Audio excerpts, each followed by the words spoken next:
Chapter 1. The Dark World. The sky was murky, the grasslands lifeless, and vast dark clouds swirled overhead, leaving the entire world shrouded in a dismal gray. A light drizzle fell from the heavens, and amidst this desolate wilderness, nearly all signs of life were absent. Along the roadside and the fields, one could occasionally glimpse the skeletal remains of humans or other animals, exposed to the harshness of the wild. Ugh! In this dim world, a sudden sound broke the silence.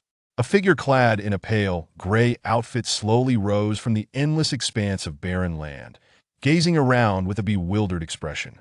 What on earth? The man furrowed his brow at the sight before him. Am I transported?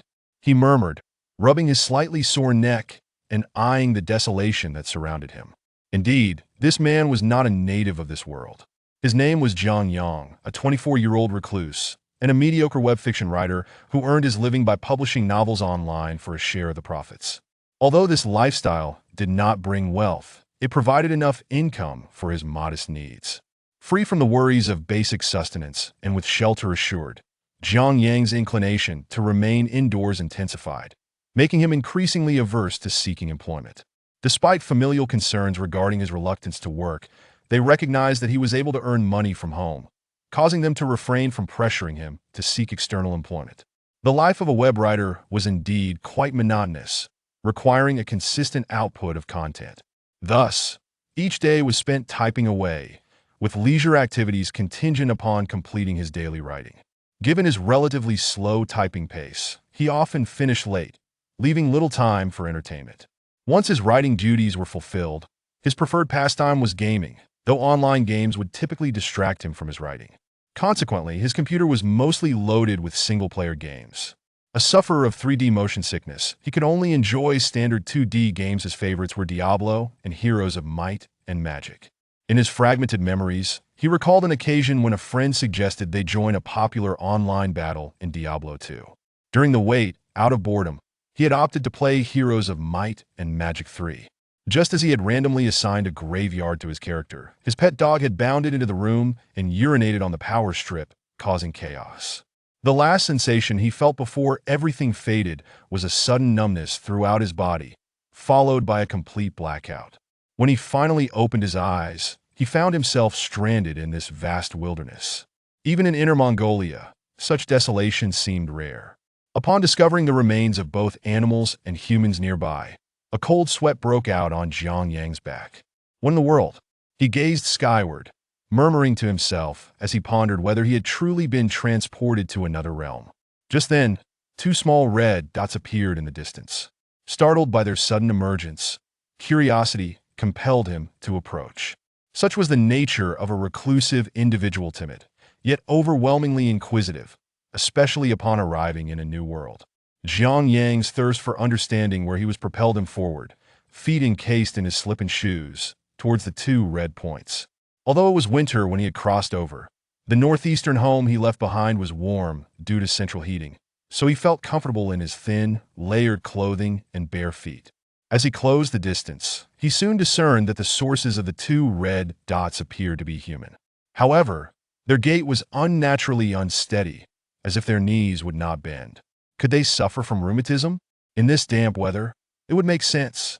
The icy rain pelting his skin made him shiver as he approached, surprised to encounter another person. "Hey, hello!" Jiang Yang called out, eager to determine his location. He hurried forward, but just as he was about to reach the figure, the feeble light breaking through the clouds allowed him to fully view the person, causing him to halt, drawing in a sharp breath. What stood before him was no ordinary human. Far from it, no.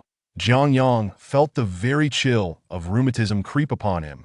The figure was grotesquely creative, with a bald head riddled with gaping holes through which yellowish-green brain matter oozed, mingling with the falling rain and trickling into hollow eyes and an open mouth.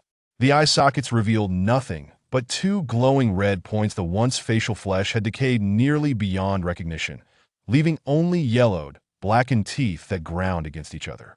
Its body was emaciated, devoid of life, with the left side of its chest entirely rotted away, exposing stark white bones and darkened, putrid organs.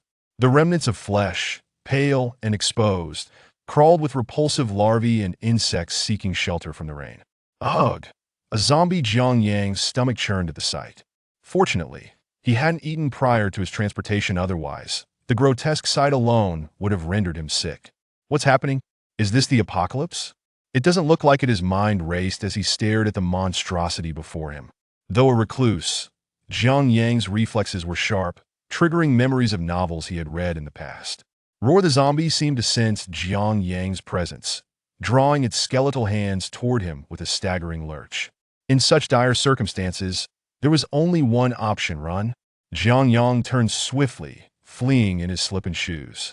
Fortunately, the zombie was slow, allowing him to outpace it even while unsteady on his feet. Ouch! Just as he aimed to evade his pursuer, Jiang Yang felt his foot slip. The next moment, he felt a sharp pain as he tripped over a hidden hole in the desolate terrain, stumbling face first into the dirt.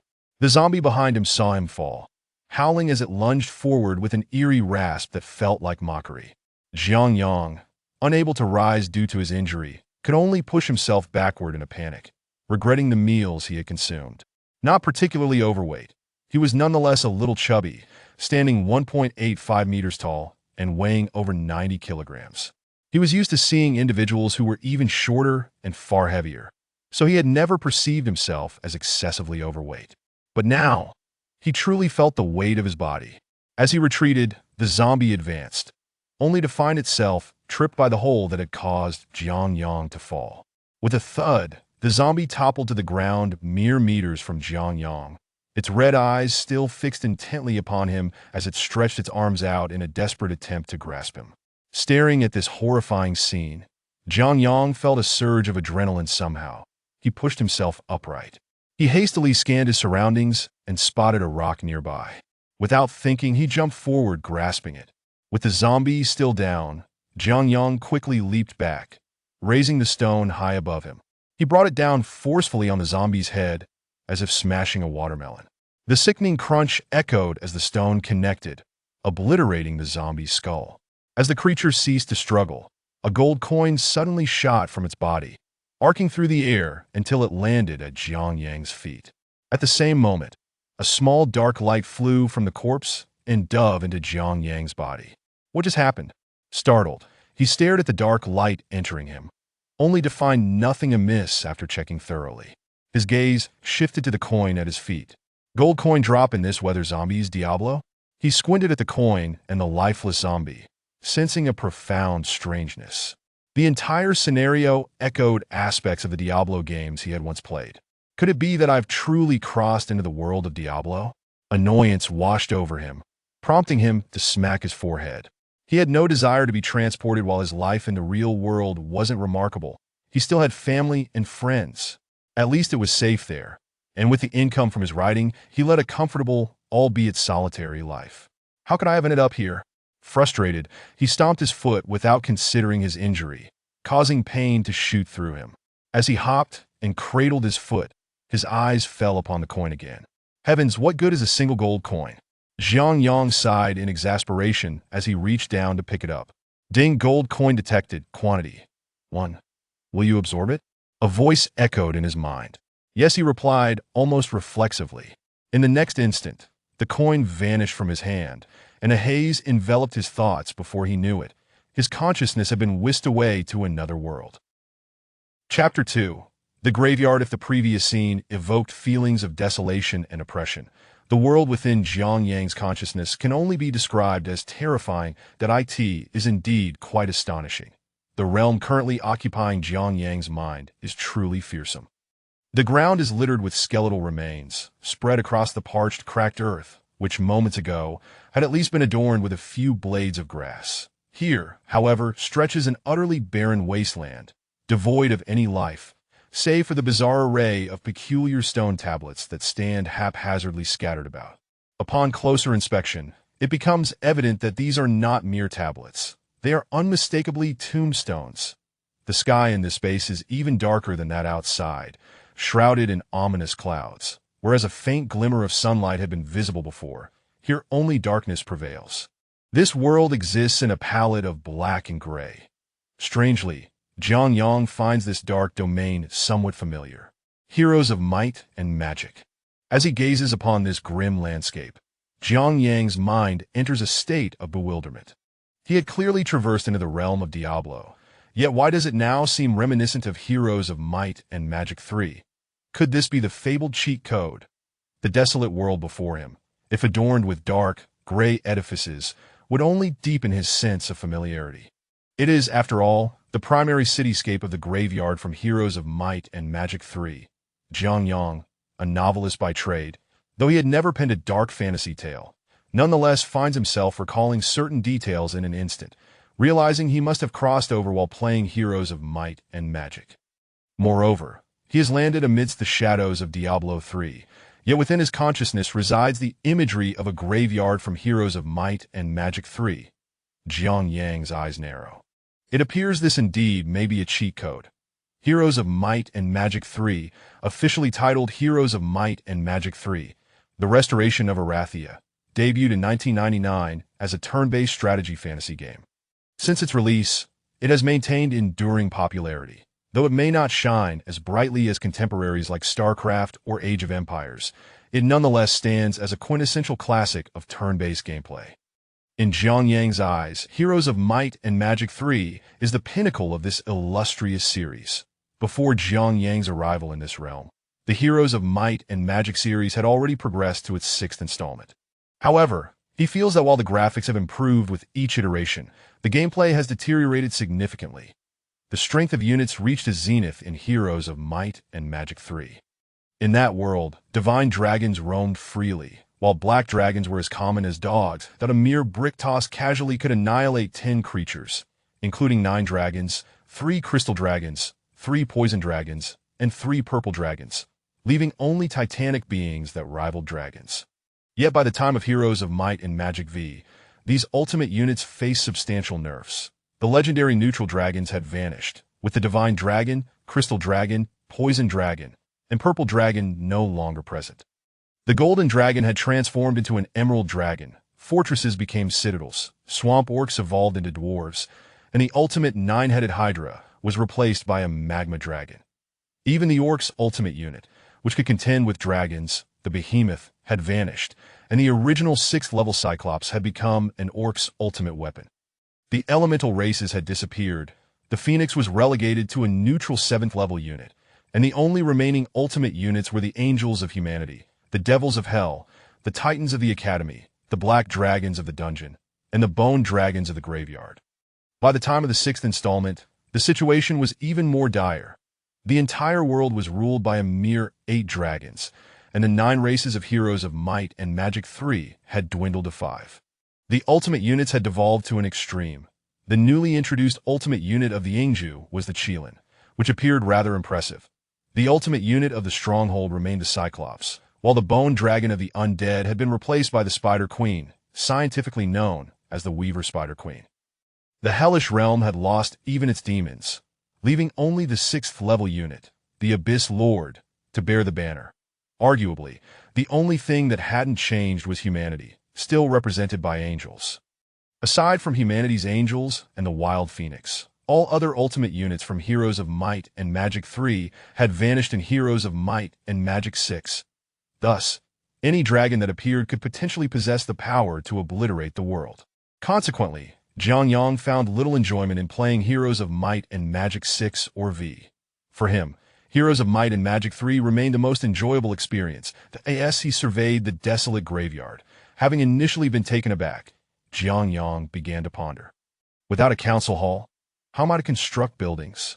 Looking upon the empty expanse before him, he found himself enveloped in confusion. Just then, a square frame with 14 boxes materialized before Jiang Yang. This frame was none other than the building list from the graveyard in Heroes of Might and Magic 3, albeit with some notable differences from the game itself. The castle, marketplace, tavern, blacksmith, shipyard, council, necromancer's tower, skeleton conversion site, mausoleum, and dark sky were all absent. Instead, 8 buildings were available for construction. One was a magic guild, while the remaining 7 were unit buildings capable of summoning skeleton warriors, zombie archers, ghosts, vampires, liches, dark knights, and bone dragons. Yet currently, of the 9 summonable buildings, Only one was illuminated, the temple. Is it possible that only one building can be constructed? How much gold do I possess? As Jiang Yang focused his thoughts, a list materialized within his consciousness, revealing gold, 501, wood 5 stone, 5 mercury, 0 sulfur, 0 crystal, 0 gem, 0. Gazing upon such disheartening statistics, Jiang Yang felt his jaw nearly drop to the ground. What a dismal state of affairs. Damn it. Constructing a temple requires 400 gold, 5 wood, and 5 stone. After that, what will I have left? There's no council, no means to earn gold, and I can't venture into the wild to claim mines. Wait, the gold from earlier was imported. Does that mean other resources can also be imported? Contemplating the meager sum of gold before him, Jiang Yang realized that if this was all he had, this cheat code would be utterly useless. However, recalling that the gold was imported from the outside world, he speculated whether other resources might also be brought in. With a thought, a new list appeared before him, confirming his hypothesis. This world indeed allowed for the importation of resources from the Dark Realm. According to the list description, 1 cubic meter of wood equated to 1 unit of wood in Heroes of Might and Magic. The same applied to stone. However, the other resources, crystal, gem, mercury, and sulfur, were more complicated. Crystal equated to red and purple gems, gems equated to blue and green gems, sulfur equated to yellow gems, and mercury equated to diamonds. Shattered mercury equated to 1 point, cracked to 5 points, whole to 20 points, flawless to 80 points, and perfect to 300 points. While the idea of perfect resources being worth 300 points seemed impressive, acquiring such perfection in the current moment appeared nearly impossible. If Jiang Yang recalled correctly, the most one could hope for in the first act was to obtain a few cracked pieces. The odds of such a discovery were grim, relying mostly on chance. One could easily end up with nothing even if they aimed for the cracked pieces. Refining resources would only be feasible after acquiring the Heradra Cube in the second act, but whether such an item existed in this reality remained uncertain. For now, all Jiang Yang needed to focus on was survival. Regardless, I shall establish something. After assessing the dismal statistics, Jiang Yang found a glimmer of hope that he decided to proceed with constructing the temple. Watching as his 501 gold swiftly transformed into 101, he felt a pang of anguish. Upon the expenditure of 400 gold, a temple with a black roof and gray pillars erupted from the ground within Jiang Yang's consciousness, materializing in the desolate graveyard. As Jiang Yang delved his awareness into the temple, 12 skeletal warriors, wielding long swords and composed of chilling white bones, appeared before him in perfect formation. Perhaps due to their shared existence, Jiang Yang felt no fear in their presence. Skeletal Warrior. Attack Power 50. Attributes in the Heroes of Might and Magic realm are tenfold those in the Dark World. It is evident upon comparison. In Diablo, a level 1 Skeletal Warrior possesses Attack 20, Defense 20, and Life 21, but deals damage only between 1 to 2. In the Heroes of Might and Magic realm, Skeletal Warriors start with Attack 5, Defense 4, Life 60, and damage between 1-3. While the two worlds differ, integrating their stats reveals that such skeletal warriors are only marginally stronger than their non-enhanced counterparts. Those of the 4th level surpass them significantly. Defense 50, damage 1-3, life 60, speed 4. Note: recruitment is stackable, meaning summoning 2 can be utilized as 2 separate skeletal warriors in the original world, or can be combined into 1, increasing their capabilities by 50 for every stacked unit of the same level. Summon. With such an enticing description, there was no reason for hesitation. The ability to bring them into the Dark Realm was enough. Thus, without a moment's delay, he confirmed the summon. Jiang Yang's gold flickered, dropping from 101 to 41 as a skeletal warrior vanished from the temple. Subsequently, Jiang Yang's consciousness withdrew from the temple, and he found himself once more in the vast expanse, where a skeletal warrior, entirely white and brandishing a long sword, stood at his side. This is what summoning looks like. But how do I bring it into the real world? Gazing at the skeletal warrior before him, Jiang Yang pondered.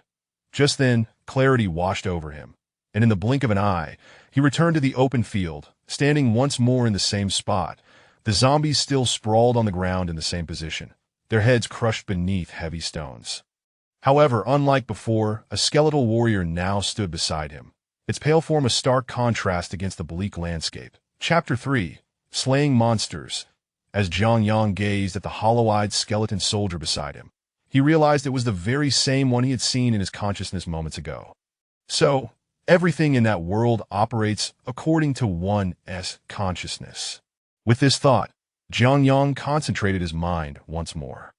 The next instant, he found himself in the vast cemetery. As he moved his consciousness again, the skeleton soldier, previously summoned, returned to the cemetery at a swift motion later. Jiang Yang exited the cemetery, re-entering the dark world. With another mental command, the skeleton soldier was summoned back to the original realm. Indeed, it is as I suspected. Upon exiting the realm of consciousness, Jiang Yang couldn't help but leap in joy. However, the immediate pain radiating from his ankle quickly brought him back to his senses. Shoo! Safety first, he murmured to himself, then summoned the skeleton soldier again. Placing a hand on its shoulder, he found a round stone nearby and sat down. Observing his swollen ankle, Jiang Yang grimaced and began to rub it vigorously. Though the pain was intense, he understood that if he did not relieve the tension in his muscles, the discomfort would only worsen. Newly arrived in this world, Jiang Yang felt a profound sense of insecurity. The better his ankle felt, the safer he would be. While massaging his ankle, he also began to assess his attributes in this new realm. Since he had transitioned into this world, he believed he should have also acquired some characteristics akin to its inhabitants. As Jiang Yang pondered this notion, he muttered the phrase character attributes in his mind. A panel appeared before him, reminiscent of those found in the game Diablo, but this one displayed Jiang Yang's own data. Name: Jiang Yang. Age: 23. Experience: 1500. Strength: 10. Agility: 10. Stamina: 10. Energy: 10. Remaining attribute points: 0. Gazing at the dismal statistics, Jiang Yang couldn't help but frown. His attributes were woefully inadequate. In this world, characters were categorized into 4 fundamental attributes: strength, agility, stamina, and energy. However, to his surprise, there were no health or mana bars, indicating a closer alignment with reality. After all, if a person were to have their throat slit yet remain unscathed, it would be rather far-fetched. He wondered whether equipment in this world functioned as a form of comprehensive defense once dawned.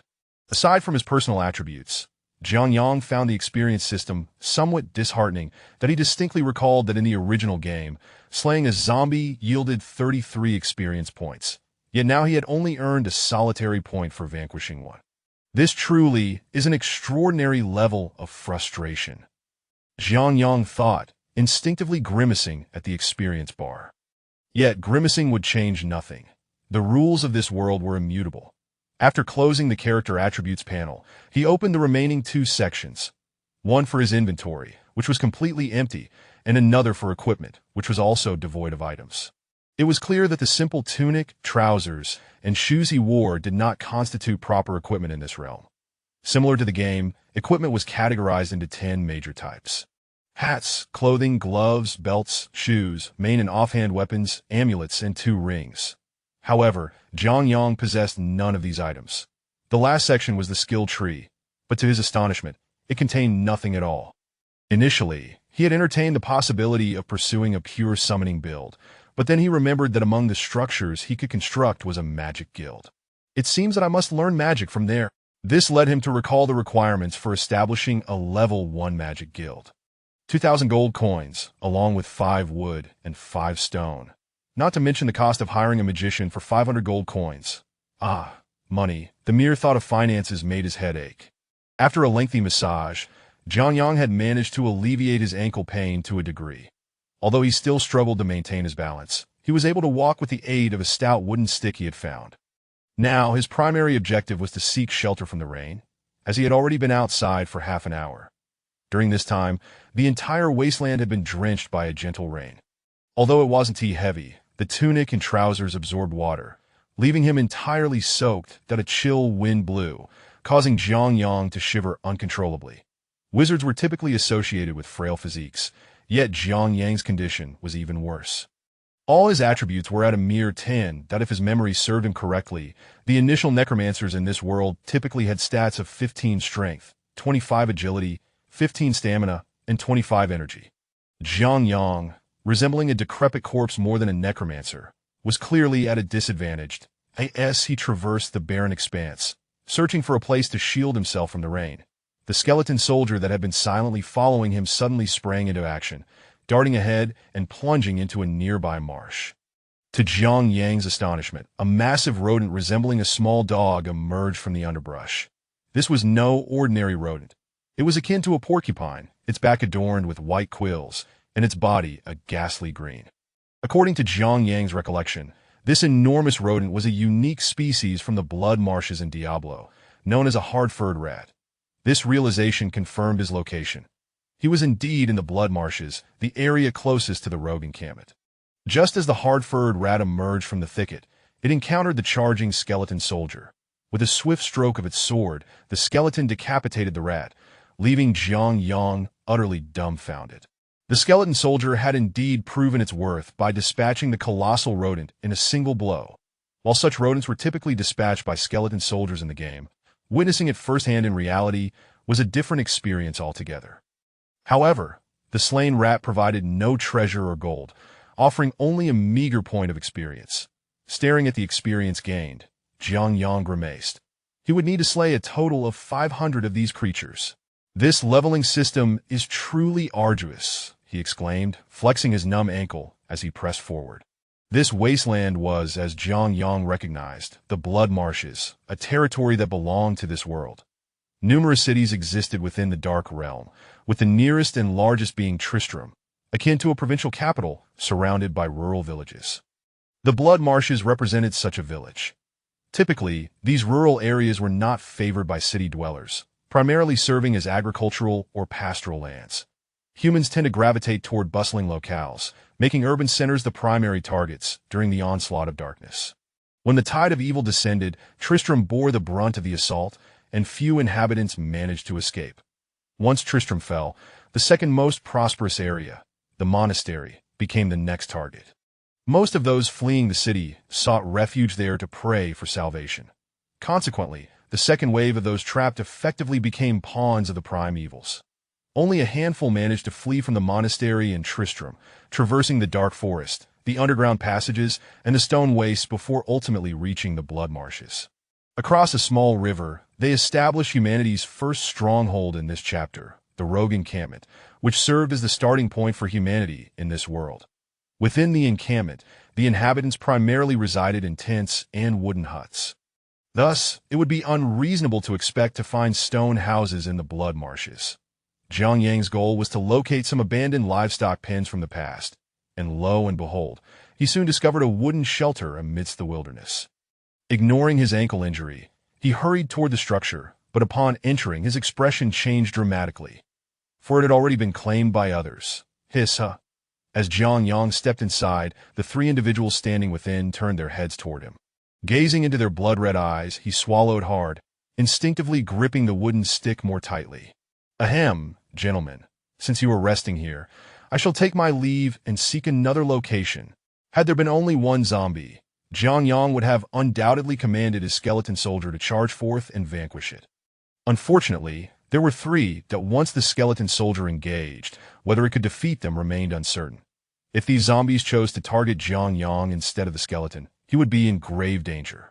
At present, Jiang Yang lacked the strength to confront even a single zombie. His earlier victory had been sheer luck, as that particular zombie had tripped. Jiang Yang couldn't rely on fortune forever. After all, the ground was uneven.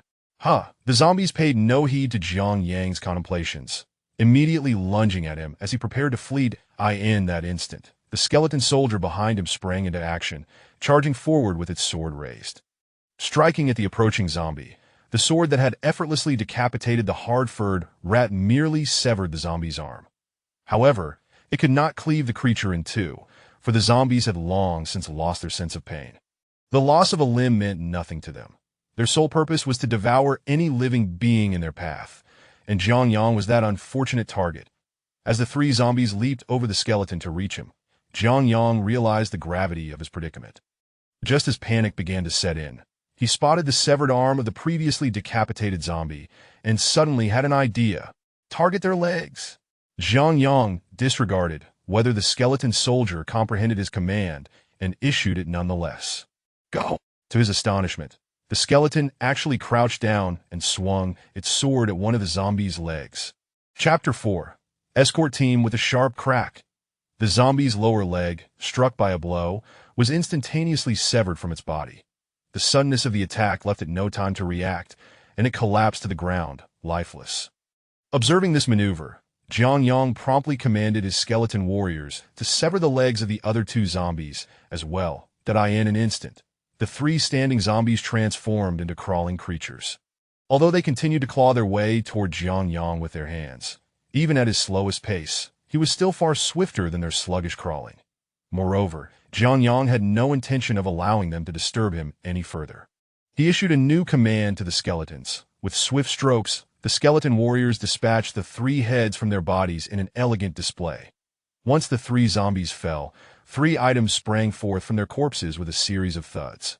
Among them were 2 coins, 1 single and 2 doubles, and a pair of shoes. Jiang Yang collected these items into his satchel, and leaning on his cane, slowly made his way toward the barn. Upon entering the barn, Jiang Yang was pleasantly surprised to find that the air was not as foul as he had anticipated. It appeared that the barn had been recently constructed. The interior was quite clean, made entirely of wood, with a drainage ditch nearby. It seemed the original owner had only managed to reinforce one wall and cover the roof with thatch before the darkness descended, leaving the barn as little more than a half-finished structure, drafty with leaks in 2 places.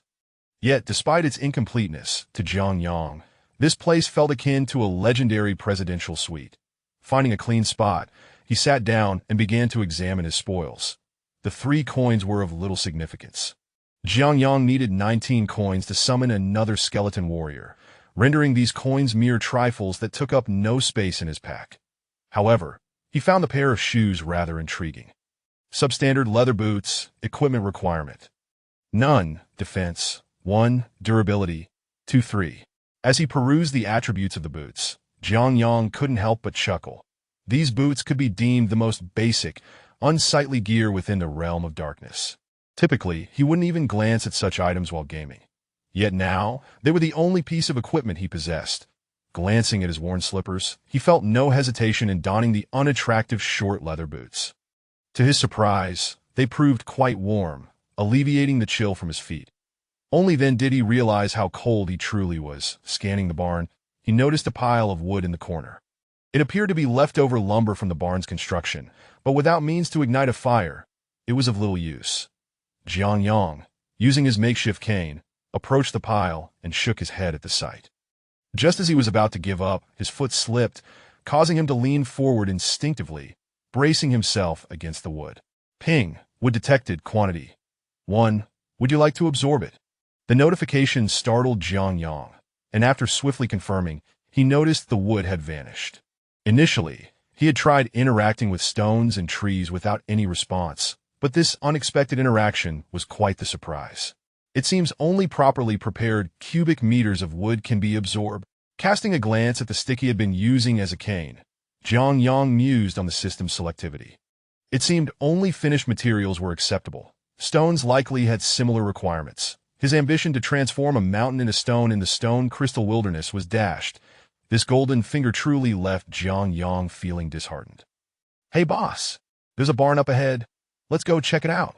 Just as Jiang Yang was lost in thought, a shout echoed from outside, snapping him back to reality that a group of individuals emerged from the distant drizzle, and Jiang Yang was taken aback by the sudden commotion. They moved swiftly, arriving at the barn's entrance within 5 or 6 minutes after the call. However, upon spotting Jiang Yang within, they paused, scrutinizing him and his skeleton companions. Jiang Yang, in turn, examined the group. There were 15 individuals in total. 5 were clad in armor and wielding weapons, while the remaining 10 bore haggard expressions, their tattered garments indicating a harsh existence. Their weapons were primarily scythes or hoes.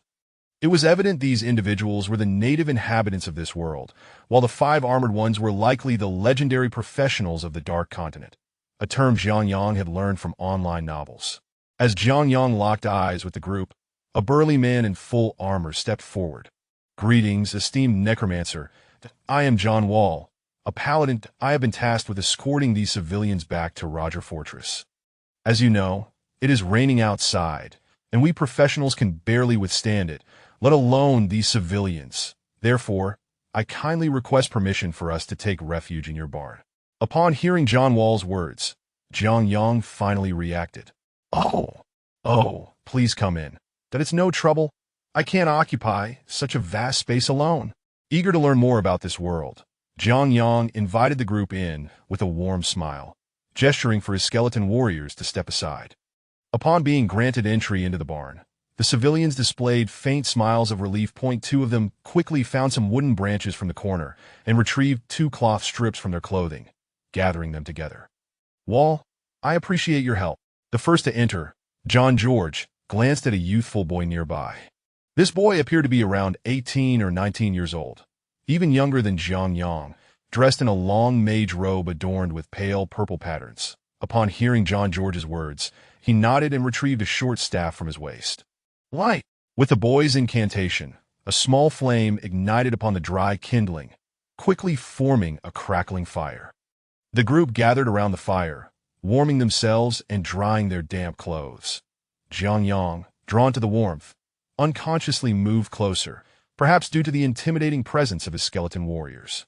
The civilians made space for him, their gazes filled with a mixture of respect and trepidation. "Thank you, esteemed Necromancer, for allowing us shelter." As Jiang Yang basked in the fire's warmth, John George, previously clad in armor, approached him, expressing gratitude. Jiang Yang smiled in response. "No need for thanks.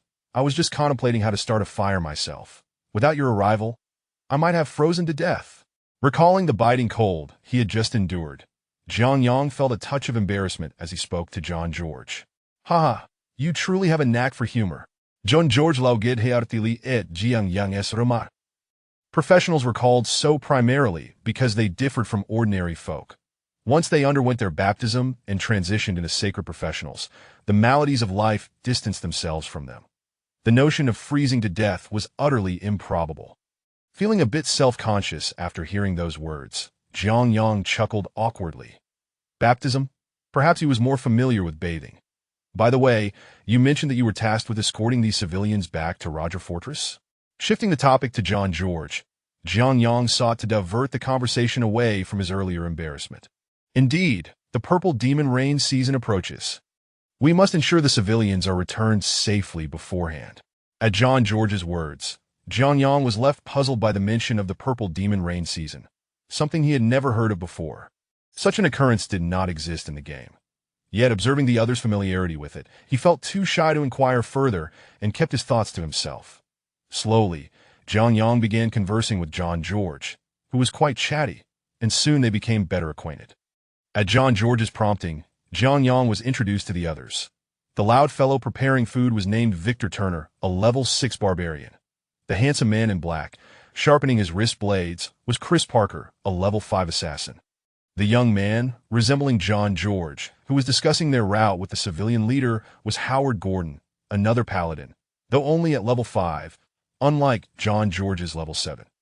Lastly, the individual who had been meditating since igniting the fire was Paul Wall, a level 3 mage that in this world, mages wielded immense destructive power. So even at level 3, he held a position second only to the level 7 leader, John Wall, surpassing the vice captain, Victor Turner. Understanding the status of mages in this world, Jiang Yang finally grasped why John George had been so courteous to him. It appeared he had mistaken Jiang Yang for the legendary Necromancer upon seeing the skeleton warriors. A Necromancer? Huh. That could be quite interesting. Reflecting on the graveyard in his mind, Jiang Yang considered that perhaps being a Necromancer was indeed a worthy profession. Chapter 5. The Rogue Fortress. After spending a night in the barn, Jiang Yang set forth towards the Rogue Fortress, accompanied by his skeletal soldiers and following John George's squad. Jiang Yang's decision to visit Rogue Fortress was rather spontaneous. Initially, he was reluctant to engage with the humans of this world due to the presence of the heroes of might and magic within him. He feared being treated as a mere guinea pig. Having spent his adult life in seclusion, Jiang Yang was unperturbed by his solitary leveling up. He had no aversion to it. However, this was reality, not a game. He needed to return to purchase clothing, food, and daily necessities that in the game, one could engage in endless battles, but in reality, he required rest. Not every location offered him the luxury of a barn to sleep in, making his return inevitable. Simultaneously, he realized that this world diverged somewhat from the dark realm he was familiar with. According to the lore of Diablo 2, Jiang Yang recalled that the primary catalyst for this conflict was the struggle between heaven and hell. The war between these realms had commenced long before the advent of humanity, with both angels and demons producing remarkable figures. Neither side could gain the upper hand. That in the descriptions of Diablo, the three prime evils, Diablo, Baal, and Mephisto, were the supreme rulers of hell, embodying the powers of fear, destruction, and hatred. On the angelic side, the most formidable being was known as Tyrell, the fallen angel that players were tasked to defeat at the onset of Act 4, following humanity's emergence.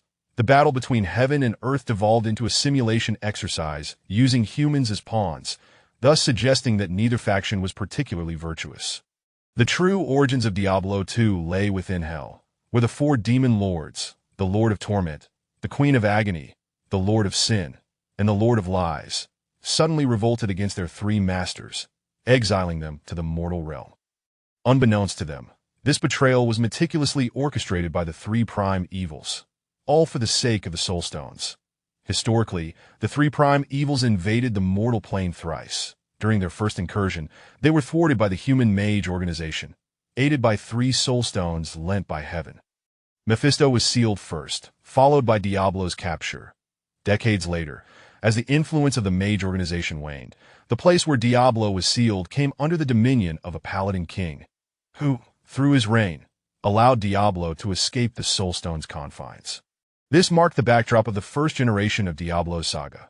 The only prime evil not sealed, Baal, retreated to hell to regain strength, only to return foolishly decades later, joining forces with Diablo to wreak havoc once more.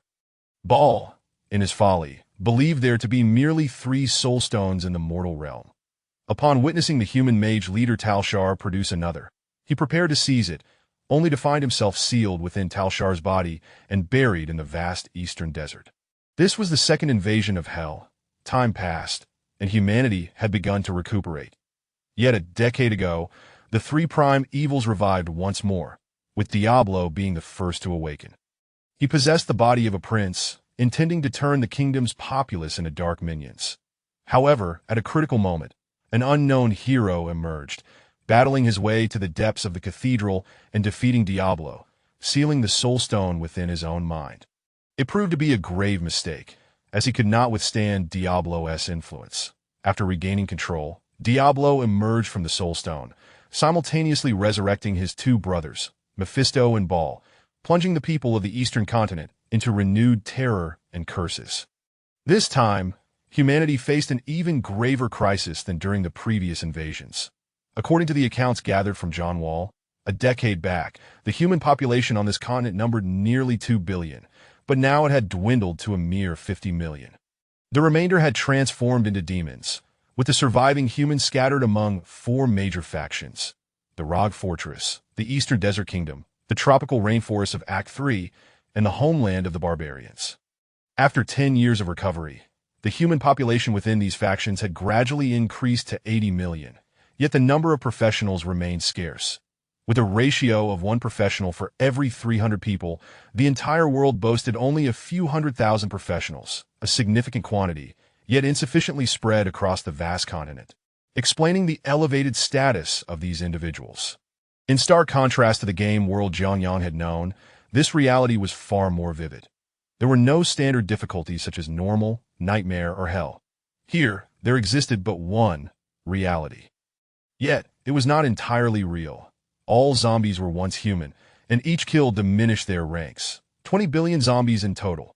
The beasts too were real, transformed by the essence of hell, manifesting as formidable creatures like the colossal wild beasts and the fierce-haired rodents. All denizens of hell, however, were mere projections, for apart from the 3 prime evils, no other entities possessed the strength to breach the mortal realm. This served as a testament to the formidable nature of the 3 prime evils, far from being easily dispatched. Jiang Yang also discerned that the distribution of human professions in this world mirrored that of the game, representing the barbaric might of the barbarian, the divine grace of the paladin, the ominous presence of the necromancer, the natural affinity of the druid, the stealth of the assassin, the prowess of the Amazon, and the magical prowess of the sorcerer. However, unlike the game, apart from the Amazon warriors from the rainforests, all other professions included both genders. For instance, Paul Wall was a level 3 male sorcerer. Behold the city walls, hasten forth! With a vigorous shout from the front, Val Turner jolted Jiang Yang from his reverie, causing him to gaze upward at the towering walls in the distance, his mouth agape in astonishment. Jiang Yang had anticipated Rock Fortress to be dilapidated and sparsely populated, not overly grand, considering it was merely a resting point for novice professionals. Yet upon arrival, he realized how gravely mistaken he was. Rock Fortress indeed stood as one of the 4 great human settlements in this world.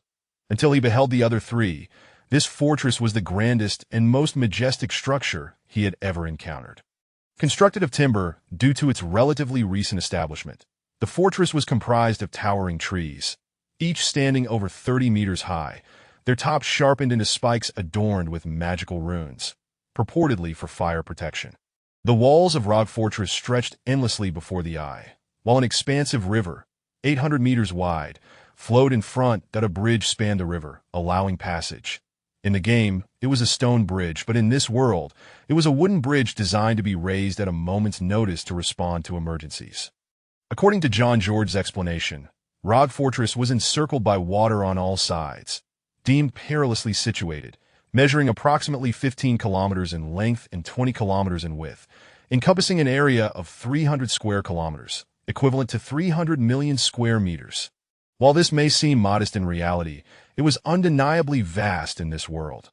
The fortress maintained a resident population of around 1.2 million, with an additional 4 million transient individuals during safer times, dispersed among various villages engaged in agriculture and herding. When the so-called Purple Demon rain season arrived, these populations would migrate to Rock Fortress, where the fortress's warriors would safeguard them until the rain subsided. Fortunately, although the demon legions claimed countless lives, they did not ravage crops. Entities like the Fallen would only consume flesh, while zombies lacked the intelligence to destroy crops, focusing solely on attacking humans. Welcome back, esteemed lords! As they approached the wooden bridge, 2 Rog appeared before Jiang Yang and his companions. To Jiang Yang's surprise, not all Rog were women. There were men as well. One was male and the other female.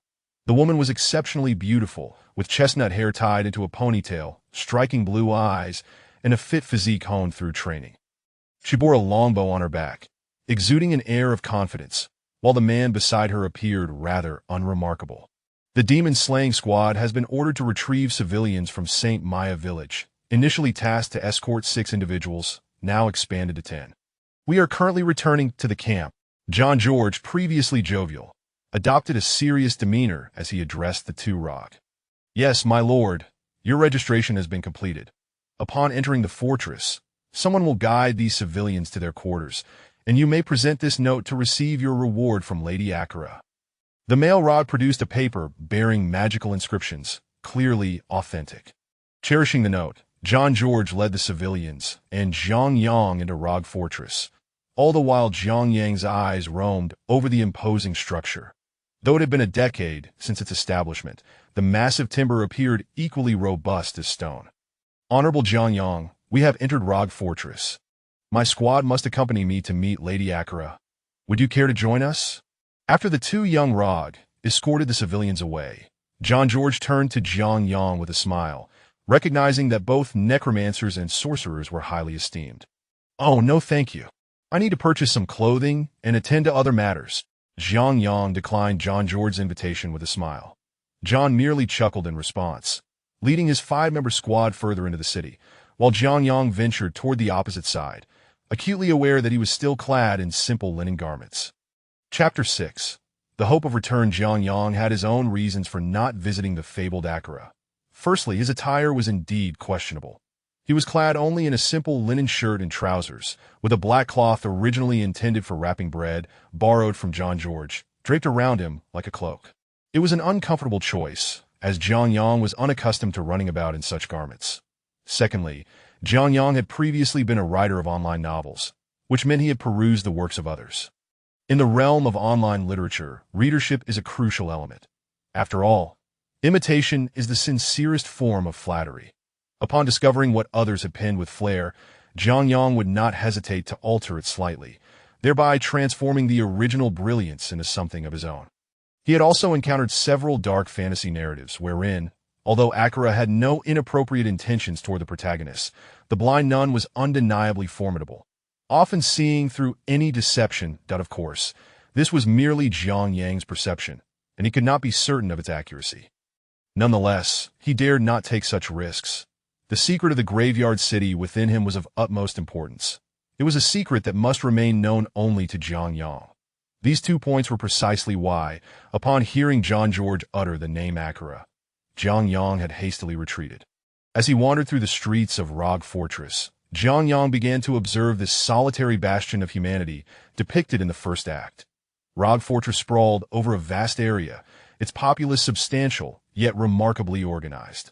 10 years had elapsed since the third invasion of Hell, ample time for them to restore order to what was once chaos. Take Rogue Fortress, for instance, which was divided into 3 main sections.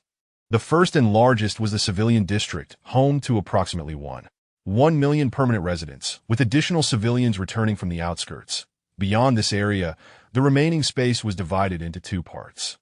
One for the adventurers that is the main base of the first act. Rogue Fortress boasted the highest number of adventurers among the 5 acts. Globally, there were about 260,000 adventurers, with 100,000 residing in Rogue Fortress.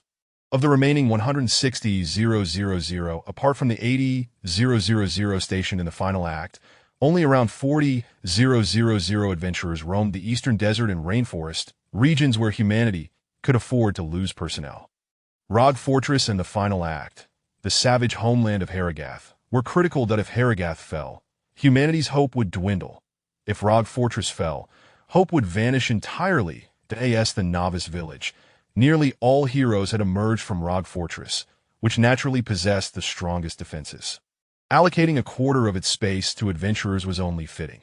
The remaining quarter was designated for military readiness, as every act had its own military section, with Rogue Fortress being the largest. While observing the layout of Rogue Fortress, Zhang Yang made his way toward the nearby commercial street, his pockets holding merely 3 gold coins that he knew that purchasing equipment was out of the question. Even the most affordable gear cost nearly 100 gold coins. Despite their high price, this was due to the woeful drop rates in this world. How many like Zhang Yang could defeat 5 monsters and loot 4 gold coins for a single boot? The equipment and currency in this realm were forged from the dark energies bestowed by the 3 prime evils, originally intended for the demon legions who, however, could not breach the human realm. Thus, the items and coins adorning humanity became their strength, an irony the 3 prime evils had not anticipated. Due to the low drop rates, equipment held immense value, yet this did not imply that gold coins were worthless. Zhang Yang had inquired with John George and others prior to his arrival. 3 gold coins were sufficient for him to survive a year in Rogue Fortress.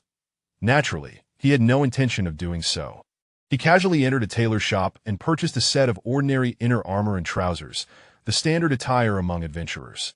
This inner armor, crafted from fine calfskin, could be worn beneath other gear or as outerwear, providing Zhang Yang with a sense of warmth. Remarkably, this trio of garments cost only a single silver coin. 100 silver coins exchanged for a gold coin, and 1,000 copper coins for a silver coin, with a single copper coin equating to the purchasing power of 1 currency unit. Zhang Yang bought 3 sets of clothing for the sake of variety. After paying, he donned his new attire and exited the tailor shop, that he then headed to a nearby tavern for a hearty meal. The food in this world, while far from the culinary delights of Chinese cuisine, included decent offerings such as hamburgers, fried chicken, pies, and pizzas, all priced in copper coins.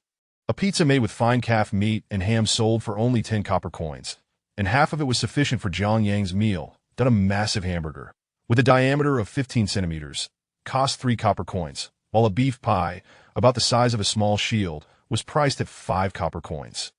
A large cup of fruit juice, at least 1 liter, was merely 1 copper coin, showcasing the affordability of this world as prices. Yet, even with such low costs, not everyone could afford a meal, as venturing out to earn money was perilous for the average person. This disparity contributed to a significant wealth gap in this world. Jiang Yang, with his reclusive nature, savored the delicious food, pondering whether he should first amass 10 or 8,000 gold coins to indulge in a life of luxury. After all, raised in a peaceful era, he could endure solitude, unlike the inhabitants of this world who faced the threat of demonic invasions. Compared to them, Jiang Yang naturally preferred the idyllic life of waking up at his leisure. Have you heard? Ball has descended into the fifth act again. While immersed in his meal, Jiang Yang was suddenly interrupted by a voice. Turning around, he noticed three adventurers at a nearby table engaged in conversation. Rogue Fortress boasted a robust legal system, where adventurers were held in high esteem, yet they were not above the law that if one committed murder, they would face the consequences. If one engaged in misconduct, they would be apprehended. Moreover, the righteous adventurers held no desire to bully the common folk, fostering a relatively harmonious coexistence between civilians and adventurers within Rogue Fortress. Adventurers would not provoke civilians, and in turn, civilians would show increased respect for adventurers. As Jiang Yang walked through, if he encountered a civilian, they would bow to him as if he were an esteemed official on an inspection tour. Consequently, it was not surprising to see adventurers dining in civilian quarters. This time, he asked targeting the World Stone. Among the trio of adventurers, 2 men and a woman. The men, as is often the case, sought to impress the woman, just as women tend to adorn themselves splendidly. Upon hearing this adventurer's words, Jiang Yang's mind involuntarily conjured images of the aftermath of defeating Diablo II. The colossal stone they spoke of must be the World Stone, which, if memory served, had ultimately been destroyed by the Archangel Tyrell. The World Stone? What purpose does it serve? The words of the adventurer piqued the interest of the female assassin nearby. You must be unaware. The World Stone is the portal connecting realms. The ancient ancestors of the barbarians have guarded it for generations. If Baal obtains the World Stone, we are in grave peril. Should Baal connect hell through the World Stone, we would face not mere projections, but actual demons. At the druid's words, the female assassin gasped in surprise. Jiang Yang, who had been eating a slice of pizza, suddenly trembled, causing it to fall from his hand onto the table. What? A portal connecting realms. These 7 words struck Jiang Yang's mind like a bolt of lightning. If Baal sought the World Stone to open a gateway to hell, could it be that Jiang Yang could use the World Stone to open a portal back to Earth? If this were true, did Jiang Yang still have hope of returning? Excuse me, may I interrupt?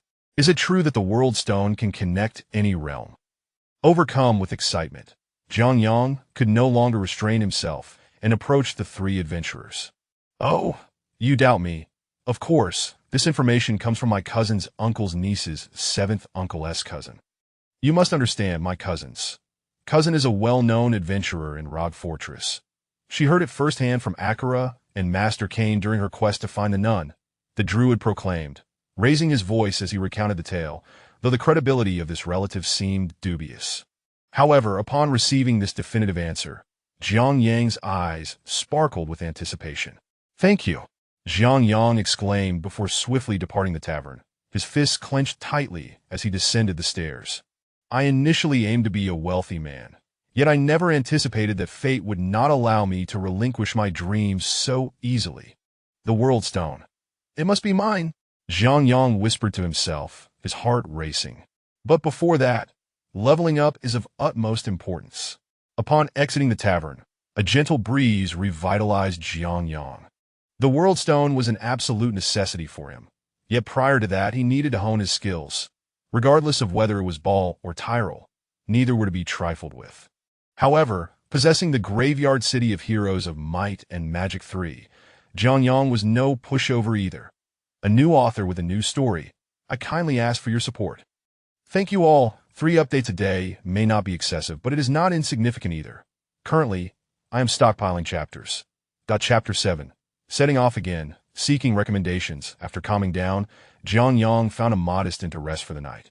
The next morning, he began his shopping spree. 3 gold coins were indeed a substantial amount, and today Jiang Yang experienced this once more. Every adventurer possesses a supply pack, akin to the game's inventory, comprising 4 vertical and 10 horizontal slots.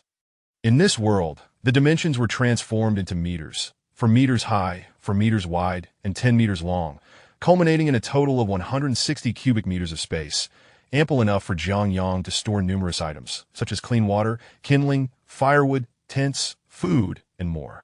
He purchased everything he could think of, even pots, grills, and stoves. After a thorough shopping expedition, he acquired enough supplies to sustain himself in the wilderness for 3 months, filling 1/3 of his pack, all for the expenditure of a single gold coin.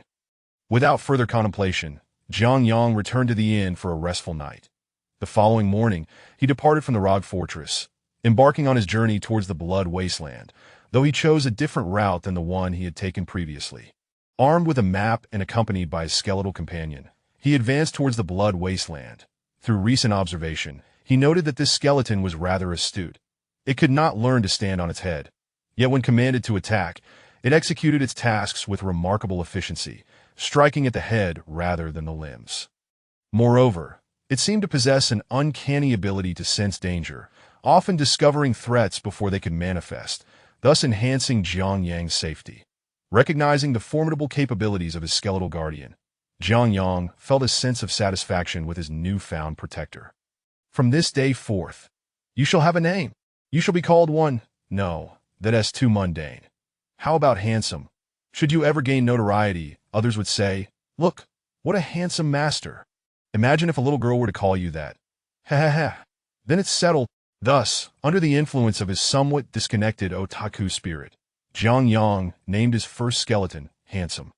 With the intent of leveling up, Jiang Yang ventured forth without any specific goal in mind, his ultimate destination being the distant Evil Cave.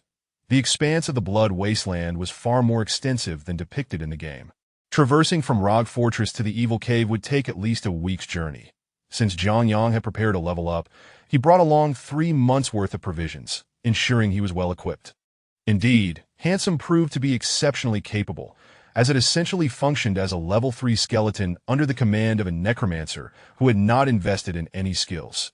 Coupled with its impressive intelligence, a term Jiang Yang used loosely, the journey was marked by seamless leveling. When encountering hard-furred mice, one strike was sufficient to dispatch them, and when facing zombies, Jiang Yang ordered Handsome to first incapacitate the zombies by targeting their legs, followed by a decisive blow to their heads. Thus, he managed to level up without sustaining any injuries. However, it seemed that Jiang Yang's luck had been exhausted following the incident where 5 monsters dropped loot 4 times. Along the way, Handsome had defeated 6 hard-furred mice and 4 zombies, yet none left any spoils for Jiang Yang, only granting him a mere 10 experience points. His experience now stood at 15 points, leaving him with 485 points until the next level up that he wondered when he would finally reach his goal. As dusk descended, the already dim world grew darker, soon rendering visibility nearly impossible. Jiang Yang scrutinized the nearby terrain, intent on finding a sheltered spot to set up camp. He had no desire to confront the monsters in the night. The rain was also proving to be quite bothersome. He had not discarded the black cloth given to him by John George. It was waterproof and oil-resistant, making it perfect for shielding against the rain. What's wrong, Handsome? After consulting the map, Jiang Yang chose a direction and began walking, only to realize that Handsome, who had been following closely behind, was no longer at his side. This surprised Jiang Yang. Creak, creak. Naturally, Handsome could not speak. It could only move its jaw as if attempting to convey a message to Jiang Yang. What? What do you mean? Jiang Yang scratched his head in confusion as he approached Handsome. Following its gaze, he suddenly spotted a faint glimmer of light through the curtain of rain. Fire? That suggests there are people nearby. Let's go take a look.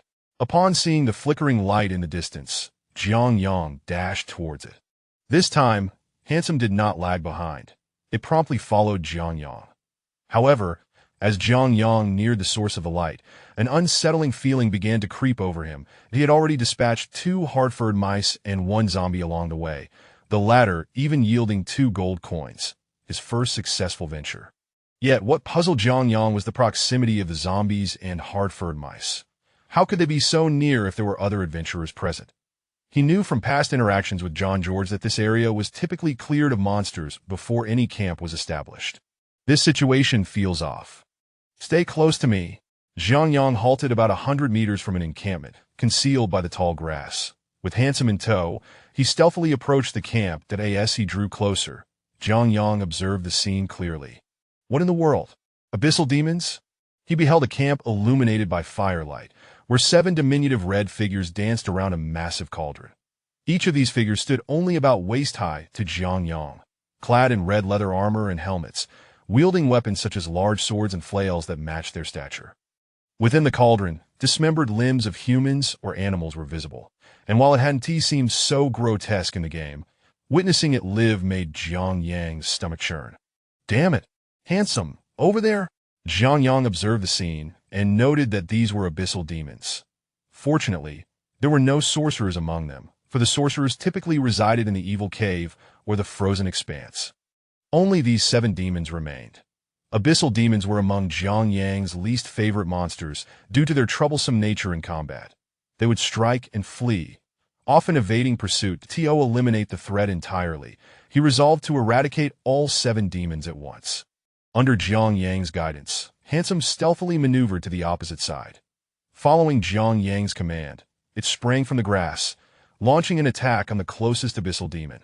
The demon barely had time to react before Handsome. However, Handsome displayed remarkable agility, evading the attacks of 4 demons with ease. Although 2 demons grazed it with their weapons, it only lost 5 health points, insignificant given its 60 health points.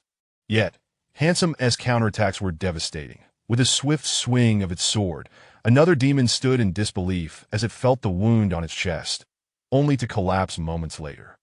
Rolling to evade the subsequent attacks from the remaining 4 demons, Handsome sustained minor damage from a nearby demon wielding an axe.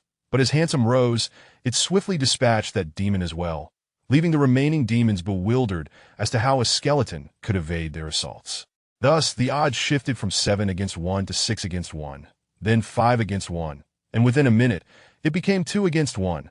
With half its health still intact, Handsome no longer needed to dodge. It braced for an attack from one demon and countered with a sweeping strike that cleaved the demon in 2, sensing the tide had turned. The last remaining demon had discarded its weapon and fled in terror. This species was notoriously cowardly. When they had the advantage in numbers, they were bold, but now, facing Handsome alone, it wilted. With a resounding thud, a large club emerged from the grass, smashing into the fleeing demon's head, sending it sprawling to the ground. Without hesitation, Handsome thrust its sword through the demon's chest. R.A. Ka, and I, Shu. The demon, eyes wide with terror as it gazed at Jiang Yang emerging from the grass, let out a final, futile cry before its head drooped, succumbing to the void. Skeletons know martial arts. No one can stand in their way. You've made a worthy sacrifice. Understand? Jiang Yang remarked with a grin at the fallen demon. The 7 abyssal demons provided him with 7 experience points, bringing his total for the day to 20. For Jiang Yang, that was quite a satisfactory pace. The loot was even more gratifying. As a newcomer with a new book, I've made it into the top 30 of the newcomer category within 6 chapters, which is a commendable achievement. However, I am feeling a bit greedy. Haha, I kindly ask for your support.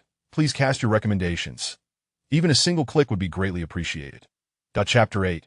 The elite, the 7 fallen demons collectively bestowed 2 gold coins upon Jiang Yang, along with a fabric belt. This belt, scientifically termed a girdle, is one of the 4 fundamental pieces of equipment in the world of Diablo. The basic ensemble consists of cloth armor, a girdle, leather boots, and leather gloves, akin to a novice's starter set. Yet, even this new set was beyond Jiang Yang's financial reach. Gazing at the girdle before him, Jiang Yang felt a surge of delight. After all, this was his second piece of gear acquired through his own efforts. The girdle, defense 2, durability 812, item requirement, none. Without hesitation, Jiang Yang donned the girdle, admiring the 2 pieces of equipment adorning his form. A promising beginning indeed.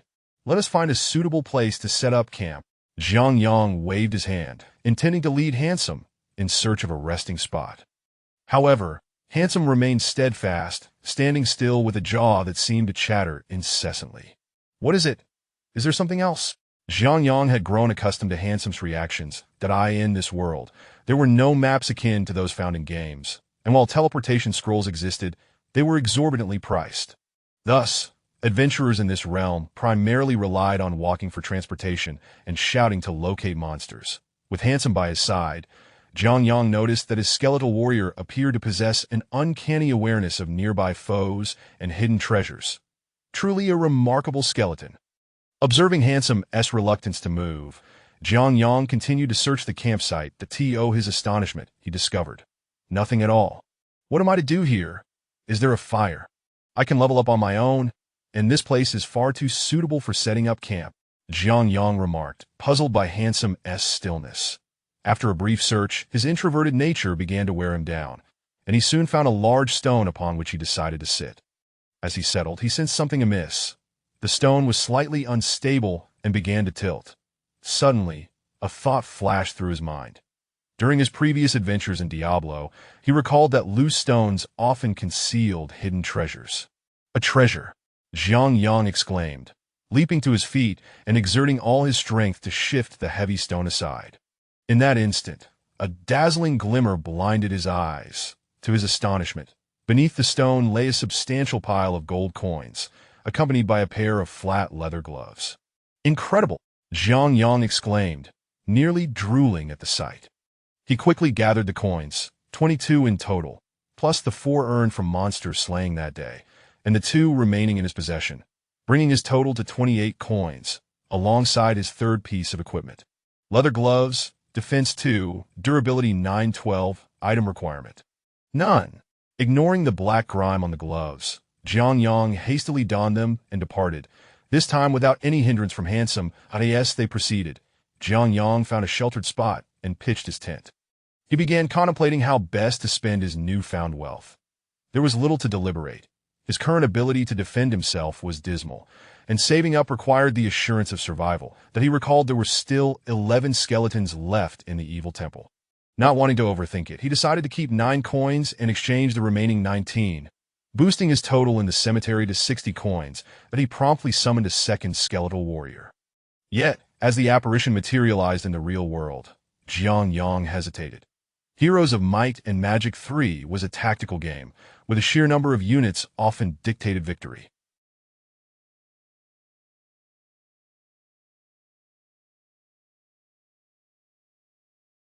Jiang Yang had always employed a swarm strategy, so he faced a dilemma. He could either summon 2 separate skeletons or fuse them into one, enhancing Handsome's combat prowess by 50.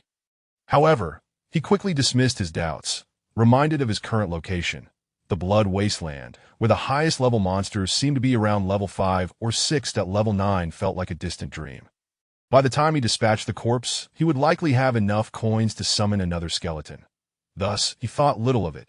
Before drifting off to sleep, he summoned his second skeletal warrior and instructed both to keep watch through the night. Exhausted from the day's exertions, he fell asleep swiftly, perhaps due to fatigue or the luxurious comfort of his top-tier tent. As sunlight streamed into the tent, Jiang Yang awoke, stretching lazily. Last night marked his first night sleeping in a tent, and he was pleasantly surprised by how well he had rested. Upon rising, he noticed his 2 skeletal warriors standing guard at the sides of the tent, resembling vigilant sentinels. Well done! Jiang Yang beamed at the loyal duo, retrieving a beef pie from his inventory to enjoy as breakfast. The time spent in his inventory was timeless. Though slightly cool, the food remained unspoiled. Feeling too lazy to start a fire, he relished the cold meal, followed by a glass of milk, marking the beginning of a delightful day. Today, fortune seemed to smile upon Jiang Yang. Having packed away his tent, he ventured less than 500 meters when he spotted 4 small, swaying black dots on the horizon. A mischievous grin spread across his face as he hurried toward them. Time to stretch our legs. Handsome, forward! In the Blood Wasteland, only 3 types of monsters roamed: the hard-haired rats and fallen demons, both too diminutive to be seen amidst the knee-high grass. The only ones visible on the grassy expanse were zombies that as he approached, he confirmed his suspicion. Indeed, for zombies. He positioned his newly summoned skeletons as a front line and instructed Handsome to charge ahead. Upon receiving the command, Handsome sprang into action, lunging at the 4 zombies. His great sword flashed as the first zombie, caught off guard, was swiftly felled. Although Jiang Yang marveled at Handsome's apparent tactical acumen, it did not imply that Handsome possessed combat intelligence. Without Jiang Yang's guidance, it acted solely on instinct, targeting the nearest zombie. Fortune favored them today, as Handsome unleashed his maximum attack, cleaving a zombie to the ground. However, this drew the attention of the remaining 3 zombies, who began to converge on him. Aim for the legs! Jiang Yang commande! Handsome crouched low, sweeping his sword, and the first zombie, devoid of any resistance, had its legs severed, crashing to the ground. Jiang Yang had hoped to fell all 3 zombies in one strike, but as Handsome engaged the second, an unexpected occurrence transpired. Clang! The moment Handsome's sword connected with the zombie, a resounding clash of metal echoed. What on earth? Jiang Yang frowned as the zombie remained standing. Suddenly, the zombie extended its right arm, delivering a glowing attack that struck Handsome squarely. Jiang Yang watched as Handsome's health plummeted from 60 to half in an instant. Go strike, elite! The realization dawned upon Jiang Yang, a chilling reminder that he had underestimated this world. Here, there was no distinction between ordinary, nightmare, and hellish creatures. While the Blood Wasteland was home to only these 3 types of monsters, elites and bosses were not in short supply. Observing Handsome rising to charge once more, Jiang Yang snapped into focus. Handsome, retreat! Hearing his command, Handsome swiftly evaded the zombie's grasp and returned to Jiang Yang's side, who now surveyed the group of zombies from a safe distance.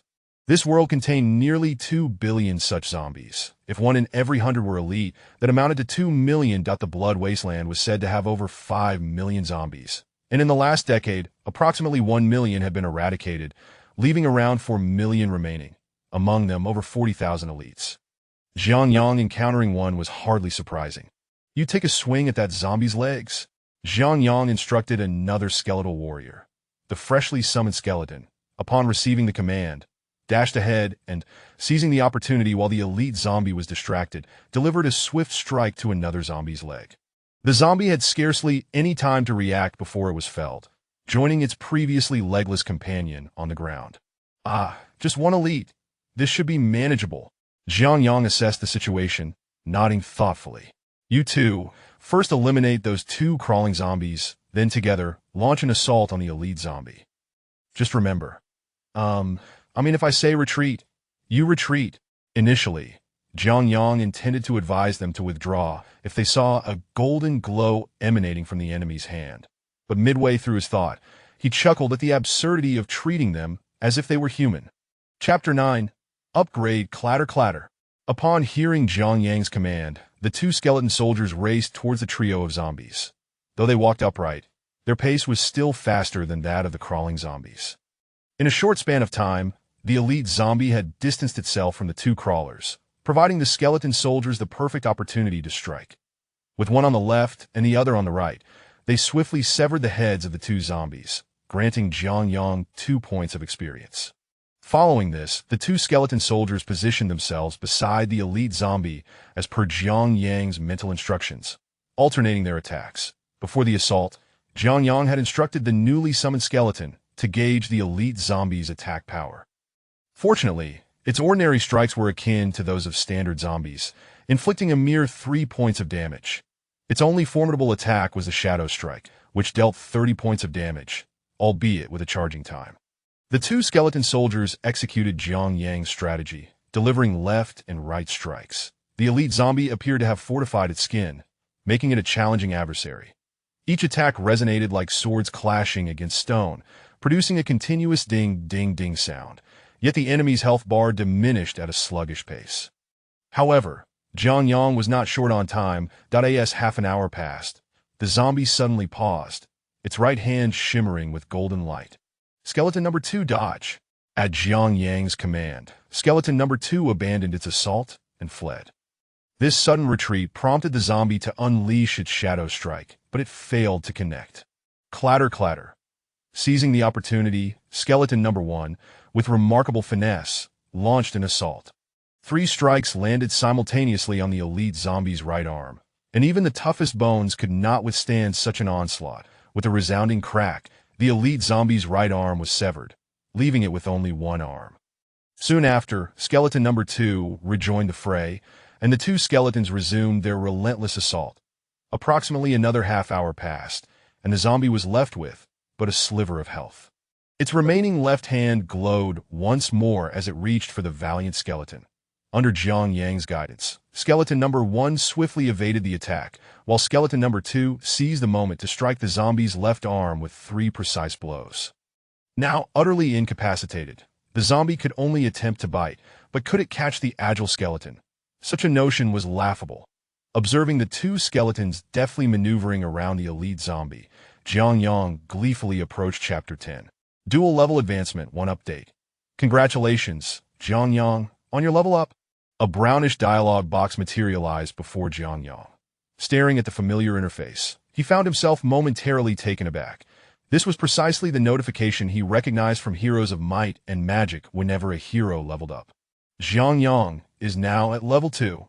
Defense reward 1 inch. Your hero can learn either Soul, Reanimation, or Wisdom. As per the interface from Heroes of Might and Magic 3, this peculiar notification appeared before him.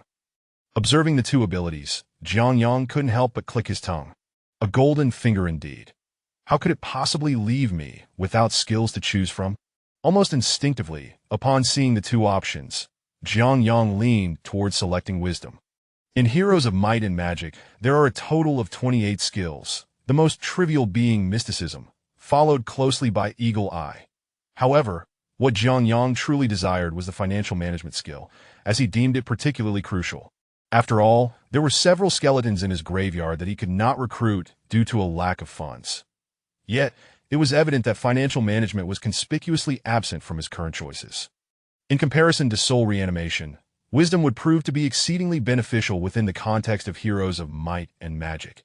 Magic spells of levels 1 and 2 could be learned without Wisdom, but to acquire spells of level 3 and above, Wisdom was imperative. However, magic, regardless of the realm, is inherently a costly endeavor. At present, Jiang Yang lacked even the funds to establish a level 1 magic guild, let alone purchase a spellbook. Under such circumstances, what use was Wisdom? As for Soul Reanimation, although it was not particularly esteemed in Heroes of Might and Magic 3, its underlying advantages were unmistakable. An player utilizing graveyard tactics could do without Soul Reanimation. It was, without a doubt, a remarkably overpowered skill. Upon annihilating all enemy units, it granted a 10 chance to convert a fraction of the fallen foes into one's own skeletons. At intermediate levels, this chance increased to 20, and at advanced levels, to 30, which is why the phenomenon of a skeleton army proliferated so readily. Originally, Jiang Yang intended to opt for Wisdom, but upon witnessing the Soul Reanimation skill, he couldn't help but chuckle. One offered long-term benefits while the other promised immediate results. What choice remained for Jiang Yang? I choose to learn Soul Reanimation. With a mere thought, the brown dialogue box vanished from his mind. Soul Reanimation. For every enemy unit slain, there is a 1 chance to convert it into your skeleton. There exists a 0.01 chance to retain its original combat form. For example, upon slaying a dragon, there is a 0.01 chance it will become a bone dragon. Reading the introduction of his new skill, Jiang Yang clicked his tongue again. The chances had decreased from 10 to a mere 1, which was rather disappointing. But surely, it is better than the elusive Wisdom. Will I even reach level 3 by the time I conquer the Demon Fortress? Jiang Yang gazed at the description, a wry smile escaping his lips as his attention shifted to the 1 defense. Defense? There is no defense in the realm of darkness. Moreover, I cannot even view my attributes in this space. Jiang Yang scratched his head. Although he was a hero of the graveyard in this world, there was no so-called hero panel to refer to. Casting a glance at the state of his graveyard, Jiang Yang noted he currently possessed 31 coins, 2 wood, and the rest of his attributes were at 0. Within the shrine, only 9 skeletons remained.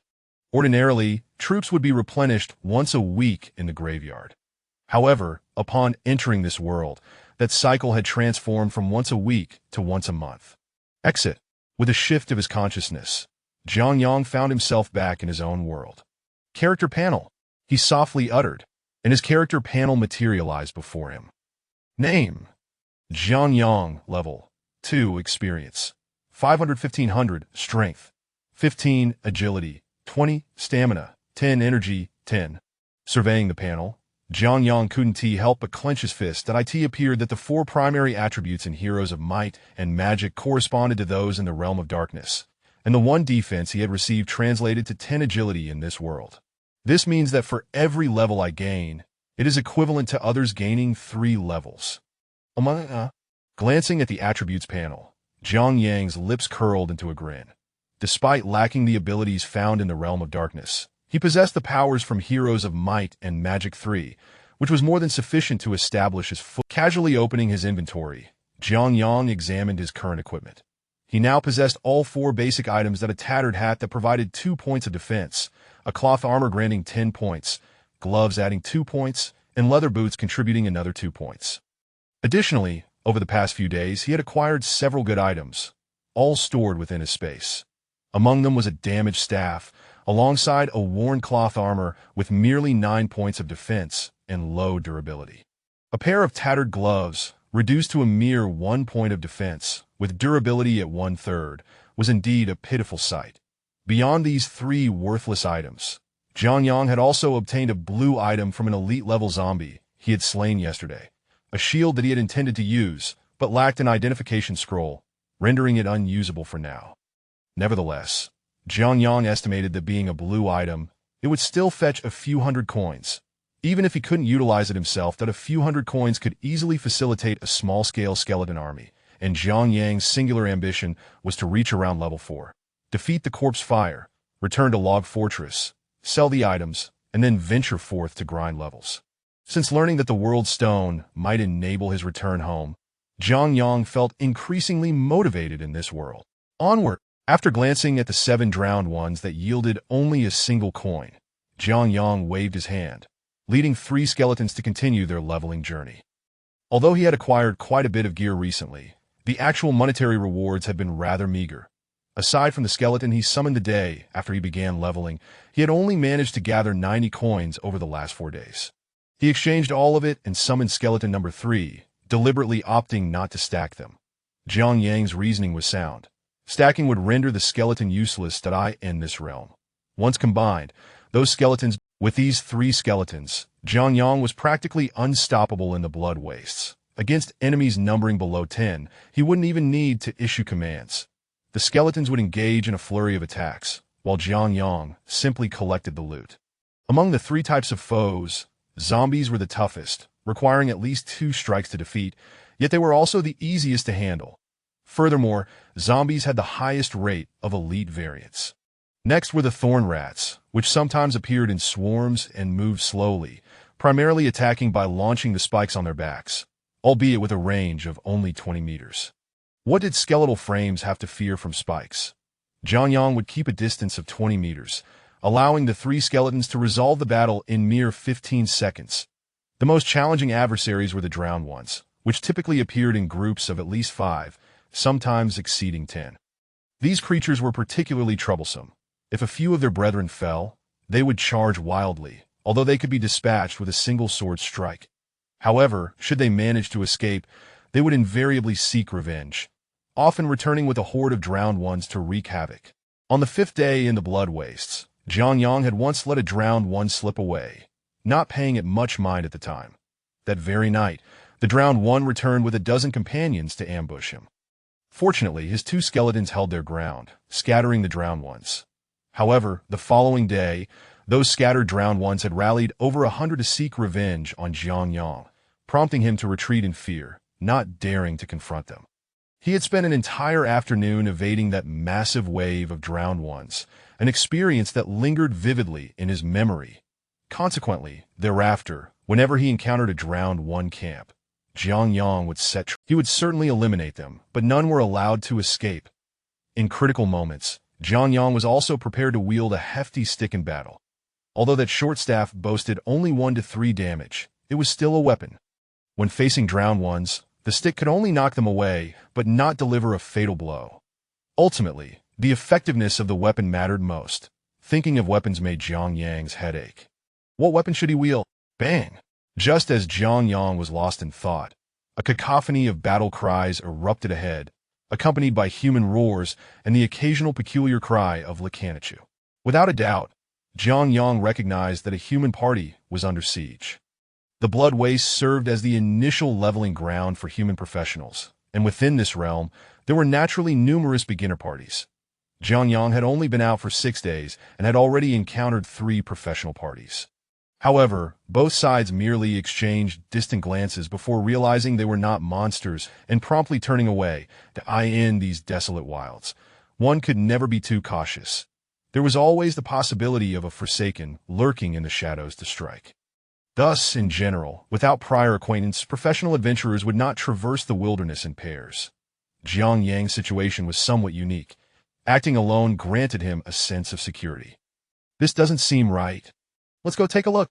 Initially, Jiang Yang thought it was merely a small party hunting monsters. However, after waiting for approximately 3 to 4 minutes, the clamor of battle showed no signs of abating, and the Necromancer cries only grew louder. This made Jiang Yang uneasy. Could it be that the professionals were truly besieged? He recalled his own experience of being chased by drowned ones across the realm. Perhaps another party was in a similar predicament. With this thought in mind, Jiang Yang, accompanied by his 3 skeletons, hastened toward the source of the commotion. Upon arrival, he couldn't help but gasp in shock. Chapter 11. The Descent of the Elites? Second update. With an army exceeding 1,000, there are no boundaries. With over 10,000, there are no limits. Prior to this moment, Jiang Yang had always considered such statements to be rather absurd. He had never witnessed a throng of over 10,000 people, although he had seen over 1,000 during his school's sports meet. Yet, even that spectacle had not seemed particularly impressive to him. After all, he was merely observing high school students, and 1,000 of them hardly incited awe. Furthermore, a significant portion of those students had likely wandered off to internet cafes to indulge in Dota. However, as Jiang Yang now beheld the multitude of over 1,000 fallen demons before him. Despite their childlike appearances, they were undeniably far more intimidating than 1,000 high schoolers. Wielding gleaming blades, they charged into the fray, shouting Necromancer as they advanced in the heart of the battle circle. 5 individuals were encircled, with an Amazon standing at the center, for no one but an Amazon could unleash magical arrows. Above them, a flock of crows soared, indicating the presence of a druid. Beneath their feet lay a circle of power, suggesting the influence of a paladin, while explosions and the roars of a barbarian echoed from their ranks, indicating the presence of assassins and barbarians alike. This formidable assembly was nearly complete, with all major combat roles represented save for the mages. With the paladin's aura, the barbarian's defenses, the druid's summons, the assassin's traps, and the Amazon's primary output, Jiang Yang, despite his limited experience in gaming, recognized that such a 5-person team was quite overpowered. At the very least, they could match him in one-on-one combat. Yet in a group confrontation, he would surely be outmatched, unless he could summon a full complement of 9 skeleton warriors. Ideally, this squad should have been striding confidently across the bloodied wasteland. Yet for reasons unknown, they had provoked such a vast horde of fallen demons. Jiang Yang felt a chill run down his spine. He had initially entertained thoughts of aiding them, but now it seemed prudent to reconsider. If worst comes to worst, I should make my escape. As he surveyed the swarm of fallen demons before him, an instinctive urge to flee took hold. Necromancer, just as Jiang Yang contemplated retreating, a crimson figure plummeted from the sky, landing directly before him. As he prepared to flee, the fallen demon sprang to life, racing towards him. The chaos of battle was palpable. The unfortunate demon at the forefront was seized by the opposing barbarian, who swung it like a weapon, while its fellow demons made a hasty retreat to avoid the onslaught. The demon flew through the air like a kite with a severed string, landing squarely at Jiang Yang's feet. The leaping demon paid little heed to whether Jiang Yang was allied with its foes.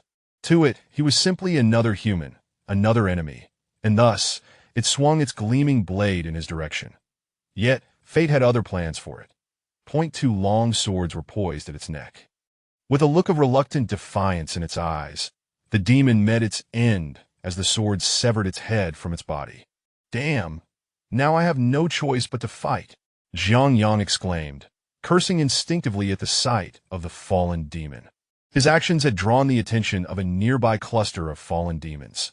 Though the majority remained indifferent, a contingent of over 20 demons was dispatched to confront him. Kill, make it swift.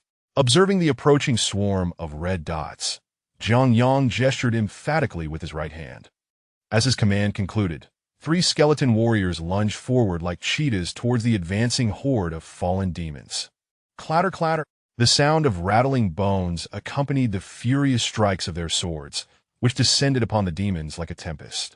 Had it only been Jiang Yang alone, even with a mere 60 health points, he would have easily succumbed to the overwhelming numbers of 20 or more demons.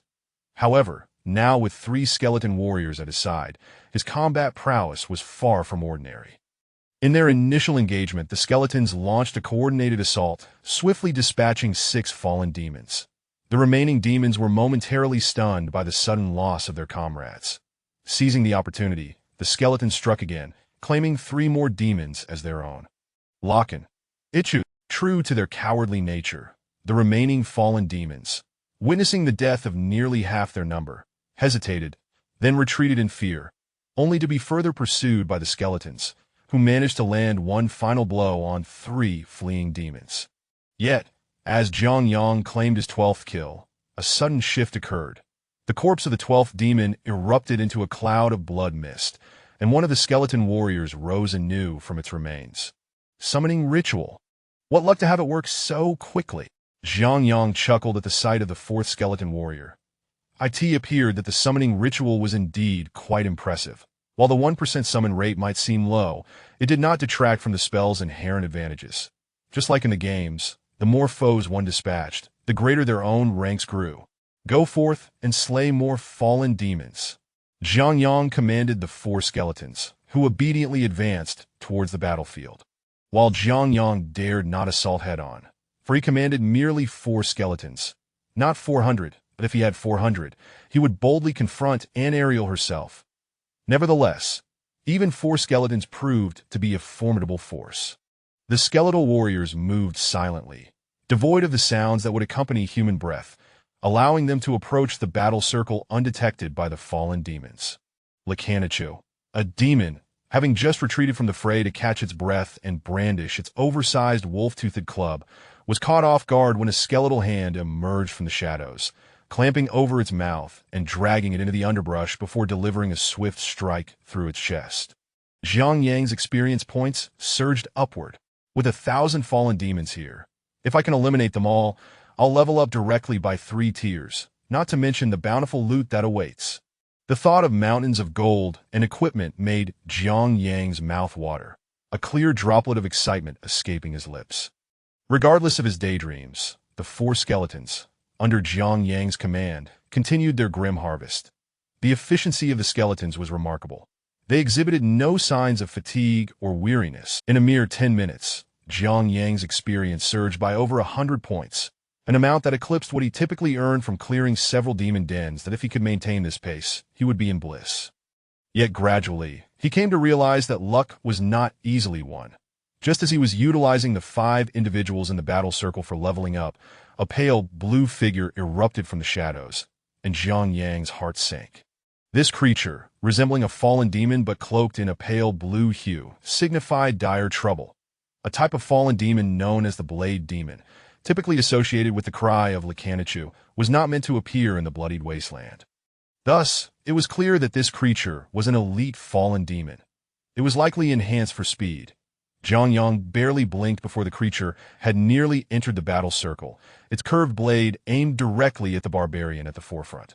The barbarian, of modest level and yet to master the art of leaping, attempted to block the incoming strike with his dual axes. While he succeeded in deflecting the blow, he was instantly engulfed in a blue glow, frozen by the icy damage inflicted by the elite demon. This opponent was no ordinary foe. Lecanichu, witnessing its adversary ensnared in frost, the elite demon swiftly withdrew its blade, aiming for the barbarian's head. In that critical moment, an Amazon stationed in the center of the circle swiftly readied her spear.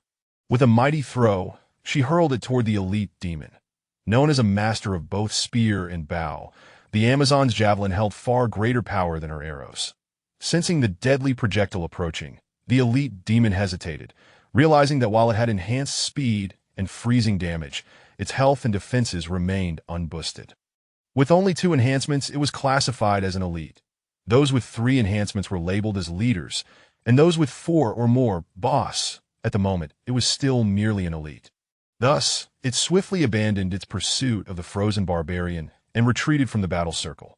The barbarian, however, was rescued by a valiant young paladin, but the absence of the barbarian left the remaining party members vulnerable to the onslaught of the fallen demon horde.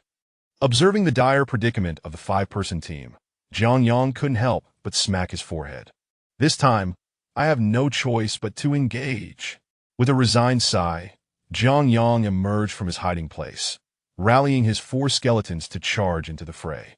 He understood all too well that if these 5 were to fall, he would not escape unscathed. Chapter 12. The Super Expert. Third update. Sister Susan David. He's so cold. What should we do? In the midst of the 5-person battle circle, a girl with jet black hair anxiously addressed a stunning blonde beauty, yet the latter paid her no heed. Instead, she gripped her bow and arrow tightly, and swiftly drew an arrow from the quiver embedded in the ground, releasing it with precision. Do not concern yourself with him for now. David is but a barbarian, merely frozen and in no mortal danger. Our greatest predicament lies with these creatures, the blonde beauty coldly remarked, her gaze fixed on the encroaching abyssal demons. Iron, hurry over and lend a hand. I cannot withstand this much longer.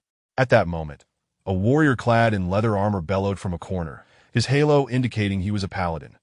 Typically, paladins are the most resilient of characters. However, he currently possessed only a rudimentary shield with a paltry 4 points of defense. What could that possibly achieve? Without the support of levels, even the most formidable paladin would falter in such dire straits. Oh! The black-haired girl, upon hearing the paladin's shout, immediately dashed over, rummaging through her space to retrieve 2 pale yellow vials.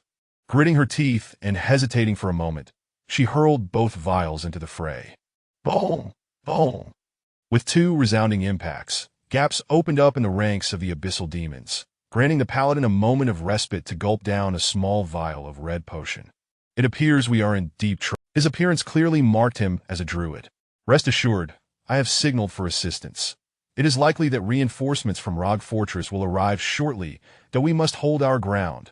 The blonde girl, steadfast in her role as the primary damage dealer, responded coolly to the druid. Yet, she did not lag behind, continuously knocking and loosing arrows from her quiver. Rockaniki! Just as this beleaguered team was barely managing to hold on, a figure suddenly emerged from the throng of abyssal demons. The pale blue form unmistakably revealed the identity of this foe. The elite has returned. Be cautious. The Amazonian warrior was the first to spot the silhouette, her voice rising in alarm. Rockaniki! The pale blue figure showed no intention of granting the team any time to react, charging towards the weakest paladin with a speed that seemed to defy comprehension. By the time it reached the paladin, he was only just raising his shield as the elite abyssal demon swung its curved blade down upon him. Smack! A flurry of ice shards danced in the air, instantly coating the paladin in a layer of pale blue. Meanwhile, the rogues standing beside him lacked the ability to intervene. Having already exhausted their stock of explosive potions, they could only watch in horror as the curved blade descended upon the now frozen paladin. As the blade drew nearer, the paladin resignedly closed his eyes. Clang! However, the anticipated strike did not land. Instead, a resounding clash of weapons echoed. The paladin opened his eyes in astonishment to find a skeletal figure before him. Though initially startled, he quickly deduced that it was a minion conjured by a necromancer, as the skeleton's bone sword successfully parried the elite's blade. Swish! Just as the paladin considered fleeing, another skeleton emerged from behind the first, brandishing a bone sword and lunging at the abyssal demon.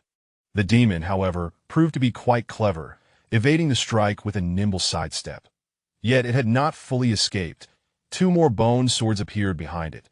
Dumbfounded by the sudden appearance of the skeletal weapons, the abyssal demon, driven by its instinct for survival, executed a surprising maneuver. As the 2 swords came crashing down, it knelt and slid beneath them, reminiscent of a stunt performer in a film. Alas, this was not Earth, and the script did not follow cinematic conventions. Just as it slipped past the swords, a massive foot descended from above, crushing down upon its chest, forcing it into the soft earth below and rendering it unable to fight. Damn it, perish! Just as it struggled, A small club appeared before its eyes. Ignoring the demon's terrified gaze, the club struck its skull, instantly depleting its health bar. Flourish! As the demon's health was wiped out, a plethora of loot erupted from its form, the most significant being coins. The individual who had dealt the fatal blow bent down to collect the spoils without a care for his surroundings. Though this individual busied himself gathering treasures, the surrounding skeletons instinctively began assisting the team in dispatching the remaining abyssal demons. With the elite demon's threat neutralized and the addition of the 4 skeletons, the tide of battle gradually shifted in favor of the adventurers, although the abyssal demons still held a significant advantage and did not flee. This haul is impressive. The elite abyssal demon yielded 120 experience points, along with 15 gold coins and 2 blue-grade items. Truly remarkable.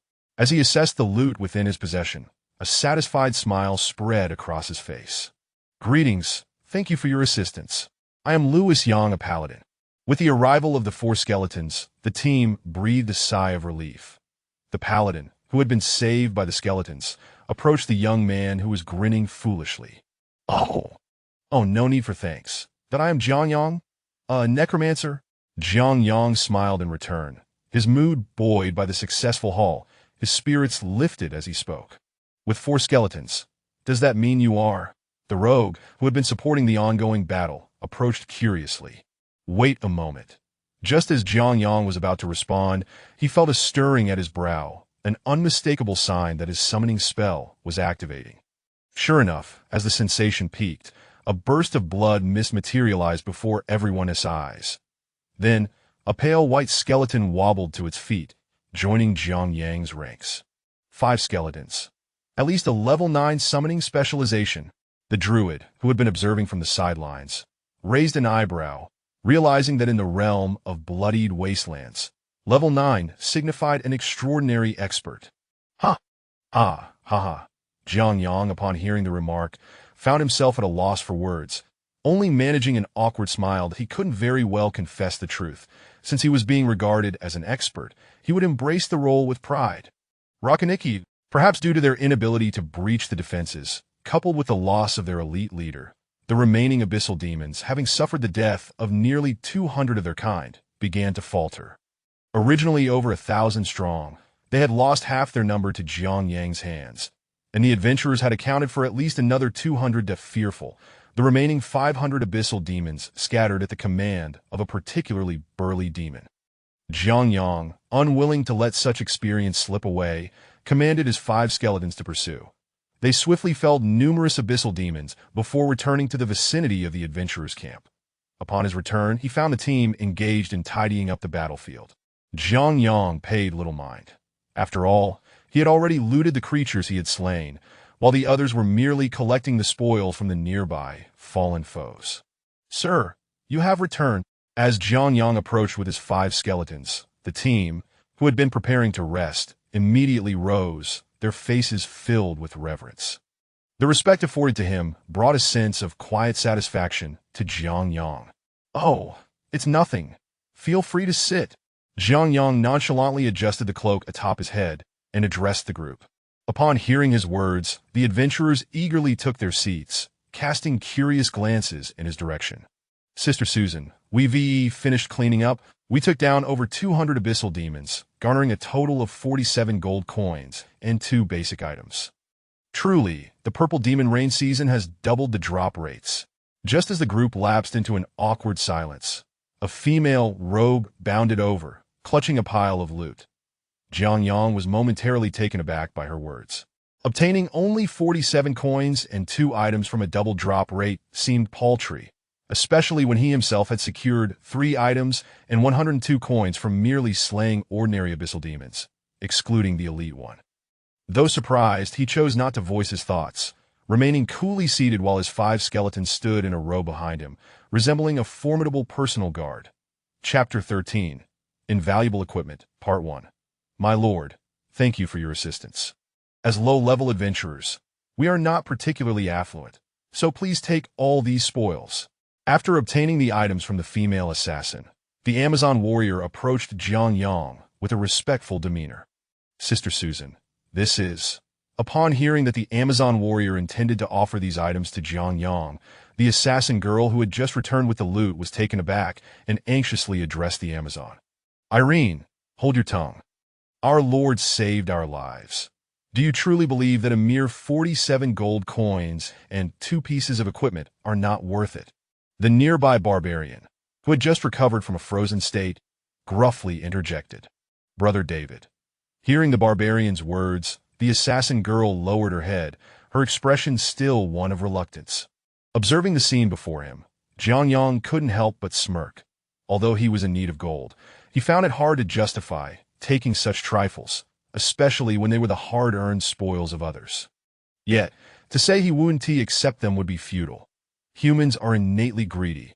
Even if he had no use for the 2 pieces of equipment, he found himself wanting them. How about this?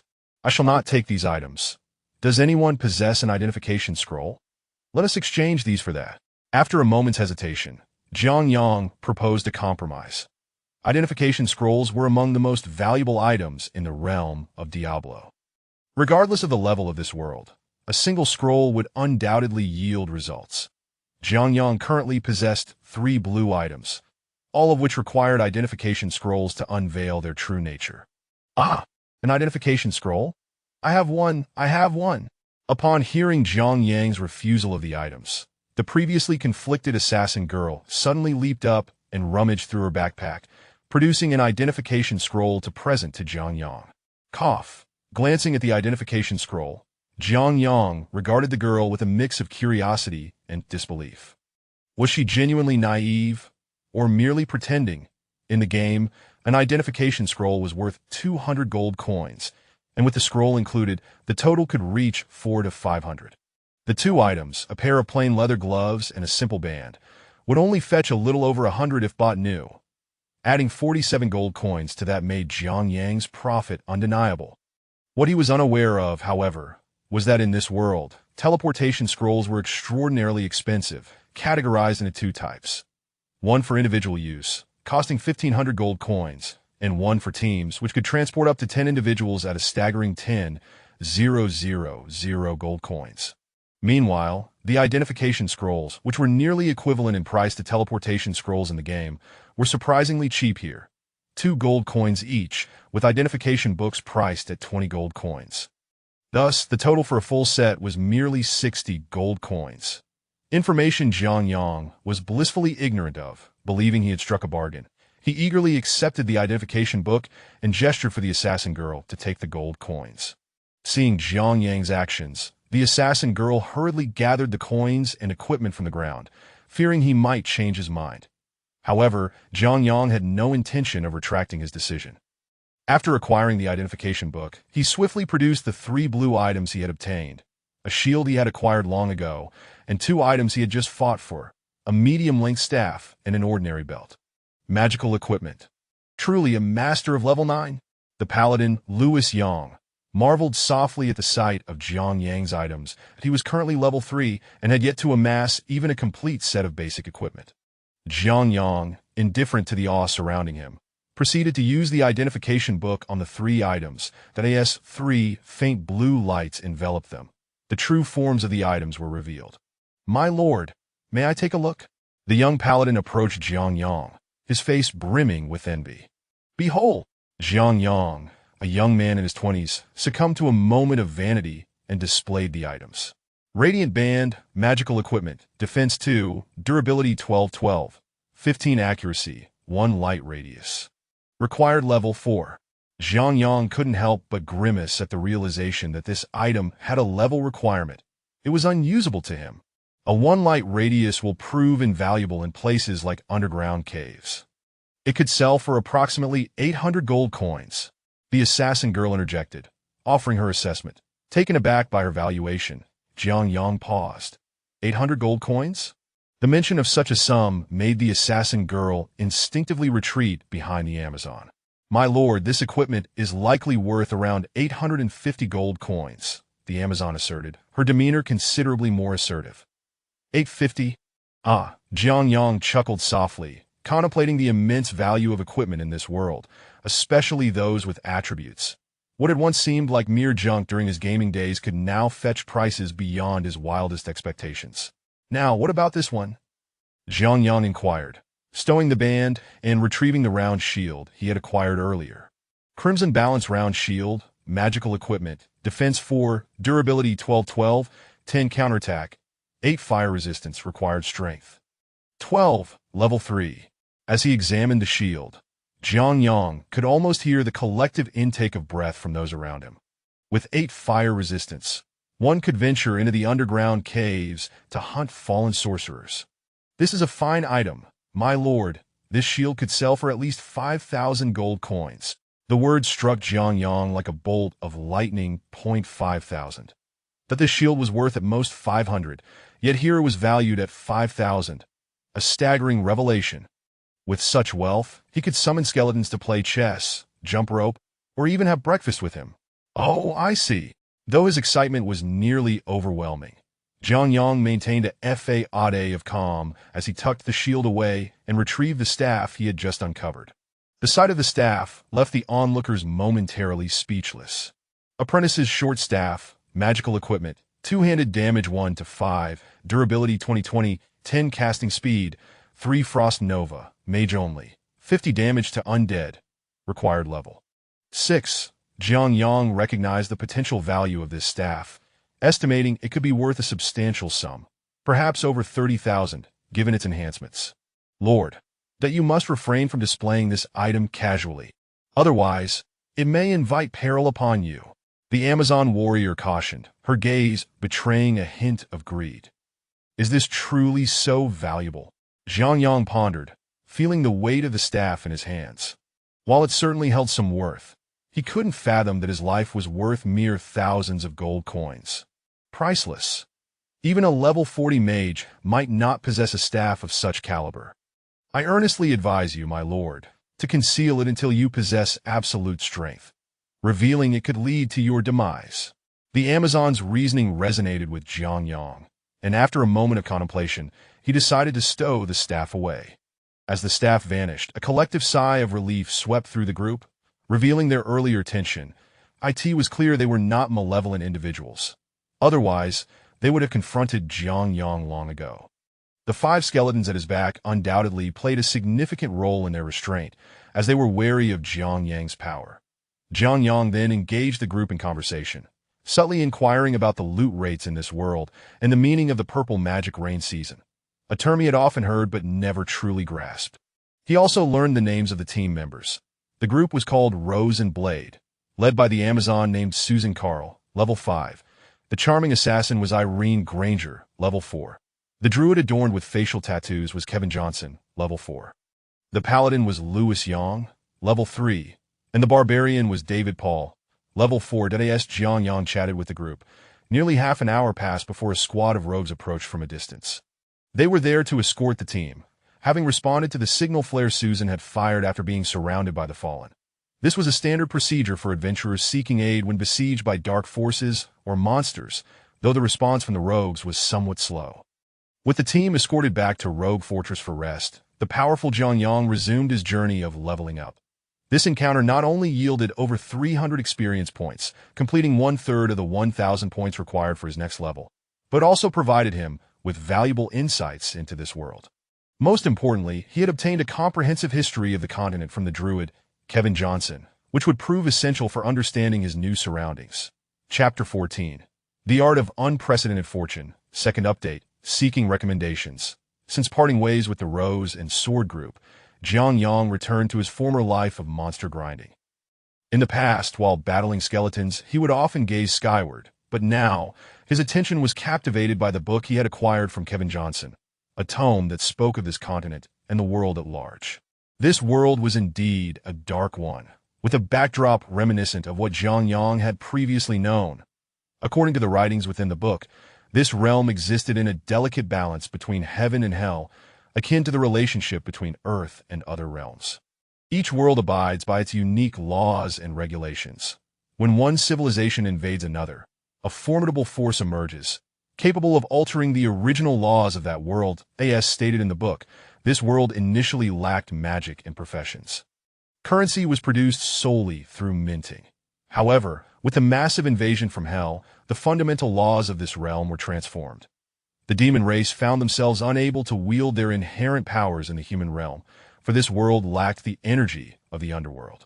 It was akin to placing a human in an atmosphere of nitrogen. Such a being would surely perish. To enable the demons to coexist within the human domain, the three demon gods harnessed the power of the laws to reshape this world, converting its energy into a form that bridged the human and hellish realms, now referred to as experience and levels. Originally, this transformation was intended for the demon race. Yet who could have predicted that the human beings would excel in utilizing this energy? Thus, the phenomenon of class changers emerged. The book not only chronicled the history of the continent, but also delved into various peculiarities, such as the purple demon rain, a legendary energy fluctuation employed by the three demon gods to modify hellish creatures. This energy became manifest as rain. During the rainy season, hellish beings became increasingly ferocious and powerful, yet the bounty of treasures and coins they dropped doubled compared to ordinary times. Following the conclusion of the purple demon rain, legendary monster sieges would occur, a situation that caused considerable distress among the human elite, which is why John George and his companions sought to return the civilians. In addition to these strange occurrences on the continent, there were numerous cultural tidbits, such as the existence of clans. Wherever there are people, there is conflict. Where there is conflict, there is a realm of martial arts. And where there is a realm of martial arts, clans inevitably arise. Ever since class changers emerged as heroes protecting civilians, the dark world has been relentless in nurturing these individuals. Any youth exhibiting potential is guaranteed training and cultivation. Nevertheless, the emergence of class changers remains a rare occurrence, with only one arising from every 300 individuals. Yet, high-level talent cultivation can indeed enhance the likelihood of successful class changes. Thus, in the early days of class changers, a trend began to flourish, wherein class changers and civilians intermarried to preserve superior bloodlines. This method proved effective, as among the existing class changers, 60% could trace their lineage back to a class changer in their third generation. Among the remaining 40%, 20% were the ultimate products of family training, indicating that their fathers, grandfathers, and other direct relatives were all class changers. A mere 20% hailed from civilian backgrounds. Yet, despite being class changers, humanity's inherent flaws persisted. Class changers from the same family or lineage tended to band together, leading to the rise of clans. These clans replaced the once prominent families, evolving into the current class changer clans of the world. While dozens of such clans exist globally, only 4 stand at the pinnacle, one of which Zhang Yang had encountered in the Magic Killing Squad. Paul Wall, a 15-year-old third-level mage and a side descendant of the Wall clan, who was prioritized for training. Individuals from these families often reach level 15 or higher by the age of 20. In stark contrast, Zhang Yang, at 23 years old, had only achieved level 2, a source of shame within the clan. Of course, if they were to discover that Zhang Yang had single-handedly grinded to level 6 in merely 6 days, it would surely astound them. The record for the fastest ascent to level 2 was set 3 years prior by Prince Jehai of the Eastern Desert Empire, who accomplished this feat in just 4 days. It was said that he donned resplendent golden armor even at level 1, akin to a golden saint, accompanied by 4 similarly clad guards, and in 2 years, he ascended to level 20, vanquishing an Ariel before returning to the Eastern Desert, reportedly still wandering within that realm, apparently unwilling to venture into the rainforest. No matter the world, the offspring of officials are always formidable, Zhang Yang mused as he stretched, glancing at his experience bar. After 4 days apart from the Rose and Sword group, he was on the brink of filling his experience bar as he ventured further from the Roared Fortress. The number of monsters increased. Originally, a fallen demon camp would host only 7 or 8 demons. But now, 8 days away from Roared Fortress, any camp he encountered boasted at least 14 or 15 demons. Had he still only possessed the 2 skeletons, he might have hesitated to engage. But now he commanded 5 furthermore, he wielded the powerful soul-summoning technique. 5 skeletons were more than sufficient for Zhang Yang, especially in the Blood Wasteland, where excess was unnecessary. The skeletons summoned through soul summoning, aside from 1 spare, were all enhanced to bolster these 5 soldiers. The enhancement effect was remarkably pronounced, yielding an overall increase of 50%. For example, an enhanced skeleton S attack rose to 75, defense to 60, damage ranged between 2 to 4, and vitality reached 90, though speed remained unchanged. Over the past 4 days, Jiang Yang had slain hundreds of monsters, accumulating a total experience of 1498 out of 1500. The 5 enhanced skeletons by his side matched the lethality of a level 9 skeleton, though they lagged in attack and defense, a discrepancy Jiang Yang had anticipated. Enhancing a skeleton by 1 level required 1 skeleton, while 2 were needed for a 2-level enhancement. Presently, Jiang Yang lacked the strength for further enhancements. Yet even with these 5 skeletons, he wielded considerable power in the blood wasteland that in recent days. He had saved the gold and equipment he acquired, intending to construct more within his crypt. The entire graveyard had only one evil temple, which felt rather incongruous, and Jiang Yang urgently needed funds and other special minerals to enrich his domain. 2 zombies ahead. Let's eliminate them. Just as Jiang Yang contemplated his future plans, he suddenly spotted 2 zombies wandering in the distance. With these 2 monsters, he would surely level up. Level up! The mere thought of the exhilaration that accompanied leveling up sent a delightful shiver through Jiang Yang's body. Clatter, clatter! The 5 skeletons, led by their stalwart commander, swiftly charged toward the 2 zombies. Upon leveling up, the skeleton's attack power had increased. What previously required 2 strikes could now potentially be achieved in 1, should fortune favor them. With a 5 against 2 advantage, victory was all but assured. How? With the anguished cries of the 2 zombies, their decapitated forms collapsed to the ground, and 2 crimson orbs of light entered Jiang Yang's body, instantly raising his experience from 1498 to 1500. A divine white light descended from the heavens. Ah, I am ascending. Jiang Yang relished the wave of comfort enveloping him, his eyes half closed in bliss. Such sensations arrived swift. Strength, stamina. 1 inch, your hero can learn either luck or pathfinding. Luck and pathfinding? Both are excellent skills. Jiang Yang pondered as he examined the panel before him. Luck is heralded among the 3 supreme skills in Heroes of Might and Magic, alongside logistics and wisdom.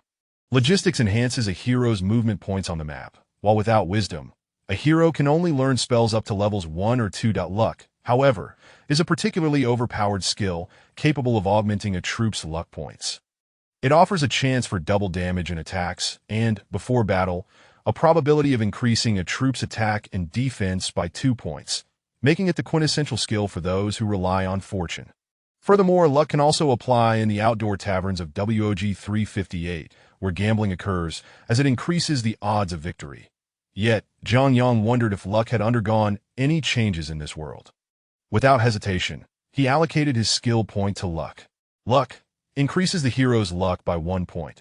All troop types have a 5 chance of dealing double damage when attacking, and a 1 chance of enhancing their attack and defense by 20 when attacking, with a critical hit rate increase of 100. Jiang Yang was left utterly speechless. This public edition contains substantial text, with 3 updates daily. I kindly ask everyone to cast your recommendation votes for Xiao Fei. Chapter 15. The Wicked Cave, 3rd update. Oh my god! I've seen some extraordinary things, but nothing compares to this. And this is just at the 1st level. If it escalates to a higher tier, a 3-fold drop rate, it would be nearly impossible not to prosper. Jiang Yang gazed at the fortune spell before him, drool trickling down his chin. It seems that all 28 skills in Heroes Unleashed have mutated. This is truly unprecedented. Unable to suppress a silly grin, Jiang Yang exited the cemetery and turned his attention to his own character attributes. All points to strength. As soon as Jiang Yang finished speaking, the 5 attribute points he had just received were allocated entirely to strength. Name: Jiang Yang. Level: 3. Experience: 1537.50. Strength: 20. Agility: 20. Stamina: 20. Energy: 10. Observing these statistics, he noted that they were roughly equivalent to those of a freshly class-changed Level 1 Necromancer, whose attributes were 1525. Jiang Yang's total attributes at Level 3 were indeed 10 points lower than his counterpart. Fortunately, he was not a professional in this world. With these attributes, there's no need for me to engage in battle. I can simply focus on self-preservation. Jiang Yang chuckled to himself as he surveyed his stats. With a wave of his hand, a small shield materialized on his right arm. This shield, the deep crimson balance shield, which he had previously crafted, granted an additional 4 points of defense and increased counterattack damage by 10, with a fire pit bonus of 8. The equipment requirement was 12 strength and level 3, making it perfectly suited for Jiang Yang, who displayed it with pride. Abuti? A glimmer of excitement flickered across Jiang Yang's face as he admired the round shield in his hand. Now that I'm level 3, it's time to venture into the Wicked Cave. In the game, Jiang Yang typically trained to level 3 before heading to the Wicked Cave, and he intended to follow the same course of action in this world. Normally, professionals in this realm would wait until at least level 6 and assemble a 10-member party before daring to confront the vengeful corpses. However, Jiang Yang seemed unconcerned by such caution. Of course, he had no idea how fierce the corpses could be. He was merely relying on his gaming experience to tackle the monsters. After approximately 4 kilometers, there should be an entrance to the Wicked Cave. I must enter before nightfall. Glancing at his map, Jiang Yang nodded slightly and, accompanied by his 5 skeleton warriors, pressed onward. 4 kilometers was merely the equivalent of 8 bus stops back on Earth. If it were the old Jiang Yang, a shut-in, he would have likely been exhausted to the point of collapse. Yet now, with his enhanced physical condition, he felt no fatigue at all. Along the way, the 5 skeletons dispatched all the monsters they encountered, allowing Jiang Yang to conserve enough stamina to collect the loot they dropped. He had already amassed around 300 gold coins, but not a single gem had appeared, leaving him quite frustrated. The unique energy within his cemetery could only absorb gems from this world to increase its power. Without gems, Jiang Yang felt powerless. The journey was uneventful, and Jiang Yang, before him loomed a massive skeletal visage, its gaping maw forming the cave's entrance, prompting him to swallow hard. Wicked Cave, entry strictly forbidden for those below level 5. Jiang Yang disregarded the sign posted at the cave's mouth. Let's go! Clenching his fist, shield in hand, he led his 5 skeleton warriors into the depths of the Wicked Cave. This cave, established during the Second Demon Invasion, had decades of history. Previously, it had served as an underground granary during the last invasion, where professionals had expended tremendous effort and time to excavate the blood-soaked earth and create this vast storage facility, preparing for future demon incursions. However, the professionals' good intentions were met with harsh reality. During the Third Demon Invasion, many panicked and fled into this granary, only to find the demons sealing off the 6 entrances at the surface. The demons released a miasma within, transforming all the living souls inside into zombies. Furthermore, the projections of hell seeped into the underground cave, claiming dominion over it, while the once captive livestock mutated into abominable creatures, mutated pigs, cows, sheep, dogs, cats, and so forth. Once prey, these creatures now turned predatory, proving to be far more terrifying than the zombies.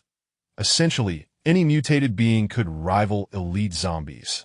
Additionally, within the blood-soaked land, the hunted sedentary demons found their leaders, the projections of the sedentary demon sorcerers, lurking in the underground cave. The sedentary demon sorcerer was the first spell-casting monster, wielding fireballs with the lethality of a level 4 mage and possessing the ability to resurrect sedentary demons.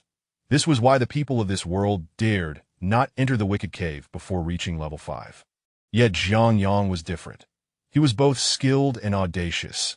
He boldly led his 5 skeletons into the darkened depths of the cave, where upon entry, he was instantly met with the scent of moldy grain. Ugh, that's pungent.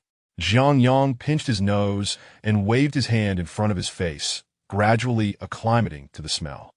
He and his 5 skeletons ventured deeper into the cave, which lacked torches and only featured a phosphorescent paint on the walls for illumination. Nevertheless, visibility remained limited to a mere 10 meters. If only he could wear that belt enhancing his line of sight, things might improve. After roughly 5 minutes of traversing the cave, the lead skeleton, aptly named Handsome, halted abruptly. The other 4 skeletons, tasked with protecting Jiang Yang, also came to a stop, their cold gazes fixed on the inky blackness of the tunnel ahead. Is something amiss? Having spent ample time with these skeletons, Jiang Yang had become accustomed to their keen precognitive abilities, which often surpassed his own eyesight. He placed unwavering trust in them. Just as Jiang Yang sensed something was off, a sudden wolf howl echoed from the depths of the tunnel, that a colossal canine creature, standing nearly chest-high, to Jiang Yang. emerged slowly from the shadows. His cough. A mutated dog? Jiang Yang gasped as he beheld the massive beast, its presence causing the acrid odor to invade his airways, prompting a couple of coughs. However, his eyes remained fixated on the monstrous creature. Ugh! The enormous dog, with its pale green eyes, locked onto Jiang Yang and his skeletal entourage, baring its teeth in a menacing grin. Saliva dripped from its formidable fangs, sending shivers down Jiang Yang's spine. This creature was truly terrifying. Clatter, clatter! Regardless of the giant dog's fearsome appearance, the disparity in combat prowess was stark. The mutated dog far surpassed the skeletons in strength. Even the enhanced skeleton struggled against it. The first summoned skeleton, Handsome, managed to evade the dog's initial strike, but Skeleton 4 was less fortunate, sent flying by a powerful paw swipe, landing painfully beside Jiang Yang. Although it remained intact, its health plummeted from 90 to a mere 25.1 more hit, and it would surely perish. Jiang Yang's heart raced at the sight of the unfolding chaos. I didn't anticipate this creature to be so formidable. Time for a combined summoning. Jiang Yang, not one to hesitate, immediately summoned Handsome back and returned to the cemetery, spending 60 coins to acquire a new skeleton, alongside the backup skeleton. The next moment, Handsome's once white bones transformed into a dusty gray, and his stature increased from approximately 1.7 meters to 1.75 meters. His hollow eyes, previously adorned with only 2 tiny golden dots, now flickered with 2 fiery embers. Recognizing this transformation as a sign of evolution, Jiang Yang felt a surge of excitement. Go defeat it! Jiang Yang swiftly exited the cemetery and summoned Handsome anew. The process may have seemed cumbersome, but it transpired in an instant. Yet, during that brief moment, the giant dog had already sent another of Jiang Yang's skeletons flying. This time Skeleton 5, that just as it prepared to pounce and dispatch Skeleton 5, Handsome completed its evolution and reappeared within the wicked cave. Sensing the pressure from Handsome, the mutated dog hesitated. That momentary pause was all that was needed for Handsome to charge into battle. Now at level 3, Handsome's attack power reached 112, with a defense of 95 and damage potential of 3 to 6, making him a worthy adversary against level 9 skeletons, surpassing them in lethality. The mutated dog, despite its monstrous nature, was only level 5 that faced with overwhelming odds and formidable damage. The dog found itself overwhelmed, preoccupied with evading Handsome's strikes. That it was then that Skeleton 2 and Skeleton 3 seized the opportunity to slash at its right leg. Though they did not sever the limb, they inflicted a significant wound. This injury hampered the dog's agility, and Handsome seized the moment to strike at its waist. Dogs, being descendants of wolves, share their vulnerabilities, specifically a weak midsection. The slowed, mutated dog could not evade Handsome's bone sword, which cleaved through its waist with tremendous force, splitting it in two. The other 4 skeletons quickly surrounded the fallen creature, plunging their bone swords into its neck, severing its head. In an instant, numerous items erupted from the giant dog's carcass. Chapter 16. The Mysterious Art of Improvement. 1 update. Request for recommendations. 200. 200 experience points. Such a generous reward. After defeating the massive hound, Jiang Yang's experience bar surged significantly. Witnessing such an increase in experience, his jaw nearly dropped in astonishment.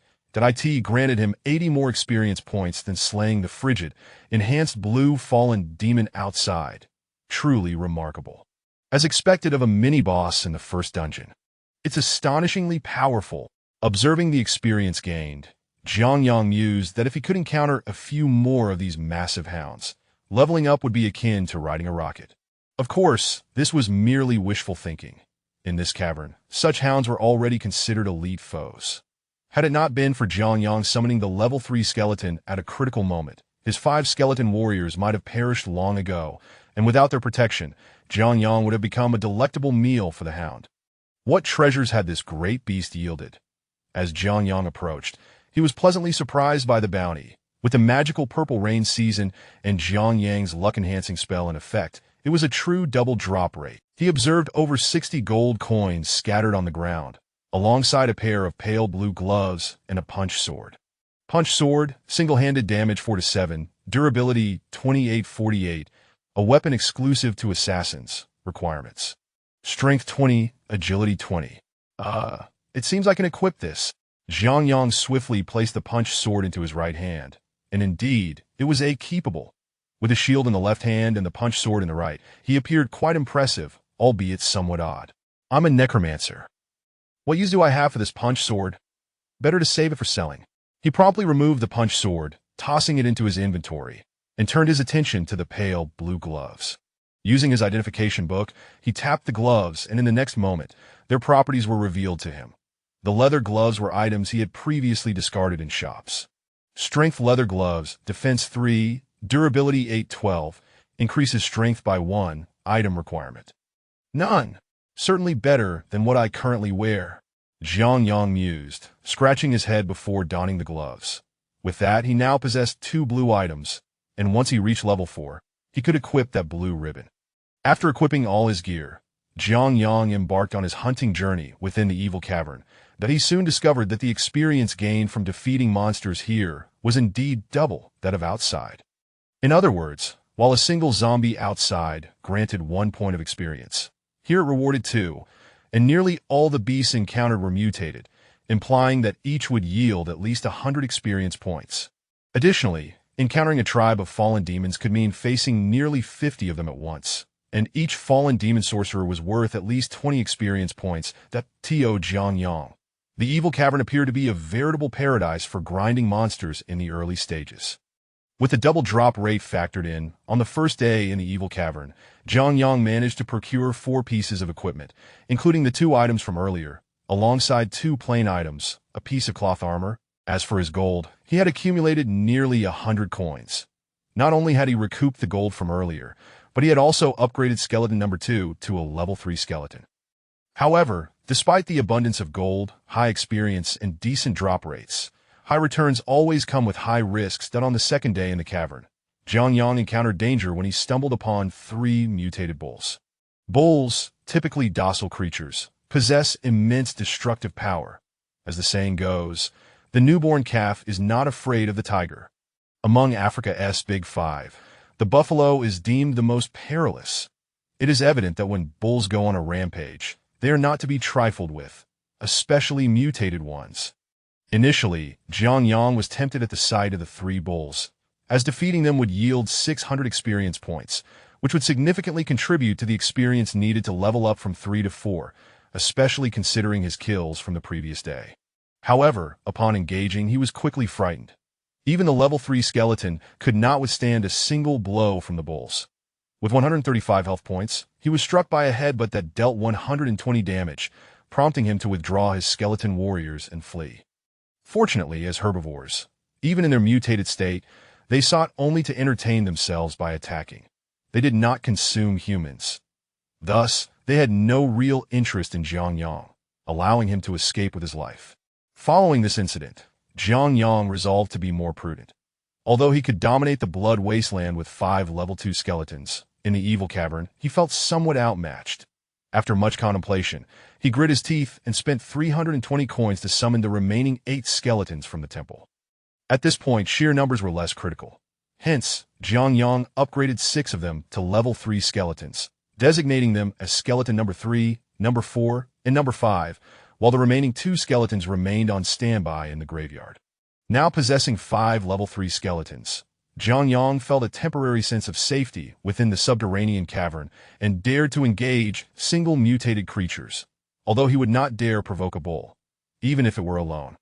Given his current level, such a confrontation would be ill-advised. Despite his caution, Zhang Yang's level continued to rise rapidly. That on the 5th day within the evil cavern, he accumulated the 2,250 experience points required to level up. As a flash of white light enveloped him, all his fatigue vanished, and the exhilarating sensation returned. Having experienced this twice before, Zhang Yang did not linger too long in his revelry.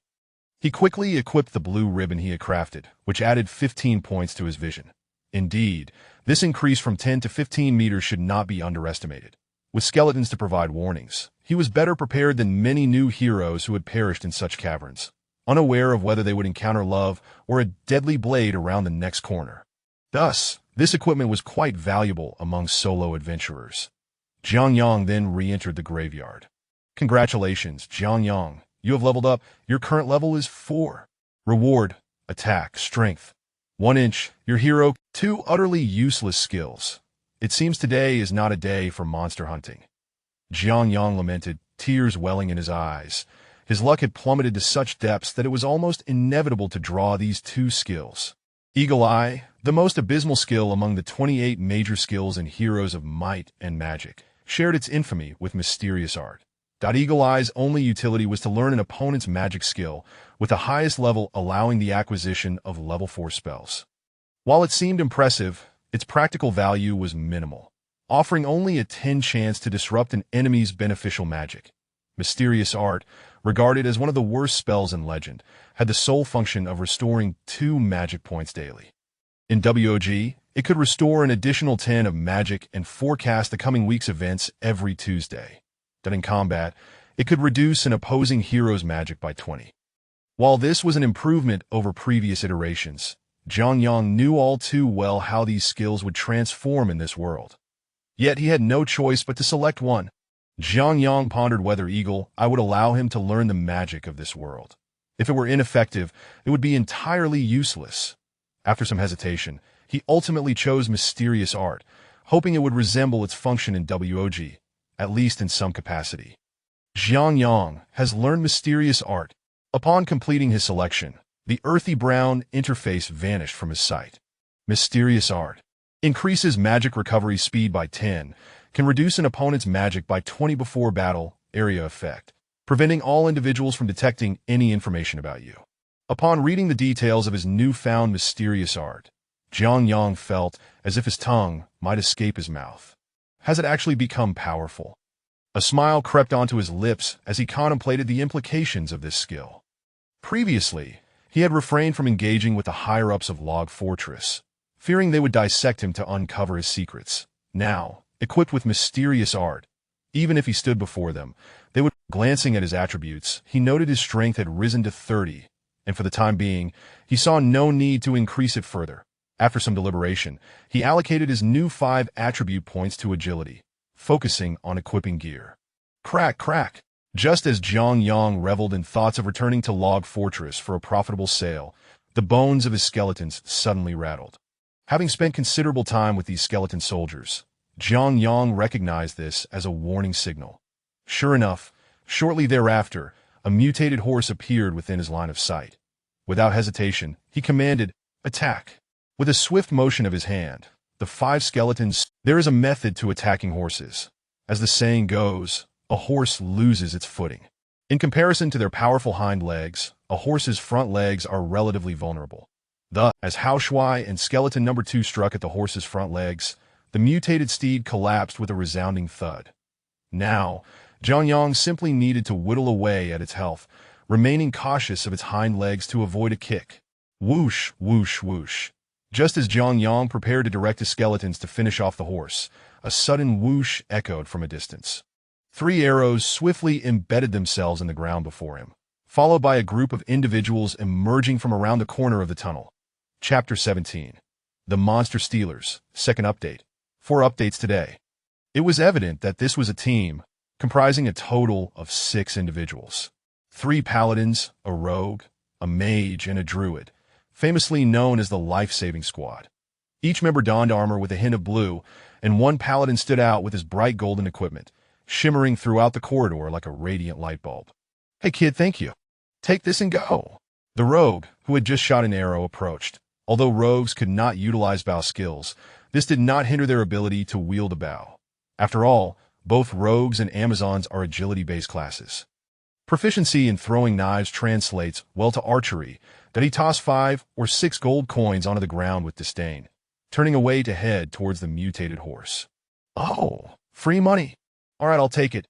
Now I'm off to collect some monsters." Jiang Yang glanced at the rogue, chuckling as he pocketed the coins, then nonchalantly strode towards the mutated horse. However, the rogue, who had already moved ahead, found himself blocked by Skeleton 5, who raised its bone sword and fixed a menacing gaze upon him. Upon hearing Jiang Yang's words, the rogue's expression shifted. He had always been the one to put others in difficult situations. Never had he been the target of mockery. Anger surged within him, and he drew his bow, aiming at Jiang Yang. But just as he did, a bone sword was placed firmly against his neck. This world, though shaped by games, was not merely a game. Every practitioner was a valuable asset to humanity. Hence, the Human Alliance strictly prohibited practitioners from harming one another. Even if members of a practitioner family harmed civilian practitioners, they would face severe punishment enforced by the Council, and no matter how powerful a family might be, they would find themselves at the mercy of the Council, akin to fish on a cutting board. Jiang Yang himself was hesitant to commit murder. He merely sought to intimidate the rogue. "Kid, do you dare?" Just as Jiang Yang prepared to utter a threat, the paladin-like figure behind him scoffed and spoke slowly. His arrogant gaze ignited. "I don't dare to kill." Jiang Yang nodded, withdrawing the bone knife from the rogue's neck. Upon hearing Jiang Yang's admission of fear, the entire team displayed looks of disdain. "But that does not prevent me from teaching you a lesson." Jiang Yang was not one to let himself be bullied. Before the team could revel in their perceived victory, his next words came swiftly, and Skeleton 1 adjusted its bone sword from horizontal to vertical. The side of the bone knife struck the rogue's head with a loud smack, sending him spinning through the air before collapsing to the ground, stars dancing in his vision. "Dare to hit me? Let us go. As long as he isn't dead, cripple him." The paladin was taken aback that Jiang Yang would dare to strike, his eyes widening in disbelief. Meanwhile, the two paladins and the druid rushed towards Jiang Yang. "Tisich, seeking death." Jiang Yang sneered at the approaching paladins. With a flick of his wrist, the four skeletons surrounding the mutated horse lunged at the trio, while the skeleton that had just struck the rogue remained behind Jiang Yang. Level 9 Necromancer? Upon seeing the four charging skeletons, they could hardly fathom encountering a level 9 Necromancer in the evil cave. Typically, Necromancers of such caliber would be found in the cold wastes after reaching level 7. Few remained in the blood wasteland, as even the creatures within the evil cave were only level 5. The Dark World was unforgiving. Players did not receive experience bonuses for defeating monsters of levels higher than their own, and any creature 2 levels below their own yielded no experience.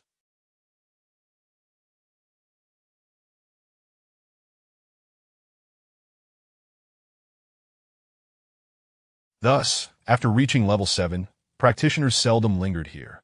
Although the Firestarter was a level 8 creature, it was the only one in the entire evil cave. Most would wait to reach level 6 before teaming. These individuals had chanced upon Jiang Yang, assuming he was merely a lowly level 5 Necromancer with only 3 skeletons. However, they had underestimated him. Jiang Yang commanded 5 skeletons. While they were momentarily stunned, the skeletons had already charged forward, with skeletons 3, 4, and 5 initiating combat. With a clash, the 3 skeletons swung their bone swords towards the trio. The 2 paladins and the druid only realized the danger as the swords approached, lifting their weapons to block the impending strikes. Just as they prepared to retaliate, the 3 skeletons suddenly lifted their right feet. Bang, bang, bang. The sound of heavy impacts resonated, followed by the clatter of weapons falling to the ground. The 3 practitioners, caught off guard, doubled over in pain, hands clutching their groins as they slowly sank to the ground. The sun sets but rises again. Flowers wilt yet bloom once more. A painful kick to the jewels is hard to bear. My little bird is flown away, and Shanti returned. Oh, the pain, my little bird is flown away. Jiang Yang could hardly contain his amusement at their plight, singing while grooming his nails. The 3 could only glare at Jiang Yang, their voices reduced to incoherent sounds. Suddenly, a sharp sound rang out from a distance. Jiang Yang turned to see that the paladin's attack had been thwarted by Skeleton 2's bone sword, and the legendary low blow had failed as the opponent's armor extended too low.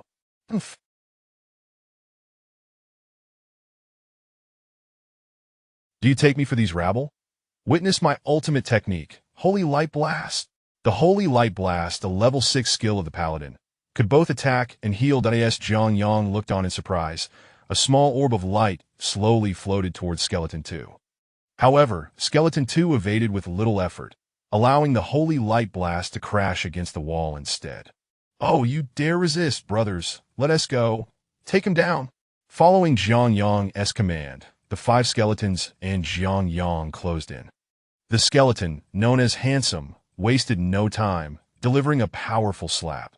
The finest equipment for this level was the skeleton helmet, which only protected the skull, leaving the face vulnerable. The slap landed squarely. The paladin, rendered speechless, fell to the ground in shock. With Jiang Yang's signal, he and the 5 skeletons raised their feet and began to stomp mercilessly. Bang! Bang! Bang! Ah! The paladin's cries echoed throughout the evil cave, prompting the incapacitated trio to feel immense relief that they were no longer in fighting condition. Otherwise, they would have shared in the paladin's agony. Do you know who I am? Do you know who my father is? How dare you strike me? My father has never hit me.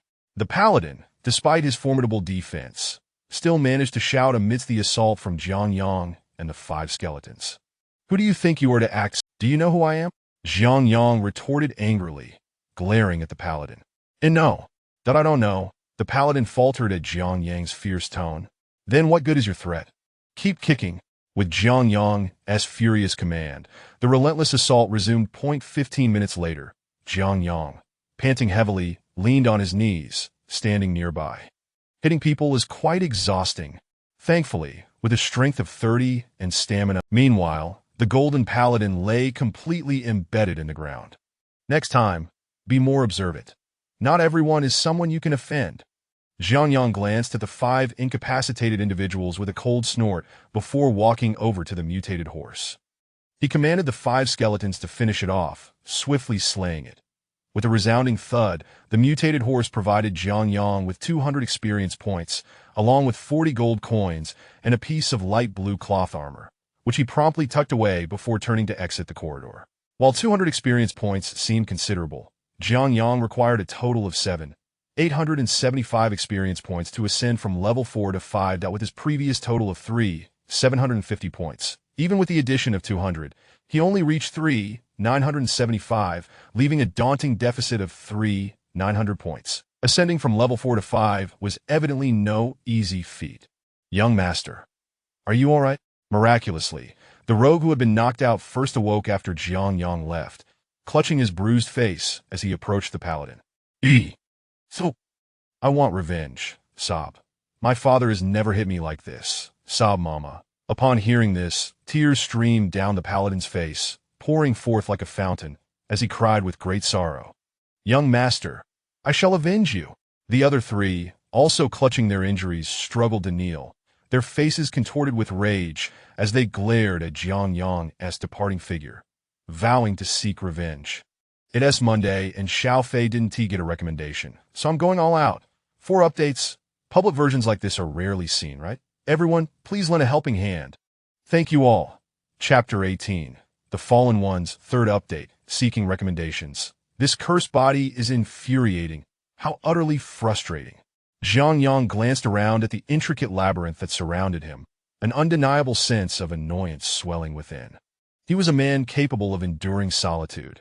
Having weathered the frigid winters of Harbin, he once isolated himself at home for an entire month without stepping outside.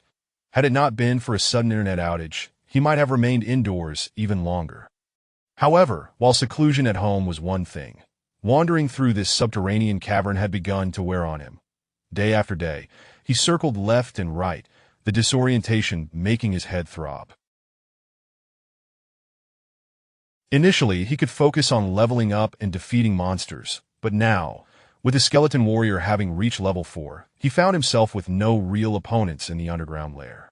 Yet the difficulty of leveling the skeleton was indeed exasperating. To elevate a level 2 skeleton, he needed to merge 2 level 1 skeletons. To reach level 3, 2 level 2 skeletons were required, and naturally, to attain level 4, 2 level 3 skeletons were necessary. This meant that 8 skeletons were needed to form a single level 4 skeleton. Thankfully, the soul summoning technique alleviated some of this burden, that if he had to rely solely on the monthly quota of 12, he might have given up entirely. Nevertheless, a level 4 skeleton was indeed formidable. With an attack power of 169, defense of 135, damage ranging from 5 to 9, and health reaching 202, if Jiang Yang could elevate. Yet it was evident that this was a far-off dream, as the advanced evil temple required 1,000 gold coins, 5 pieces of wood, and 5 stones. Given the current circumstances, acquiring gold was manageable, but wood and stone, Well, it was best not to harbor any illusions. Zhang Yang's foremost desire now was to gradually elevate all 5 of his skeletons to level 5. Rikanichu. Just as Zhang Yang's mind began to wander, a sudden cry from a drowning demon pierced the air.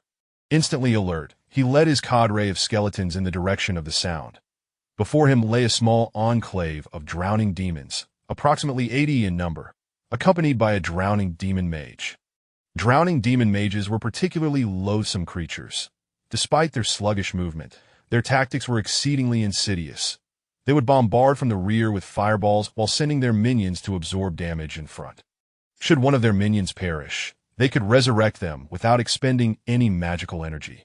The most aggravating aspect of this world was that the drowning demon's ability to resurrect their minions did not require mana. This meant that as long as one did not eliminate the mage, it could continuously revive its minions, a nightmare for melee combatants.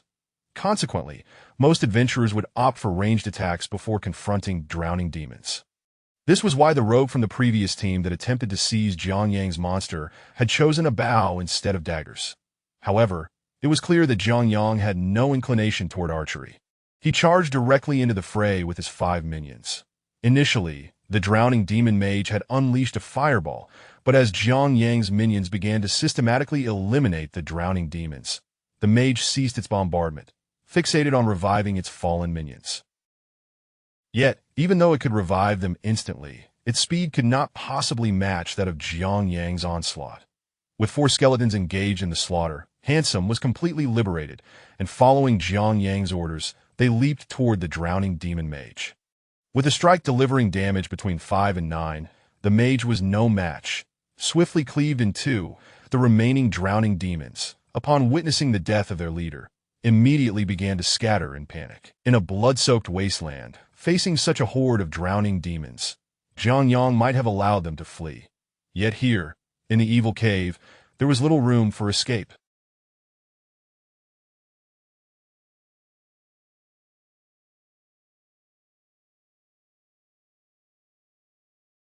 Handsome blocked their path as Zhang Yang and his remaining 4 skeletons commenced their cleansing in this context. Zhang Yang was also honing his combat skills, wielding the deep crimson balance shield in his left hand and the recently acquired blue short sword, the sword of purifying light, in his right. With damage ranging from 2 to 7, durability of 1624, a 37 damage boost against undead, a 30 accuracy rate against undead, and an additional 2 poison damage lasting 2 seconds. This weapon was quite a boon, despite being valued at merely a little over 100 coins in the game. Nonetheless, in the eyes of novices in this world, blue equipment was still considered a treasure. With the enhancement of this weapon, Zhang Yang's attacks began to resemble those of a seasoned warrior, occasionally employing legendary techniques. After all, his attack power dealt with these minor creatures was sufficient to vanquish them in one blow, rendering any excessive effort unnecessary. Swish! With the final drowning demon dispatched, next came the time to scavenge the battlefield. Zhang Yang's luck was truly remarkable. From the 80-plus drowning demons, resurrected demons provided no experience or loot.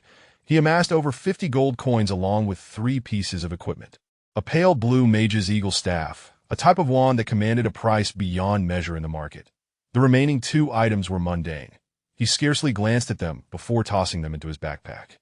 Now, adorned in blue equipment, he wore a sturdy blue hat with a defense rating of 7, enhancing his defense by 21, making it quite a robust headpiece. His previous cotton garment had long been replaced with leather armor, a drop from a mutated horse, known as the sea blue leather armor, boasting a defense of 16, durability of 1824, and a 6 increase in poison resistance, requiring a strength of 15 to equip.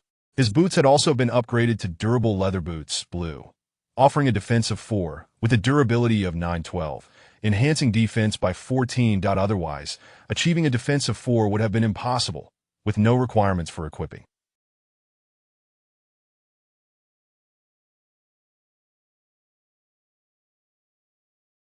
His gloves were strength-enhancing leather gloves, providing a defense of 3 and 1 strength, with no equipment requirements. The light band, offering a defense of 2, durability of 912, and improving accuracy by 15 alongside a 1 illumination range, required a level of 4. In hand, The sword of purifying light and the deep crimson balanced shield completed his ensemble. Although he had yet to procure any rings or amulets, he was nonetheless clad entirely in blue gear. This entire set of equipment would likely fetch a sum exceeding 10,000 gold coins if sold in this world. The drop rates were notoriously low. Based on average drop rates, 100 monsters yielded one white item, 1,000 monsters yielded one blue item, and 10,000 common monsters might drop one bright gold item. Legendary dark gold items were a mere 1 in a million. Due to the current purple demon rain season, drop rates had doubled, yet it would still take 50 monsters to yield a single item. Jiang Yang's luck, compounded with this enhanced drop rate, explained the astonishing results. Within a month, he was nearing level 5, and his backpack was nearly filled to capacity with equipment. He possessed around 16 or 17 pieces of blue gear, while the white items numbered at least 40. Oh, it seems I've cleared everything. As Jiang Yang finished tidying the battlefield and prepared to depart, a small party emerged from a nearby corner. 5 individuals, 3 men and 2 women. Judging by their attire, there was a paladin, an Amazon, a mage, an assassin, and a necromancer. This was Jiang Yang's first encounter with a necromancer in this world, and in comparison to Jiang Yang's summoned skeletons, the skeletons of this realm appeared better equipped, complete with a bone shield. "Greetings, my lord!" The lead paladin bowed respectfully upon noticing the 5 skeletons surrounding Jiang Yang. To them, addressing someone of a higher level as my lord was entirely acceptable. "Hello!" Jiang Yang returned the gesture with a nod, exuding an air of nonchalance. The small party then circumvented him, continuing on their way, but the young necromancer paused to give a deeper bow before rejoining the others with their trio of skeletons. "That mage must be at least level 9. As they moved forward, the assassin whispered to the nearby necromancer, "I suspect they're at level 10. Their skeletons are formidable, indicating they've likely invested in the skill of skeleton mastery. The absence of clay golem mastery suggests a specialization in skeletons." The young necromancer, though not aged, displayed considerable knowledge, nodding in simultaneously. The golden flame within Handsome's eyes ignited fiercely. "That individual poses a threat." After witnessing the group retreat into the shadows, Jiang Yang narrowed his gaze. Regardless of the animosity humans harbored toward him, the soul fire within Handsome remained unaffected. Yet, the mere glance from the assassin had elicited a response, an unmistakable influence of hellish power. Could it be that this individual is the legendary, the Fallen One? Jiang Yang pondered as he watched the party's figures vanish. If this truly was a Fallen One, that small group could be in grave danger should the Fallen One intervene at a critical moment. Regardless, there is no pressing matter at hand. "Perhaps I shall take a stroll." Jiang Yang chuckled as he licked his lips, observing the departing figures. "Let us follow stealthily. No attacking." With that, Jiang Yang led his 5 skeletons in the direction the group had taken, feeling a curious desire to involve himself in this unfolding affair after a day filled with slaying monsters. Ranked 29th overall. This result is utterly disheartening. Everyone, please lend a hand and support with some recommendation votes. I sincerely beg you all. Chapter 19. The Corpse Ignites, 4th update, seeking recommendations. The human heart is the most unpredictable of all. In this world, the wicked outnumber the virtuous. Within every individual lies a shadowy side. That it is said that humanity's bloodline harbors 8 cardinal sins: greed, vanity, jealousy, hatred, cursing, betrayal, disloyalty, and rebellion. Yet, in ordinary times, individuals often conceal their darker inclinations, although some disdain the act of hiding. These individuals are the so-called villains, the nefarious criminals of legend. Such people will never truly align their hearts with humanity. Thus, during the first demonic invasion, at the crucial moment when humanity fiercely resisted the hellish incursion, a faction of miscreants betrayed the human realm, rampaging through its rear, unleashing their inner darkness. Humanity was taken aback, promptly dispatching a grand army to quell the uprising. Possessing overwhelming strength, they decisively crushed the main force of the traitors. However, these individuals sought to join the demons, who similarly scorned them. The demons, formidable in power, yet lacking in intellect, refused to accept these turncoats. In such circumstances, The three demon gods were sealed for the first time. When they were eventually unsealed again, the youngest among them, the god of destruction Diablo, devised a plan. He accepted these individuals, but only as a legion of pawns, reminiscent of the puppet soldiers of yore. Humanity referred to this hellish contingent as the Fallen Ones. Yet, the second battle had yet to commence. Baal, the Hand of Fate, assumed his position, lured into the Soul Stone by Tarshera, and thus the Second War dissipated into oblivion. The alliance of the Fallen Ones subsequently vanished from the surface of the world, but they continued to exist in the shadows. It was not until a decade ago, with the onset of the Third Hellish Invasion, that the Fallen Ones emerged as humanity's true nemesis. They aided the demons in ruling vast swathes of occupied territory, inflicting greater suffering upon civilians than the demons themselves. Consequently, the human alliance imposed severe measures against the Fallen Ones. While it could not be said that their actions affected 3 generations, capture meant certain death, with no questions asked. This illustrates the depth of humanity's hatred for these Fallen Ones. Moreover, slaying a Fallen One was rewarded. This was also a primary motivation for Jiang Yang's association with them. Right? Are you certain about the location of the corpse ignition? Just as Jiang Yang was contemplating the unfolding drama, a paladin from the front squad suddenly inquired of a nearby assassin. Jiang Yang had previously paid little heed to these professionals. While their level surpassed his own, their skills were woefully lacking. However, upon hearing the phrase corpse ignition, his previously nonchalant demeanor shifted to one of seriousness. Of course, I procured this information for 150 gold coins from a 6th-level thief that he was grinding in the evil cave and escaped after encountering the corpse ignition. The location may be slightly off, but it's undoubtedly accurate. The assassin's smug proclamation only solidified Jiang Yang's resolve to follow them, albeit with increased caution. After trailing this group for half an hour, Jiang Yang realized his navigational skills were lacking. Despite having meandered through the evil cave for several days, he had remained primarily on the outskirts and had not ventured deep inside. Clearly, this group possessed a map or similar resource. Within less than half an hour of venturing inward, Jiang Yang witnessed the squad confront a tribe of over 100 submerged demons. The Amazon swiftly drew her hunting bow and loosed a fiery arrow at the sole submerged demon shaman within the tribe. The arrow struck the shaman with remarkable precision, leading to a swift massacre. The paladin and the necromancer's skeleton soldiers blocked a narrow passage, while the assassin set traps and the Amazon provided ranged support. The most formidable firepower, however, came from the mage, whose level was not particularly high, yet his charged and ice projectiles proved devastating. Once the mage reached level 6 and acquired skills such as Frost Nova, Static Field, and Hellfire, he would be capable of unleashing area damage, the sole crowd control skill available to the initial 7 classes. Observing the squad's seamless cooperation, Jiang Yang refrained from intervening, instead dispersing his 5 skeletons. Aside from Handsome, who remained by his side for vigilance, the other 4 skeletons scoured the vicinity for demonic creatures.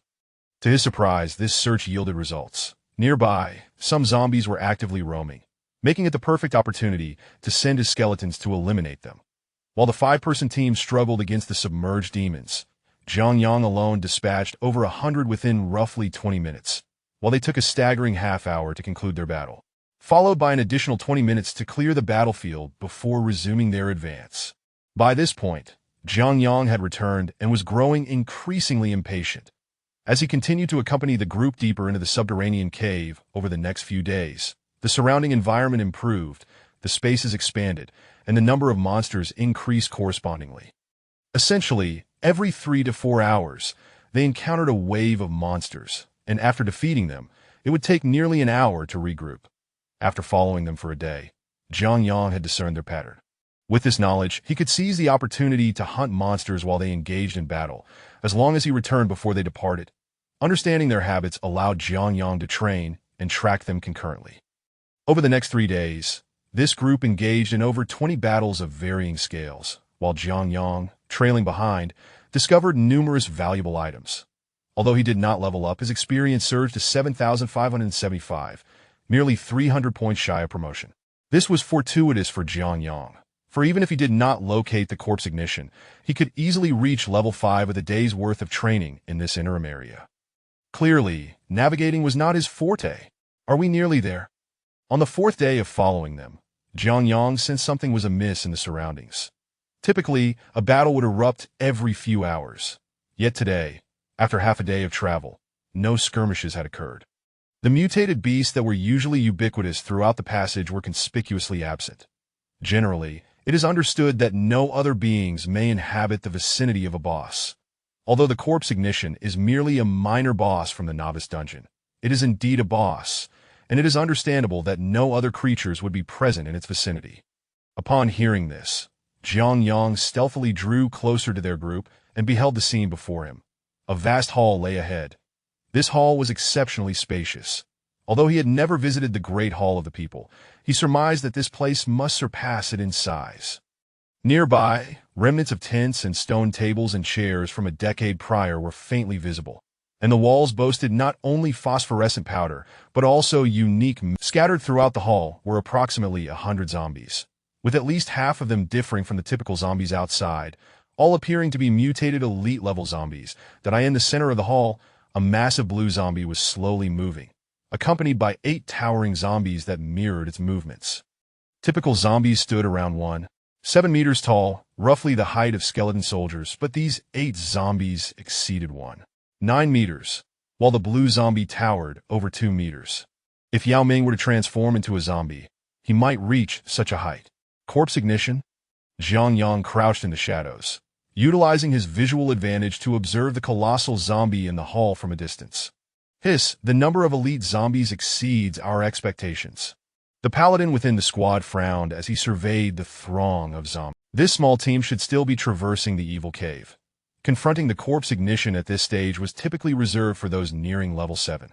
Despite the seemingly minor gap of 1 level in the Dark Realm, each 6 levels represented a significant divide, as level 6 unlocked new abilities. With these new skills, the professionals stood a chance of wearing down the corpse ignition, but at level 5, they were outmatched. I propose we retreat for now.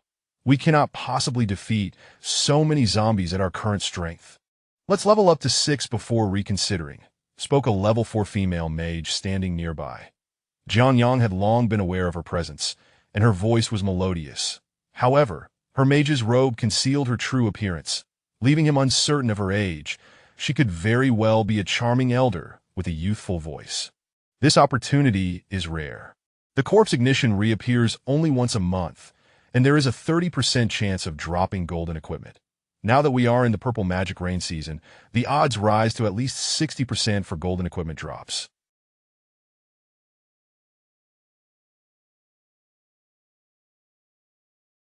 Even if we do not secure gold, mere magical gear would suffice for our upgrades. If we forfeit this chance, we may not get another. The assassin, identified by Jiang Yang as a suspect fallen one named Wright, passionately urged. Upon hearing Wright's words, the others exchanged glances. Newcomer 21. Just 9 more spots until we hit the front page, and I implore everyone to cast your recommendation votes for Xiao Fei. Chapter 20. The Corpse Ignites, a Serious Matter, Part 1. The allure of the phrase, brilliant golden equipment, was immense for these 4 commoners, none of whom possessed even a single piece of blue gear. A piece of brilliant golden equipment was worth at least 50,000 gold coins, and even if its attributes were inferior to that of a blue item, it remained equally enticing. In this world, brilliant gold also served as a symbol of status. Upon hearing Wright's words, the paladin nodded slightly. Let us do it. Let us take a gamble. If we win, we can't miss at level 6. We could venture into the frozen wastes to hunt monsters.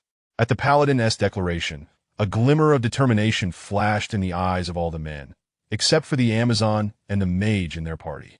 Right, you'll draw the monsters. Create some noise to attract the attention of all the zombies. Then use your speed to lead them in circles around this hall, diverting them away. Upon receiving the paladin's command, the fallen one smiled. Alicia and Bella, as ranged professionals, your task is to lure the corpse igniter out. We need to draw it to a relatively isolated area and then concentrate our fire to take it down. Jason, your skeletons will be primarily responsible for firepower. This is our chance. If we succeed, we'll sail smoothly before reaching level 20. Everyone nodded in agreement. However, Jiang Yang, who was about 15 meters away from them, noticed the assassin named Wright, whose eyes glimmered with a cunning expression before he stealthily slipped into the hall. As the assassin named Wright entered the grand hall, his professional traits became unmistakably clear. Assassins are agility-based classes, renowned for their swiftness. Before the ordinary zombies could even react, he had already dashed into the hall, tossing a volatile potion into a corner. This yellow object, resembling a grenade, had a damage potential of 5 to 15 and was a favorite among assassins. Jiang Yang had several of them in his possession. Typically, these were used by Jiang Yang as a means of escape.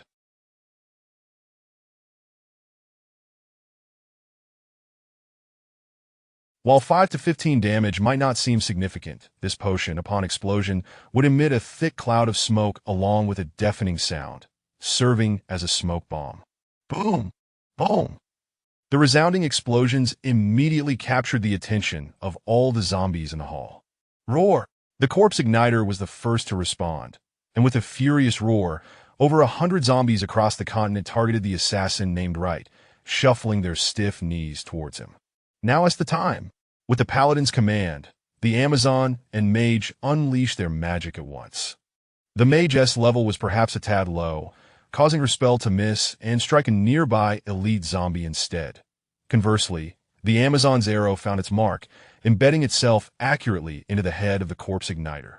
Howl! The corpse igniter struck, gazing at the towering figure of the corpse igniter, standing over 2 meters tall. Everyone swallowed hard. Concentrate fire, attack. With the paladin's roar, everyone swiftly focused their fire on the corpse igniter before them. The novice mage's ice shard, the Amazon's fire arrow, and the necromancer, specializing in summoning, sent forth his 3 skeletons to engage. Roar! However, the corpse igniter, clearly possessing a level advantage and enhanced by the purple demon rain season, proved far mightier than they had anticipated. With a swipe of its claws, it shattered one of the skeletons into fragments. Hiss! Its attack power must be at least over 8-0. IT seems a level 4 skeleton can barely withstand 2 hits. Observing the corpse igniter's actions, Jiang Yang frowned.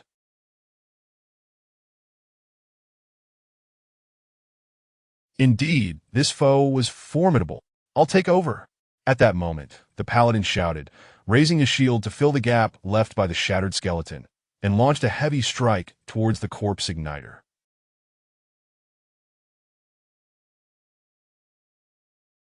Naturally, demons possess low intelligence, and since the corpse igniter was a mere low-tier entity, its intellect was even less formidable. It instinctively sensed the presence before it, and, with a primal swipe of its right claw, struck the paladin's shield just as the paladin initiated a shield bash. Bang! Jiang Yang, standing far from the point of impact, felt the immense force generated by the collision of claw and shield.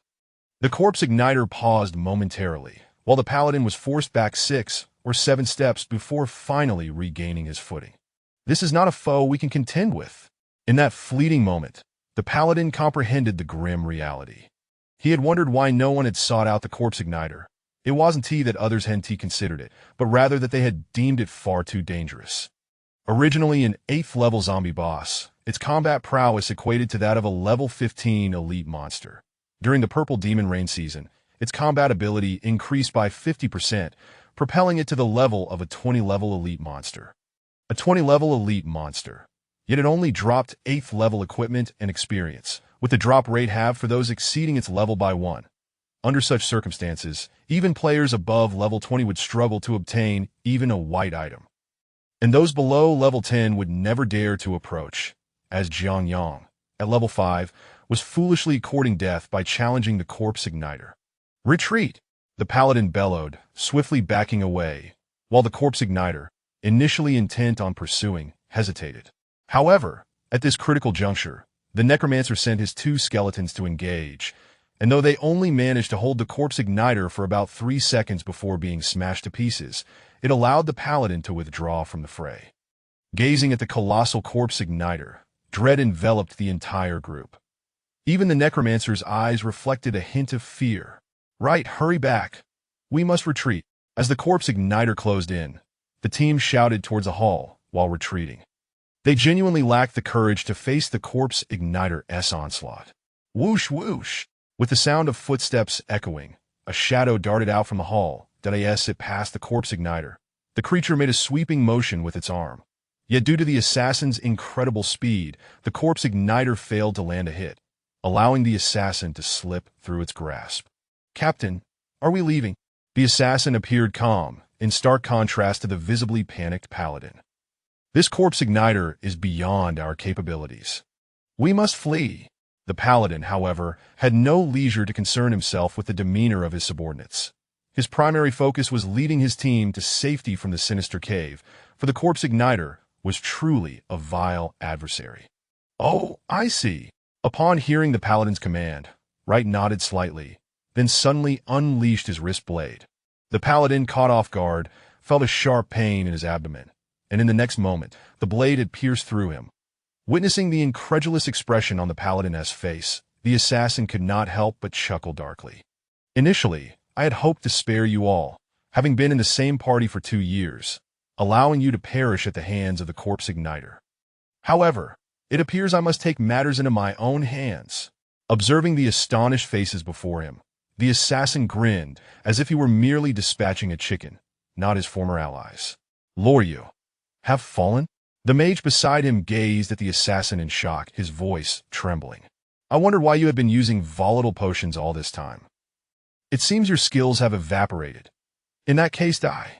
The Amazon, quick to act upon realizing the assassin had indeed fallen, drew her bow and shot. Yet her arrow was effortlessly swatted aside by the assassin, and the ice shard hurled by the novice mage also missed as the assassin deftly evaded. An archery Amazon, a mage, and a necromancer lacking magic. "Do you truly believe you can engage me in melee?"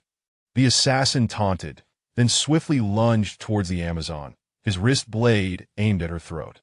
The Amazon, categorized into 3 combat styles, archery, gunplay, and support, was evidently an archer as the blade closed in.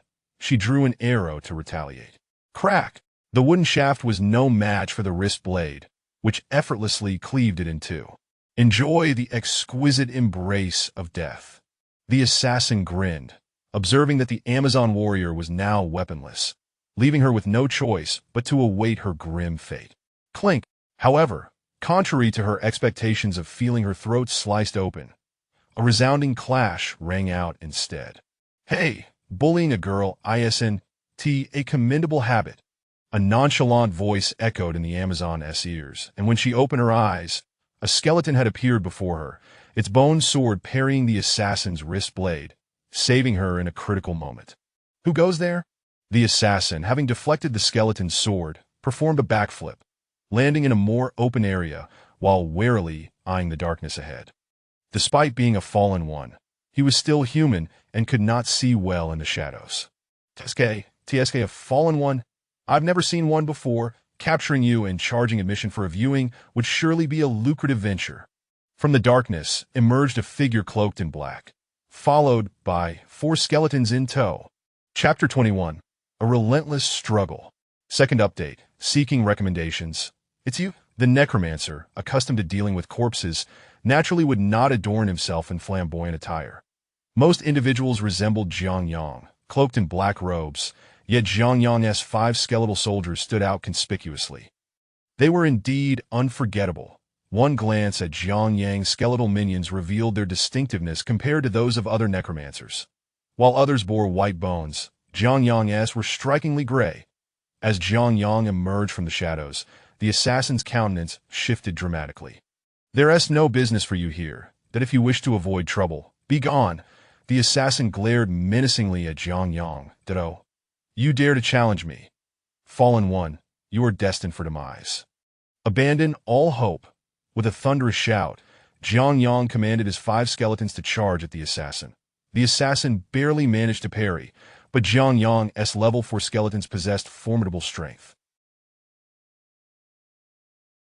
With just Chapter 22, The Bountiful Harvest, 3 updates completed, seeking recommendations. The combat prowess of the Corpse on Fire is extraordinarily formidable, with its regular attacks dealing around 140 points of damage. A fully armed paladin was nearly dispatched with a single strike, while the skeleton soldier, Jiang Yang, suffered a mere scratch of 135 points, leaving it with less than 10 points in an instant.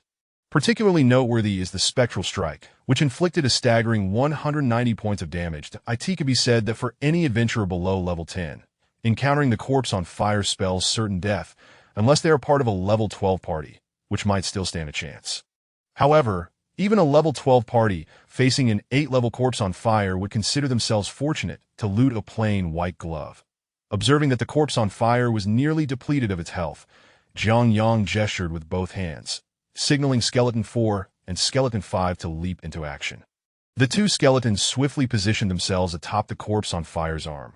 With a sword in each hand, they pierced the Corpse on Fire's massive hand, driving their bone swords deep into the stone floor. Skeletons 2 and 3 rushed over to stomp down on the weapons, securing them further into the ground. Following this, they joined Hansen Jiang Yang in a charge towards the Corpse on Fire's head, unleashing a relentless assault with their 4 swords, continuously targeting its vital points and neck to inflict damage. The Corpse on Fire, initially intending to retaliate with its jaws, found itself thwarted. Who would be foolish enough to allow it to bite? Jiang Yang exclaimed as he leapt high into the air, plunging his sword into the head of the Corpse on Fire. The purifying light short sword he wielded embedded itself firmly into the creature's skull, with a resounding boom. As the short sword penetrated the head of the Corpse on Fire, it erupted violently, releasing a pale blue halo that enveloped Jiang Yang and all the skeletons. This was the Corpse on Fire's final trick upon its demise, Frost Nova. Fortunately, the Frost Nova did not mutate and remained at level 6, allowing Jiang Yang and the 5 skeletons to endure its effects. As the Corpse on Fire perished, a deluge of gold coins rained down, accompanied by several pieces of equipment. However, Jiang Yang was too preoccupied to take notice, for he had just leveled up, which offset the effects of the freezing trade. Without hesitation, he waved his hand and charged at the nearby zombie leader, ensnaring it with the short sword. After approximately 20 seconds, as the 5 skeletons thawed, Jiang Yang began to gather the loot strewn across the ground. To his delight, the Corpse on Fire had indeed been generous. He collected a total of 226 gold coins, an impressive haul. Besides the coins, he also discovered 4 pieces of equipment, including a plain embedded armor, requiring 27 strength with a defense of 33, a significant upgrade from his current leather armor. Jiang Yang wasted no time in donning it.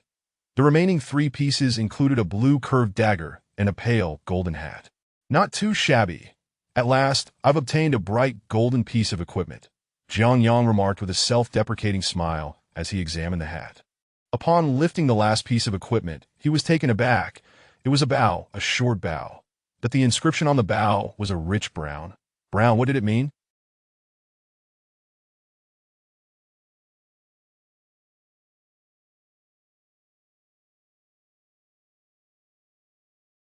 Dark gold. Ah, the Corpse on Fire. I adore you. Had the Corpse on Fire not detonated with Frost Nova, Jiang Yang might have been tempted to kiss its remains, struggling to contain his overwhelming excitement. Dark gold. He had recently lamented the abysmal drop rate of dark gold gear. He had even resolved to wait until the 5th act to pursue it. Who could have anticipated that in this forsaken evil cave, he would acquire a piece of dark gold equipment, typically reserved for creatures of an S caliber? Truly remarkable. Let us take a look. Jiang Yang promptly retrieved the identification book and pressed it against the dark gold bow. I have courage, attack power 2 to 8, requires agility 15, level 7, 100 enhanced damage, 23 accuracy, 3 mana steel, 10 health, 2 mana for each enemy killed, 2 illumination range. Ugh, what a worthless attribute. I expected dark gold to be extraordinary, yet here it is with a mere 2 to 8 damage. Are you kidding me? Jiang Yang grimaced at the attributes, which indeed left much to be desired. Most importantly, he could not even utilize it at present. Let us check out that bright gold equipment instead. With that, Jiang Yang stored the Eye of Courage in his pack and took out the bright gold hat, applying an identification scroll to it. Instantly, a radiant golden hat appeared before his eyes. Demon's Forehead, Defense 3, Durability 12-12, 1 Stamina, 5 Lightning Resistance, 5 Poison Resistance, restores 1 durability every 33 minutes. Upon reviewing this equipment, he found it lacking. But being bright gold, he decided to replace his blue hat, which had a defense of 7, and chose to conceal its glow. After all, A shiny gold hat atop his head might attract unwanted attention. While Jiang Yang was engaged in identifying equipment, the outcome of the battle between the 5 skeletons and the zombie leader was also unfolding. Did I end this world? Monsters initially lack attributes, but upon reaching the elite tier, they gain 2 attribute bonuses. When elites ascend to leaders, they acquire another attribute bonus. The leader before him had enhanced defenses, flame abilities, and spectral strike, while the corpse on fire was fortified with defense, spectral strike, ice resistance, and the final Frost Nova, a particularly troublesome skill, essentially ensuring mutual destruction. The combination of spectral strike and fire abilities was formidable, but they were ineffective if they couldn't land a hit. As Handsome and his companions relentlessly slashed at the zombie leader, they severed its legs, sealing its fate. With a final blow, the zombie leader's head was cleaved from its body, resulting in another explosion of loot. Naturally, the drop rate could not surpass that of the corpse on fire. It yielded only 1 piece of equipment and a little over 100 gold coins. However, this single piece was enough to bring a smile to Jiang Yang's face. After all, it was not dark gold. Dark gold was not as common as cabbages by the roadside. Once again, he acquired a bright gold piece, and during this double experience event, Jiang Yang reveled in the thrill of monster hunting. Without hesitation, he employed the identification book on the bright gold dagger. Demon Slot Dagger. One-handed damage 2 to 6, durability 15-16, equipment requirement none. Increases damage by 1 to 2, 10 accuracy, 15 poison damage for 4 seconds. The attributes were unimpressive, but at least they surpassed the short sword he currently possessed. Although its damage fell short of that of the purifying light short sword, it was still bright gold. Bright gold. In this world, that term signified value. Jiang Yang was in desperate need of money, feeling frustrated as he observed the various units in Heroes of Might and Magic 3, while lacking the funds to construct recruitment camps. Roar! Just as Jiang Yang was daydreaming about the worth of his loot, a thunderous roar emanated from the hall ahead. Startled, he glanced forward and was taken aback to see that the zombies, previously diverted by the assassin, had returned. However, it appeared that the returning horde comprised not just 100 zombies. The entire hall was nearly filled to capacity. 7 zombie leaders loomed in the midst of the throng, and the sight made Jiang Yang reconsider his earlier intentions of looting. That single corpse on fire and 1 zombie leader nearly brought me to my demise. Facing 7 zombie leaders along with at least 200 to 300 zombies and 100 elite zombies feels akin to suicidal folly. Time to flee. With one last glance at the horde, Jiang Yang turned and sprinted towards the location of his party. Upon reaching the corner where his party had taken refuge, he found the paladin captain seated. Though pale, he appeared to be recovering. "My lord, thank you for your assistance." Upon Jiang Yang's return, the paladin struggled to rise and bow in gratitude. "There's no need for such formality. My aim was primarily the corpse on fire, and I merely happened to cross paths with you and lend a hand, and no need for excessive gratitude," Jiang Yang replied, not wishing to put on airs before a wounded man. Seeing the paladin attempt to stand, he quickly approached and urged him back down. He had no desire to be resented. "Thank you, my lord." Upon hearing Jiang Yang's words, the paladin nodded and settled back down. "Now, tell me what transpired. How could you be unaware of your companion's transformation into a fallen one?" Jiang Yang selected a clean spot to sit, retrieving a piece of cooked beef from his pack to replenish his energy. The recent battle had drained him significantly, and even in his data-formed body, he required sustenance. It is indeed embarrassing to recount. The paladin began to share his tale. His name was Josh Morrow, the nearby necromancer was Jason Lowry, the female mage was Bella Wall, the Amazon was Alicia Carl, and the traitorous assassin was Laurel Wright. Josh Morrow and Laurel Wright were peers from the same cohort, having graduated 2 years prior. After 2 years of arduous struggle, they finally achieved level 5, Jiang Yang thought. I reached level 5 in less than a month. They subsequently formed this novice adventure group. Jason Lowry was a commoner necromancer, while Bella Wall and Alicia Carl hailed from noble lineages, one a side branch, the other an Amazon warrior. Jason and Bella joined the group later, and the 5 had trained together for over a year. Their camaraderie had been strong, but last month, while training in the Evil Cave, Laurel Wright went missing for a time. After approximately 3 days, he returned, and no one thought much of it. Little did they know that during those 3 days, Laurel Wright had undergone an unknown transformation, betraying the human alliance and becoming a fallen one. Here are today's 3 updates presented by Xiao Fei. I hope everyone enjoys them, currently ranked 11th. Just one more to go. Xiao Fei humbly requests everyone to cast their recommendation votes. Chapter 23. Return to Rogue Fortress. 1 update. Carl. The Wall. Do you know someone named Susan Carl and another named Paul Wall? Upon hearing the introductions of these individuals, Zhang Yang reminisced about the people he had encountered since arriving in this world. Susan is my cousin. We awakened together, and she is likely serving as a captain in a small team now. Hearing Zhang Yang's words, Alicia, who was nearby, spoke up first, and Zhang Yang couldn't help but nod in acknowledgement. His book had mentioned that the Amazon clan was traditionally ruled by women, who would only seek men for mating purposes. Female offspring would remain within the clan, while male children would be returned to their fathers. It sounded somewhat chaotic, yet every Amazonian woman could only be with one man, rendering them both peculiar and chaste. The surname Carl was indeed a prominent one among the Amazons, comprising 1/5 of the clan's population. Paul. I know him, though he doesn't know me. Paul is the pride of the Wall family. He awakened at 14 and is already a level 3 mage at just 15, with a ranking among the top 100 in the continent for speed of advancement. In contrast, I awakened at 16 and only reached level 4 at 18, which makes me feel somewhat dull. Perhaps due to her growing familiarity with Zhang Yang, the mage, who had initially kept her hood up, revealed her face. Contrary to Zhang Yang's earlier impressions, she was quite beautiful. Her large, expressive eyes, petite nose, fair skin, and cascading light golden hair made her look stunning, though she appeared to be merely 15 or 16 years old. Coupled with her delicate, youthful voice and the notable curves of her figure, she was indeed a captivating presence. Ahem. But what are your plans now? Noticing a slight flush on Bella's face, upon hearing his words, Josh Morrow, beside him, couldn't help but let out a wry smile and sigh. What else can we do? We should head back, then inform Sister Akira about Lowell's situation and find someone to form a team. With just the 4 of us, it would be extremely challenging to make progress, even in the evil cave. Zhang Yang nodded in agreement with Josh Morrow's sentiments. Perfect. I need to head back as well. Let's go together. Zhang Yang's intention to return was genuine. Now that he had reached level 5, while staying here could grant him experience, it paled in comparison to the gains he could achieve in the Frozen Wasteland. However, the Frozen Wasteland was not as easily navigated as the Blood-Barren Land.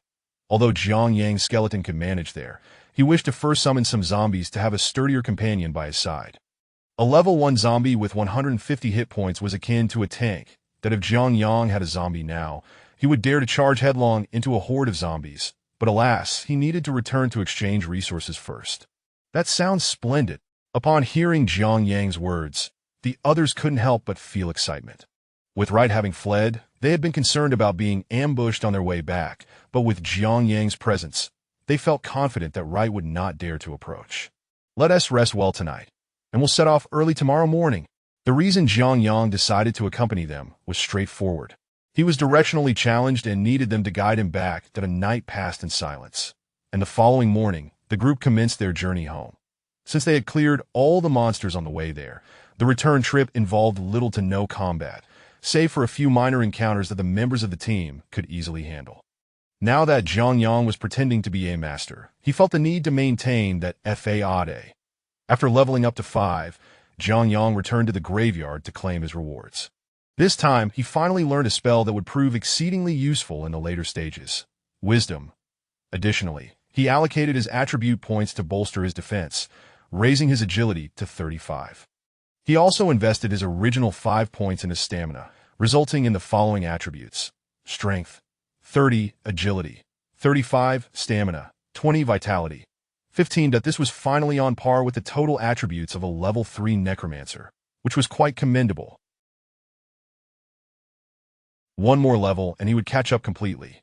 Throughout their journey, Jason Laurie genuinely regarded Zhang Yang as a master of the undead, persistently seeking advice on how to train skeletons. Zhang Yang's skeletons were exceptionally obedient, standing still and following his commands during battles that, in contrast, Jason Lorry's skeletons behaved rather foolishly, meandering around aimlessly when never summoned, and causing trouble when it came time to fight. Jiang Yang had no real knowledge of how to train them, being an outsider to this world. So he resorted to improvisation that he suggested that Jason Lorry cultivate his mental strength to communicate with his skeletons, claiming that over time, they would naturally understand him. Even Jiang Yang himself found this hard to believe, yet Jason Lorry accepted it wholeheartedly. During their breaks, he would diligently practice communicating with his skeletons. Unbeknownst to Jiang Yang, his casual suggestion would eventually lead to the emergence of a true master of commanding skeletons in this world. After traversing the evil cave for 4 days, Jiang Yang and his companions finally emerged into the light. Upon exiting, Jiang Yang realized that the arduous journey he had undertaken at the beginning could have been completed in just 1 day.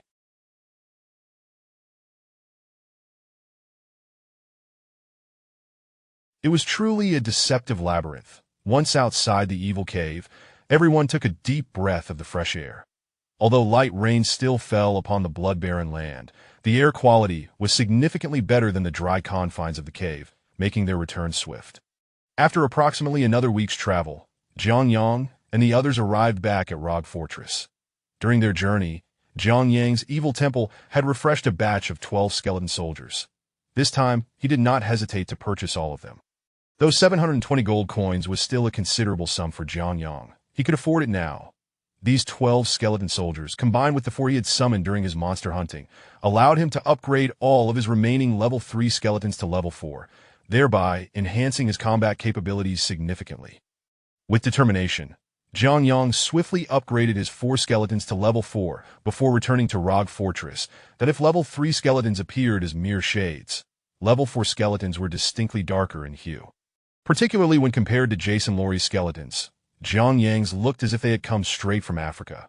Despite their hurried pace, the anticipated ambush by Lolrite did not materialize. After a week, Jiang Yang finally caught sight of the magnificent walls of Rog Fortress from a distance. After verifying everyone's professions, they crossed the wooden bridge and entered the fortress. Compared to a month ago, the number of people in Rog Fortress had noticeably increased. "My lord, we need to report to Sister Akira about Wright's defection. I wonder if you..." Upon entering the fortress, Jiang Yang could sense that Josh Morrow had finally relaxed. After all, this paladin had been unable to sleep soundly in recent days due to the looming threat of Lolrite, and his once youthful complexion had taken on a sallow hue. "Go ahead. Oh, by the way, where can I find a place for appraising large quantities of equipment in auctions? I'm not too familiar with Rog Fortress," Jiang Yang remarked with a smile at Josh Morrow, who would finally be able to sleep soundly tonight.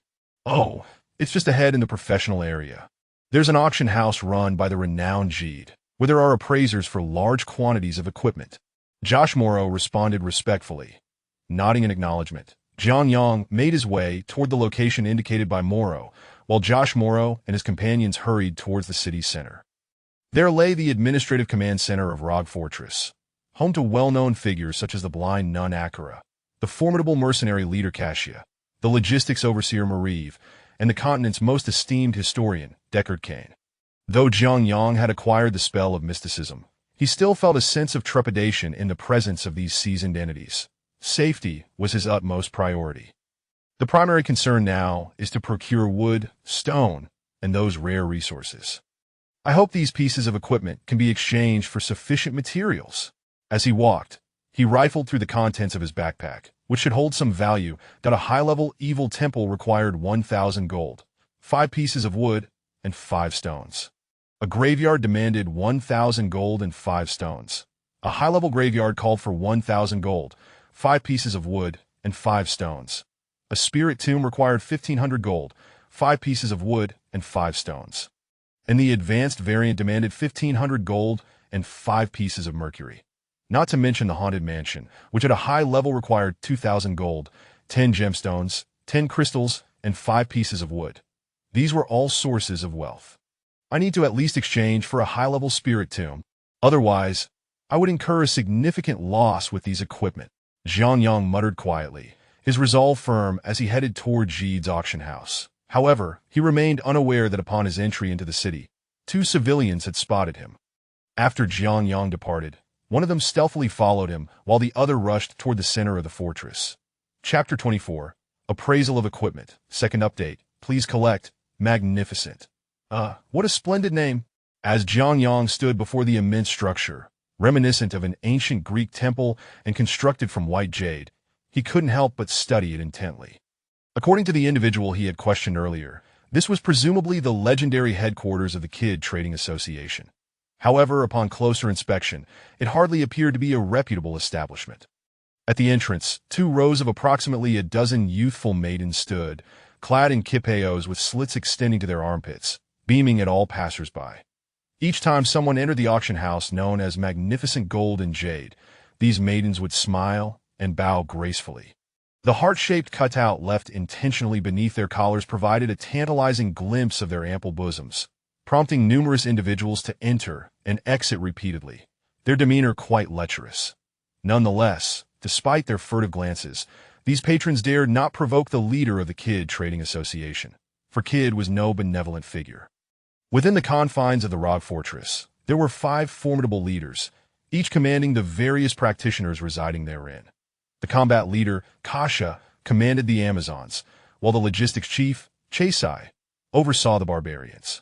The blind nun, Akira, served as the highest authority of the camp, directing the wizards, comprising both sorcerers and necromancers.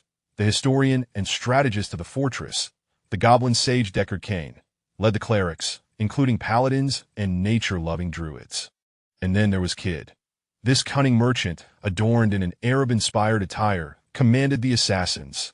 It was said that should one offend Deckard Cain, he would likely forgive you, for he was a cleric after all. Offending Akira would result in little more than her indifference. As she was the fortress's chief, that a slight against Kasha or Chasai might earn a beating, but to cross Kid meant a lifetime of confinement within the fortress, for there would always be casualties, not at the hands of practitioners, but at the mercy of monsters. Kicking practitioners into hordes of monsters seemed hardly a grave sin in this world, especially with Kid backing it. Yet, do not misconstrue Kid as merely a scourge of the fortress. As a merchant, he sought to profit while maintaining a semblance of civility. Thus, as long as one did not actively provoke Kid, and given that lesser practitioners lacked the capacity to challenge him, one would typically remain unscathed. Moreover, Kid's business dealings were considered quite fair. Swallowing hard, Jiang Yang gradually approached the auction house, known as Magnificent Gold and Jade. Welcome. How may we assist you today? Upon ascending the steps, the young maidens bowed in unison to Jiang Yang. Upon entering the grand hall, 2 more maidens similarly bowed, and one approached him with a radiant smile. That I wish to sell some equipment. Jiang Yang hesitated momentarily before addressing the maiden, noting her commendable service. Most importantly, she was indeed beautiful, standing over 1.7 meters tall, with luscious golden curls cascading over her shoulders, pale green eyes, a refined nose, and delicate lips. She seemed a perfect amalgamation of Eastern and Western beauty, simply stunning. Sir, I take it this is your first visit to our association? There's no need to be nervous. The Kid Trading Association is the largest and fairest trading venue within Rock Fortress. Please follow me. Observing Jiang Yang's unease, the maiden smiled warmly as she led him into the hall. Wow! Upon entering, Jiang Yang was taken aback by the vastness of the trading hall. The first floor spanned at least several thousand square meters, with small rooms positioned approximately every 10 meters. These little chambers encircled the central area, where elderly men sat. These must be the appraisers.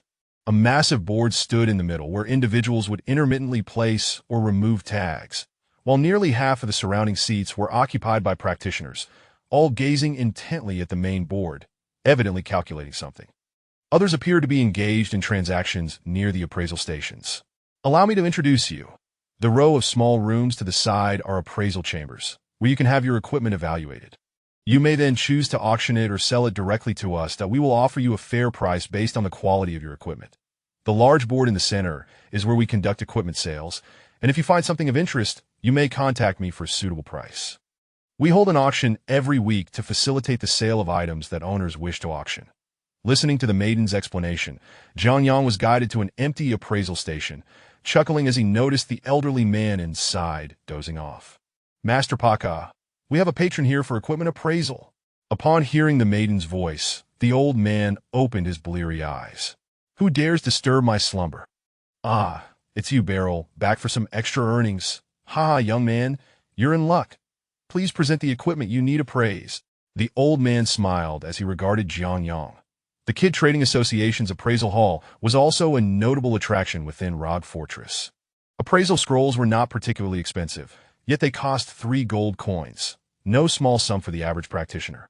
Hence, Kid capitalized on this opportunity to establish the appraisal hall, which, while not free, offered a reduced rate of 1 gold coin for appraisals conducted here, provided the equipment was sold to the Kid Trading Association or auctioned off.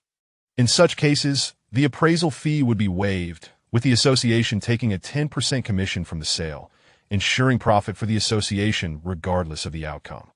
Here, upon hearing the old man's words, Jiang Yang retrieved a glove from his backpack. Oh, blue! Quite nice.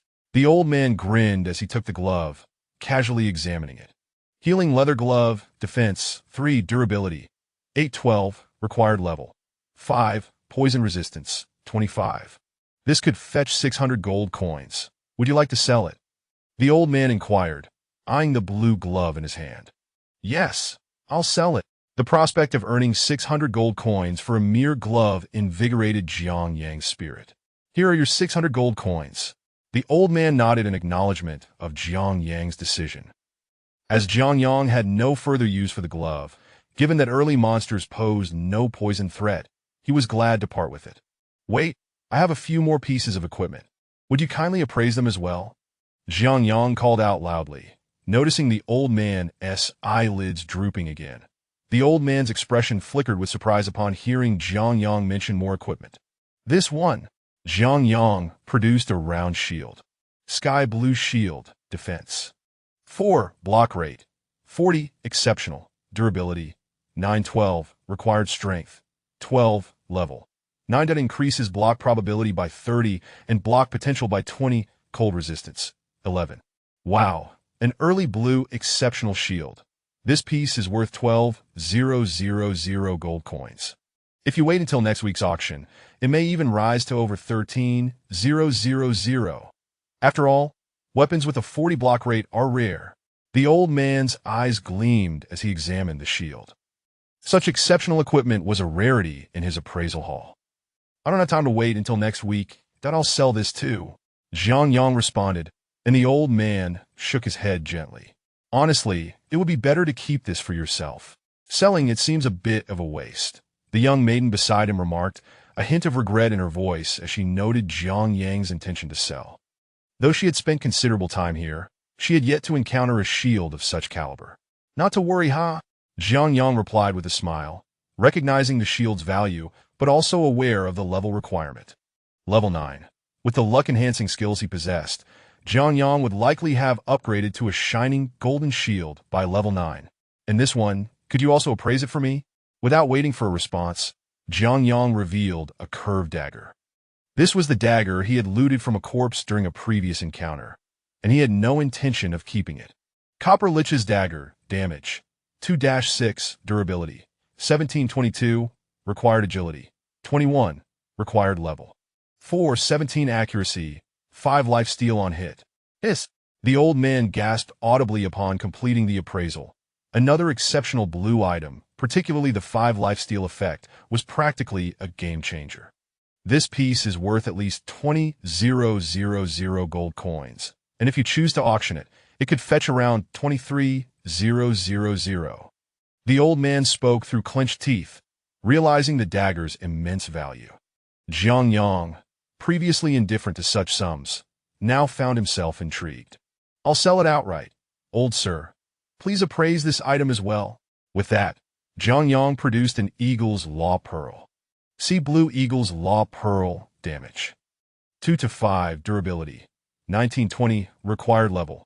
6, mage only. 2 ice storm, 1 hellfire, 1 ice bolt, 2 health, fire resistance. 9. Clang!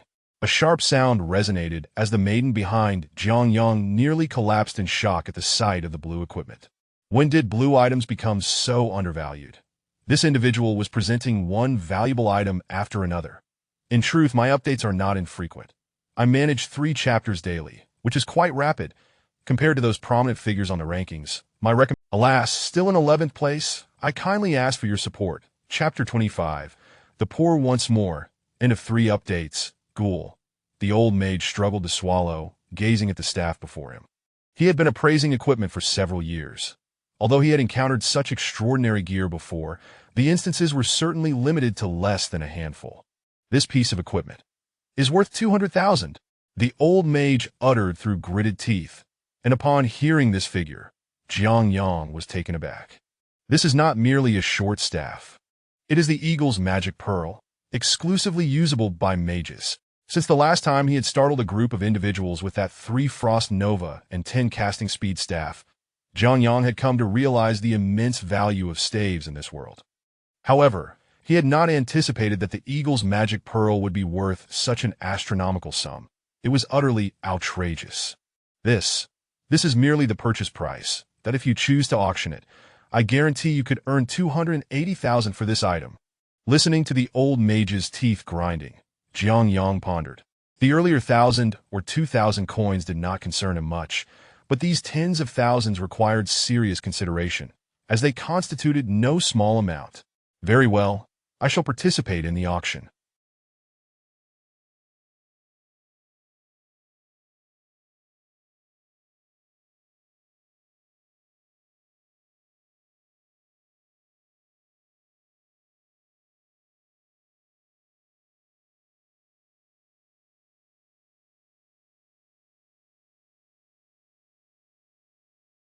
The curved blade and round shield shall be included as well. Additionally, I have several blue items. Kindly assist me in appraising them. With that, Jiang Yang decided to reveal his blue equipment without reservation, dumping the contents of his backpack before the old mage. In total, including those in his backpack and his equipped items, he possessed 26 pieces of blue equipment. Excluding the 3 Frost Nova staff, he presented all remaining blue items. Observing the collection of blue gear, the old man's previously drowsy demeanor transformed as he began to work with renewed vigor, his hands moving deftly. In no time, he had appraised all the equipment Jiang Yang had laid out. Aside from Jiang Yang's 4 equipped items and the staff, he had completed the appraisal of the remaining 17 pieces. The least valuable, a 1 short sword with minimal damage, was worth 460 coins. The remaining valuable items, while not as exorbitant as the Eagle's magic pearl, still held significant worth.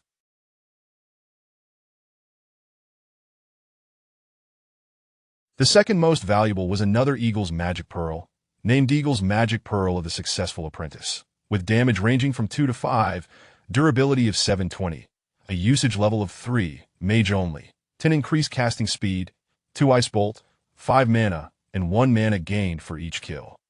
This was also quite a commendable piece of equipment. Should it be auctioned, although not as high as the previous item, fetching a sum in the tens of thousands would certainly be feasible. Before the array of gear, both Beryl behind Jiang Yang and the old mage Paka in front of him were rendered speechless. However, Jiang Yang did not dwell on it for long. According to Paka's valuation, these items were approximately worth 500,000 coins. What occupied Jiang Yang's mind most was the question of how much he could exchange for that sum. Based on the in-game valuation of a gem at 450 coins, these funds could procure numerous gems. Yet, Jiang Yang was not so naively optimistic.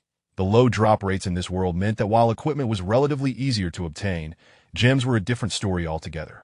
Despite his quadruple drop rate, due to Purple Magic Rain and Lucky Spell, he had yet to acquire any gems, leading him to question whether they could be obtained more easily than equipment. Jiang Yang had long since resigned himself to the reality that while gems certainly existed in this world, their prices would likely be exorbitant. Cough, cough, do you wish to auction all these items? Baka Job interrupted Jiang Yang Togus. Hearing the old mage's inquiry, Jiang Yang hesitated that in truth, it sufficed to auction only the more valuable items. There was little need to auction off the lesser ones. Sell the knives and swords that hold little value. I will only auction items worth over 10,000 coins. Upon hearing Jiang Yang's words, the old mage nodded in agreement. This was a reasonable approach, and furthermore, if Jiang Yang were to present such a plethora of blue items at once, it may not be viewed favorably. Although the stronghold was governed by the 5 major leaders, the families involved were not to be trifled with. The 5 leaders might disregard Jiang Yang's blue items, but the families would certainly be akin to sharks sensing blood in the water. By first disposing of some ordinary equipment, then auctioning off the more advanced items, the situation would be more advantageous. In that case, I shall provide you with a total of 800 coins as a reward for your auction here. I will directly round it up to 10,000 coins for you. The remaining equipment is valued at approximately 490,000 coins and will be stored in our auction house. The auction will take place 1 week from now. Paka's voice had naturally softened as he addressed Jiang Yang. Haha, that is agreeable. Jiang Yang nodded in response to Paka's words, satisfied with the outcome. This is a golden VIP card. With this card, you can enjoy a 10% discount on auction fees that we only offer this reward for items valued at over 500,000 coins. But I am giving it to you in advance, which will save you quite a bit. In this world, appraisers were somewhat akin to salespeople in Jiang Yang's world. All these matters would ultimately reflect on Paka's reputation. The old mage could earn a commission from that 10%, and by providing Jiang Yang with a golden card, he aimed to secure his loyalty. My young friend, next time you have equipment, do remember to come to me for appraisal. Haha! The old man's face beamed with joy. By the way, sir, I would like to inquire about the price of gems here. This question was what truly piqued Jiang Yang's interest. Oh, do you wish to purchase gems? Paka's expression flickered with curiosity upon hearing Jiang Yang's words. Indeed, I acquired a gray piece of equipment and wish to inquire about gem prices. Jiang Yang was merely fabricating an excuse. He had obtained numerous gray items, but most were discarded, as they typically consisted of gray swords or cloth armor. Only a fool would waste gems on such items, so Jiang Yang sought to create a plausible reason. Oh, I see. However, Paka was unaware of Jiang Yang's true intentions, believing instead that he had likely come across a decent gray item, especially since Jiang Yang had previously presented so many blue items. Gems are generally classified into 7 types, with 6 being the most common. Amethyst increases accuracy, defense, or strength, depending on where it is embedded, thus yielding different effects. Sapphire enhances frost damage, frost resistance, and magical limits. Emerald boosts poison damage, poison resistance, and agility. Ruby augments fire damage, fire resistance, and vitality. Diamonds increase damage against undead, resistance to surroundings, and accuracy. Yellow gems enhance lightning damage, lightning resistance, and equipment drop rates. The last, less common type is the attribute gem, which inherently possesses attributes and is exceedingly rare. What type of gem are you seeking? Paka's explanation aligned closely with Jiang Yang's prior knowledge. 6 ordinary gems will suffice. May I inquire about their prices? Jiang Yang contemplated, determining that he only needed 6 types of common gems. Among the 6 gems, rubies, emeralds, sapphires, and amethysts are relatively inexpensive, with a shattered piece costing around 5,000 coins. Upon hearing Paka's earlier words, Jiang Yang had initially assumed relatively inexpensive implied a lower price. However, upon further clarification, his hands trembled. 5,000 coins each, meaning he could only acquire 100 gems with his current funds? Unbelievable. He thought of the structures he intended to build. Such a minimal amount was hardly useful. As for yellow gems and diamonds, they are considerably pricier. Yellow gems, which increase the drop rate of equipment, start at a minimum of 30,000 coins, while diamonds, enhancing resistance to surroundings, are priced around 20,000 coins each. Jiang Yang felt as if he had been dealt a blow, his spirits plummeting. He had initially believed that selling this batch of equipment would render him a modest fortune, yet it now appeared that he would barely scrape by. What was money? Money was a mere illusion, particularly when the rare materials were depleted, leaving no market for trade. However, currently, in Jiang Yang's graveyard, aside from the ability to construct buildings for 7 major units, the only remaining structure was the fabled Magic Guild. And what about the prices for shattered gems? Jiang Yang cautiously inquired, glancing at the appraiser Paka. Oh, shattered gems? They are priced at 5 times that of broken ones. Upon hearing Paka's response, Jiang Yang smacked his thigh, realizing he had foolishly inquired. Do you wish to purchase these items? Paka inquired, bemused by Jiang Yang's expression. Not at the moment. Jiang Yang shook his head with a bitter smile. It seemed his journey was far from over. With 10,000 coins, alongside the golden VIP card and auction receipt in hand, Jiang Yang exited the golden splendor with a sense of resignation. What to say about gems in this world? Sigh. Then I suppose I should head to the materials market to check the prices of wood and stone. Jiang Yang sighed and shook his head, making his way toward the distant materials market. Meanwhile, after Jiang Yang departed, Beryl peeked out from the hall, her expression one of curiosity as she observed him. She found herself genuinely intrigued by Jiang Yang. Typically, individuals like Jiang Yang, when selling items and encountering Beryl, would engage in some form of conversation, but Jiang Yang appeared to evade her as if she were a plague, seemingly indifferent to his own appearance, which struck Beryl as peculiar. This was the first time she had encountered someone like Jiang Yang. In her words, he was a curious individual, that in truth, Jiang Yang did enjoy admiring beautiful women. However, as a recluse, he preferred to observe discreetly, casting sidelong glances. Thus, Beryl remained oblivious to Jiang Yang's gaze. Moreover, having been influenced by the plethora of romantic dramas from his computer, he possessed a robust immunity to beauty. It mattered not what those online beauties looked like without makeup, as he had never seen them. Consequently, while he found Beryl strikingly beautiful, he did not pay much heed to it. After clarifying matters, Jiang Yang swiftly departed. Today's 3 updates have been delivered. For those who enjoy Little Fei Shu, please consider saving it for later. Chapter 26, You Cheater. First update. For Jiang Yang, a woman like Beryl was destined to be beyond the reach of a mere nobody like him. Present. Jiang Yang still believed himself to be in his original world, perceiving this as merely a game.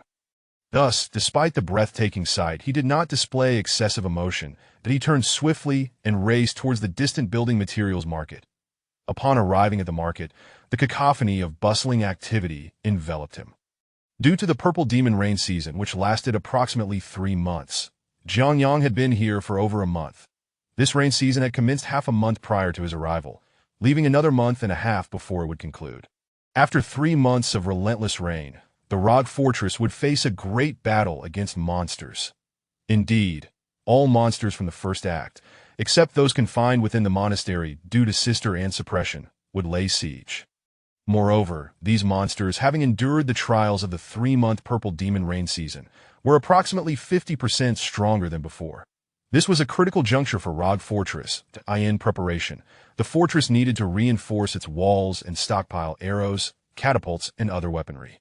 The materials required for this were timber and stone, leading to immense profits for merchants dealing in these commodities during the 3-month period. As the monsters grew increasingly formidable, the common folk dared not venture out to fell trees or quarry stones, so the supplies came from what these merchants had previously hoarded.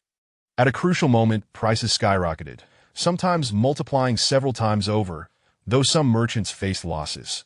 Should one fail to sell their stock during this period, they would find themselves in dire straits. The purple demon rain season erupted biennially, and the inhabitants of this world evidently lacked knowledge on how to preserve their materials. For 2 years that A.S. Jiang Yang entered the building materials market, he observed throngs of people engaged in trade, with stones, timber, and iron all holding considerable value. Unfortunately, his graveyard did not absorb iron. Inquiring about prices, he learned that before the onset of the purple demon rain season, timber was approximately 10 silver coins per cubic meter. However, with the season's arrival, the price surged to 50 silver coins per cubic meter. Yet, even at 50 silver coins, it remained within Jiang Yang's budget. Had they dared to demand 5,000 gold coins per cubic meter for timber, he would have been enraged. As long as one had the funds, timber was plentiful. Jiang Yang wasted no time in locating the market supervisor to purchase timber and stone. Timber was 50 silver coins per cubic meter, and after paying, he arranged for delivery. The stone, being more labor-intensive to extract, had risen from 20 silver coins to 70 per cubic meter. Jiang Yang did not haggle. He simply proceeded with his purchases. Initially intending to buy in bulk, Jiang Yang found the supply limited. Ultimately, he managed to secure 1,000 cubic meters of timber and 1,000 cubic meters of stone, a feat accomplished only through the market supervisor's reluctant effort. The subsequent arrangements were straightforward. 1,000 cubic meters of timber totaled 500 gold coins, while 1,000 cubic meters of stone amounted to 700 gold coins. After paying a 20% deposit, he instructed them to deliver the materials, after which he would collect them. In this world, all practitioners possess space, so transporting these goods would not raise eyebrows. At worst, Jiang Yang would make several trips to conceal the operation. The market's workers were efficient, and soon the stone and timber began to be transported. Jiang Yang filled his space while keeping count, taking 5-minute breaks after every 160 cubic meters loaded before resuming. After several trips, he had nearly completed his task. Taking a moment to glance at his graveyard, he noted the rapid growth of his resources. However, the gems remained stagnant, which was quite vexing for him. When would he acquire advanced units? The last batch is loaded. Here is the remaining payment. After completing the final load, Jiang Yang handed the leftover coins to the market administrator, mindful that the administrator was affiliated with Rogue Fortress, and thus he refrained from offending him. Why, if it isn't the great Necromancer? What brings you to the life of a laborer? Just as Jiang Yang was about to depart, a sharp voice rang out from behind him, prompting him to shake his head in exasperation.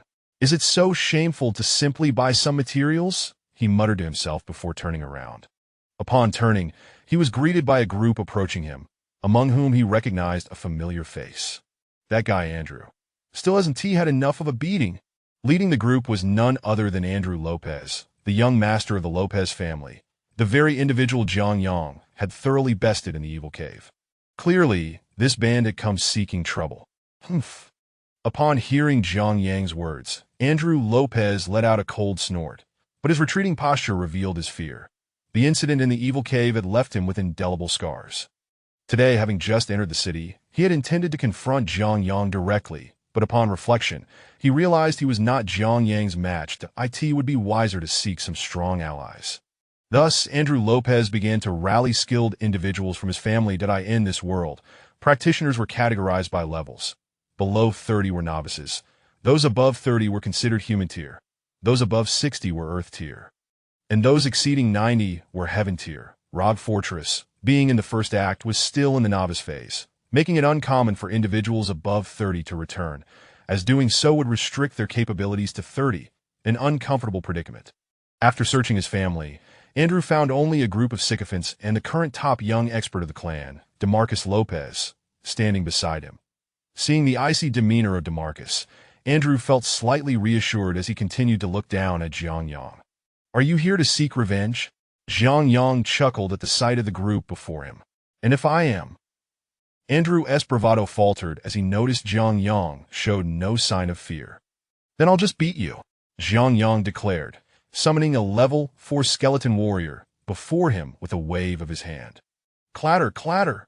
The newly summoned skeleton charged towards Andrew, who turned pale at the sight and instinctively attempted to flee, only to halt mid-step. Having been humiliated in the cave, he could not afford to be frightened off here. What a dark skeleton, even darker than me. Fear not, young Master Lopez. Allow me, Iron Bull, to confront it. Just as Andrew contemplated retreating, a booming voice interrupted him. A massive figure leapt from the back of the crowd, landing heavily between Jiang Yang and Andrew. A level 6 leap, a combat-type barbarian? In this world, only barbarians could jump such heights. With a resounding crash, a towering figure landed between Jiang Yang and Andrew Lopez. This individual, standing over 2 meters tall, resembled a moving fortress, clad in plain white armor and wielding 2 axes, complete with sturdy boots, gloves, and other gear, though none appeared magical. The only magical item seemed to be a ring on his finger, a rarity, as even the poorest of rings could fetch thousands of gold coins. Jiang Yang wondered about the origins of such a ring, especially since this giant was clad entirely in plain gear. Ah! Level 9 barbarian, Iron Bull, here to challenge you. Before Jiang Yang could react, the burly man bellowed, his voice reverberating painfully in Jiang Yang's ears. All right, just defeat him. Although the barbarian claimed to be level 9, Jiang Yang remained unfazed and commanded his skeleton warrior to charge, while the barbarian raised his axe to strike. Ha! With a mighty roar, golden light emanated from the axe in the barbarian's right hand.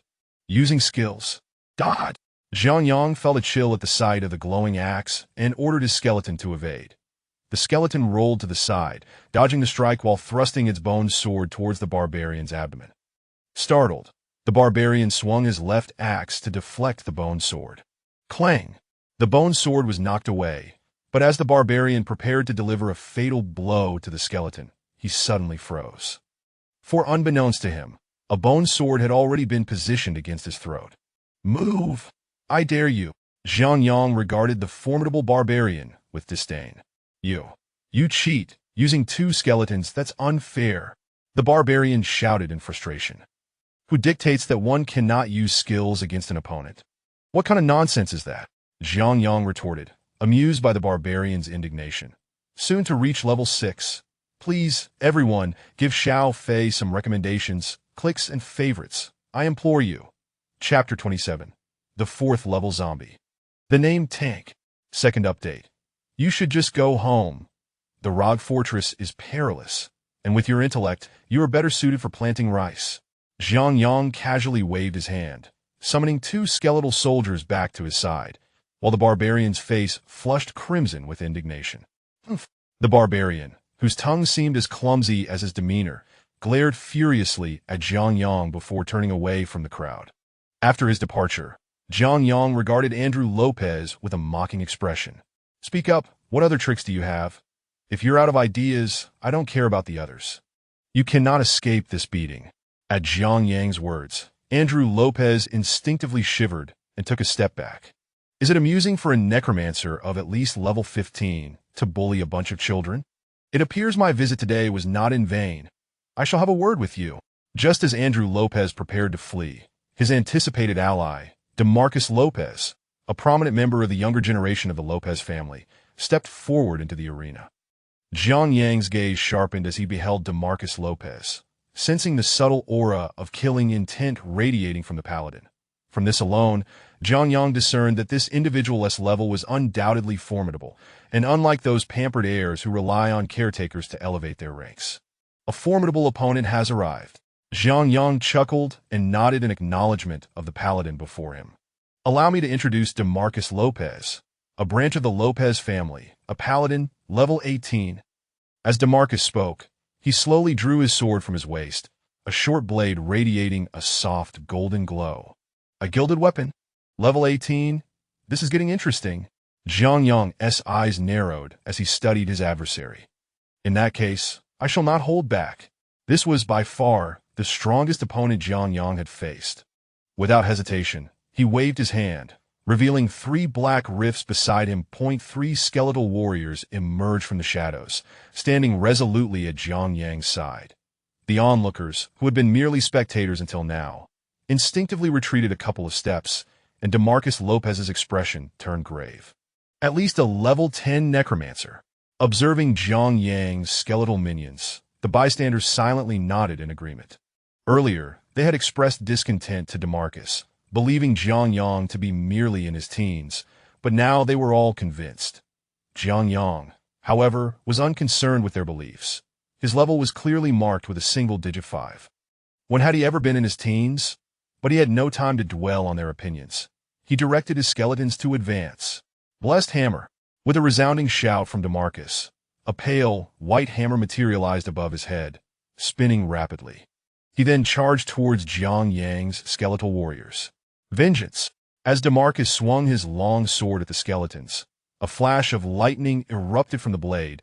That it was evident that DeMarcus had saved skill points during his early levels. Otherwise, it was improbable for someone at level 18 to wield 2 level 18 skills. Zhang Yang pondered whether DeMarcus had any hidden tricks up his sleeve. If he did, it would spell trouble for him. Blessed hammer. Summons a permanent iron hammer that rotates to attack enemies, dealing 150 damage to undead. Fortunately, the attack power was relatively low, ranging from 12 to 16, and its area of effect was limited, serving primarily as a defensive skill. Vengeance. Each successful strike inflicts additional fire, lightning, or frost damage. This was a powerful skill for a level 18 paladin, and encountering such an opponent today was certainly unfortunate for Zhang Yang. DeMarcus swung his gilded short sword directly at the advancing skeleton number 4. The lightning damage had little effect on the skeleton, but Zhang Yang could clearly see skeleton number 5's health bar plummet significantly, indicating that the vengeance skill was indeed potent. Crack! Seizing the opportunity while the paladin was occupied with skeleton 5, Handsome, who had been with Zhang Yang the longest, stealthily approached DeMarcus from behind and slashed at him. However, the paladin did not flinch. Instead, the hammer above his head struck first. The hammer landed squarely on Handsome's head, sending him tumbling backwards. An opportunity! At that moment, as the hammer struck Handsome, Jiang Yang's eyes narrowed.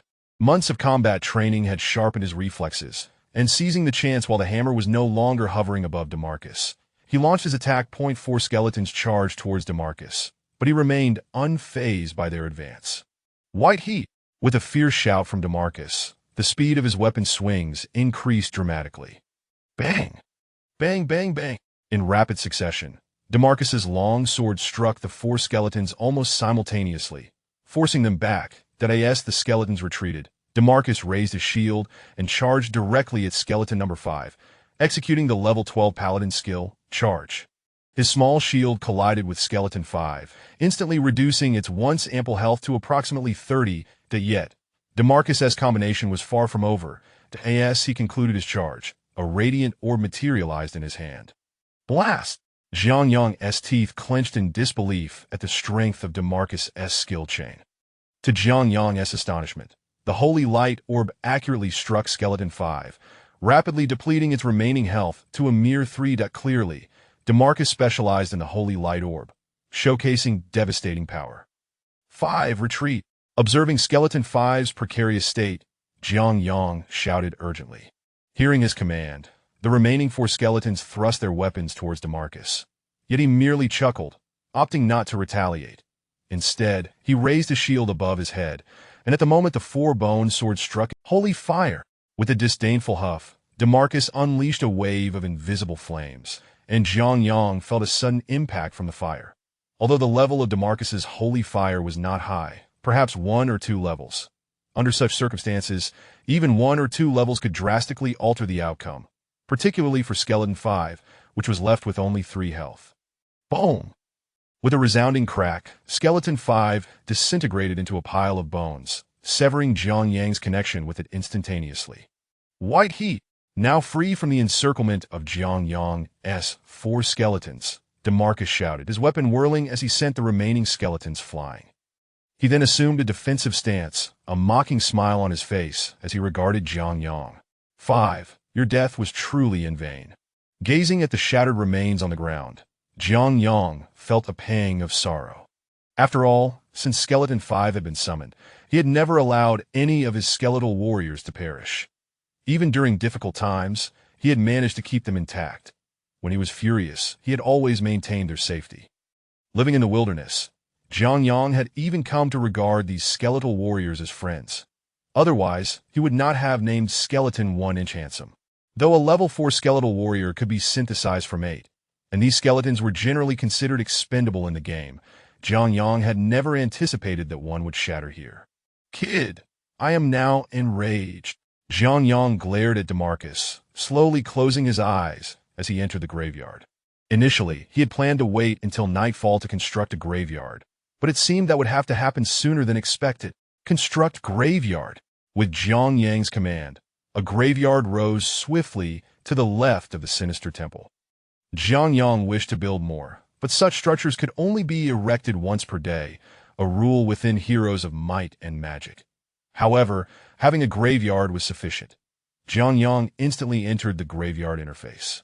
As soon as it was completed, 8 zombies awaited his command for recruitment. Without hesitation, he summoned all 8, and in a flash, they combined to form a level 4 zombie. The attributes of a level 1 zombie were as follows: attack 50, defense 50, damage 2 to 3, health 150, movement speed 3. At level 2, they boasted attack 75, defense 75, damage 3 to 4, health 225, movement speed 3. At level 3, the offensive power stands at 112, defense at 112, damage ranges from 4 to 6, health totals 337, and movement speed is 3. Upon reaching level 4, the offensive power escalates to 169, defense to 169, damage increases to between 6 and 9, health rises to 505, while movement speed remains at 3. Summon. Undead. It appears that Jiang Yang had closed his eyes for an extended duration, yet in reality, it was merely a fleeting moment. When he reopened his eyes, a chilling voice emerged from his lips, followed by the emergence of a dark fissure. From this rift, a zombie appeared, its body mottled with shades of blue and purple. One arm severed while the other clutched a kitchen knife. Limping forward, as it materialized, an aura of death enveloped the entire marketplace. 505 health points. That will suffice. Eliminate him. With a pointed finger directed at DeMarcus, the undead let out a harrowing scream and charged forth, wielding the kitchen knife, with 4 skeletal warriors surging in its wake. Observing the approaching undead and the quartet of skeletons, DeMarcus's expression gradually darkened. 2 chapters released simultaneously. I kindly request everyone to extend their support to Xiao Fei. Thank you all. Please consider adding to your collections. Chapter 28. The Circle Kick completed with 3 updates. Roar. With a thunderous roar from the walking corpse, it lunged directly at DeMarcus. DeMarcus intended to follow the creature in a circular skirmish, but he could not forget that there were numerous skeleton soldiers surrounding the undead. He found himself with little room to evade. Thus, he charged straight at the approaching walking corpse, and as he beheld the cleaver swinging towards him, DeMarcus let out a cold grunt. The hammer of blessing swung towards the walking corpse, and while the hammer possessed considerable power against skeletons, it proved ineffective against the undead. Clang! The creature did not even pause, continuing its downward strike with the cleaver. A chill gripped DeMarcus's heart as he raised his shield in defense. With a screech, the cleaver left a deep gash on his shield, and at that moment of contact, DeMarcus felt a heavy weight settle upon him. Upon assessing his condition, he realized his attack and defense had plummeted by a staggering 20 points. That DeMarcus gritted his teeth in frustration. This was the walking corpse's special ability, known as Disease, a level 1 biological magic that momentarily reduced the victim's attack and defense by 2 points, resolving itself after 3 rounds. However, within this world, 3 rounds translated to 3 hours, ample time to determine a victor. What manner of beast is this? Before he could ponder further, for skeletons had already thrust their swords towards him. Frenzy! DeMarcus bellowed, swinging his golden short sword at the walking corpse and the quartet of skeletons. Bang, bang, pow, bang, bang. In a rapid succession of strikes, the skeletons, which should have been repelled, stood their ground. With his attack power diminished by 20 points, DeMarcus lacked the strength to drive back the skeletons, but he could only inflict minor damage, and unable to repel even the skeletons. How could he hope to contend with a walking corpse? The undead, merciless in its assault, struck again with its cleaver, and no matter how skilled one might be, the cleaver remains a formidable foe. This age-old adage serves as a stern warning. Never provoke a walking corpse, lest you invite trouble. With a resounding bang, DeMarcus was sent flying by the cleaver, crashing into a nearby stone vendor's stall. His shield bore yet another scratch. Meanwhile, Jiang Yang, relentless in his pursuit, charged forward with 5 underlings, employing the same tactics he had used against Andrew to now assault DeMarcus. Shoes and weapons were hurled mercilessly at him, and Jiang Yang even hefted a large stone from the side to drive down upon him. DeMarcus, displaying his resilience, gritted his teeth, curling himself into a ball, holding his shield aloft in steadfast defense. He could hardly fathom that this figure cloaked in black was so formidable, leaving him with no ability to retaliate. Thus, DeMarcus, head cradled in his arms, endured 15 minutes of unrestrained kicking, yet that was far from the limit. After 15 minutes, Jiang Yang withdrew from the fray, yet his departure did not mean the skeletons and walking corpse would relent. Aside from Hao Shuai, who rushed to protect Jiang Yang, the remaining skeletons and the undead continued to trample the level 18 paladin. The paladin was sent flying. Andrew's band of ruffians had already scattered by half. Though Andrew had intended to intervene, fear held him back. Despite DeMarcus being merely a branch of the Lopez family, his status was still significantly higher than Andrew's, a legitimate heir. Nonetheless, DeMarcus was regarded as the most promising talent of the younger generation, with the elders of the family placing great expectations upon him. They believed that with his aptitude, breaking through to level 60 would pose no challenge, and once one reached that level, achieving mastery would be within grasp. Should a mistake on Andrew's part lead to the family losing such an elite, even as a direct descendant, his standing would undoubtedly suffer. Thus, he gazed anxiously at the unfolding scene. Just then, Jiang Yang, having finished his bout, spotted Andrew lurking nearby. Jiang Yang, filled with pent-up frustration, pointed, "Hao Shuai, go catch him." Hao Shuai dashed toward Andrew. "Divine!" That divine light burst. Yet it was in vain, as Hao Shuai, now at level 4, easily dodged the attack that to prevent any resistance from Andrew. Hao Shuai delivered a swift kick, striking Andrew directly where it hurt most. A man struck in that manner is rendered utterly incapacitated. Watching Andrew clutching himself, doubled over in pain, Hao Shuai stroked his chin with satisfaction at the sight of the compliant Andrew. He then seized Andrew by the collar and brought him before Jiang Yang, who wasted no time in delivering a resounding slap before resuming his kicks alongside Hao Shuai. However, scarcely had 30 seconds passed when a voice rang out. "Stop!" With a commanding shout, several figures rushed toward the center of the commotion. Jiang Yang, filled with disdain, scoffed at the audacity of the interruption. Who were they to command him to cease? It was precisely this attitude that led to the sight of Jiang Yang and his companions still engaged in their kicking, while the onlookers dared not intervene. The overwhelming power exhibited by Jiang Yang's summoned creatures had instilled fear in them all.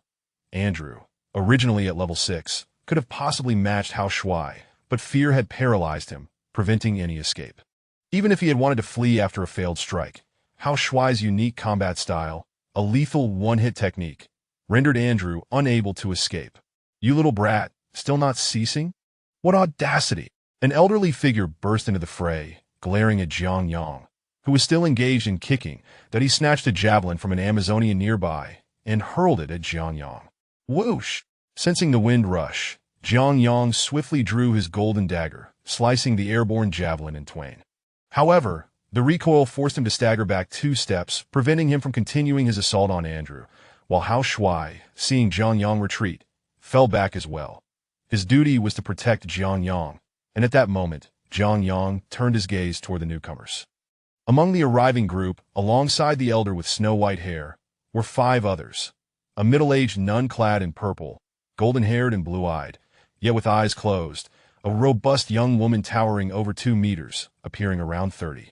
A stunning figure with fiery red hair, adorned with a black headband, also approximately 30, and an elderly man with a cane, dressed in a gray robe, balding and unremarkable. Had it not been for the unusual circumstances, Jiang Yang might have overlooked the old man entirely.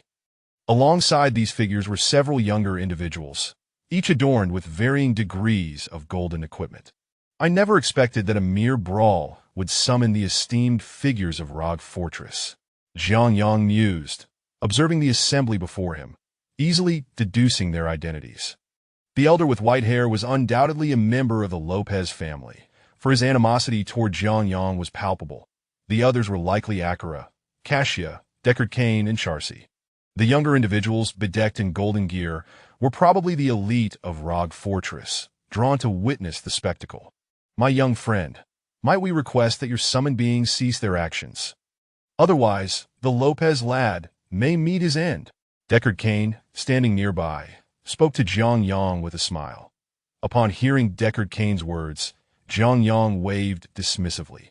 Instantly, the skeletons and undead halted, yet they did not disperse, remaining steadfast beside DeMarcus, while Hao Shuai dragged Andrew by the collar to Jiang Yang's side, who now regarded the gathering with an air of superiority. "You little rascal." The elder from the Lopez family glared at Jiang Yang, his anger boiling over, yet hesitated upon glancing at the 4 prominent figures beside him, ultimately recoiling. "My young friend, I have heard the events that transpired. Since they instigated the conflict, receiving a beating is their just deserts that if your ire has subsided, I kindly ask that you let them go." Akira, who had kept her eyes closed, turned to Jiang Yang with a smile, her esteemed status from the first act of Diablo instilling a modicum of respect in Jiang Yang. "I may consider letting them go, but I had no intention of descending into depravity over these 2 scoundrels." Jiang Yang's declaration drew gasps from those nearby. Depravity, a term taboo among all humanity. No one dared utter such words in broad daylight. Observing Jiang Yang's brazen demeanor, the onlookers' expressions grew noticeably colder. While there had been those who fell into depravity, few dared to speak so openly about IT.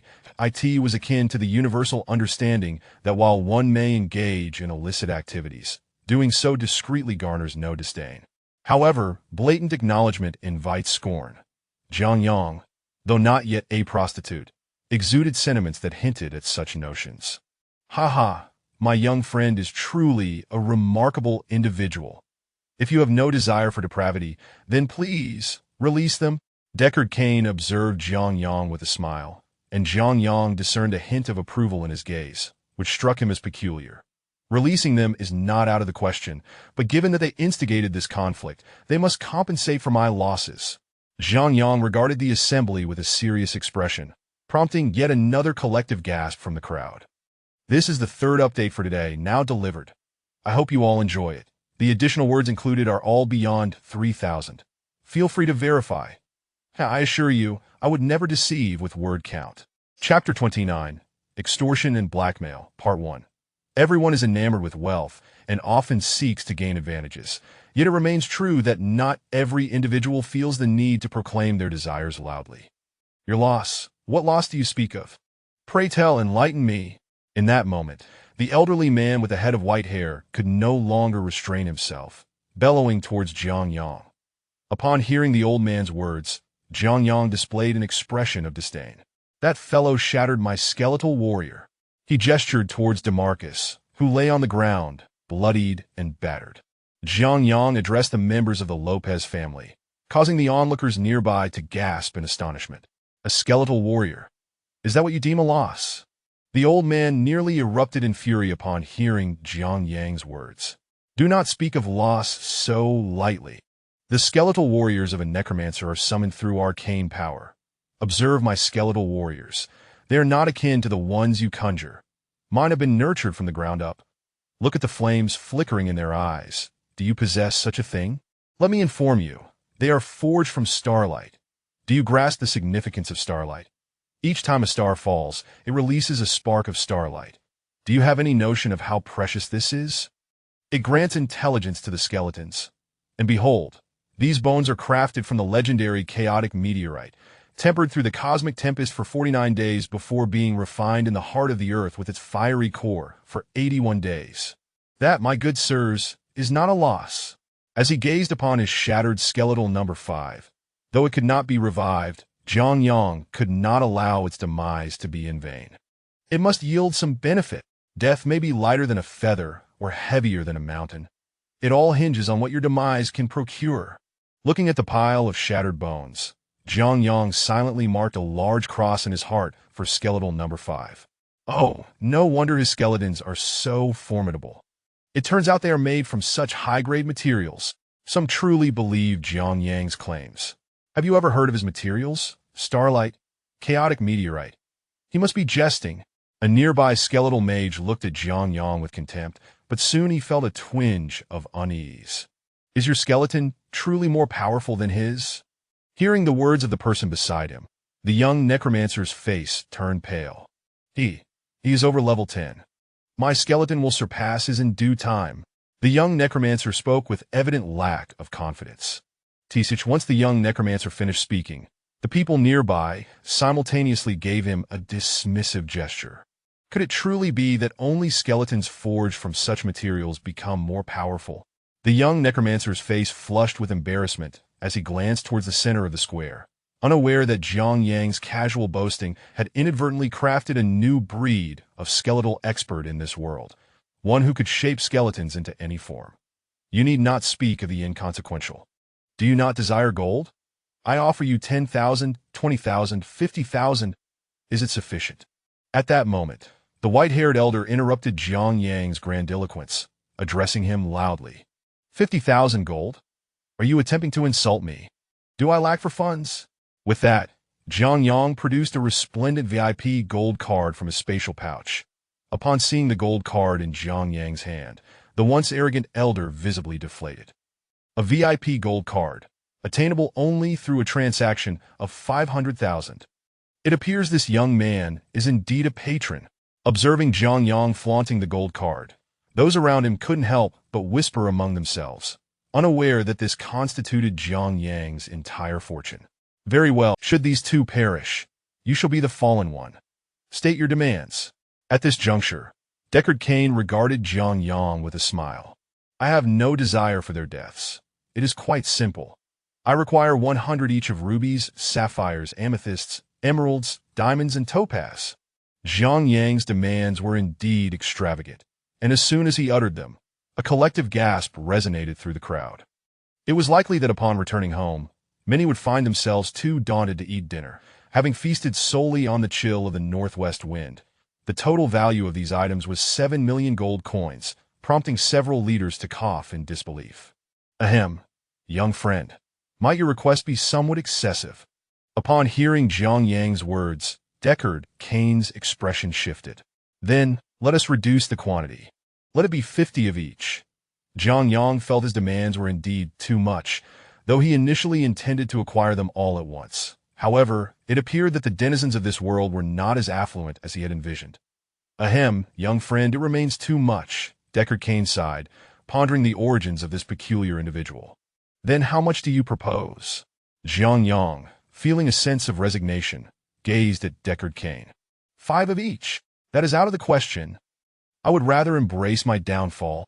Upon hearing Deckard Cain's words, Zhang Yang's expression shifted dramatically, that he had already offered a considerable discount, yet they were now proposing a tenfold reduction, displaying a lack of sincerity. Is the price negotiable? Ha, is it not?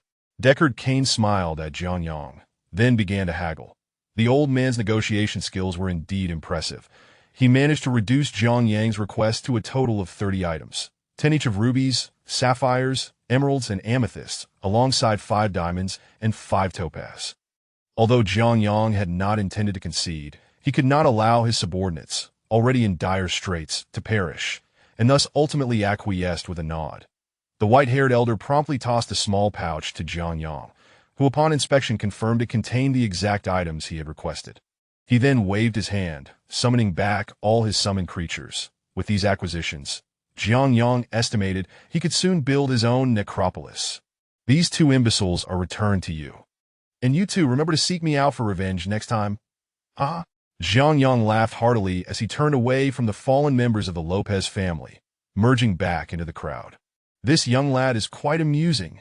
Observing Zhang Yang's retreating figure, Deckard Cain chuckled, while the white-haired elder was left without mirth, muttering an apology as he hurriedly carried his family's 2 incompetents away. Are you not afraid of nurturing a fallen one? At that moment, Akira smiled at Deckard Cain. A fallen one? Haha, when did our blind nun fail to see through a person? There is a mysterious aura surrounding him. I cannot discern his level, energy, or intentions. Upon hearing Akira's words, Deckard Cain, Cassia, and Charcy momentarily froze, before Deckard Cain's face broke into a smile once more. In any case, I trust this young lad. He shall not disappoint us. Deckard Cain smiled as he watched Zhang Yang depart, then turned to walk slowly towards the central area, with Akira, Cassia, and the others hastily following suit. As Zhang Yang rounded a corner, he shed his earlier flamboyant demeanor and sprinted until he reached a dim alley, where he stowed away his cloak and patted his chest. Goodness, that was terrifying. How fortunate I am to have survived, and with such treasures to boot. Skeletal number 5, you are a hero. Gazing at the gems within the pouch, Zhang Yang's grin widened. Without further ado, he absorbed them all. Instantaneously, his necropolis transformed dramatically. Beholding the amassed treasures, Zhang Yang could hardly contain his delight. Gold, 7860. After converting 5,000, he originally had 2,000. Wood, 1,002. Stone, 1,000. Mercury, 5. Sulfur, 5. Crystal, 16 gems. 14. That with these resources, Zhang Yang felt confident he could construct a high-grade necropolis. God bless. May I encounter more of these fools seeking their demise. Zhang Yang traced a cross over his chest, gazing earnestly towards the heavens, as this world seemed to possess a semblance of paradise. However, I have undoubtedly offended that lot. I must exercise caution when leveling up in the future. Exiting the necropolis, Zhang Yang felt a twinge of frustration regarding today's events, as he had merely sought to procure some wood and stone, only to encounter such troublesome individuals. Though he had ultimately gained a plethora of benefits, he couldn't help but feel a hint of regret at having indulged so quickly. Should I cross paths with those two in the wild, they shall find no respite. Zhang Yang recalled the sinister expressions of Andrew and DeMarcus, smirking to himself. He then cheerfully exited the alley and made his way towards the gathering place of adventurers. The inhabitants of this world are remarkably gossipy, devoid of entertainment. They spend their days sharing tales. By that afternoon, news of Jiang Yang's exploits had spread throughout the entirety of Rogue Fortress, morphing from the initial account of an 18th-level Necromancer triumphing over an 18th-level Paladin to a saga of the 18th-level Necromancer wreaking havoc upon the Lopez family. The narrative evolved further, depicting how the Necromancer, spurned by the affection of an 18th-level Paladin, brought chaos to the Lopez family, culminating in a tale where the Paladin's beloved was transformed into a zombie, ultimately leading to a confrontation where the infatuated Paladin was defeated by the very being he had once loved. Hearing this story, Jiang Yang found himself harboring a tinge of self-loathing, while simultaneously feeling reluctant to flaunt his dark cloak in public. Fortunately, no one had witnessed Jiang Yang's true identity. Shedding the cloak, he found it quite easy to seek out an inn. It is Friday, and Little Fei remains in 6th place, trailing 3,000 behind 5th and 5,000 behind 4th. This ranking leaves Little Fei feeling quite despondent. Chapter 30, The Haunted Mansion, second update, Seeking Collections. Regardless of the exaggerated tales circulating outside about Jiang Yang, he found himself quite comfortable within the confines of the hotel. At this point, Jiang Yang could be considered a man of considerable wealth, having exchanged 10,000 gold coins for 5,000 in the graveyard, spent over 1,000 on various purchases, and still retained over 3,000 coins in his pocket. In the Dark Realm, possessing such a sum made him a minor magnate. The surplus of basic equipment was promptly sold at the store in Rogue Fortress, netting him nearly 1,000 gold coins. With over 4,000 coins in his possession, Jiang Yang felt an air of confidence as he sought out a fine establishment, opting for the best suite available. Reclining on a spacious bed fit for 6 or 7, his thoughts began to drift. Jiang Yang's current status was as follows: name, Jiang Yang, level 5, experience to next level, 8293 14,175, attributes, strength 31, agility 35, stamina 20, vitality 15. Equipment hat, Demon S forehead, bright gold. Defense 3, durability 12-12, 1 vitality, lightning resistance 5, poison resistance 5, restores 1 durability every 33 minutes. Armor, embedded armor, basic, defense 33. Gloves, strength leather gloves, blue, defense 3, durability 8-12, 1 strength. Item requirement, none. Belt, radiant sash, blue, defense 2, durability 12-12, 15 accuracy, 1 light radius. Required level 4. Boots, durable leather boots, blue, defense 4, durability 9-12, 14 defense enhancement. Otherwise, defense would not reach 4. Equipment requirement, none. Offhand weapon, crimson balanced round shield, blue, defense 4, durability 12-12, 10 counterattack, 8 fire pit. Equipment requirement, 12 strength, level 3. Main hand weapon, Demon S slot, bright gold. One-handed damage 2, 6, durability 15-16, equipment requirement, none. Increases damage by 1, 2, 10 accuracy, 15 poison damage over 4 seconds. Gazing at his ensemble, which included 2 pieces of bright gold equipment, Jiang Yang felt quite satisfied. Currently, his graveyard assets were as follows: money, 7860, wood, 1,002 stone, 1,000 mercury, 5 sulfur, 5 crystal, 16 gem, 14. He possessed 1 level 4 zombie and 4 level 4 skeletons, along with the buildings, Temple of Evil and Graveyard. His skills included summoning technique, beginner. Each time a unit is slain, there's a 1 chance to transform it into a skeleton, with a 1 in 10,000 chance to retain its original combat form. Luck technique, beginner.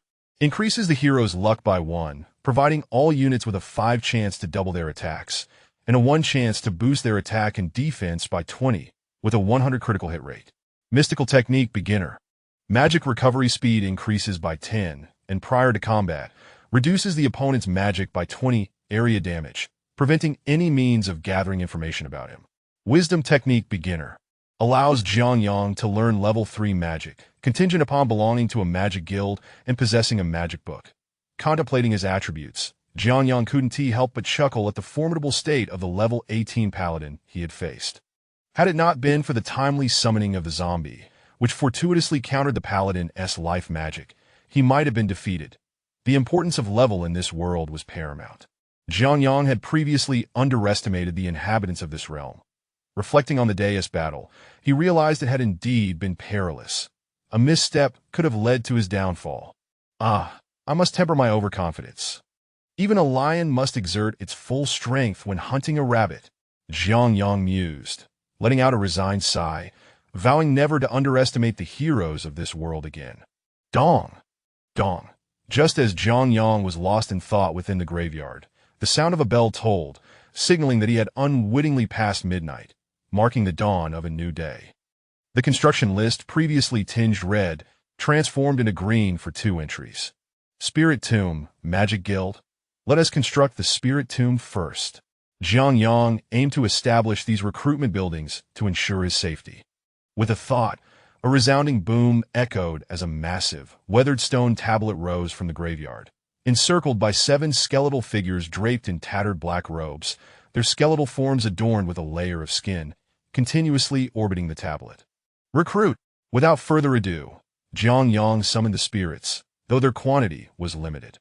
As the summoning base level increased, the monthly production of these spirits would decrease, that he could summon 12 skeletons per month, 8 zombies, and merely 7 spirits, each requiring 200 coins for summoning, far pricier than Jiang Yang had anticipated.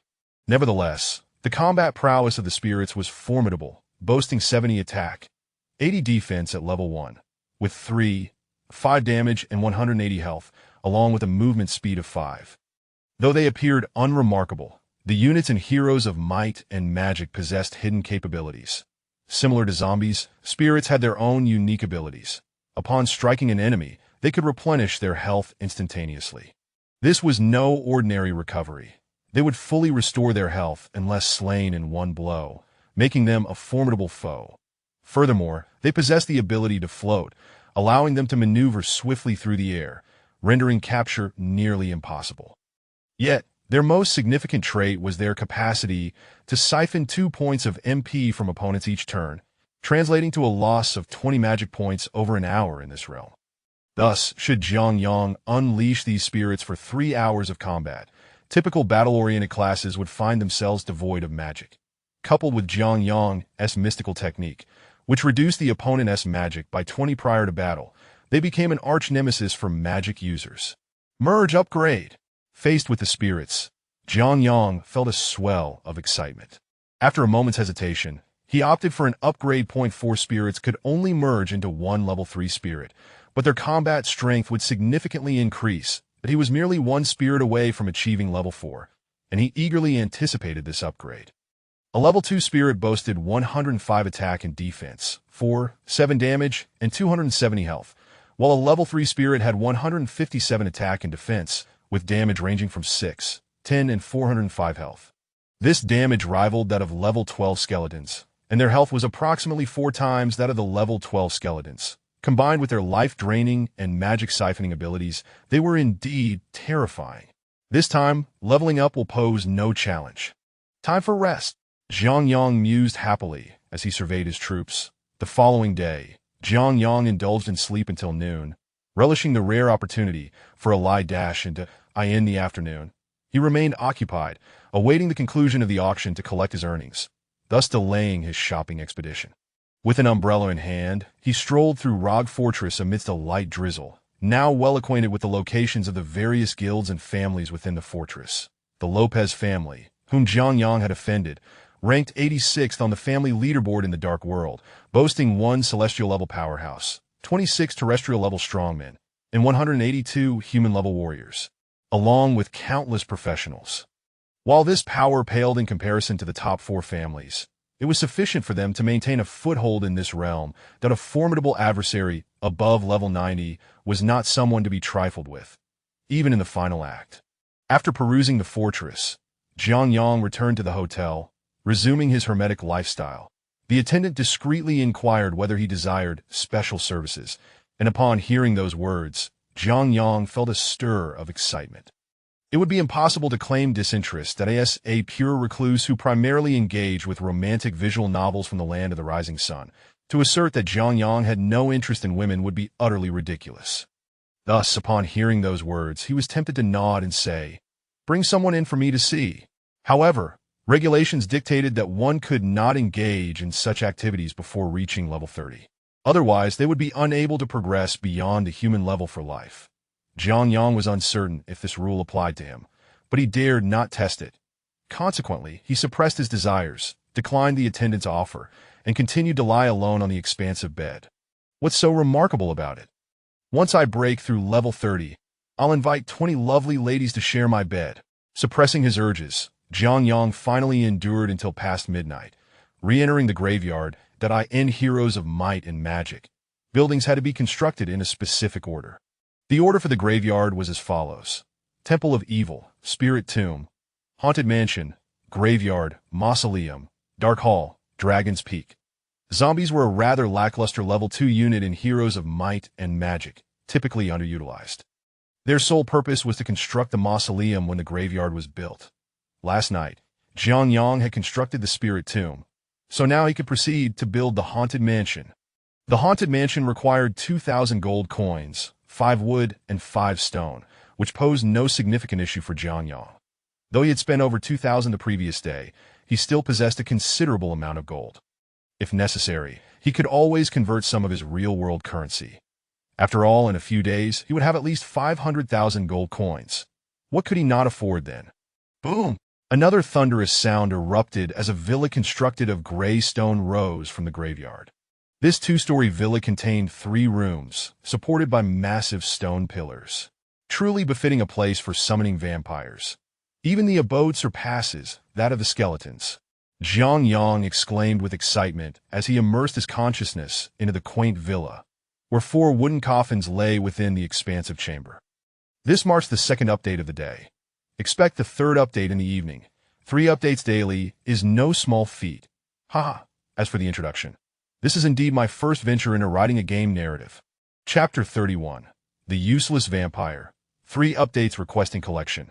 This scene closely resembles the appearance of vampires in films that a flicker of excitement crossed Jiang Yang's face as he gazed upon the 4 sarcophagi before him. Having indulged in Heroes of Might and Magic 3 for many years, he knew that vampires were renowned as the most formidable of the Tier 4 units. Even in their vampiric form, they could transform into 2 distinct shapes. One could take flight as a bat, or engage in a physical assault. Most importantly, their attacks left no room for retaliation from their adversaries. These 4 vampires could elevate a single vampire to Tier 3. The attributes of a Tier 1 vampire are as follows: Attack Power 100, Defense Power 90, Damage 5 to 8, Health 300, and Speed 6. Upon upgrading to Tier 3, their statistics would soar to an attack of 225, Defense of 203, Damage of 11 to 18, and Speed of 6. Averaging these values would equate to a level 15 Skeleton Warrior, while the Skeleton Warrior itself maxes out at level 20. However, Jiang Yang's graveyard has no such limits on stacking. Recruit, Jiang Yang declared, his eyes gleaming greedily at the sight of the 4 sarcophagi. With the inclusion of vampires, he felt emboldened to venture into the Stone Crags wilderness. No, he would even dare to traverse the dark forest. This is the confidence that high-level units instilled within him. Ding! Character level insufficient to command Tier 4 or higher units. Just as Jiang Yang felt a rush of exhilaration, a bucket of cold water doused his spirits. What nonsense is this? His head buzzed with confusion as he read the prompt before him. Insufficient character level. Attempting to command high-tier units may result in rebellion. Jiang Yang smacked his forehead, recalling that such warnings did exist in Heroes of Might and Magic, typically pertaining to higher-tier units. However, vampires were merely Tier 4 and should be commonplace within the game. Tier 1 to 3 units can be carried without limit. At level 10, one may command Tier 4 units. At level 20, Tier 5. At level 30, Tier 6. At level 40, Tier 7. At level 50, Tier 8.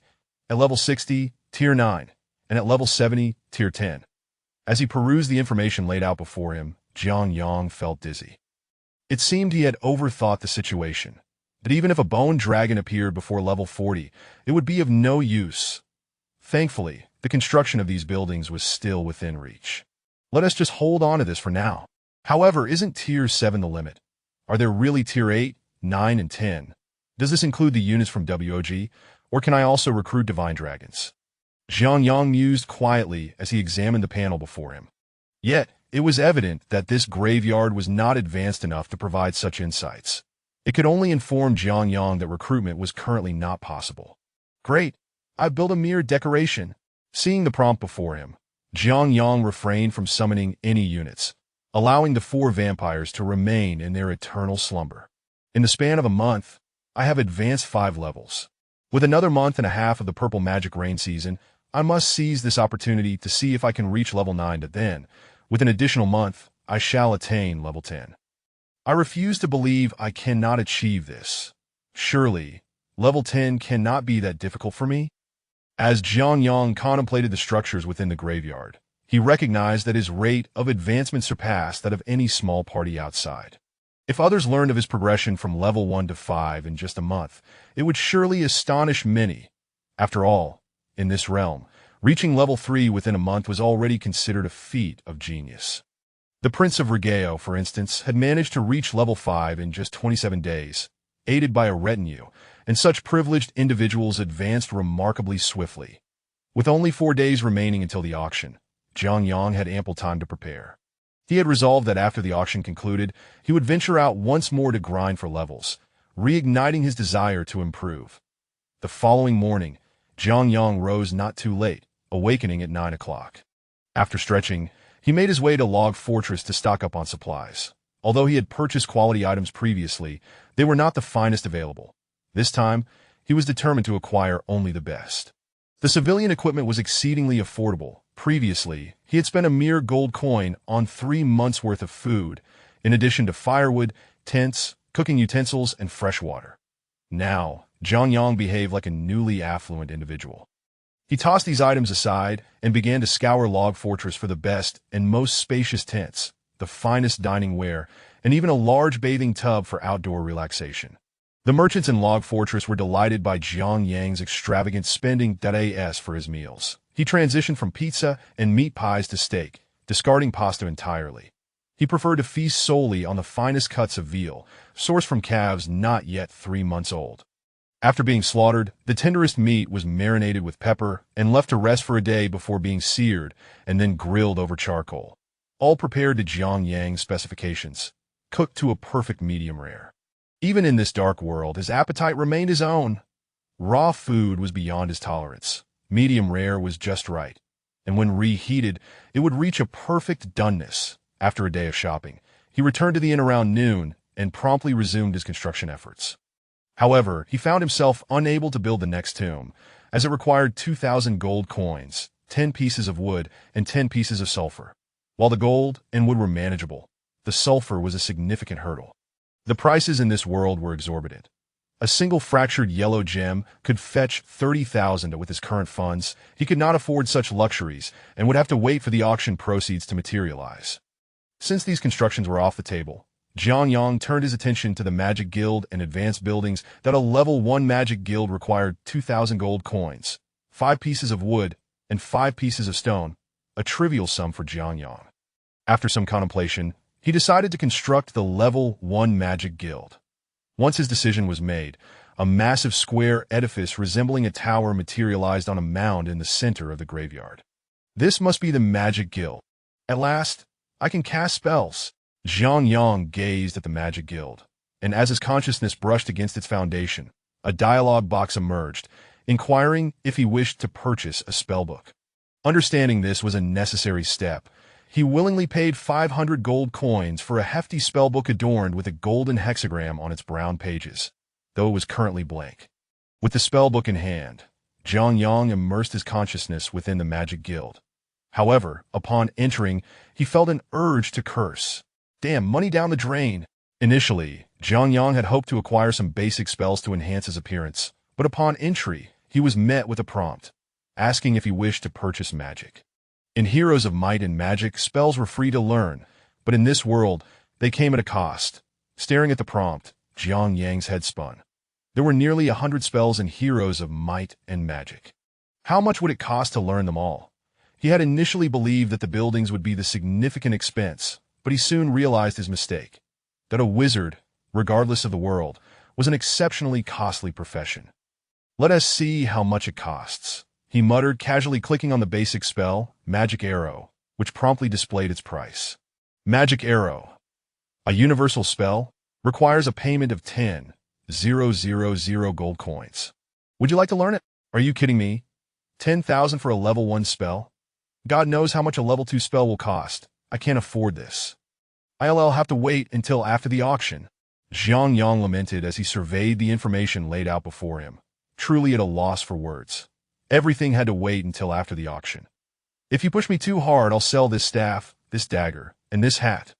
I refuse to believe I can't scrape together the funds.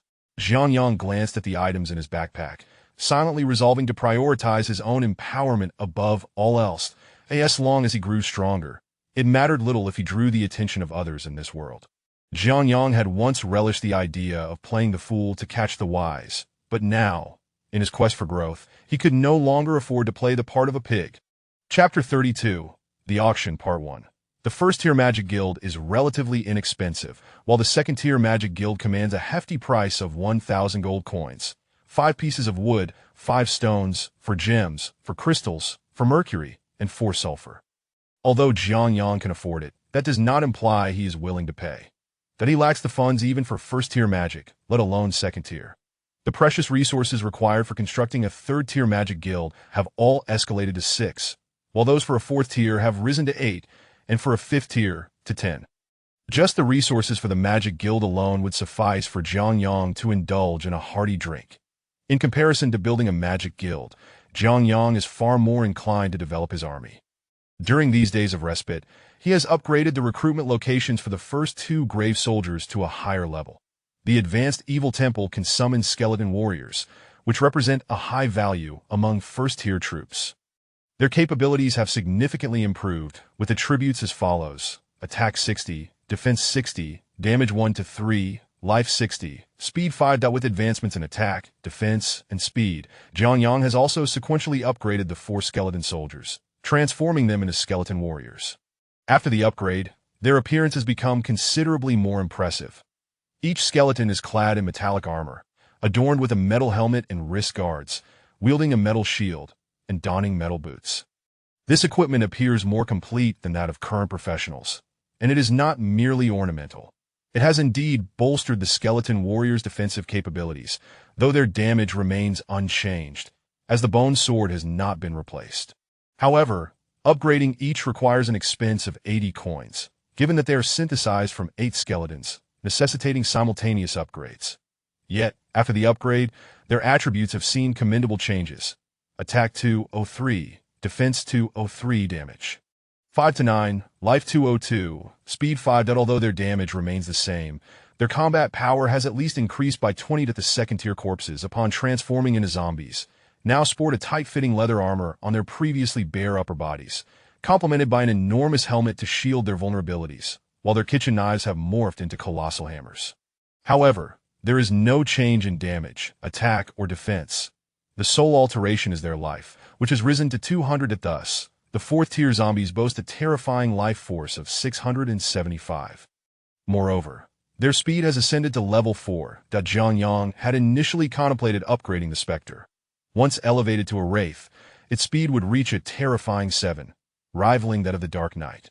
Unfortunately, the upgrade to a higher-level Spiritual Tomb requires 5 pieces of mercury, which Zhang Yang is reluctant to part with. That such rare resources are indeed precious. Nevertheless, even with a mere upgrade of 2 troop types, Zhang Yang's combat prowess is now several times stronger than when he first returned to the Rog camp. In the blink of an eye, 4 days have swiftly passed. During this time, Zhang Yang has explored much of the Rog fortress.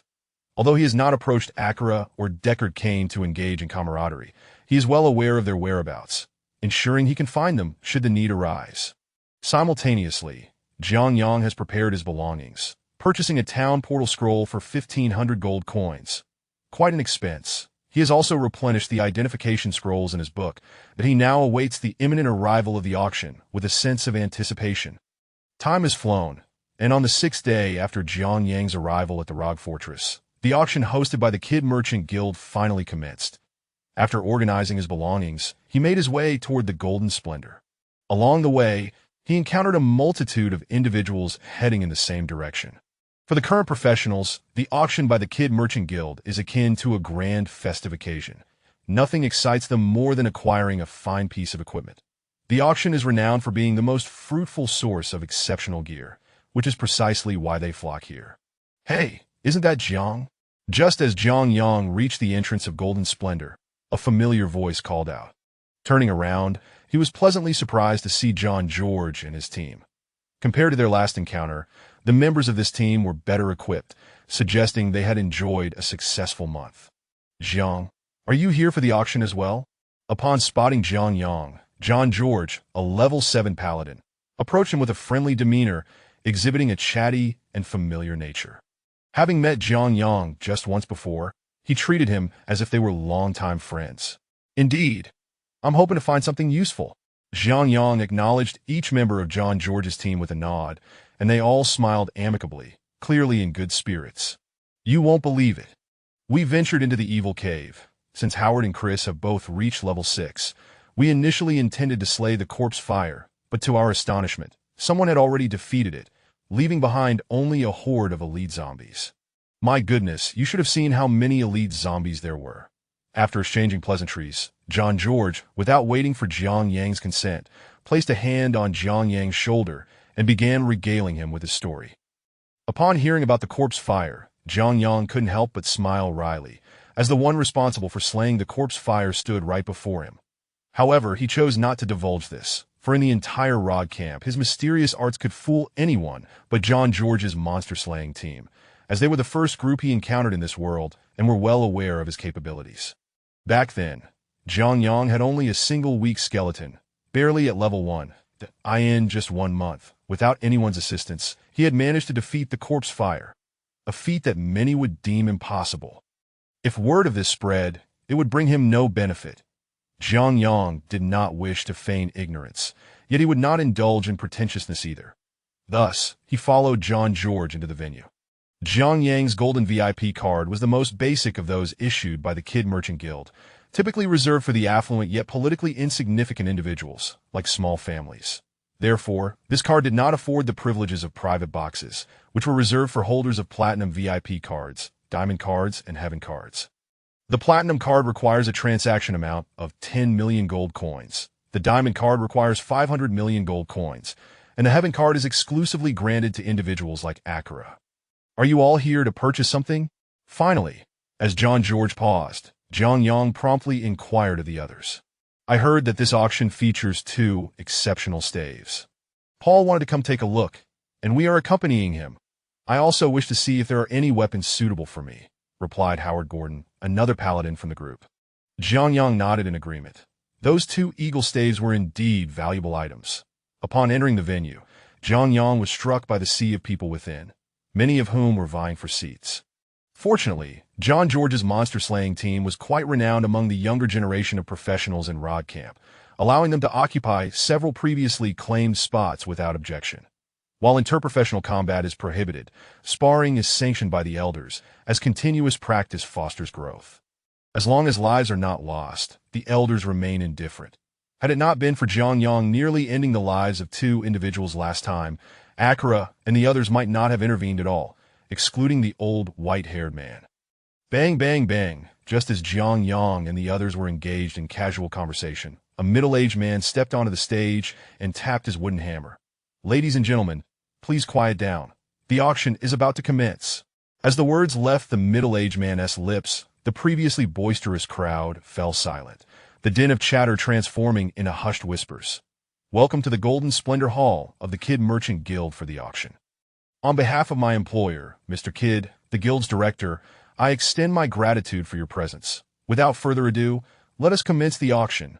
With that, the middle-aged man raised his hammer, and the audience's attention immediately shifted to the podium. First, let us present the first item up for auction.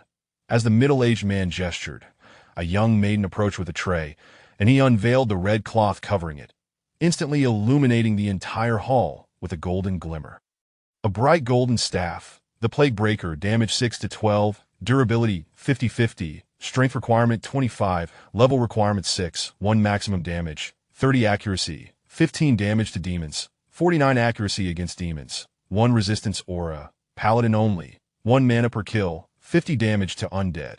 As the middle-aged man recited the staff's attributes, Zhang Yang couldn't help but gasp in astonishment. Among bright golden equipment, this is indeed a top-tier item, especially with its added skills, a coveted piece for any paladin. While it may not be the absolute pinnacle, it still qualifies as exceptional. Zhang Yang felt the excitement radiating from John George and Howard Gordon beside him. This is a premier piece of equipment for paladins. I need not elaborate further. The starting bid is 150,000 gold coins, with each increment no less than 10,000 gold coins. Let the bidding begin. As the auctioneer's gavel fell, the paladins in the audience erupted into a frenzy. My grandmother is hospitalized, and Xiao Fei needs to visit her. Today's update will still be 3 parts, but the timing may be uncertain. I appreciate your understanding. Chapter 33. Setting off again. Second update. Seeking collections. 180,000. I'll bid 200,000. You rascal Pato. You think 200,000 is enough for such a fine item? I bid 250,000. In a flurry of voices, the hall erupted with shouts, as this remarkable item was simply too good to pass up. For a level 6, not only would it serve as an excellent weapon against corpses, but it could also be a formidable tool against blood beasts. No one would let such an opportunity slip away. This staff could even be wielded by a level 30. Alas, the individuals below were merely there to support the higher bidders. 600,000. A familiar voice echoed from a private box on the 3rd floor, silencing the crowd that had reached 400,000. Zhang Yang curiously lifted his gaze to the box. If his memory served him, that voice belonged to DeMarcus.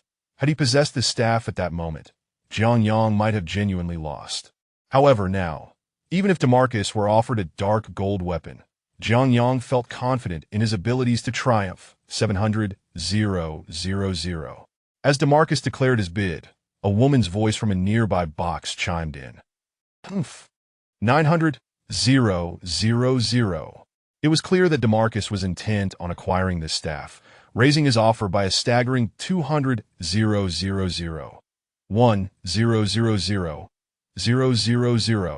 Yet the woman was not to be outdone, immediately increasing her bid by another 100,000, causing Zhang Yang below to frown in disbelief.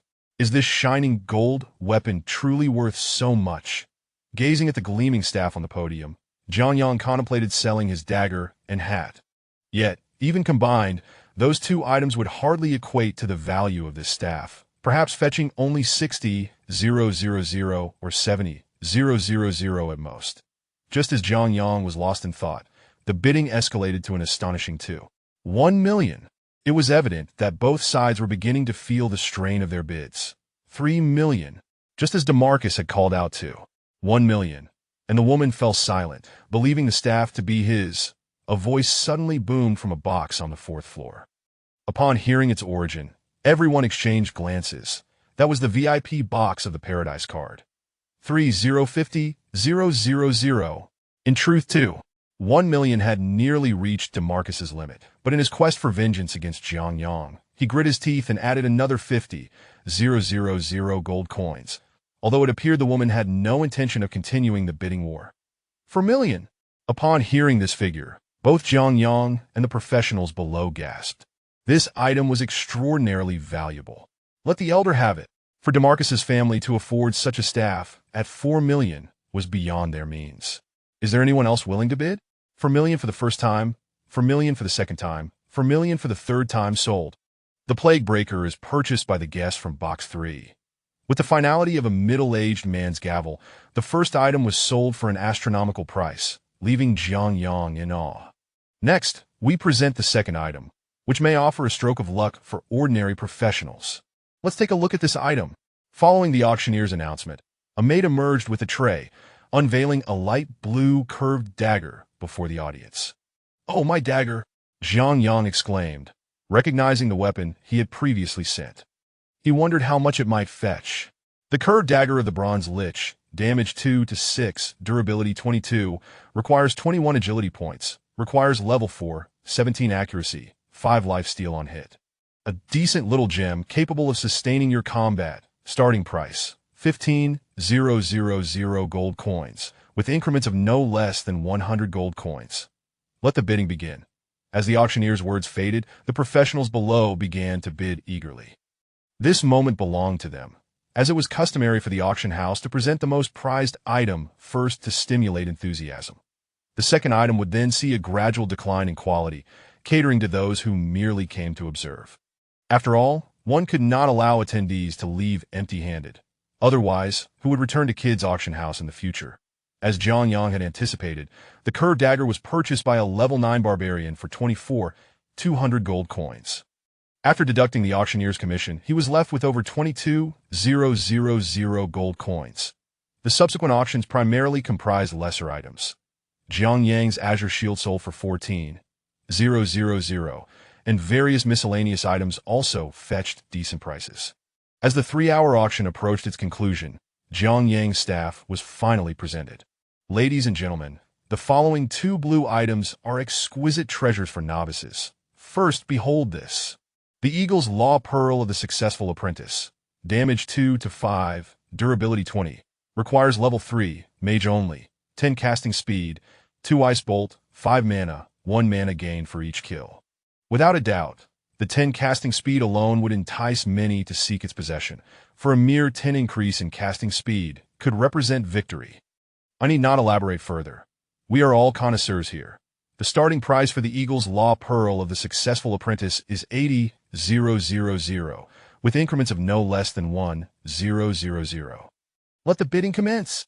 At the moment the staff was unveiled, Paul Wall, who had been sitting next to Jiang Yang with little enthusiasm, suddenly erupted into action, joining the bidding war.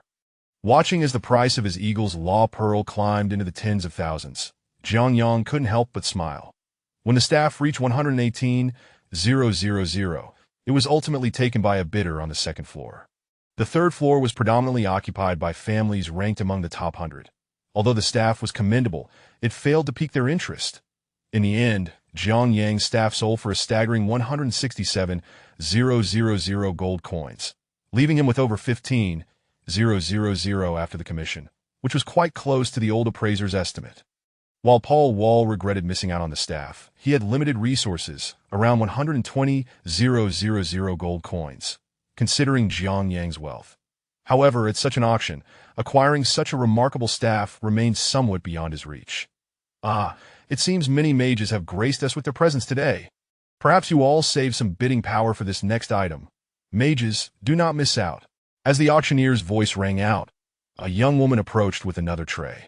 The Sea Blue Eagle's Law Pearl, damage 2 to 5, durability 1920, requires level 6, mage only, 2 Ice Storm, 1 Hellfire, 1 Ice Bolt, 2 health, 9 fire resistance. What does this represent? I need not elaborate. It adds up to 4 skills, albeit none of them are high-level skills. Nonetheless, this staff is a coveted artifact for novice mages. Starting price, 100,000, with increments of no less than 1,000 gold coins. Let the bidding begin. As the middle-aged man concluded, a frenzy of bids erupted. Watching the fervent crowd, Jiang Yang mused, if only he dared to present his 3 Frost Nova, it would surely send them into a frenzy. He was not mistaken. Had he truly brought it forth, it would have been worth an unimaginable fortune that I in this world. The drop rate for equipment was notoriously low. This was merely a blue item. If it were enhanced with a few additional attributes, transforming it into a shining gold item, even without significant benefits, it could easily fetch upwards of 3 million. Its only drawback was being a unique weapon. Unlike Jiang Yang's short staff, which was not unique, that would have at least multiplied its price tenfold.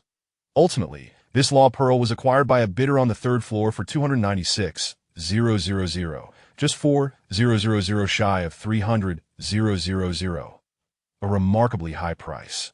After deducting the commission, Jiang Yang still had over 260,000 remaining. Counting the proceeds from today's auction, Jiang Yang had nearly 800,000 gold coins. After commissions, he estimated around 690,000. With this sum in hand, he could finally acquire what he desired. The final item auction was a radiant golden staff, another unique piece of equipment. The magical wooden staff, Attack power 2 to 4, durability 15, 2 poison damage for 2 seconds, 1 clay golem, 1 stamina, 5 mana, 1 mana gain for each kill, and restores equipment durability by 1 within 33 minutes. 50 damage to undead. This item sold for 3. For a million, purchased by a member of a family on the second floor, likely boasting a prodigious necromancer. As the auction concluded, Jiang Yang parted ways with the Demon Slayer team and made his way to the back, locating the manager to retrieve his rightful gold coins. Initially, they intended to transact via gold cards, but Jiang Yang preferred cash, intending to purchase additional items. His primary goal was to acquire gemstones. From the 690,000, he spent 500,000 on gemstones, purchasing 10 yellow gemstones and 5 diamonds, totaling 400,000. With the remaining 100,000, he acquired 5 each of purple, red, blue, and green gemstones, 20 in total. Thus, after all that effort, Jiang Yang found his hard-earned money swiftly dissipating. 20 years of toil had brought him back to square one. That after securing the gemstones, Jiang Yang departed the auction house. Rest for a night and set out tomorrow, he thought, gazing at the gold coins and gemstones nestled in his bag, taking a deep breath. The following morning, as the gates of Rod Fortress swung open, a figure cloaked in a black cape, accompanied by a fully armored skeleton soldier, stepped off the drawbridge, clutching a map and making his way toward the distant, frigid expanse. With collections nearing 2,000, I humbly request your support. If you find my writing satisfactory, please consider adding it to your collection. Thank you all. Chapter 34. Flavai. End of the 3rd update. Hiss. It's getting colder. Jiang Yang adjusted his cotton coat and gritted his teeth as he continued onward. This marked the 12th day since Jiang Yang departed from the Rod Fortress. Throughout these 12 days, he had been steadily advancing towards the frigid plains depicted on his map. However, this blood-soaked wasteland was proving to be far too vast. Despite his journey spanning 12 days, he had yet to reach the icy expanse. Strangely enough, as he drew nearer to the frozen domain, the temperature plummeted even further. This sensation, it's nearly below freezing. Fortunately, I am wise enough to have purchased thermal undergarments in advance. Jiang Yang tightened the embedded armor on his body, adjusted his hat, and pressed on towards the frigid plains. Although Jiang Yang was still within the blood-soaked wasteland, he was now perilously close to the icy expanse, and the weather had turned exceedingly frigid, with temperatures hovering around -5 or 6 degrees Celsius. Such weather should not have unsettled Jiang Yang, who had acclimatized to the climate of Harbin, but the incessant rain was the true culprit. For reasons unknown, even at such low temperatures, the violet rain remained liquid. Despite possessing a waterproof oilcloth, moisture relentlessly seeped into Jiang Yang's clothing. Each night, he could wring out water from his garments upon waking, a testament to the overwhelming dampness. Furthermore, the lack of trees, rocks, or any form of shelter in the blood-soaked wasteland meant that the wind consistently blew at over level 4. The wind, laced with raindrops, mercilessly penetrated his attire, and with his clothes already dampened, it would indeed be strange if he did not feel cold. Creak, creak. Observing Jiang Yang shivering uncontrollably, his summoned minions remained wholly unaffected. After all, as undead beings, it would be peculiar if they were to feel discomfort. Leading the way was a limping zombie, flanked by 4 skeletal soldiers on guard, while 4 wraiths floated above Jiang Yang's head. Having completed the gem exchange, Jiang Yang, mindful of his own safety, had constructed a high-level spirit tomb, successfully transforming the phantoms into wraiths that now drifted above him. Should they spot any nearby prey, they would rush in to eliminate it without needing Jiang Yang's command. Being airborne, the wraiths were impervious to attacks from both zombies and the fallen demons, while the offensive power of the hardened rats was evidently insufficient to breach their defenses. In such circumstances, the wraiths were virtually invincible. Roar! Suddenly, the leading zombie halted, letting out a loud growl before standing still. What's wrong? Sensing the zombie's unease, Jiang Yang fought against the cold and hurried a few steps to its side. Roar! Through the misty drizzle, Jiang Yang gazed in the direction the zombie had indicated, and faintly, he discerned a flicker of flame. Jiang Yang, feeling thoroughly frozen, could not care less whether it was a human encampment or that of the fallen demons. Emboldened by his expertise, he commanded his minions to advance, taking refuge behind the zombie. Is there someone controlling the zombies and skeletons ahead? If so, step forward. If not, we will open fire. Upon approaching within 300 meters of the encampment, a voice called out from within. Yes, there is someone controlling them. Do not fire. Startled by the response, Jianyang quickly emerged from behind the zombie and waved at the individuals across from him. Suddenly, a torch flared to life, and an individual dashed towards Jianyang, covering the distance of 300 meters in mere minutes, even amidst the rain. Are you a necromancer? A handsome man clad in brown leather armor inquired as he approached Jianyang. Indeed, I am. Jianyang recognized this type of handsome individual, having encountered many like him at the Rog Fortress. Noticing the bow slung across his back, it was unmistakably a Rog. My lord, please come this way. Upon confirming Jianyang's identity, the archer smiled and guided him towards the encampment. Jianyang, having collected the remaining zombies, skeletons, and wraiths, followed the Rog into the camp. Upon entering, Jianyang was immediately struck by the sight before him. The encampment, while not overly large, was certainly more substantial than a mere adventurer-esque party. Rogs patrolled the area, waterproof magical tents were set up all around, and a large bonfire blazed in the center. The fire's glow had been visible from a considerable distance, underscoring its size. Sergeant Major, I have brought this esteemed individual. Upon entering the camp, Jianyang was led by the Rog to the entrance of a tent, where a tall woman stood waiting. She was approximately 1 meter 80, making Jianyang, who stood at 1 meter 85, feel somewhat uncomfortable. Her physique was muscular yet not intimidating. Unlike that of a barbarian, that in contrast to her height, her features were remarkably delicate. Porcelain skin, long yet substantial eyes, a high-bridged nose typical of Westerners, and thin lips that would likely leave Hollywood stars feeling embarrassed. Her thick black hair was tied into a ponytail at the back of her head, and she donned a set of brown hardened leather armor, complemented by a light blue longbow in her hands, exuding an air of exceptional valor as she regarded Jianyang with a stern expression. Greetings, my lord. I am Flavai. Flavai greeted Jianyang warmly. Oh, hello, my name is Jianyang. Upon hearing her name, Jianyang's demeanor grew serious. Flavai was renowned among all players of the dark arts, stationed at the entrance between the frigid plains and the blood-soaked wasteland. She was known to caution newcomers emerging from the evil cave quest not to venture too deep, that if one found themselves in peril, being pursued by monsters, her camp was the only sanctuary. The rain outside is quite bothersome. If you do not mind my humble tent, please come inside to converse.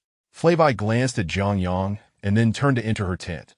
Jianyang scratched his nose, pondering whether Flavai was not afraid he might be a villain. However, he was not a bad person. After summoning Handsome back to the cemetery, he too entered the tent. My lord, may I inquire about the purpose of your visit? Once inside, Flavai, true to her military bearing, inquired. Her tent was spacious enough to accommodate a fire. Beside the fire pit were a bed, table, and chairs. I intend to journey to the frigid plains, Jianyang said somewhat awkwardly, meeting Flavai's gaze. Oh, then why do you not possess the permit issued by Lord Akira? In this world, Flavai was not merely an individual who warned those who had crossed into the frigid plains and blood-soaked wasteland. Her presence meant that anyone who had not completed the Evil Cave quest was prohibited from entering the icy realm, that of course, exceptions could be made if one reached level 7, allowing them to train there. I do not have Akira's permit, but I have completed the Evil Cave quest. That should suffice, right?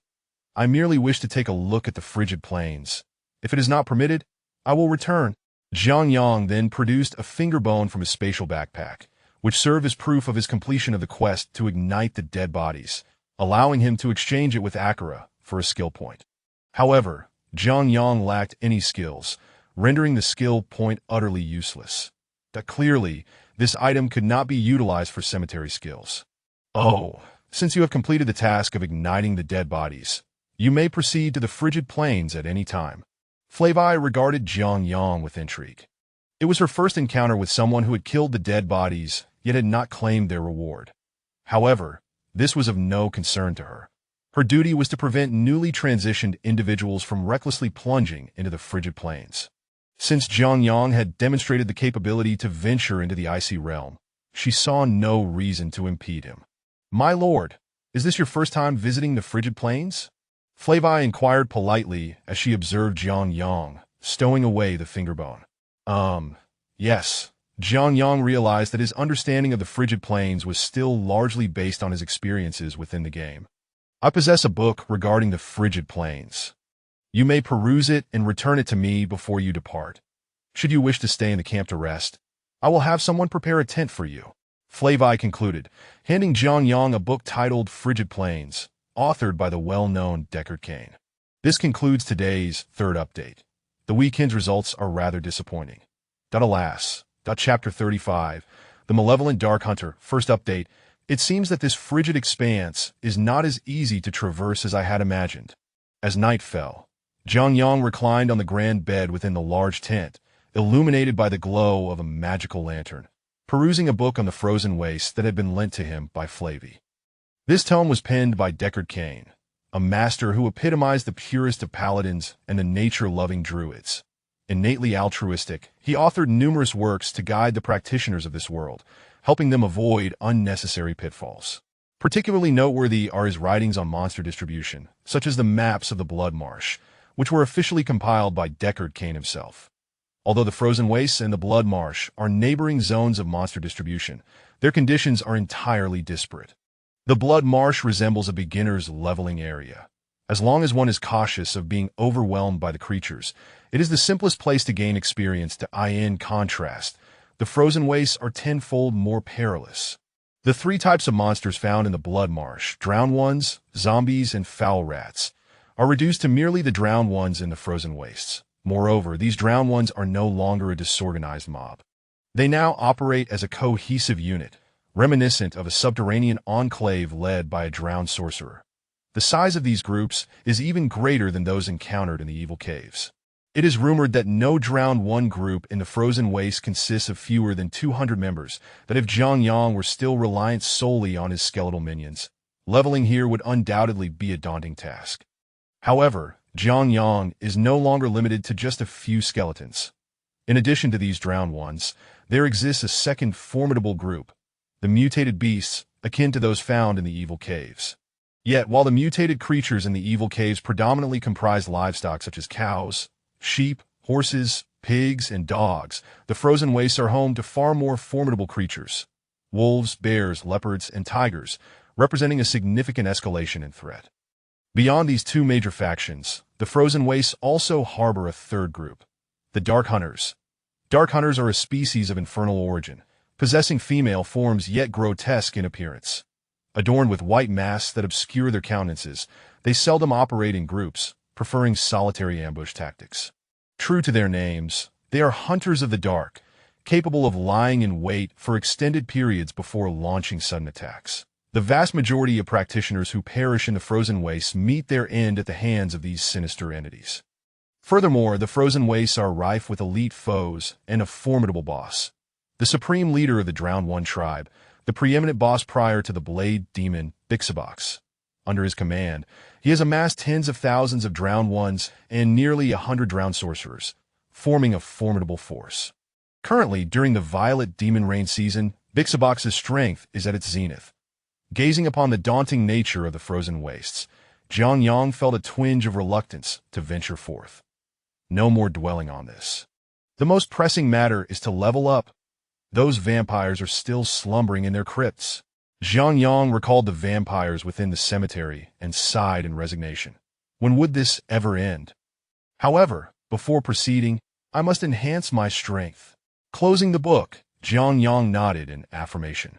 He then delved into his consciousness, entering the cemetery and heading directly to the Level 1 Mage Guild.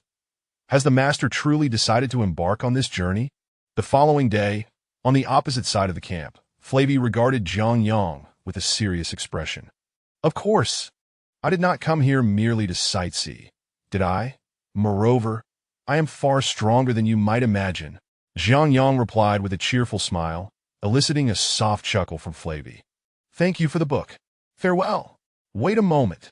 After handing the book on the frozen wastes back to Flavy, Jiang Yang turned to stride toward the frozen wastes, but was called back by Flavy.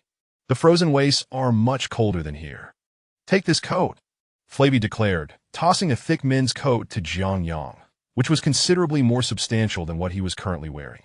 Thank you, Jiang Yang politely acknowledged as he donned the coat and made his way toward the frozen wastes. Indeed, as Flavy had warned, the moment Jiang Yang crossed into the frozen wastes, he was met with an intense chill that if the blood marsh's coldest moments hovered around -5 degrees, here it plummeted to a biting -20 degrees. Fortunately, Jiang Yang's sturdy physique, coupled with the warmth of the coat, allowed him to endure, for the time being. Hiss, that this is invigorating.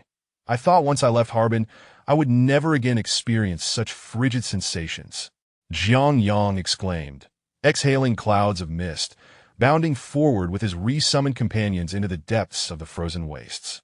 Suddenly, Handsome, walking beside him, halted and began to emit ominous cracking sounds from its bones. Something's amiss.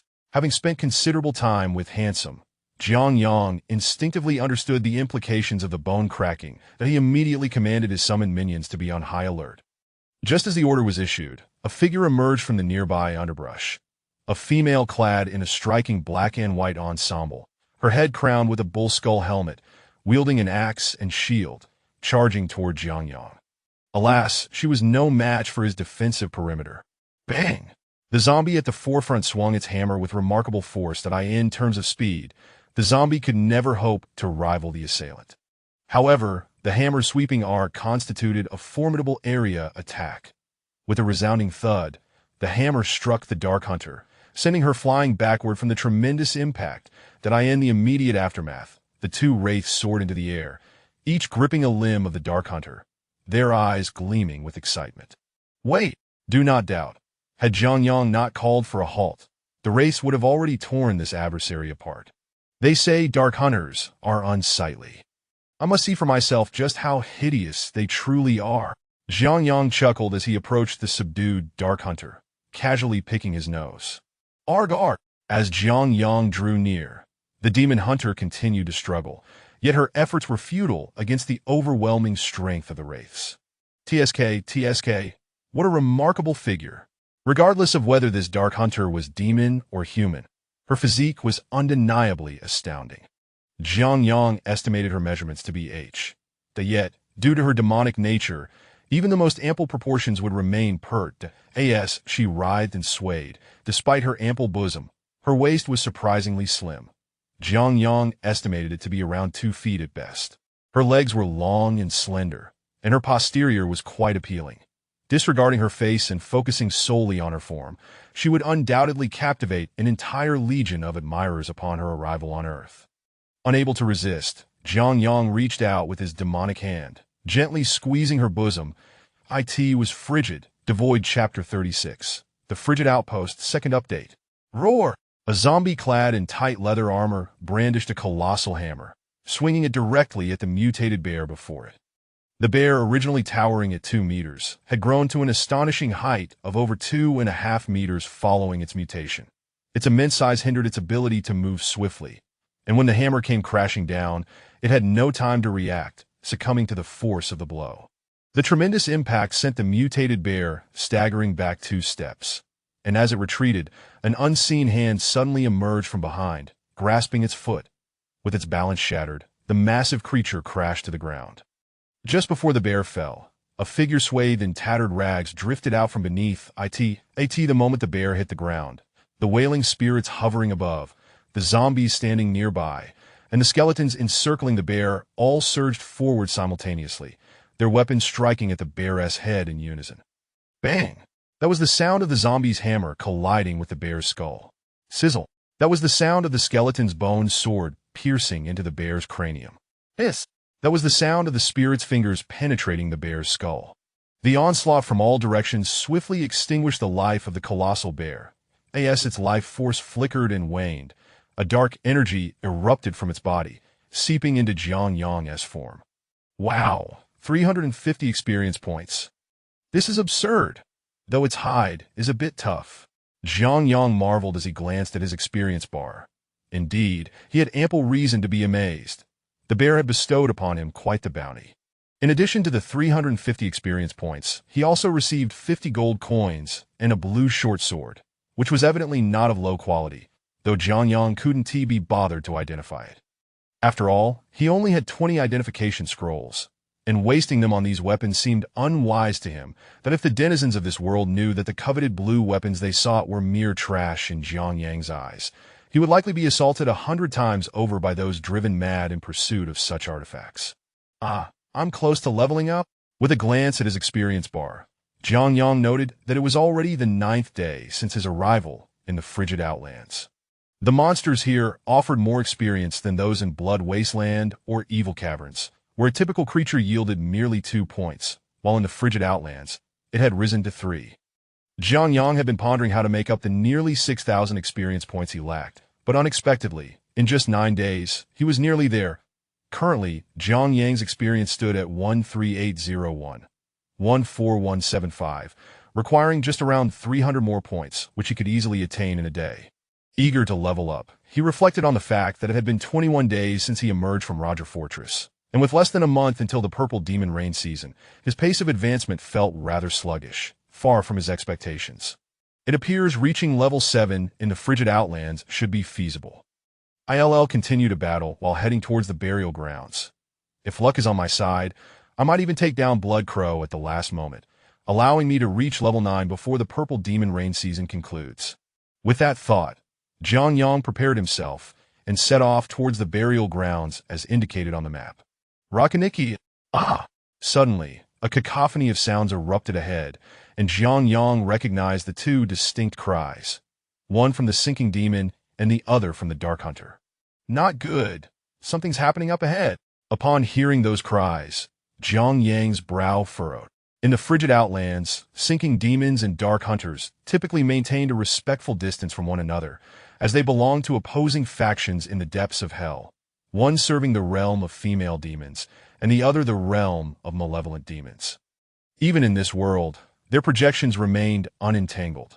The simultaneous occurrence of their cries signified trouble. Since both were demonic projections, these creatures would not engage in infighting. They only battled mutated beings. The convergence of these 2 types of creatures indicated one possibility. They were besieging a practitioner. Jiang Yang had no grand ideals of heroism. He had little connection to the practitioners of this world. His sole intention was to take advantage of the situation. However, his humanity compelled him to prevent the slaughter of this world's inhabitants by demons, a conviction he held fervently.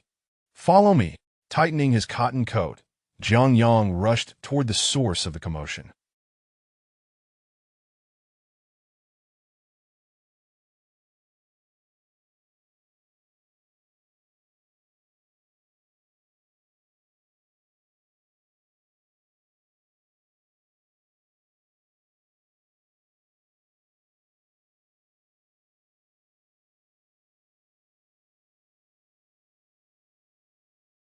After climbing a small slope, he beheld the unfolding battle and exhaled in relief. The sinking demons and Dark Hunters were indeed engaged in an assault, but not against practitioners. Instead, they were attacking a magical outpost, a so-called teleportation array. Unlike the mere stone platform seen in games, the teleportation arrays in this world resembled small fortresses, complete with high walls and courtyards, guarded by rogues. While the number of Dark Hunters and sinking demons appeared considerable, they lacked siege weaponry, making it difficult to inflict significant damage on the rogues defending the outpost. At this moment, it was an opportune time for Jiang Yang to seize the advantage.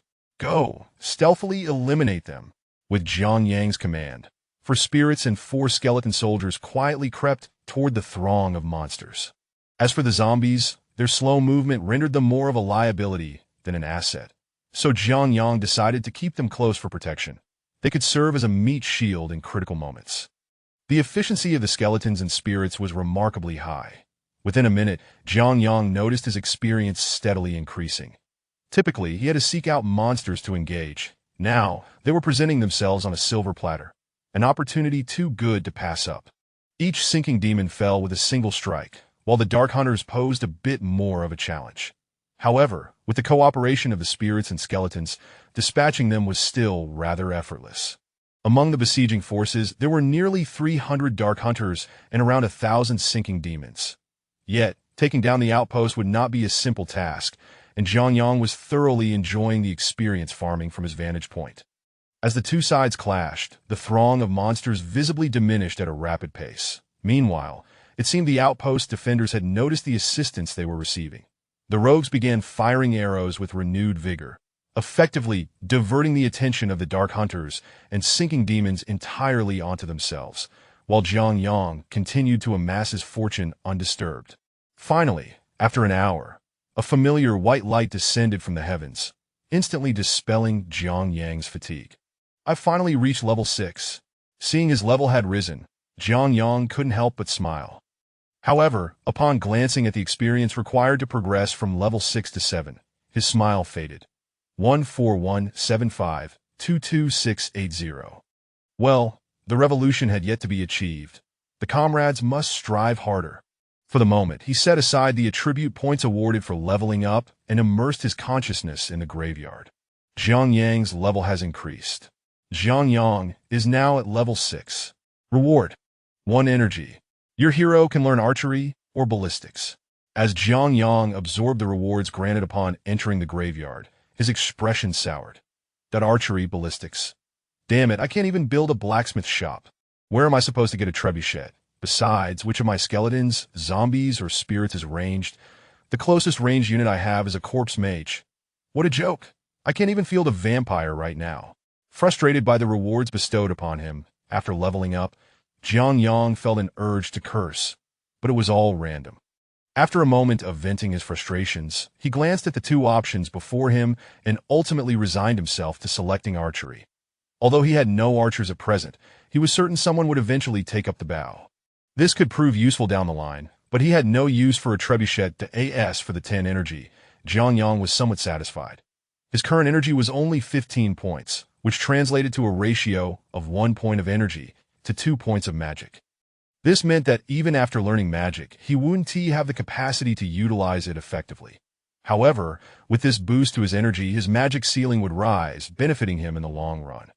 With a slightly darkened expression, he exited the graveyard and allocated all 5 of his newly acquired attribute points to energy.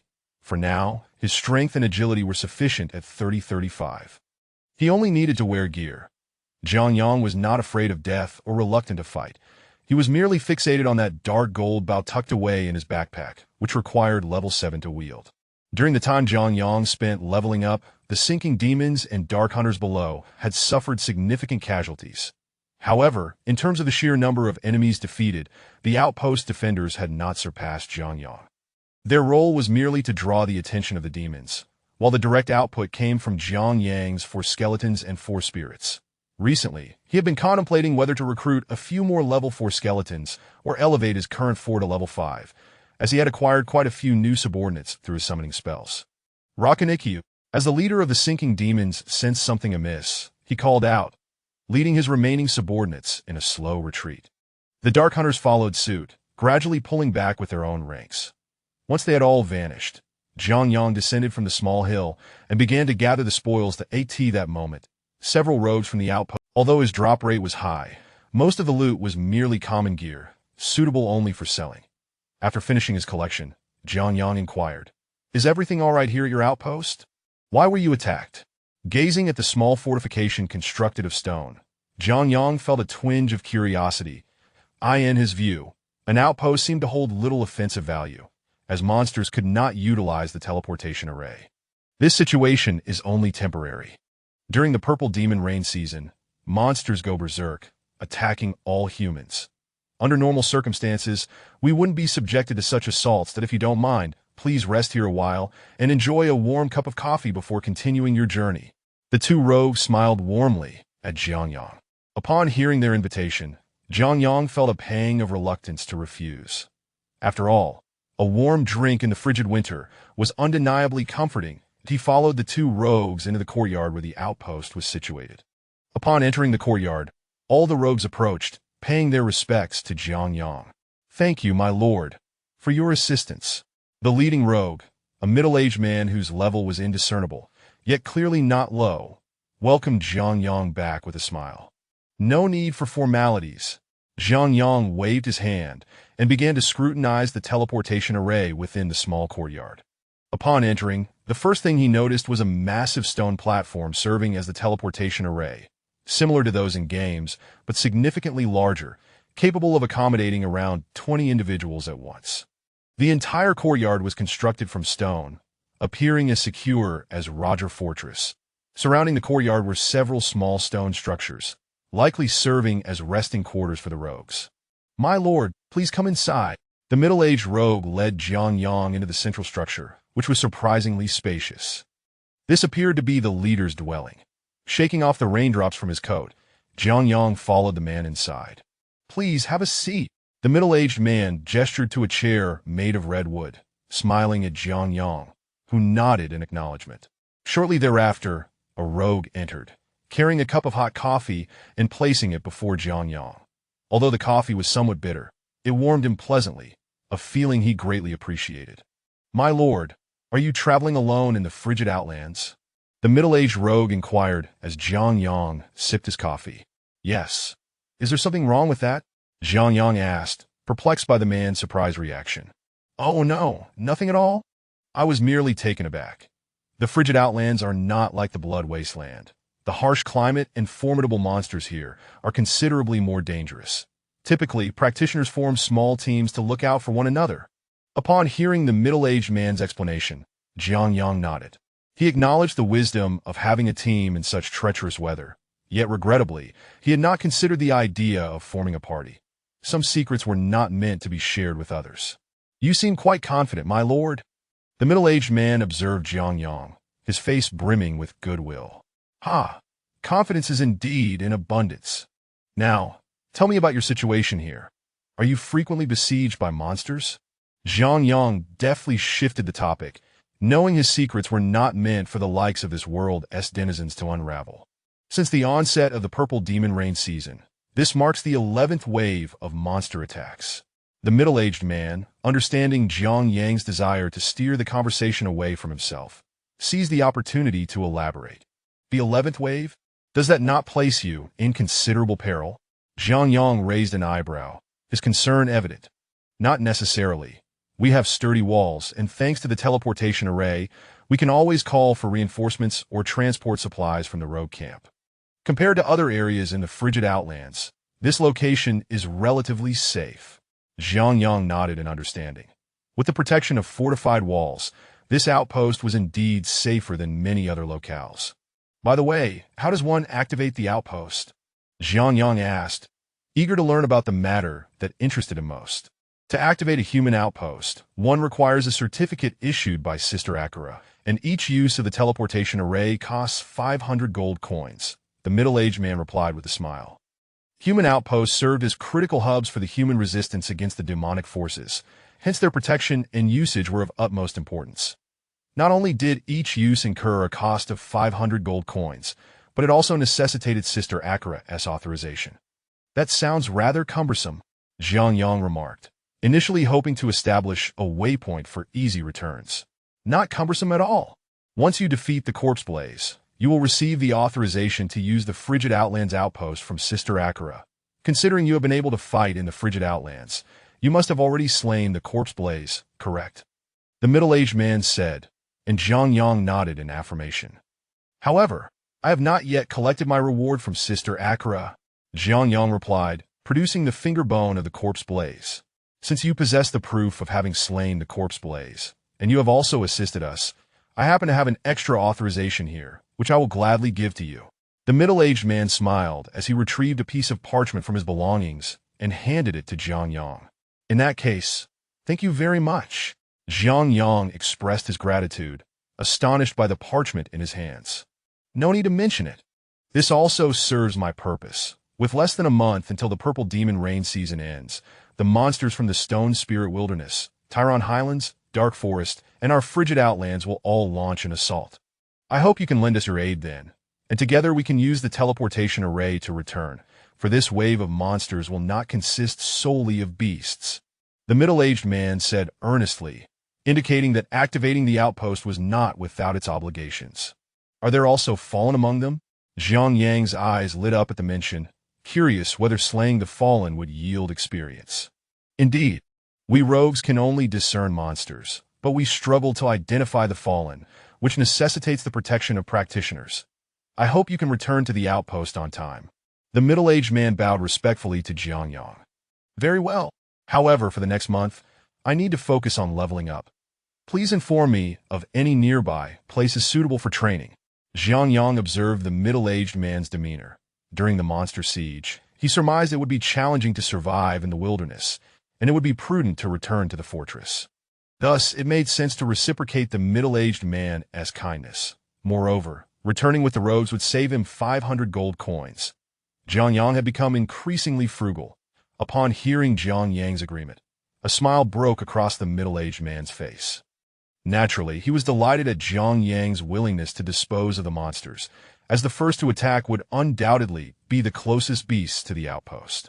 Traveling southeast from here for about a day will lead you to the lair of the mutated beasts.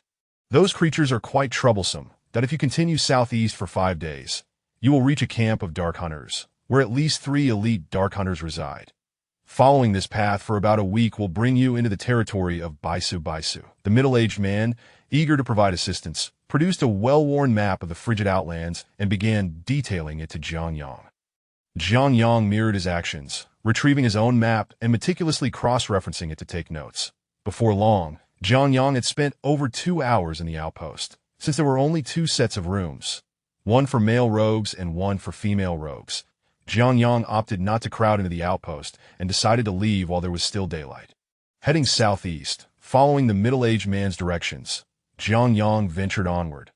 According to what he had learned, traveling south from the frigid outlands outpost would lead him to the burial grounds, while heading east would take him to the underground caverns. Continuing southeast would lead him to the Stone Spirit Wilderness, the intersection of the 3, Stone Spirit Wilderness, burial grounds, and underground caverns, formed the lair of Baisu Baisu. Under normal circumstances, Baisu Baisu was highly sought after, but currently, no one dared provoke him.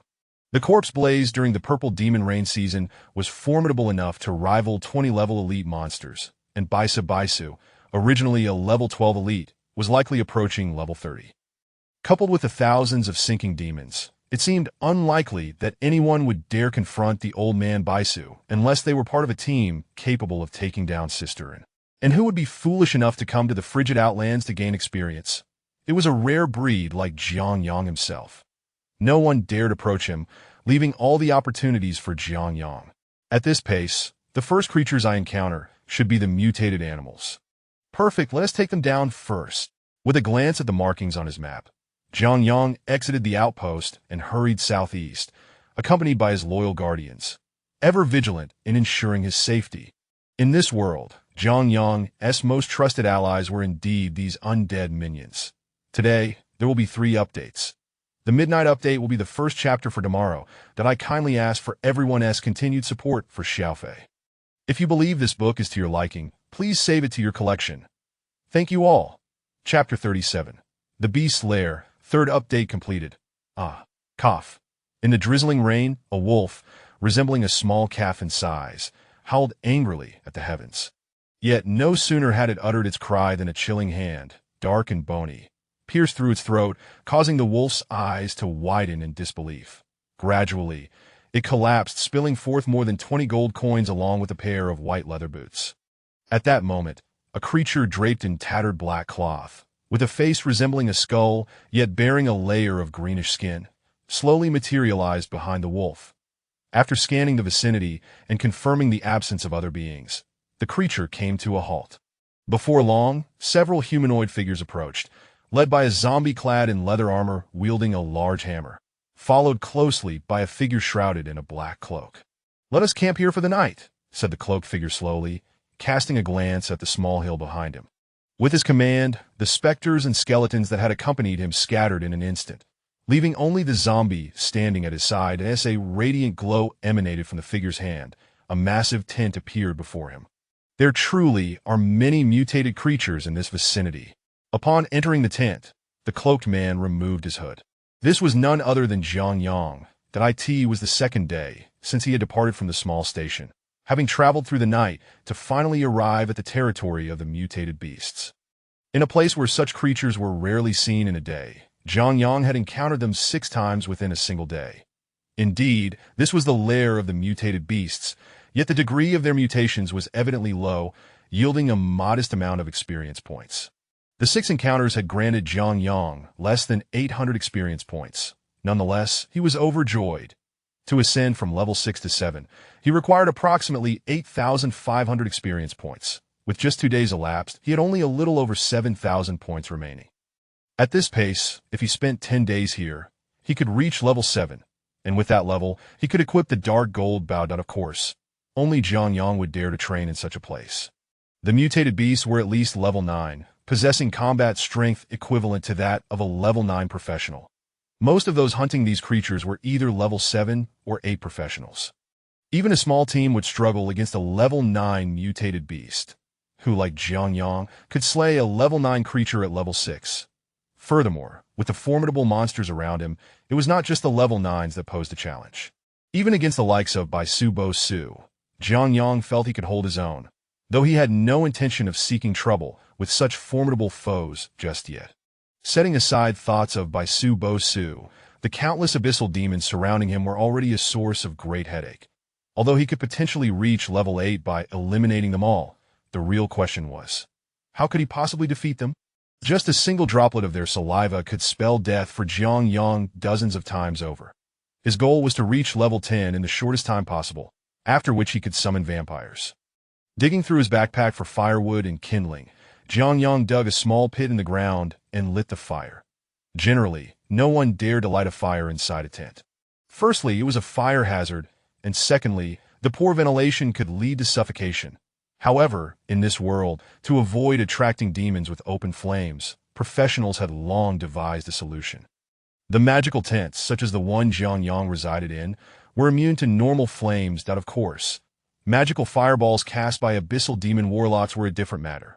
Moreover, the tent possessed a built-in ventilation charm, ensuring that smoke would not linger inside. Once the fire was blazing, Zhang Yang began to grill meat.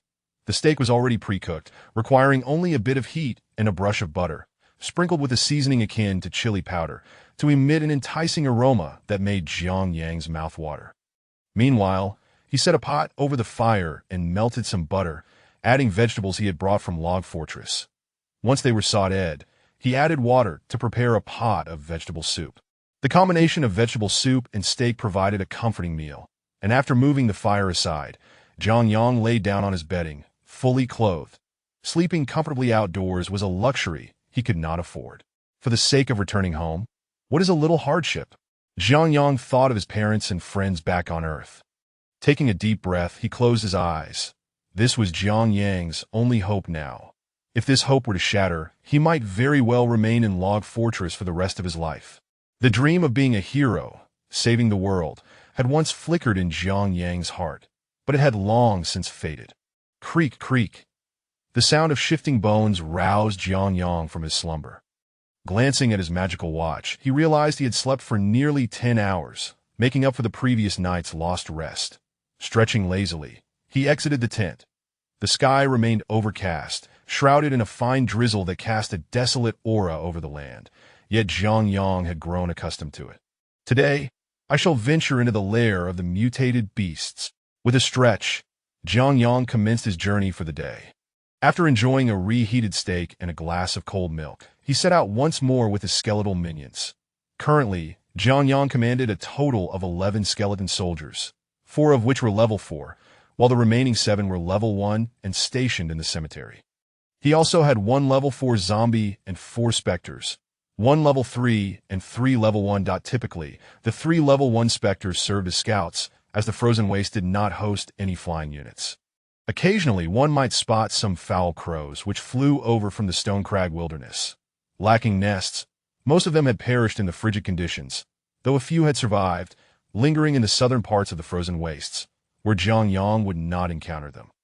Utilizing the 3 level 1 specters for scouting, Zhang Yang quickly pinpointed a target, a mutated brown bear. While such a creature was formidable, the rewards for defeating it were substantial, that a solitary mutated brown bear could yield over 300 experience points and a blue piece of equipment. This was precisely Zhang Yang's aim. After receiving confirmation from his specters, he directed his minions to prepare for the attack.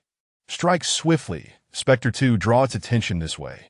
Spectre 1, conceal yourself underground and lie in ambush. Zombie, take cover behind that tree. Once it approaches, aim for its head. When it loses its balance, Spectre 1 will seize its leg and bring it down. Then, you and the skeleton soldiers will finish it off in one fell swoop.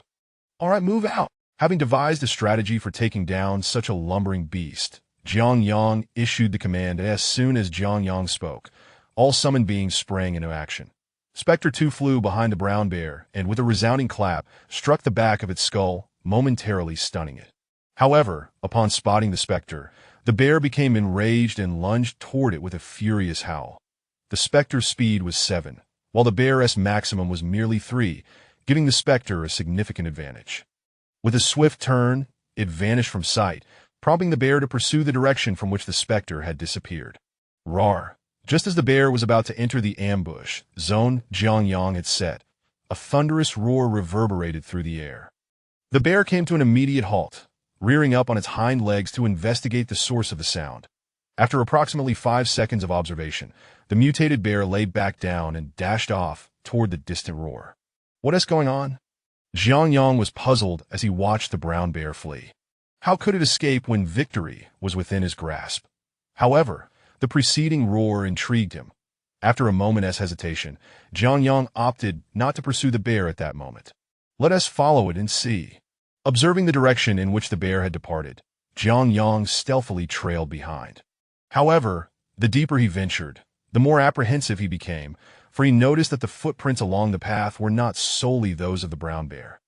There were many others, resembling hoof prints, paw prints of bears, wolf tracks, and even leopard prints.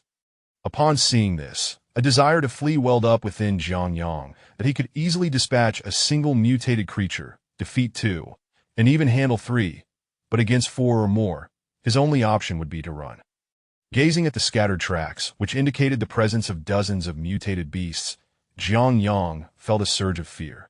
Yet his curiosity compelled him to persist. After much deliberation, he decided to recall all his summoned creatures back to the cemetery. Should trouble arise, it would be easier to escape alone. With that thought in mind, Jiang Yang ventured forward alone. Roar! Roar! Gore! After approximately 10 more minutes of walking, a cacophony of beastly roars erupted ahead. We've arrived! Upon hearing the roars, Jiang Yang quietly slowed his pace and sought out a large tree to climb. Good thing I practiced tree climbing before. After exerting considerable effort, Jiang Yang finally reached the treetop and peered down. Hiss! He gasped in shock, for not far from him, a plain was teeming with thousands of mutated magical beasts gathered together. Had he walked into that throng moments earlier, he would have surely met his demise. In the early hours of today, the 3rd chapter of the 38th installment has been updated, marking tomorrow's first entry. I kindly ask for everyone's continued support for Xiao Fei. Chapter 38. The Beast King, first update, seeking recommendations. Roar. With a resounding tiger's roar, a magnificent white tiger emerged at the heart of the beast horde. Jiang Yang sensed an overwhelming aura emanating from this creature, feeling that its power was at least on par with that of a body ignited with flames. What level does such a fiery presence represent? A level 20 elite. The highest tier of mutation only reaches that of a leader. Aspiring to become a boss is an unattainable dream that I in the dark forest. The trees serve as bosses, but they are merely projections of hell. In this world, it is nearly impossible for creatures to ascend to the status of boss. Merely achieving elite status is already commendable. Roar! The white tiger stood amidst the pack, its regal aura radiating outward with each thunderous roar. The beasts, feeling the weight of this formidable presence, instinctively took a step back, and a glimmer of panic flickered in the eyes of several mutated beasts. Howl! Just as the white tiger reveled in the effect it had wrought, a sudden bear's roar shattered the moment. A colossal brown bear rose upright from the midst of the horde, towering at least 3.5 meters tall. Its massive paws were as large as wash basins, rendering the bear Jiang Yang had previously targeted akin to a harmless creature.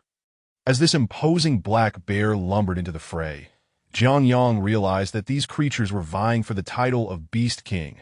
From his readings in the Dark Tomes, Zhang Yang had learned that these mutated beasts no longer attacked their kind. For instance, wolves no longer preyed on sheep after mutation. Instead, they coexisted peacefully, united against the true threats, demons and human practitioners. Since their mutation, they no longer needed to hunt for sustenance. Their primal instincts had shifted, with humans and demons now perceived as foes. Initially, Zhang Yang found this notion far-fetched, but witnessing the so-called peaceful coexistence within the malevolent cave had begun to sway his beliefs. The current spectacle before him served as undeniable proof of the harmony among mutated beasts. Lost in contemplation, Zhang Yang observed as the enormous bear launched an attack against him. After a tense standoff lasting about a minute, the bear suddenly charged, roaring fiercely as it lunged toward the white tiger, its massive paw raised to crush the tiger's skull. In the face of the bear's ferocious advance, the white tiger's eyes glinted with a hint of mockery. With a nimble leap to the side, it evaded the bear's assault, retaliating with a powerful swipe of its front paw that struck the bear's side, leveraging its own momentum. The tremendous force sent the bear tumbling, crashing into nearby mutated beasts. After lying dazed for a couple of minutes, the bear shakily regained its footing, letting out a furious roar as it charged at the white tiger once more. Yet the white tiger's reflexes proved swifter. It dodged again. This time, however, the bear's momentum had diminished significantly, allowing it to halt and swipe at the white tiger with a mighty paw. In response, the white tiger's tail swept low, striking the bear's leg with a resounding crack. Smack! Even from a distance, Zhang Yang could hear the sound of the tail connecting with the bear's leg. Howl! The bear's body once again faltered, crashing heavily to the ground, a flicker of defiance in its eyes. Yet the repeated blows had left it battered and bruised, while the white tiger remained unscathed. Howl! With a roar of frustration, the bear slowly retreated back into the horde. Seeing the bear's retreat, the white tiger became increasingly arrogant, standing tall as it unleashed another roar at the gathered beasts at a giant wolf, at least the size of a cow, a water buffalo as large as a rhinoceros, and a stag with enormous antlers.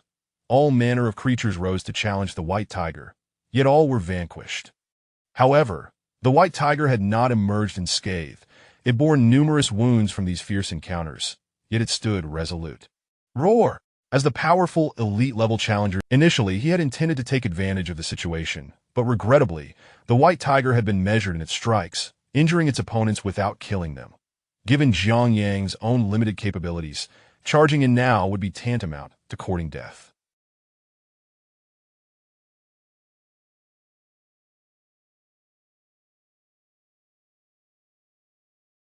With the battle subsiding below, he hesitated, contemplating a retreat. Just as he prepared to descend from the tree, chaos erupted within the horde. Zhang Yang squinted to see two black tigers with golden stripes emerging from the pack. Upon spotting the newcomers, the white tiger hesitated momentarily, but soon relaxed its guard, approaching the two black tigers. However, in that fleeting moment of vulnerability, the black tigers lunged at the white. There exists a technique known as black tiger's heart extraction, a move aimed directly at the vital core, particularly devastating to female opponents. Yet, today, Zhang Yang bore witness to the true essence of this technique. The two black tigers charged at the white tiger. Although it reacted swiftly, parrying one attack with its paw, it could not evade the other, which struck its ribs, leaving 4 deep gashes that ripped through flesh. How ruthless! Zhang Yang marveled, recalling how the white tiger's hide had withstood the horns of a stag without bleeding, yet this black tiger's claw had inflicted such damage. Not relenting, the two black tigers pressed their assault, one above and one below, diving toward the injured white tiger. Roar! The white tiger, now wounded and somewhat hindered, seized the opportunity to retaliate, inflicting 2 more wounds upon itself. A fierce determination flickered in the white tiger's eyes as it charged at one of the black tigers, delivering a decisive blow that gouged the tiger's eye. However, in that moment, the other black tiger seized the chance to bite the white tiger's leg. With a swift motion, the white tiger's tail lashed out, sending the black tiger that had bitten its leg flying, focusing solely on the one with the blinded eye. The black tiger, realizing it had become the target, did not flee but engaged the white tiger in a fierce battle. Yet, the solitary black tiger was clearly outmatched by the white tiger. After paying a heavy price, the white tiger finally managed to sever the black tiger's throat, leaving it sprawled in a pool of blood. The remaining black tiger, however, took advantage of the moment and struck the white tiger on the head with a powerful blow, sending the already injured creature crashing to the ground, gasping for breath. Though the black tiger had triumphed, it too bore the marks of battle. The contest that had seemed a foregone conclusion now resulted in mutual devastation, much to Jiang Yang's delight from his perch in the tree. In such circumstances, if I do not seize an opportunity, I would be remiss, Jiang Yang thought, a grin spreading across his face as he contemplated the beast arena before him. As his thoughts took shape, a glimmer of white light began to materialize in the palm of his outstretched right hand, coalescing into an energy form resembling a bird. The magical arrow, one of the most fundamental spells in Heroes of Might and Magic 3, is simple, practical, and widely utilized. It possesses no elemental attributes, making it particularly low in cost among the 4 schools of magic. That is the sole damaging spell at first level. It holds considerable importance in the early stages of combat, often providing significant advantages in initial game development. After concluding an auction, Jiang Yang had exchanged 100,000 gold coins in the graveyard. Now, only 10,000 remained. What had happened to the other 90,000? Naturally, they were spent on learning magic. Though he could not master everything, Jiang Yang had managed to learn a range of first-level spells. Given that this magical arrow was the only damaging spell available, could he possibly overlook it? The theoretical damage of this spell is calculated as energy 5/100, that with Jiang Yang's current energy level at 30, the damage would amount to 250 points, consuming 50 mana. With a total of 60 mana available, he could cast it once without consuming a mana potion. Before long, this small white bird began to coalesce in Jiang Yang's hand. He then turned his gaze toward the heart of the beast horde. Since he could only cast one spell, he intended to aim for the biggest target. Apologies, young fellow, he thought, observing the white tiger before him, clearly the strongest among them. 250 points of damage should be sufficient to finish you off. Here we go. With unwavering focus, Jiang Yang flicked his wrist, sending the white and blue glowing energy resembling a small bird hurtling toward the center of the horde. The speed of the magical arrow was astonishing. Though the bright light was conspicuous, it went unnoticed by the beasts below. Just as the arrow was about to strike the white tiger, the recently victorious black tiger rose, perhaps to flaunt its triumph beside the white tiger in a display of dominance. Such antics were not uncommon. Having incapacitated the protagonist, the victor often revels in their superiority, only to provoke a dramatic retaliation from the protagonist. Yet the current protagonist, the white tiger, was in no position to unleash its fury, while Jiang Yang's magical arrow was already on its way. Another Monday for updates, seeking recommendations, clicks, collections, and everything else for my new book, It's Tough Out Here. Chapter 39, The Master of Bargains, second update seeking recommendations. Oh my goodness! Jiang Yang exclaimed as he watched the black tiger unexpectedly position itself between the magical arrow and the white tiger, nearly cursing in frustration. Boom! Under Jiang Yang's gaze, the magical arrow struck the boastful black tiger with a thunderous impact. The destructive force of the magical arrow was indeed terrifying. How does one even describe 250 points of damage? For comparison, the blood-draining demon has 2 health points, the hard-furred rat possesses 1 health point, and the zombie boasts 4 health points. Upon entering the evil cave, these figures increased by nearly 50%, raising the blood-draining demon to 3 health points and the zombie to 6 by the time they reached the chilling plains. Those numbers would rise another 50%, with the blood-draining demon reaching 5 health points, the Dark Hunter at 15, and the blood-draining demon sorcerer at about 10. As for elites, their health increases 5-fold, while bosses see a 10-fold increase. With 250 points of damage, it was impossible to slay the likes of the blood-draining demon, yet it could easily annihilate a boss-level blood-draining demon sorcerer. In the entire Chilling Plains, there were perhaps only 3 or 4 such sorcerers surrounding the blood-draining demon. This tiger, at best, could be considered an elite, and even if it had 30 health points multiplied 5-fold, it would only amount to 150. While slaying skeletons might prove somewhat laborious, employing the magical arrow made it instantaneous. Almost as soon as the blue light made contact with the black tiger, it was obliterated into fragments. Jiang Yang's heart bled as he witnessed the magical arrow, which had consumed nearly all his mana, strike the black tiger. 50 points of magic wasted. However, as he gazed at the scattered remnants, he was momentarily taken aback. Among the debris, something gleamed with a golden light. It appeared not to be gold coins. Roar! Just as Zhang Yang was lost in thought, the mutated beasts within the horde detected his presence and charged towards him. In an instant, nearly all the mutated beasts pounced in his direction, causing Zhang Yang's face to drain of color. He hastily rummaged through his backpack for some blue potions and pinched his nose to drink them down. The potions in this world were truly remarkable. Healing potions could instantly mend nearly all wounds, even those from piercing injuries. However, the healing process resembled a draining of the practitioner's life force.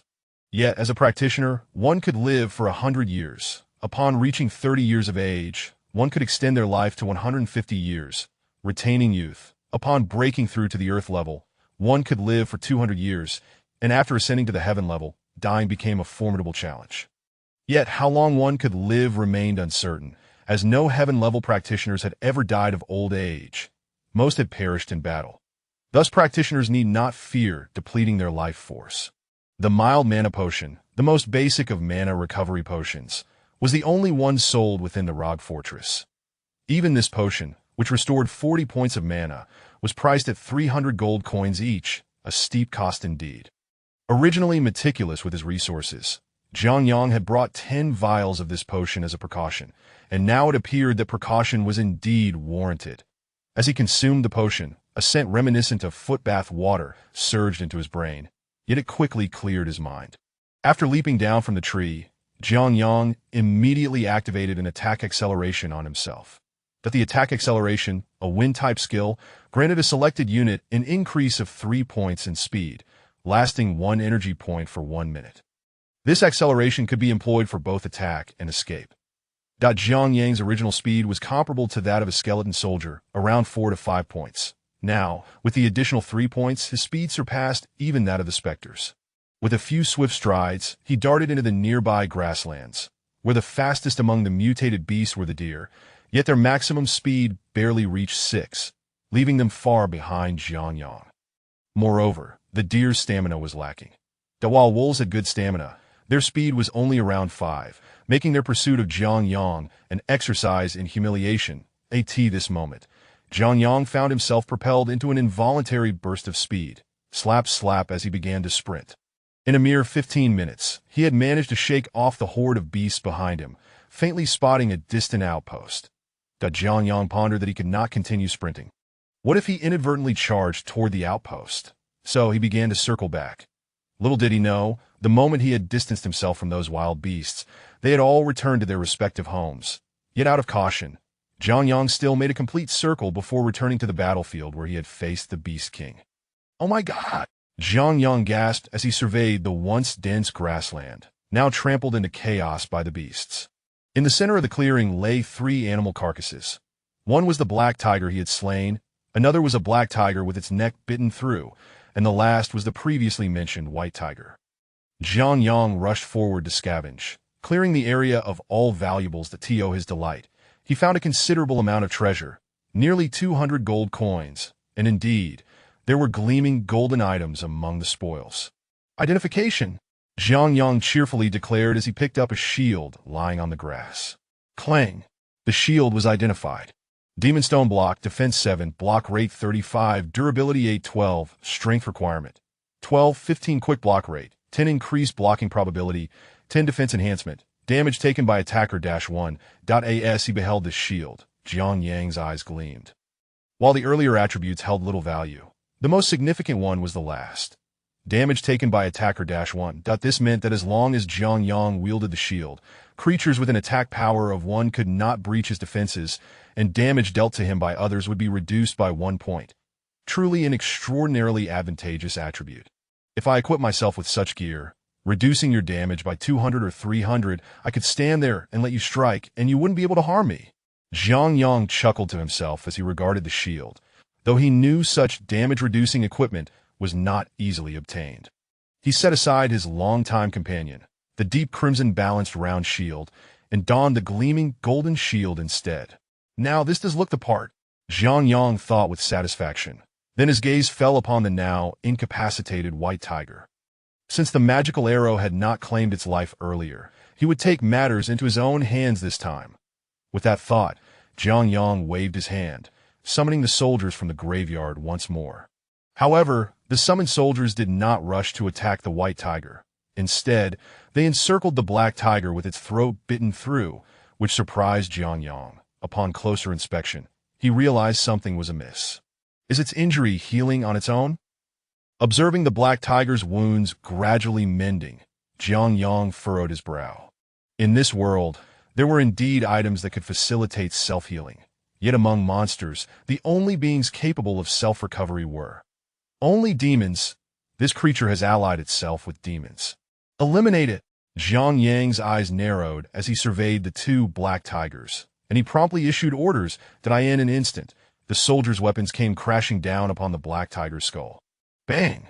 As the black tiger's head was crushed, another bounty of riches rained down, and Jiang Yang was astonished to discover yet another gleaming golden item among the spoils. Gloves? What a treasure! I've longed to replace these gloves. Let's see the attributes. Grasping the shining golden gloves, Jiang Yang took up the identification book and placed it upon them, revealing the gloves' attributes. Shadow Grasp, Defense 3, Durability 812, Equipment Requirement none. 1 Strength, 1 Agility, 5 Maximum Stamina, 5 Lightning Damage Resistance, 5 Poison Damage Resistance. Jiang Yang nodded in approval. What a fine piece of equipment. Nothing more to say, I'll put them on, he declared, delightfully donning the gloves. Currently, aside from his amulets and rings, Jiang Yang possessed 7 items, 4 of which were golden, along with a dark golden bout tucked away in his backpack. The spoils of this venture had proven quite substantial. Wow! The experience gained is considerable. Jiang Yang casually opened his attribute panel, only to be taken aback once more. Originally, he had 7,000 experience points remaining. It had now plummeted to just over 6,000. The two black tigers had granted him nearly 1,000 experience points. If he could encounter such fortune daily, how marvelous that would be. But alas, such luck was unlikely. Jiang Yang had undoubtedly stumbled upon extraordinary luck today. This selection of the Beast King had occurred every 3 years since the third demonic invasion began. The first year was not counted, and this year marked the third event, which Jiang Yang had fortuitously encountered. Should I slay you? Would it yield even more experience? Jiang Yang mused as he shifted his gaze toward the white tiger. Just as Jiang Yang finished off the black tiger within a cave on the Taima Heights, a figure shrouded in black cloth writhed on the ground, veins pulsating on his forehead, clearly enduring immense pain. Those two black tigers are finished. The agony persisted for nearly half an hour before subsiding, leaving the figure drenched in sweat, resembling someone pulled from water, glaring furiously in the direction of the chilling plains. This is the second update of the day. I hope everyone continues to support Xiao Fei. Please cast your votes for Xiao Fei. Thank you all. Chapter 40. Hunter's Camp. Third update. Requesting data. Oh, what's the matter? Has your meticulously nurtured plaything met its demise? As this man glared angrily into the distance, a woman emerged from the depths of the cave. Unlike the man, who was shrouded entirely in a black robe, she wore a form-fitting black outfit that accentuated her voluptuous figure. Her snug top emphasized her ample bosom, and one could discern the contours of her curves beneath the fabric that a slender waist was showcased by a pair of short shorts, and her long legs were adorned with nearly transparent black stockings. Cascading down her shoulders was a mane of light golden hair, which contrasted starkly with her almost angelic visage. Her pale purple eyes glimmered with an enchanting allure, as if they could ensnare the hearts of all men. Oomph! In the face of such a captivating figure, the man displayed little emotion, merely letting out a dismissive snort. What is the purpose of this charade? Since you have chosen the path of corruption, do not foolishly. You now wield a far more formidable darkness. Why pursue the glory of the druids?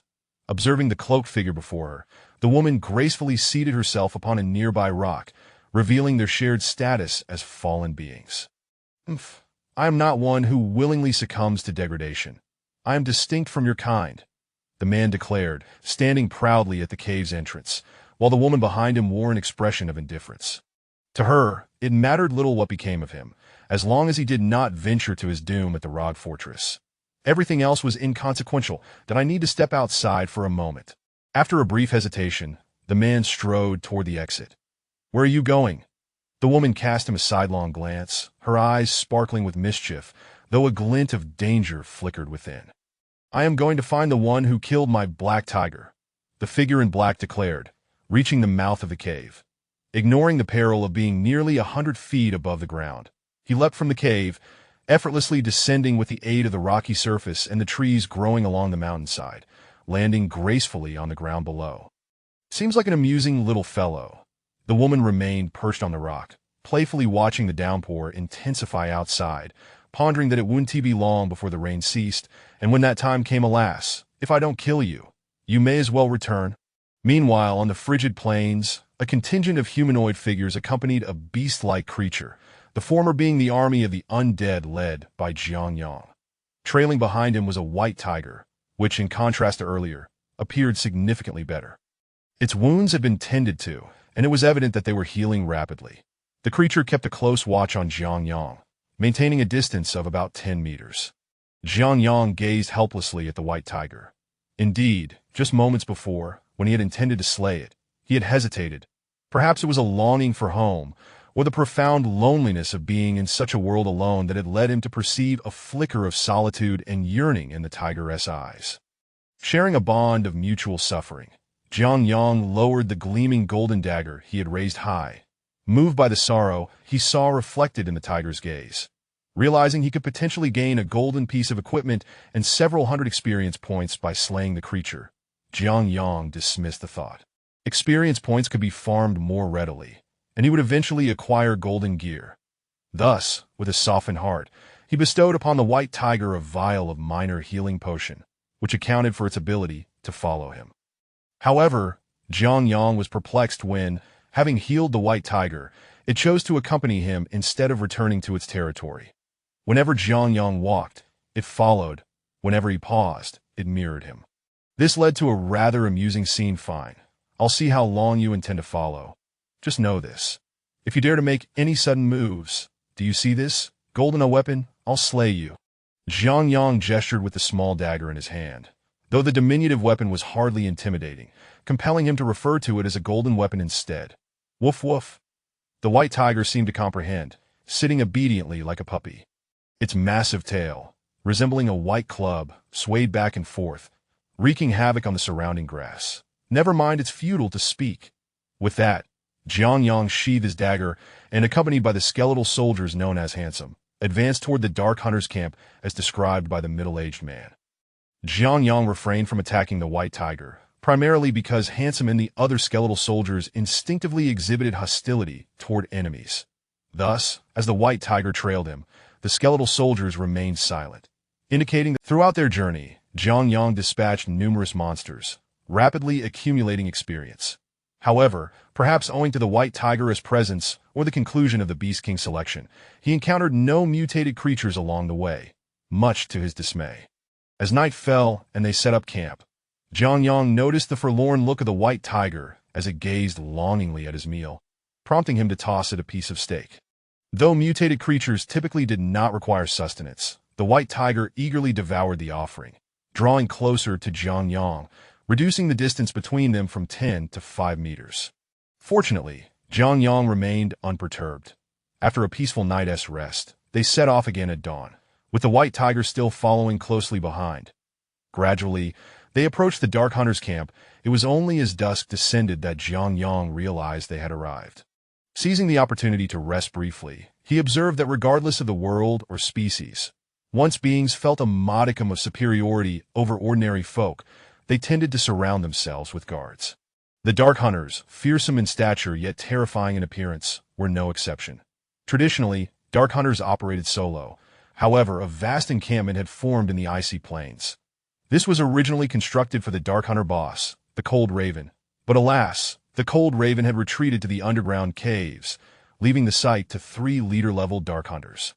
These leaders were known as the Soul of the Raven, the Cold Slime, and the Witch of Mucus. Of course, these names were mere transliterations, as few understood the language of the Abyss. Thus, it sufficed to refer to them by title. Among them, one excelled with an axe, another wielded a spear, and the last was a master archer. Nearly 2,000 Dark Hunters congregated here, with over 200 being elite members, while the remainder were ordinary Dark Hunters. Following the middle-aged man's instructions, Jiang Yang stealthily approached the vicinity of the Dark Hunters' camp, stealing a glance to see countless tents lining the perimeter. Clearly, demons would not have constructed such things. The tents appeared in various disarray, serving merely as crude barriers that it was unclear who had ordered them to reside in tents. In truth, Jiang Yang had misjudged the infernal leadership. They had never mandated the use of tents. Instead, these tents were pilfered from travelers and adventurers. Initially, they found the novelty amusing, but as their numbers grew, it became habitual.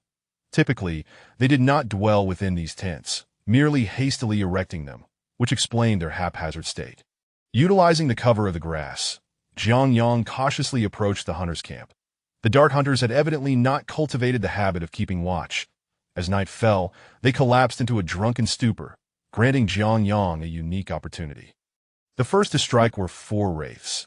These phantoms moved soundlessly, allowing Jiang Yang to eliminate a significant number of monsters undetected. Indeed, dispatching the 4 wraiths resulted in a swift increase in his experience. Each ordinary succubus granted him 3 experience points. While not substantial, he understood the virtue of accumulation. Watching his experience bar rise steadily, a smile began to appear on Jiang Yang's face. Before long, the wraiths signaled that the area was secure, and Jiang Yang cautiously infiltrated the Dark Hunters' camp. Utilizing the perception of the wraiths and skeletons, Jiang Yang, despite the dismal visibility, had not expected to be of much assistance himself. Occasionally glancing back, he noted the white tiger's luminous green eyes, which filled him with trepidation. All felines possess night vision capabilities, and this great cat was no different. Jiang Yang could not see what it could. Ah, the second chapter, what a lamentable tale. Everyone, please lend your support with collections, clicks, and recommendations. I beseech you all. Chapter 41. The Unfortunate Squad, 4 updates seeking recommendations, roar. After delving approximately 500 to 600 meters deeper into the camp, a low, rumbling roar echoed from behind Jiang Yang. He swiftly turned to glance at the white tiger trailing behind him and made a gesture for silence. Although this area has been cleared, Dark Hunters lurk all around, so we must exercise caution. Do not make a sound, Jiang Yang whispered to the white tiger, regardless of whether it could comprehend his words. Upon hearing him, the white tiger indeed ceased its growling. However, it clutched the hem of Jiang Yang's garment, tugging him towards a certain direction. Momentarily taken aback, Jiang Yang observed that his companions, the handsome ones, showed no signs of alarm. Realizing that the white tiger harbored no ill intent, he summoned the creatures from the graveyard to follow along. As they proceeded, for specters coordinated with the skeletons, relentlessly dispatching the Dark Hunters, whose vigilance was alarmingly deficient. Jiang Yang's experience points surged rapidly. Yet, as they approached the heart of the camp, he grew increasingly cautious, aware that 3 leaders and a cadre of elites resided within this central zone. While they were unafraid of encountering them alone, they were in the territory of the Dark Hunters. A single misstep could render their escape exceedingly difficult. At that moment, Jiang Yang recalled all his troops and stealthily infiltrated the camp's core. Roar! After advancing roughly another kilometer, they reached the camp's central area, where the white tiger finally halted. "Why have you brought me here?" Jiang Yang inquired, perplexed as he surveyed the surroundings.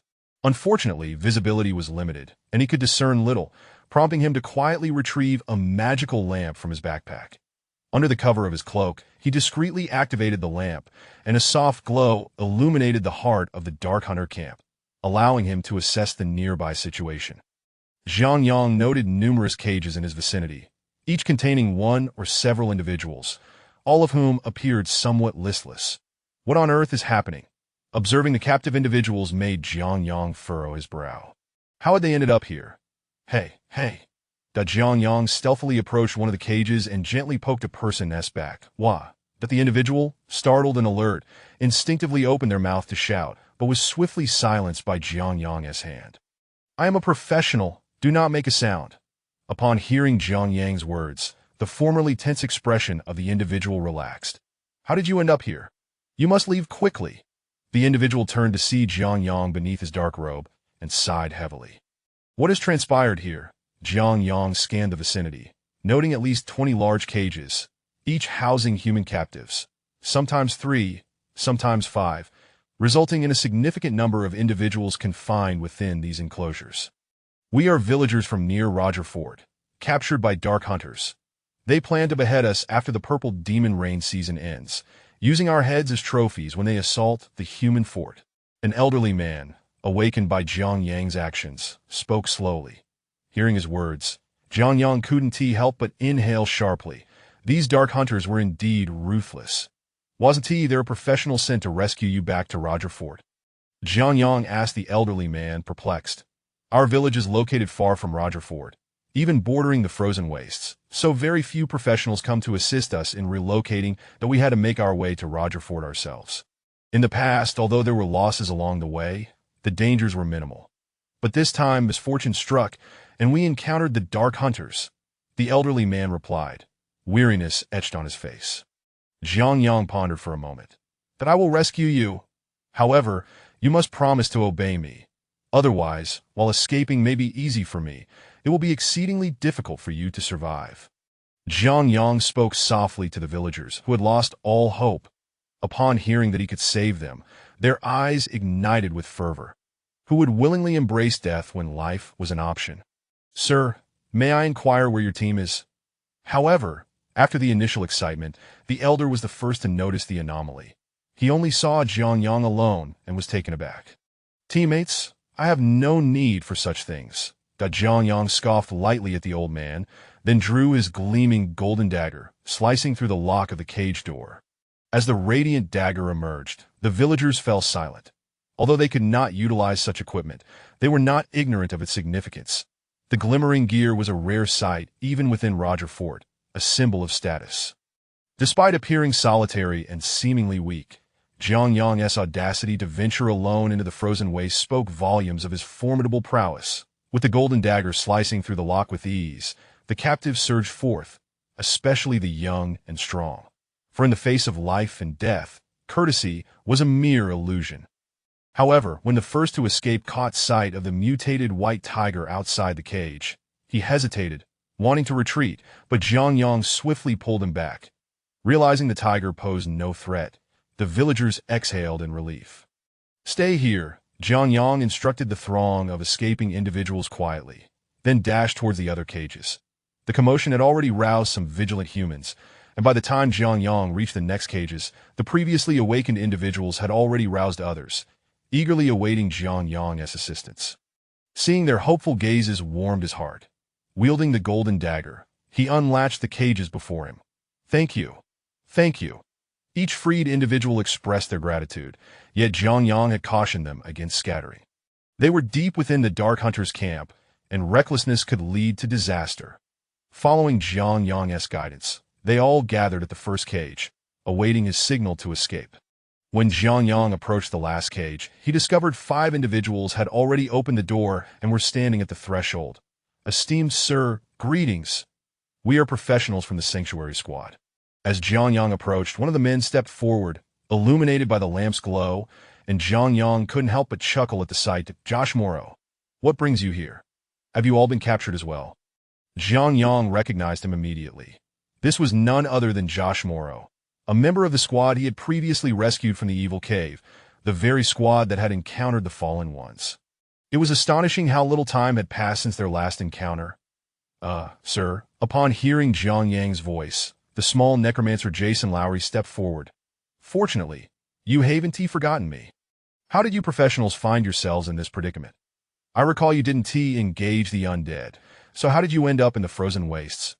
Jiang Yang smiled at Jason Lowry, who had come forward, addressing the newly named Sanctuary Squad. Upon hearing his words, the expressions of the squad members turned noticeably awkward. Sir, after parting ways with you, we found new teammates in Roger Fort. After resting, we intended to train in the Blood Wasteland, initially planning to head to the evil cave. However, as you know, we feared encountering Lorite, so we took a different route, hoping to escort some villagers back.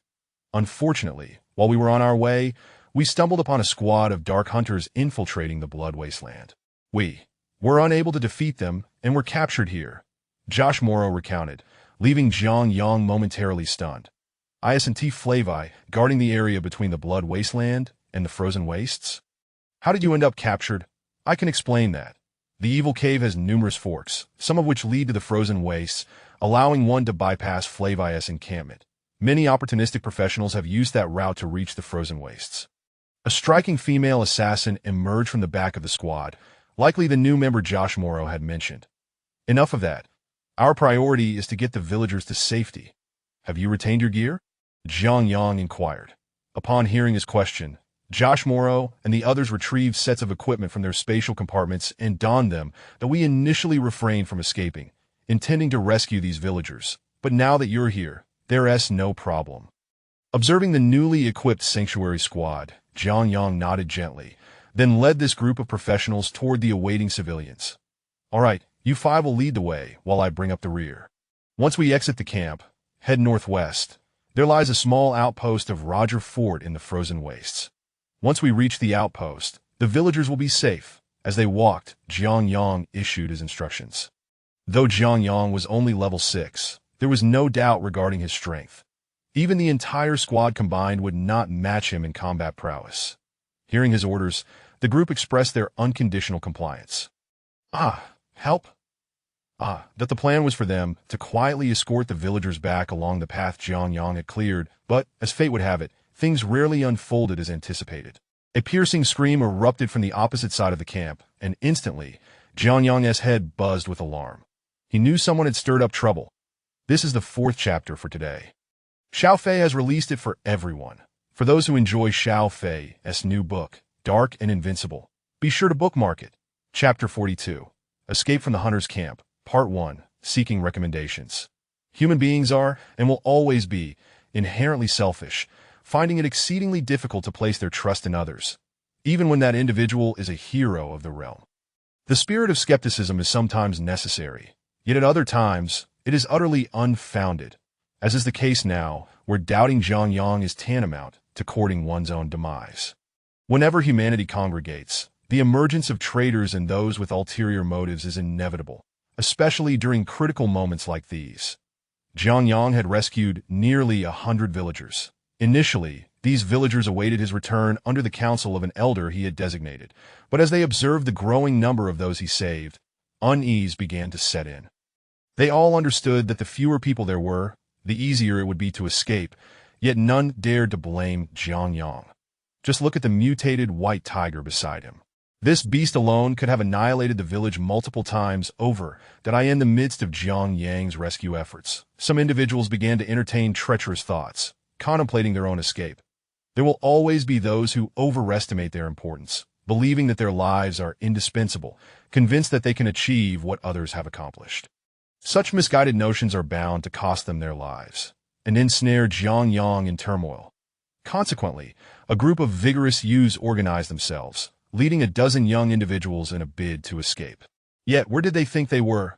The Dark Hunter's encampment. Attempting to flee from such a place is nothing short of delusional. Nevertheless, these individuals were filled with confidence, and as Jiang Yang continued his rescue, they began to charge outward. Initially, due to Jiang Yang's efforts in clearing the immediate vicinity of Dark Hunters, they faced little resistance and gradually grew bolder.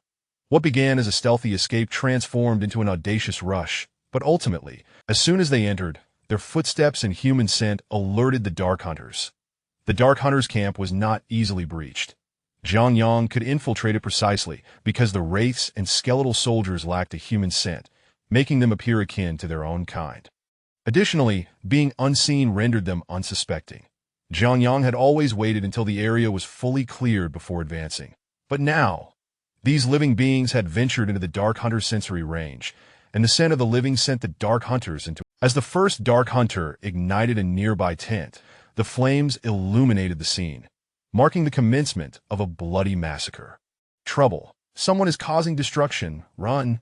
Upon hearing the howls of Dark Hunters echoing around him, Jiang Yang sensed that the situation had taken a turn for the worse.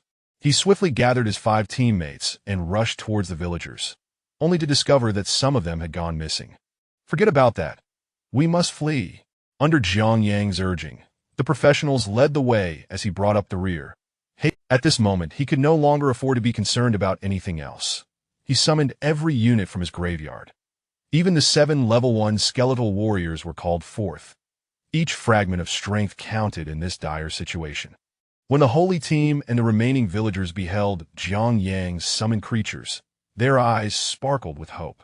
It seems the rumors of this esteemed individual being level 19 are indeed true. Jason Lowry, gazing at Jiang Yang's newly equipped skeletons, could not help but feel a twinge of envy.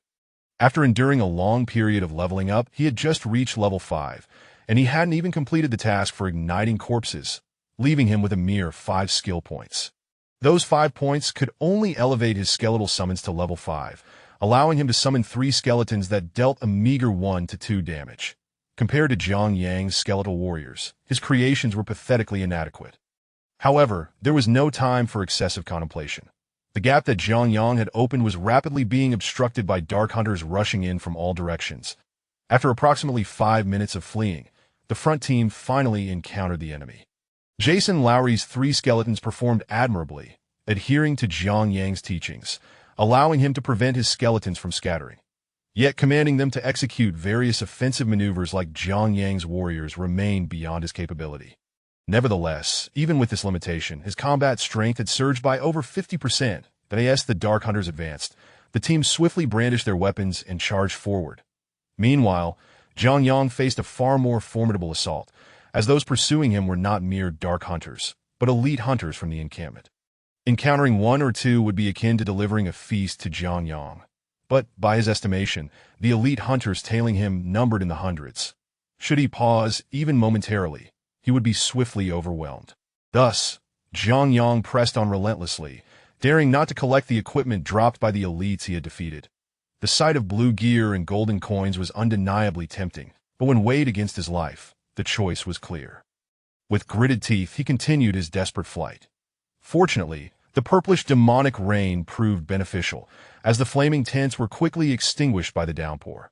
Though demons dwell in the depths of hell, they do not inherently possess night vision. In this darkness, while Jiang Yang's party faced challenges, the Dark Hunters were at an even greater disadvantage, as both Jiang Yang's skeletons and the Dark Hunters relied on sensory perception to engage. Jiang Yang had never anticipated that his summoned creatures would achieve significant feats, yet he was taken aback when the mutated white tiger proved to be of assistance.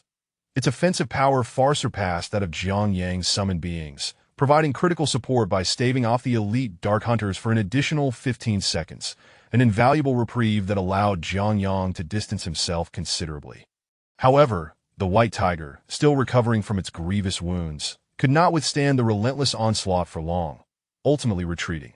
After another 15 minutes of frantic running, the front team, led by the 5 professionals, finally broke through a gap, catching a glimpse of hope for survival. The remaining villagers, those fortunate enough to escape the arrow's deadly embrace, instinctively surged toward this opening. Although the Dark Hunters attempted to obstruct them, they could only watch helplessly as the main group fled their encampment. Yet, despite their escape, the Dark Hunters seemed unwilling to relinquish their pursuit of this small band. "I will hold them off. You all continue northwest, that we shall regroup at the small station." Observing the relentless pursuit of the Dark Hunters, Jiang Yang realized that these demons were projections.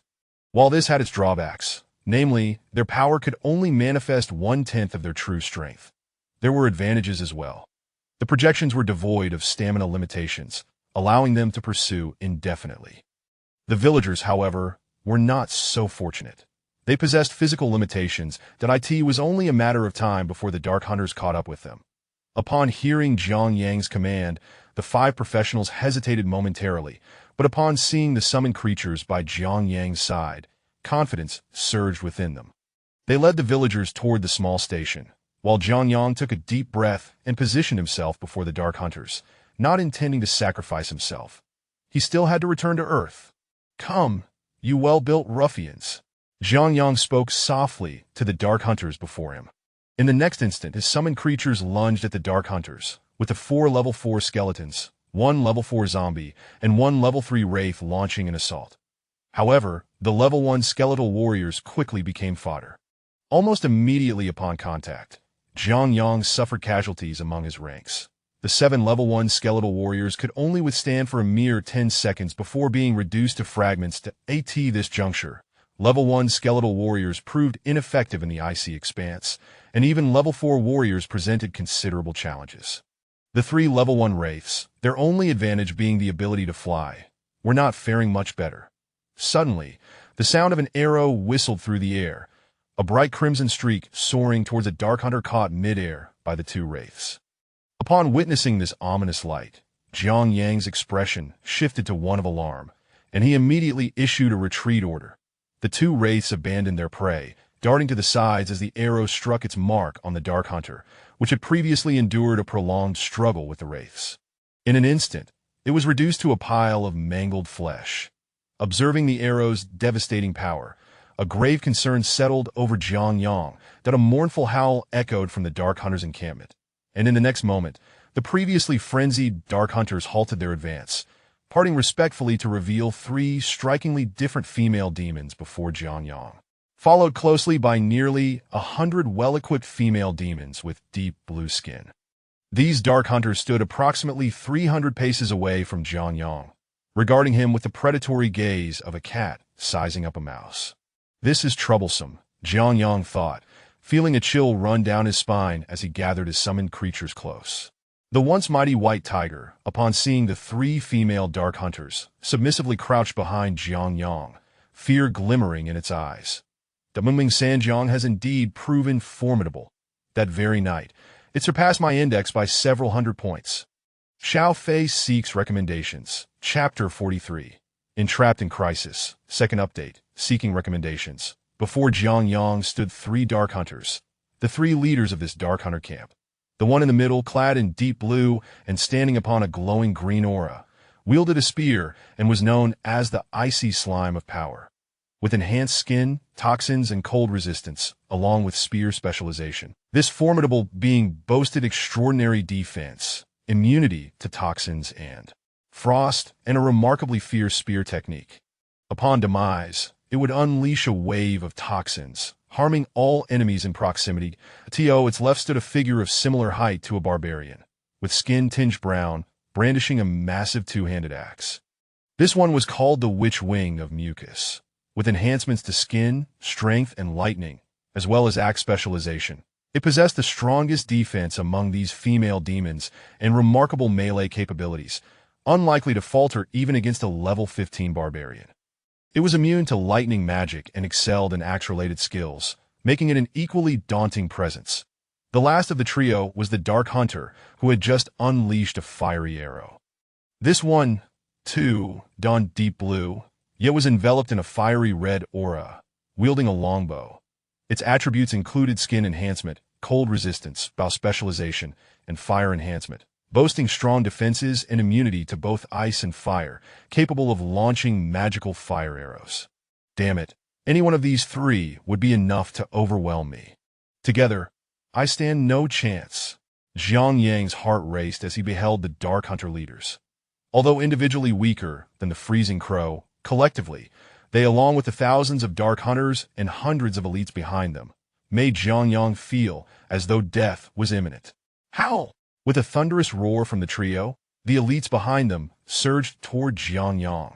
Faced with the advancing horde, Jiang Yang contemplated escaping with an accelerated attack.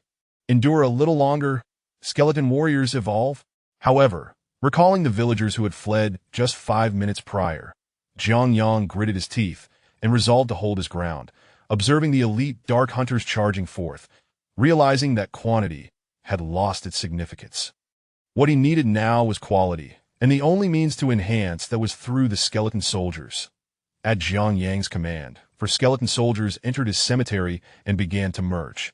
The third merged with the first, while the second fused with the fourth that in an instant, Jiang Yang's skeleton warriors had risen to level 5.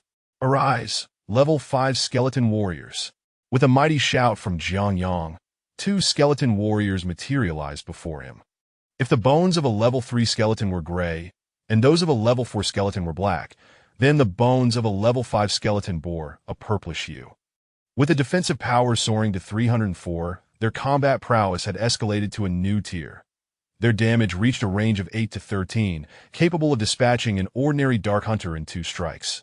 Yet against these elites, the skeletons could only offer slight resistance.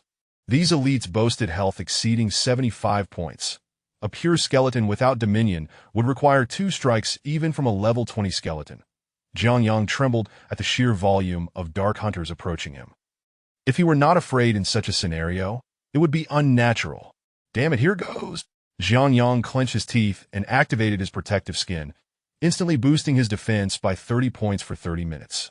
Drawing his gleaming golden dagger, he led the charge against the encroaching elite Dark Hunters, calling for concentrated fire. As the 2 sides clashed, Jiang Yang's strikes, alongside those of the 2 skeletons, for wraiths, and the zombie, all landed upon a single elite Dark Hunter, instantly depleting its health.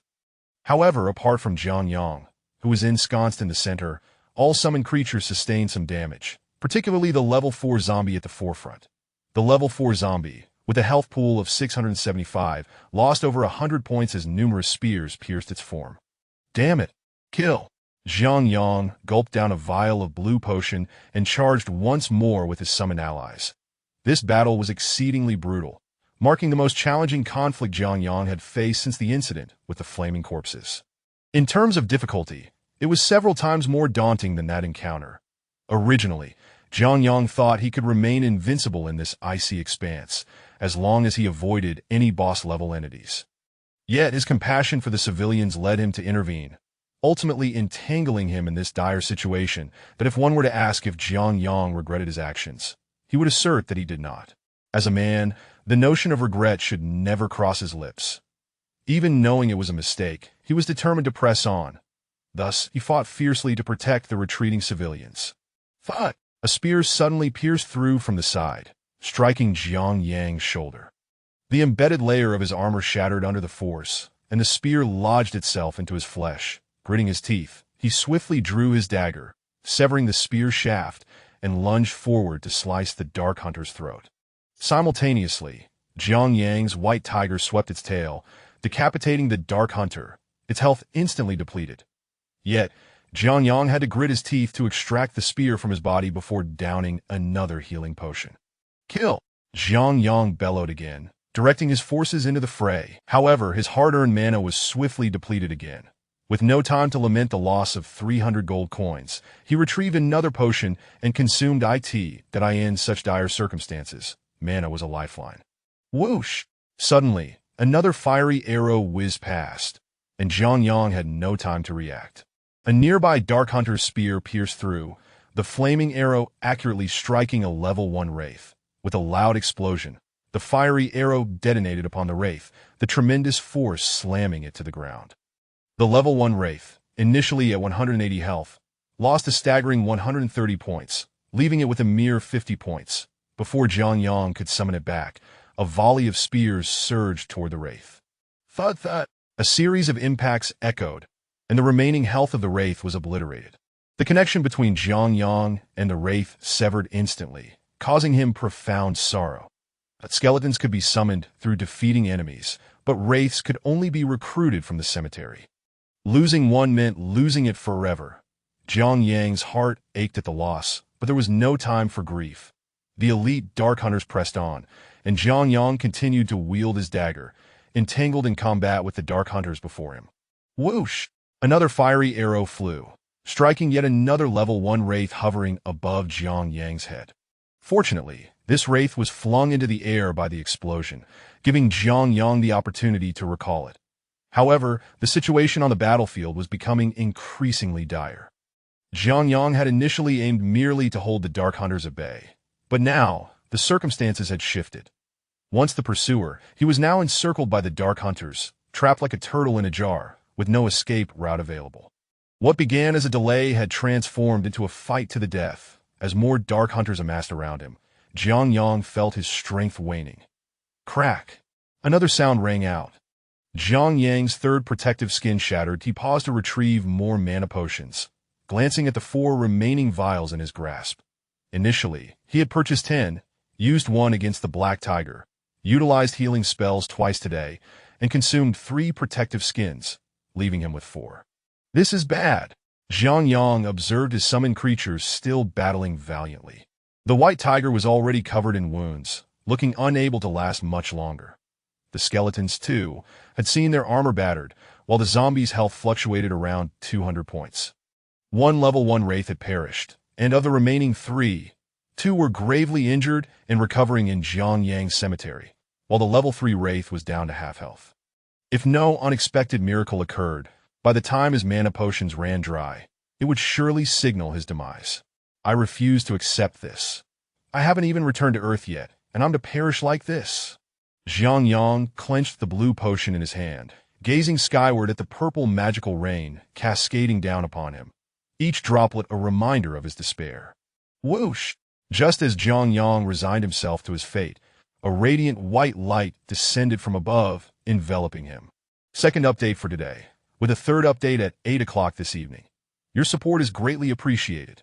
Thank you all. Chapter 44. Kite Flying, third update seeking collections. With a surge of brilliant light, Zhang Yang's consciousness became crystal clear, and all feelings of fatigue evaporated entirely. However, this time, Zhang Yang did not indulge in the euphoria of leveling up. Instead, he immediately entered the cemetery, for he needed to acquire new abilities that at such a crucial moment. Each additional skill would enhance his chance. It was unavoidable. He had to make a choice. The artillery technique was of no use whatsoever, so he opted for the Eagle Eye technique. After selecting the Eagle Eye technique, its properties were revealed. Eagle Eye technique allows the hero to learn the spells cast by enemies during battle with a 10 chance of acquiring the spell. There is also a 10 chance to negate beneficial spells cast by opponents, absorbing 8 points of their magic. Gazing at the Eagle Eye technique before him, Zhang Yang could tell it had mutated, making it seem as though the magic of this world could be wielded. With no time to ponder further, he quickly exited the cemetery, opened his character panel, and allocated the newly acquired 5 points of natural attributes entirely to stamina.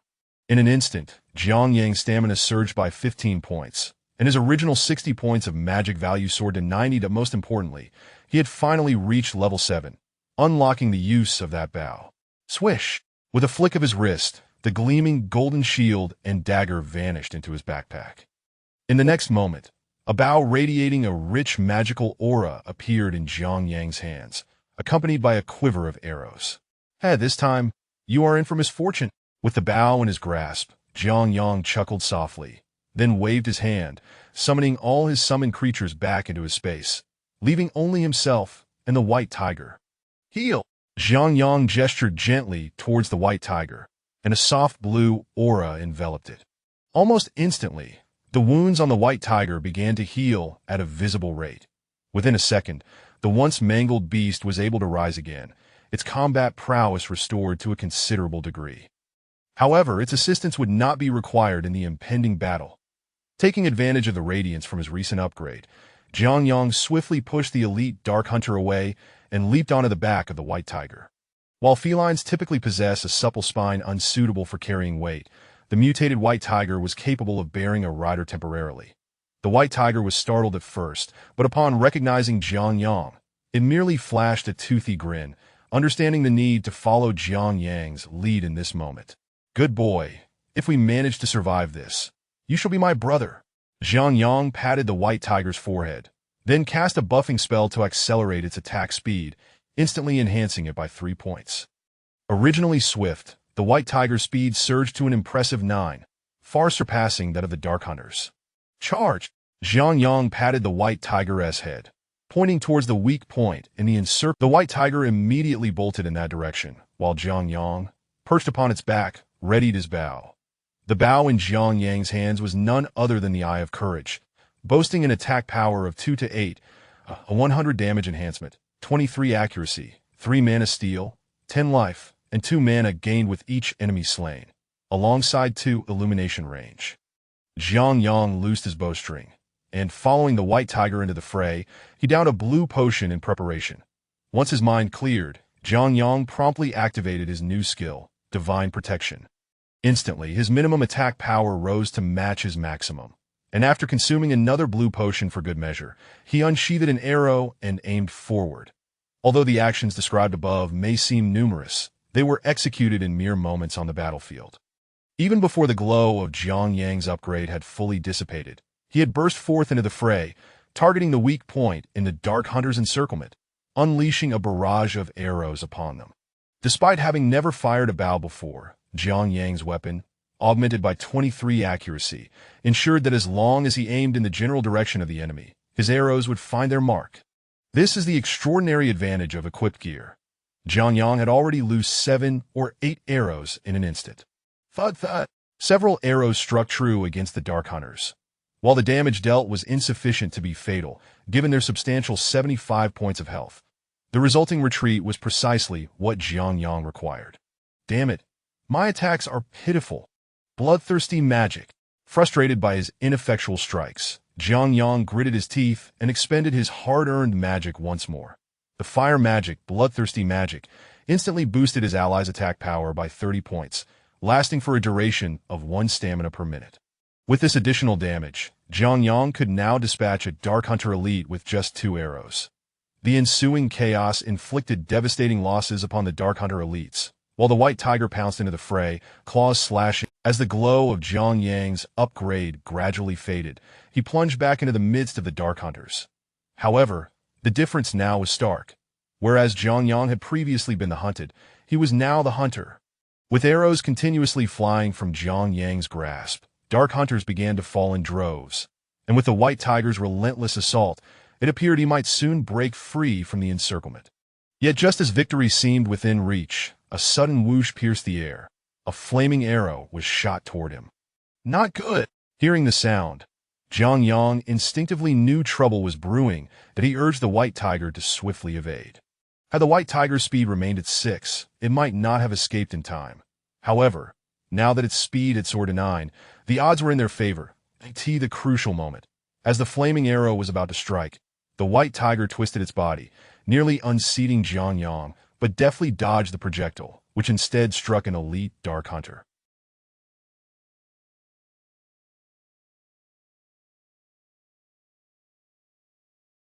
The tremendous impact shattered the elite Dark Hunter into fragments, its dismembered remains colliding with the Dark Hunters behind it. Seizing the opportunity, the White Tiger leaped high, vaulting over the fallen foes, and burst forth from the encirclement. Gazing across the vast expanse of the wilderness, Jiang Yang felt an overwhelming urge to sing out loud. The White Tiger, now reaching its full speed, charged towards the open plains, but Jiang Yang halted it. Damn it, we cannot simply flee after all this. It is time to collect our dues. The White Tiger, initially inclined to escape, stopped in confusion at Jiang Yang's command. Understanding the intent behind his words, a cunning smile crept across the White Tiger's face. Jiang Yang then dismounted, drawing his bow, and aimed at the remaining Dark Hunters, officially provoking them. Initially, the Dark Hunters had intended to retreat upon seeing Jiang Yang flee, believing there was no need to pursue someone they could not catch. A group led by a leader is entirely different from one without. However, Jiang Yang's audacity to stop and shoot arrows ignited their fury. After a harrowing cry from one of their leaders, the Soul Raven, nearly 100 Dark Hunters who had begun to withdraw surged back towards Jiang Yang. Among this horde of nearly 100, more than half were elites, and Jiang Yang dared not confront them directly. Yet, that did not mean he was without strategy. Let us play the kite-flying game. This term referred to a tactical maneuver, a unique strategy employed by archers.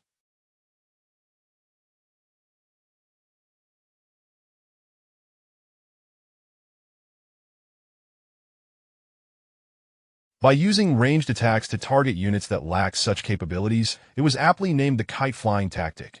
Once a reclusive individual, Jiang Yang was not entirely ignorant of this concept. As the Dark Hunters bore down on him, he had already loosed over 30 arrows. These arrows effortlessly dispatched ordinary Dark Hunters, and even the elites suffered severe damage, with their health having upon impact. Jiang Yang reveled in this newfound exhilaration.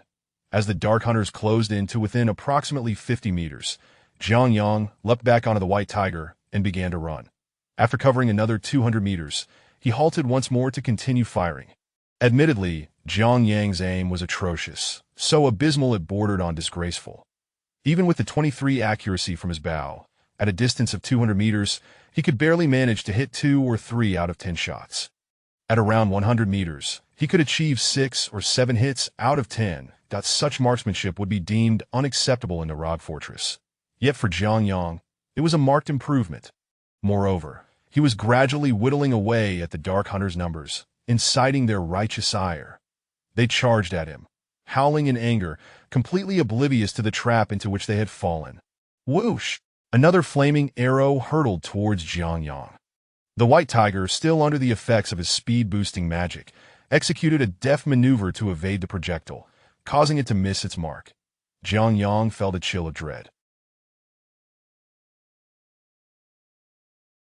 If that arrow had struck him, he might very well have been annihilated, for he did not trust his own health to withstand such an attack.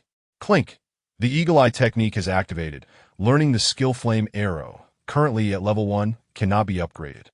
Just as Jiang Yang was reflecting on this newfound magical ability, a voice echoed in his mind. P.S. This Eagle Eye technique can only learn the abilities of enemies, meaning it cannot acquire skills from human adventurers, only from monsters or fallen beings. However, fallen beings cannot utilize skills, so this technique is essentially limited to learning from monsters. Today's collection. It indeed hasn't increased much, so I'm earnestly requesting some collections here. Chapter 45, Flame Arrow. I can do that too. Flame Arrow, a primary skill of the Amazon Bow class, converts 3 of physical damage into energy damage, increases accuracy by 10, inflicts fire damage of 1 to 4, and consumes 3 mana points. Gazing at the skill before him, Jiang Yang was on the verge of madness. By my bride's 4th uncle's grandmother, this is incredibly powerful.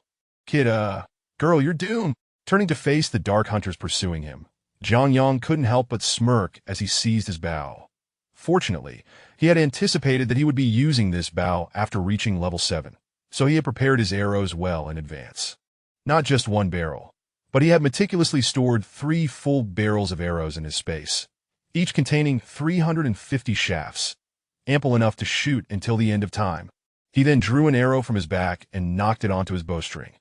Though the undulating motion of the White Tiger caused his bow to sway up and down, Jiang Yang paid it no mind.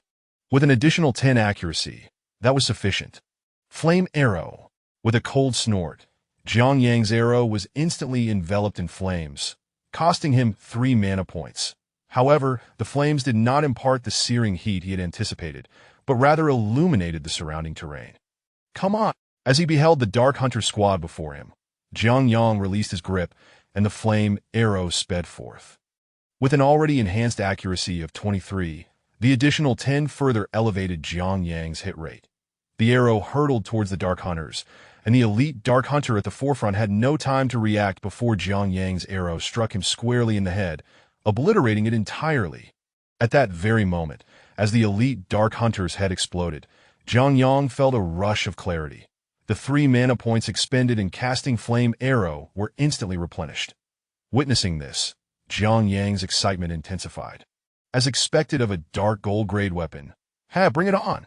With that, Jiang Yang began to draw his bow repeatedly, unleashing arrows as if they were free, targeting the throngs of Dark Hunters. His unarmed damage stood at 1 to 2, but with his weapon equipped, it rose to 3-10 under the blessing of the Holy Spirit. The damage peaked at 10 to 10, adding an impressive 30 damage, resulting in a total of 40 to 40.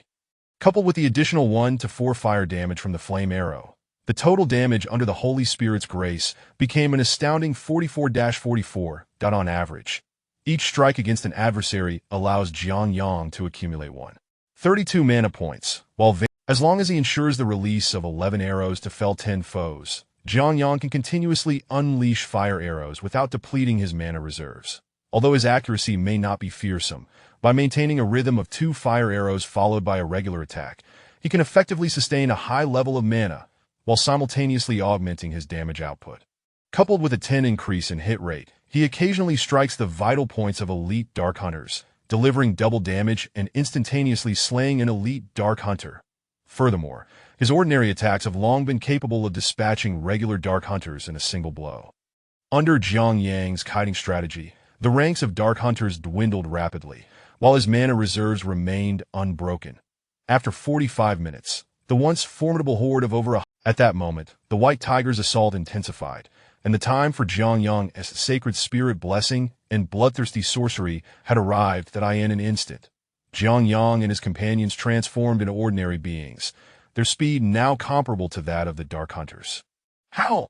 Observing their diminished speed, the Soul Raven screeched, leading the remaining 10 Dark Hunters, 3 of whom were elite, while the rest were mere foot soldiers. Upon hearing their leader's cry, the Dark Hunters lunged towards Jiangyang. Just as they charged, Jiangyang raised his hand, summoning 3 formidable battalions before him, the very troops he had stationed in the graveyard. Having rested during this time, these troops had nearly restored their health. Previously, they had barely survived encounters with over 100 elite Dark Hunters, but now, Jiangyang's summoned forces were akin to a tiger among sheep. Clatter, clatter! Under the leadership of the level 5 skeleton warrior, so handsome, Jiangyang's graveyard army surged forth against the Dark Hunters. As they advanced, a level 3 wraith swiftly dispatched a regular Dark Hunter with a single claw. The injuries it had sustained earlier were instantly healed upon the Dark Hunter's demise, thanks to its lifesteal ability. Meanwhile, the zombies and skeleton warriors clashed with the Dark Hunters, prompting the Soul Raven to once again bellow in alarm, drawing its bow to unleash a fire arrow at the level 3 wraith. The fire arrow soared swiftly, but at that precise moment, another fire arrow hurtled toward it from a different direction, resulting in a spectacular collision mid-air, which erupted in a dazzling explosion.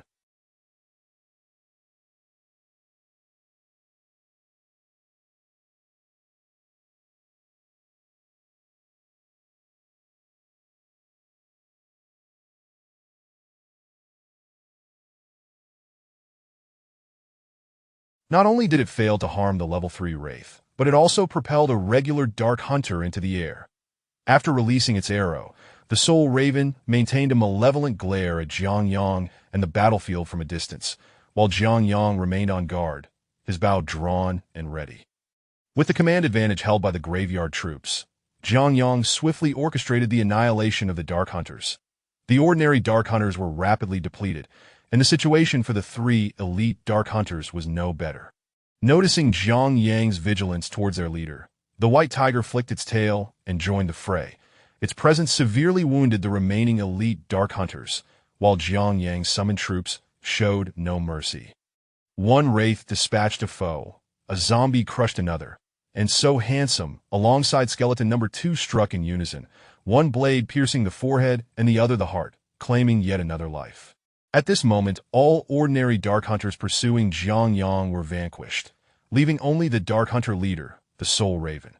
However, it became evident that as a leader, the Soul Raven possessed considerable intelligence. Observing Jiangyang's success against its minions, it unleashed a fire arrow towards him before hastily retreating. Regrettably for the Soul Raven, Jiangyang had already anticipated this maneuver. Its fire arrow collided with Jiangyang's, shattering into fragments. With a swift motion, Jiangyang conjured an invisible wave that instantaneously reduced the Soul Raven's speed, as if an unseen force was grasping its limbs, rendering its usual swiftness painfully slow, even allowing the zombies to outpace it. Slowdown spell, reducing the selected unit's speed by 25, affecting both attack and movement rates for a duration of 1 stamina point 1 minute, costing 60 mana. Observing the spell's description, a grin spread across Jiangyang's face. Now is the time to reap the rewards. He approached the now sluggish Soul Raven with a gleeful demeanor. Jiangyang had learned a total of 9 spells, among which the Magic Arrow was essential. In addition, the Earth-based Slowdown spell and Guardian Stone Skin were also requisite skills, as were the Fire-based Bloodthirsty Sorcery and Evil Curse, while the Water-based Sacred Spirit Blessing and Healing were crucial for offense and survival, respectively. The final 2 spells were designed to counter the Blood Crow, providing a 30 fire resistance and enhancing attack speed. Today, he had utilized all these skills, and these first-tier auxiliary spells proved immensely beneficial to Jiangyang. Run! Aren't you the one who was pursuing me all over the place? Indy, let's see how you handle this. With a mischievous smile, Jiangyang drew his bow and began firing at the Soul Raven, while the other graveyard creatures remained by his side. The Soul Raven was not devoid of combat capability. It was merely hindered by the slowdown effect that as Jiangyang kept his distance, he continued shooting arrows, easily evading its counterattacks that if any of the graveyard's other troops were to engage it up close, a single hit could spell disaster for Jiangyang. The slowdown spell's duration was 45 minutes, and with a leader-level Dark Hunter possessing 375 health points, Jiangyang found that firing an arrow every 2 seconds, coupled with intermittent fire arrows, took an astonishing 35 minutes to elicit a final, anguished cry from the Soul Raven as it ascended to the heavens. In its wake, it dropped a plethora of valuable loot that in addition to nearly 300 coins, there were 2 pieces of gleaming golden equipment that dazzled Jiangyang's eyes. One was a pair of boots he desperately needed, while the other was a short staff. At the sight of this golden treasure, my heart races. I can only imagine how much this staff might fetch, Jiangyang mused, envisioning countless coins flowing towards him, ensuring a more secure path to leveling up.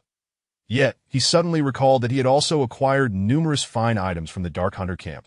Such is the nature of this world. Dropped equipment is never lost, remaining until claimed by someone. Consequently, many professionals, upon reaching higher levels, venture into ancient battlefields in search of treasures. A brief note. The protagonist's Eagle Eye technique allows for the learning of skills, but extraordinary abilities such as the revive spell of the fallen sorcerer fall outside the realm of skills. Such powers are unique to the fallen sorcerer's innate talents. Thus they cannot be learned at most. The protagonist can only master minor skills like Fire Arrow or Ice Arrow. Chapter 46. Return to the Outpost. Second update. Please bookmark. However, for Jiangyang, this was an exceedingly distant memory. The battlefield of ancient deities and demons was a realm reserved for those who had reached at least level 90. Even though Jiangyang was quite formidable, and in due time would be able to summon creatures such as bone dragons, he would still need to wait until reaching level 70 before venturing there. At present, his primary concern was the treasures he had acquired. Identification. With the identification book in hand, Jiangyang laid it upon 2 pieces of equipment. First, the details of the leather boots were revealed. Bone Spike, Defense 4, Durability 912, 20 Defense Enhancement, 1 Agility, 10 Health Regeneration, 5 Lightning Resistance. Restores 1 Durability within 33 minutes. Gazing at these details, while not extraordinary, they were still serviceable. Jiangyang donned the leather boots without hesitation. These gleaming golden boots are far more comfortable than the blue ones. He mused, admiring the radiant footwear that seemed to shimmer as if he had stepped upon something special. Nevertheless, he opted to conceal the boots' brilliance that we must maintain a low profile. Jiangyang chuckled at his own shoes, then shifted his attention to the short staff. Identification. With a swift motion, he activated the identification scroll, revealing the stats of the staff. Cruel Staff, damage 1 to 6, durability 1620, required level 7, 1 to Hellfire, mage only, 1 to Heatwave, mage only, 25 chance to cause monsters to flee upon hit, knockback effect, 10 lightning resistance, restores 1 durability within 33 minutes, 50 damage to undead. While the equipment was indeed commendable, the skills it offered fell short compared to his 3 Frost Nova staff. However, it was certainly superior to the 2 weapons he had sold at the auction, likely fetching 4 to 5 million gold coins. To Jiangyang, the most valuable attribute of this staff was its ability to repel monsters, as mages typically possessed frail physiques. Consequently, they seldom trained alone, for once a monster closed in, it would spell disaster. Yet, with this repulsion capability, it would not be an easy task for monsters to approach him. Of course, should he wish to use the staff to strike, with a maximum durability of 20, he could likely wield it for a considerable time without it breaking. These attributes were quite exceptional, that I'll sell it once I return, he thought, a grin spreading across his face at the prospect of increasing his gold reserves. Reflecting on the equipment and gold he had amassed during his journey, he momentarily disregarded the current state of the Dark Hunter's encampment, stealthily guiding his followers toward their location. Throughout his journey, Jiangyang had indeed collected a significant amount of equipment, most of which was blue, with a few white items, while others found white equipment easier to obtain. For Jiangyang, the drop rate for blue items was notably higher. After defeating over 100 Dark Hunters, 50 ordinary ones, and 50 elites, he had gathered more than 500 gold coins along with 20 pieces of equipment, 12 blue and 8 white, perfectly totaling 20.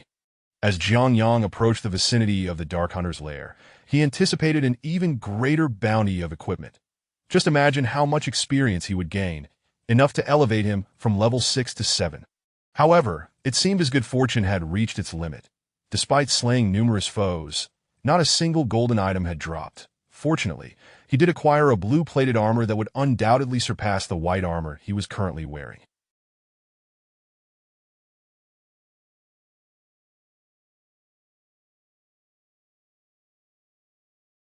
Without delay, he retrieved his identification book and examined it. Solid-plated armor, defense 43, durability 2732, required strength 27, 20 defense enhancement. The item was impressive, and Zhang Yang equipped it immediately, significantly bolstering his defensive capabilities as he began to search for treasures near the Dark Hunter's encampment. He had dispatched a considerable number of foes in this area. After a rough calculation, he estimated the gold to be well over 1,000 coins, accompanied by nearly 100 pieces of equipment, of which 65 were blue, while the remainder was white. Zhang Yang's inventory was overflowing, compelling him to discard the white items and retain only the blue ones, for magical equipment held considerable value in this world. Feeling satisfied with his haul, he decided to depart promptly. After all, this was still the Dark Hunter's territory, and should he inadvertently find himself surrounded again, escape would not be so simple. Moreover, after a night of relentless activity, dawn was approaching, and when the Dark Hunters regained their vision. Best to make a swift exit, Zhang Yang thought, glancing back at the encampment before mounting his white tiger, recalling his soldiers, and heading back toward the outpost. The night had indeed yielded a bountiful harvest, albeit with considerable danger. I must remember to prioritize my own safety next time. Sitting atop the white tiger, he reflected on the previous night's battle. He had been too reckless. Had he not leveled up at that precise moment, the consequences could have been dire.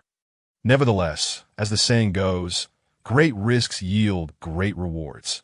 Zhang Yang had taken substantial risks, summoning skeleton warriors through necromancy, all of whom had been shattered, and losing one of his ghostly companions.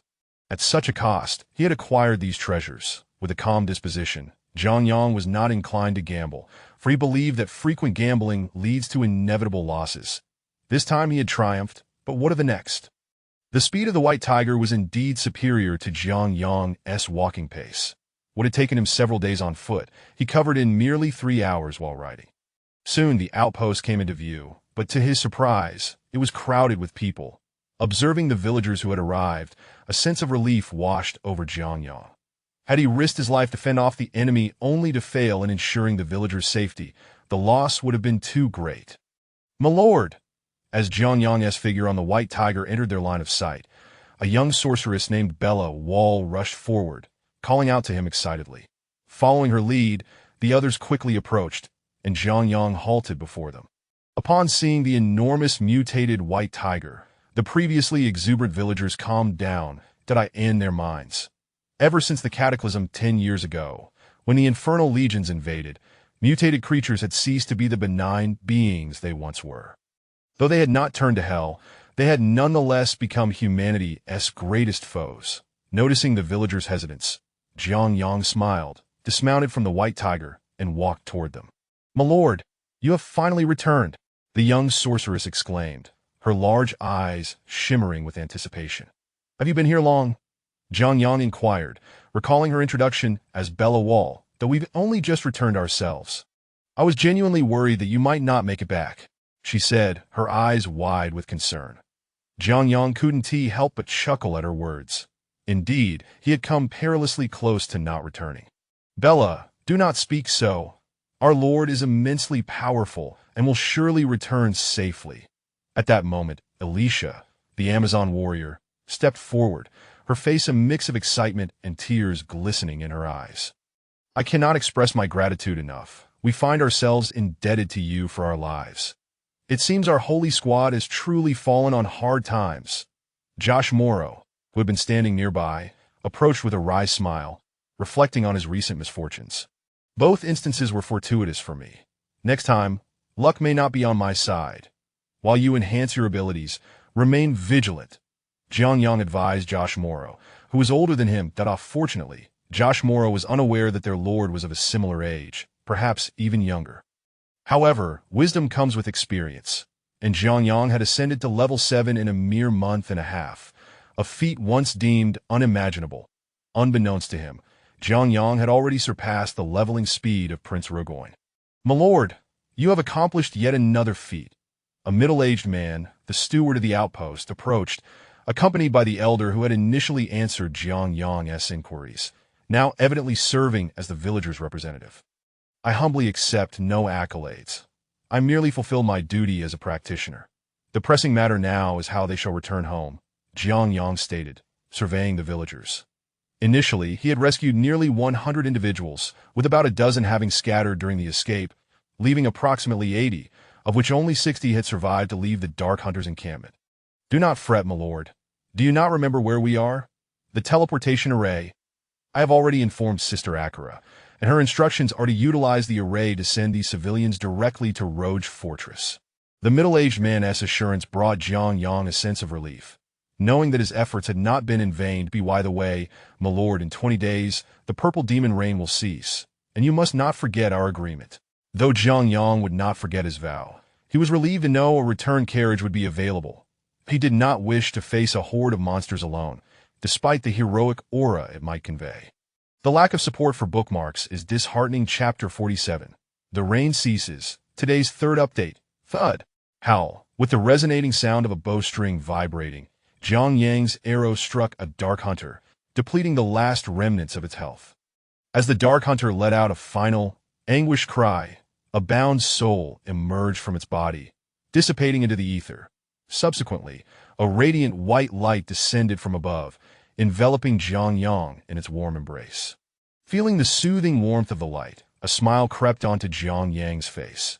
Today marked the 18th day since his departure from the outpost.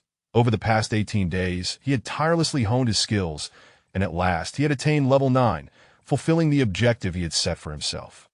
This achievement was largely due to the abundance of elites in the frozen wastes and the substantial groups of monsters, for danger is often accompanied by opportunity, much like Jiang Yang's current state. Though leveling up in the frozen wastes was perilous, the opportunities for gaining experience were plentiful. With his formidable strength, Jiang Yang had consistently plunged into the throngs of monsters. It was this method of training that enabled him to rise 2 levels in just 18 days, attaining the impressive level of 9. Now, he felt he was no less formidable than a level 20 professional. The rain has finally begun to lighten. I must allow myself some time to return. Jiang Yang gazed up at the rain above, tilting his head in contemplation. He then summoned the creatures scattered nearby, for he needed them to accompany him to the graveyard for protection. With a focused thought, he found himself transported to the graveyard. The graveyard had transformed significantly from its initial desolation.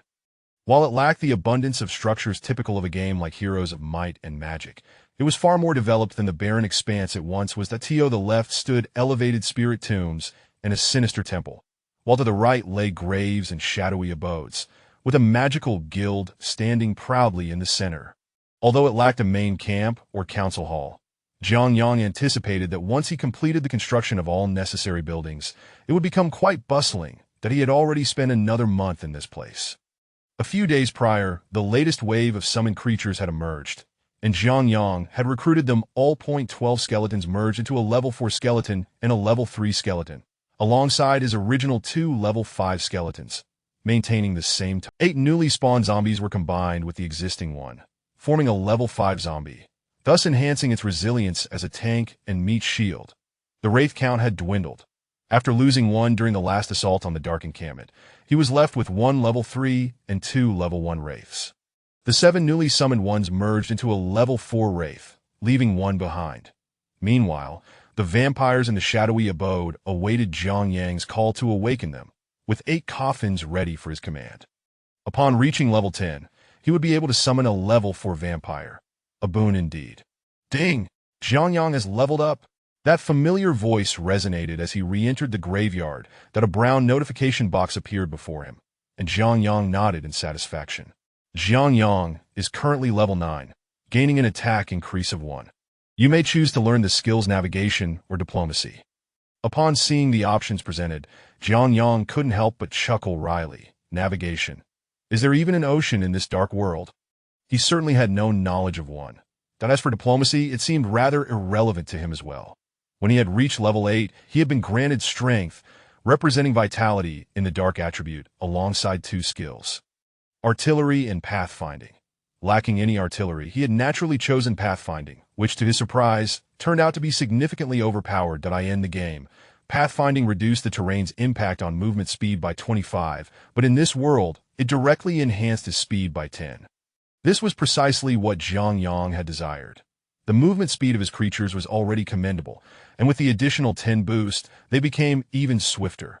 Although the difference might not be immediately apparent, one must remember that skills come in beginner, intermediate, and advanced tiers. What if it escalated to 20, 30, or even 100 in the future? By then, even if Ball could teleport, Zhang Yang could employ a kite strategy to defeat him. Of course, that was merely a fanciful thought. At present, Zhang Yang might well fall to the minions of hell before ever encountering Ball. Pathfinding also intrigued Zhang Yang in its mutated form, as it pertained to the WOG attributes. The units led by heroes had a minimum movement speed of 6. If they fell below that, their speed would be increased to 6. This primarily benefited the zombies, whose speed was now comparable to that of the skeletons, thus enhancing their efficacy as meat shields. Zhang Yang felt despondent at the two skills he had been offered upon leveling up. What were these skills even about? Navigation. Without an ocean, he could only opt for diplomacy. However, Zhang Yang vaguely recalled that it might reduce the cost of surrendering, a skill that left him somewhat speechless, albeit preferable to navigation. With this in mind, he selected diplomacy, and a skill depicting a dove emerged within a white mist on his skill panel. Upon reading the description of diplomacy, Zhang Yang found himself momentarily taken aback, realizing he had underestimated its potential. Diplomacy increases the likelihood of neutral troops joining your ranks and reduces the costs associated with surrendering, as well as the level required for heroes to access the Sage's library. Current level: Beginner, with a 25 chance of persuading fleeing monsters to join your army.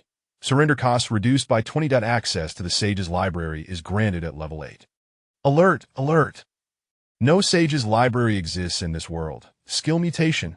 As Zhang Yang read on, the description of diplomacy suddenly flickered and vanished, replaced by a new line of text. He had grown accustomed to this phenomenon, as nearly all his skills had exhibited such behavior.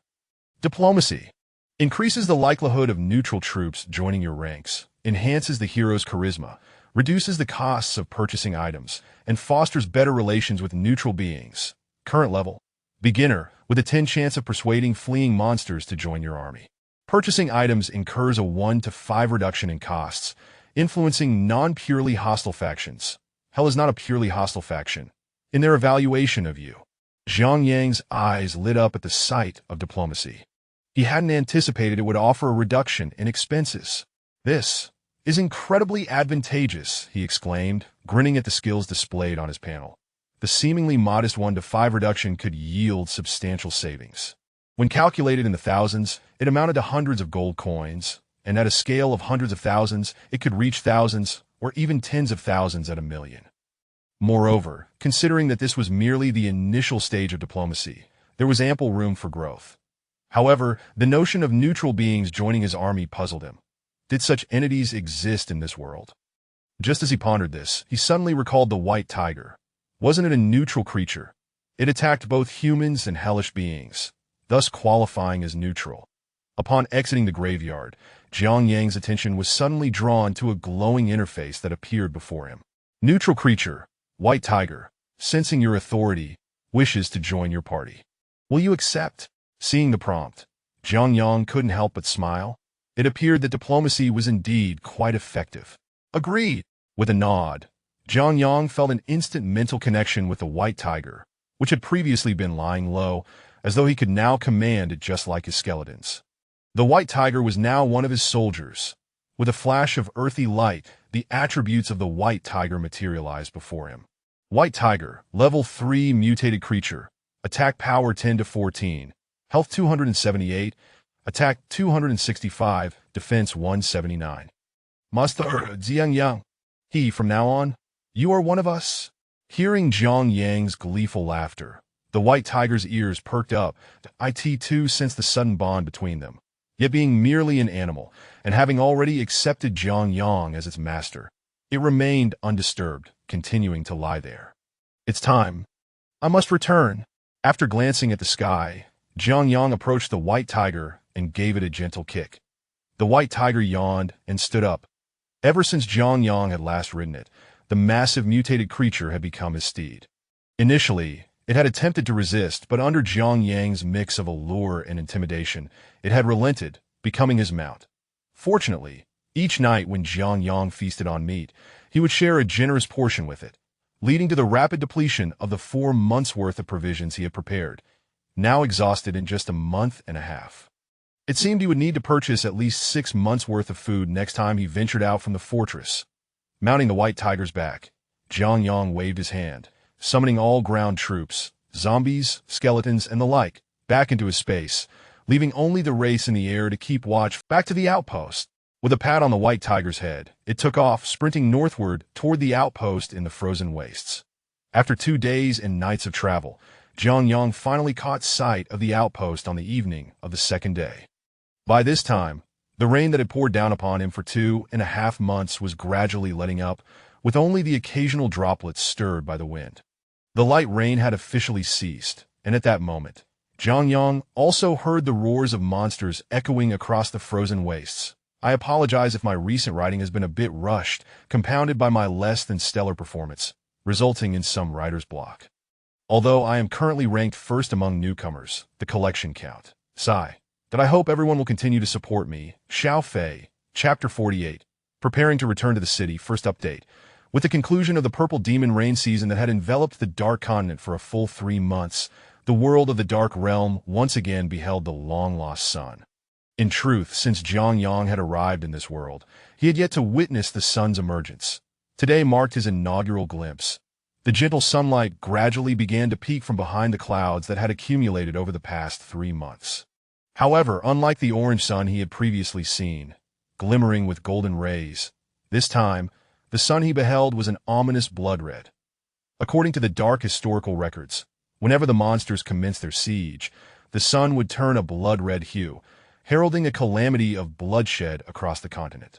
The siege would only cease when the blood-red sun transformed back into its golden form, a period ominously referred to as the Day of Blood. Nevertheless, the time in between was more than sufficient to instill fear in the hearts of all. With no leisure to gaze upward at the sun, Jiang Yang withdrew his white tiger and Yin soul. Making his way toward the small station, as he stowed away the white tiger, he cast a glance at its condition in the cemetery, where it had initially appeared startled upon entering. However, upon recognizing the familiar skeletal soldiers nearby, it relaxed and began to roam about the spacious cemetery, seemingly in search of a place to call home. With the white tiger exhibiting no peculiar behavior, Jiang Yang felt reassured and proceeded toward the distant small station, which was already bustling with activity. Despite having prepared in advance, the rogues were in a state of chaotic frenzy as the time to depart approached. The small courtyard was cluttered with teleportation stones and several important documents required for the teleportation array. Although the hellish beings could not comprehend these items, any damage inflicted upon them would spell trouble. Thus, all these items needed to be loaded into the vehicles, resulting in a scene of utter disarray. In addition to them, a number of adventurers had gathered outside the small station, seemingly hoping to catch a ride back. The middle-aged rogue leading the group spotted Jiang Yang from afar and approached him with a beaming smile. "Greetings, my lord! You have finally arrived. We have been awaiting your presence for quite some time, that we greatly appreciate your assistance." Noticing the middle-aged rogue's courteous demeanor toward Jiang Yang, the adventurers leaning against the wall turned their gazes toward him. For those who had long been traversing the icy plains, the identity of this middle-aged rogue was well known. He was the foremost representative dispatched from the rogue camp, boasting an impressive level of 27, characterized by his steadiness and arrogance. Typically, when adventurers sought to use the teleportation array, he would hardly spare them a glance. Yet today, he was inexplicably flattering Jiang Yang, surprising those adventurers who began to speculate about Jiang Yang's true identity. In fact, Jiang Yang had become quite renowned within the rogue camp, although he remained oblivious to this, having fled after causing a stir. "My lord, you have returned." Just as Jiang Yang was engaged in conversation with the middle-aged rogue, a group of adventurers emerged from the small station. Jiang Yang was momentarily taken aback. This group was none other than the holy squad he had previously rescued. "Why have you not returned to the rogue camp?" he inquired, puzzled by their presence. "Hee. After the villagers were teleported back, we decided to stay here to level up. The experience here is exceptionally high. I am nearly at level 6, replied Bellawal, the squad's mage, with a cheerful grin. The area was relatively safe, as both Jiang Yang and the station personnel feared that any monster siege would lead to an initial assault from nearby creatures. To mitigate this risk, Jiang Yang had proactively cleared a portion of the area, while the remaining parts were handled by those adventurers eager to hitch a ride home. This was why, with the onset of the Day of Blood, they still had time to prepare. The vicinity was deemed comparatively secure, and thus the middle-aged rogue felt comfortable allowing the adventurers to continue hunting monsters nearby. It was worth noting that the young girl held a profound trust in Jiang Yang, which was entirely understandable, given that he had saved them twice in perilous situations. Although it might not be said that she had developed a crush, she certainly regarded him with newfound respect. Not only did Bellawal see Jiang Yang as a life-saving hero, but so did others like Josh Morrow. Initially, they had viewed him as a senior expert, but after he saved the villagers and spent a day resting at the station, they realized Jiang Yang appeared to be of a similar age to them. In such circumstances, how could his prowess be so formidable? Furthermore, it seemed evident that he wasn't cultivated by any family. People have always revered strength. At least, in the eyes of the Holy Squad, Jiang Yang was undoubtedly a strong figure. Although he may not possess striking good looks, he was hardly unattractive, just an ordinary appearance concealing extraordinary power.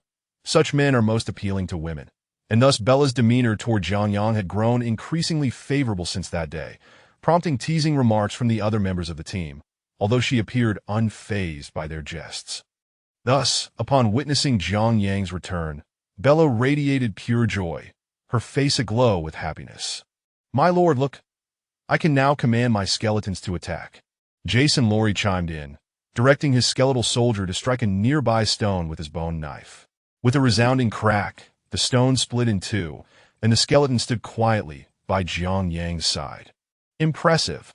Quite impressive," Jiang Yang exclaimed, momentarily taken aback by Jason's display of power, nodding in affirmation. Initially, he had merely been speaking without thought, yet here was a young man who had genuinely honed his skills. "Could it be that I have inadvertently nurtured a genius warrior?" Jiang Yang mused with a chuckle. "Thank you for the compliment, my lord. It is all thanks to your teachings," Jason Lorry responded, a smile spreading across his face at Jiang Yang's praise. "Indeed, my lord is among the top 3 super newcomers from the fortress. Your prowess is undoubtedly extraordinary," Bellawal added proudly, as though she herself had achieved a top 3 ranking. "What super newcomers? What top 3? Jiang Yang queried, puzzled, as he had no knowledge of such matters. "My lord, you left too early last time, so you missed some developments." "Allow me to explain," Bello exclaimed, seizing Jiang Yang's arm and pulling him aside to regale him with the details. Long ago, the Rogue Fortress would periodically release a ranking of newcomers based on their strength, primarily to motivate the adventurers to strive for improvement. After all, adventurers were not lacking in wealth, and due to their status, they commanded respect. The earnings from a month's work could afford them a lavish lifestyle in the Rogue Fortress for several years, fostering a sense of complacency among some adventurers. To encourage healthy competition, each month, with the tacit approval of the Rogue higher-ups, a well-meaning individual would compile a strength ranking to inspire those lagging behind. Gradually, this ranking gained acceptance, and the top 100 individuals became recruitment targets for various families.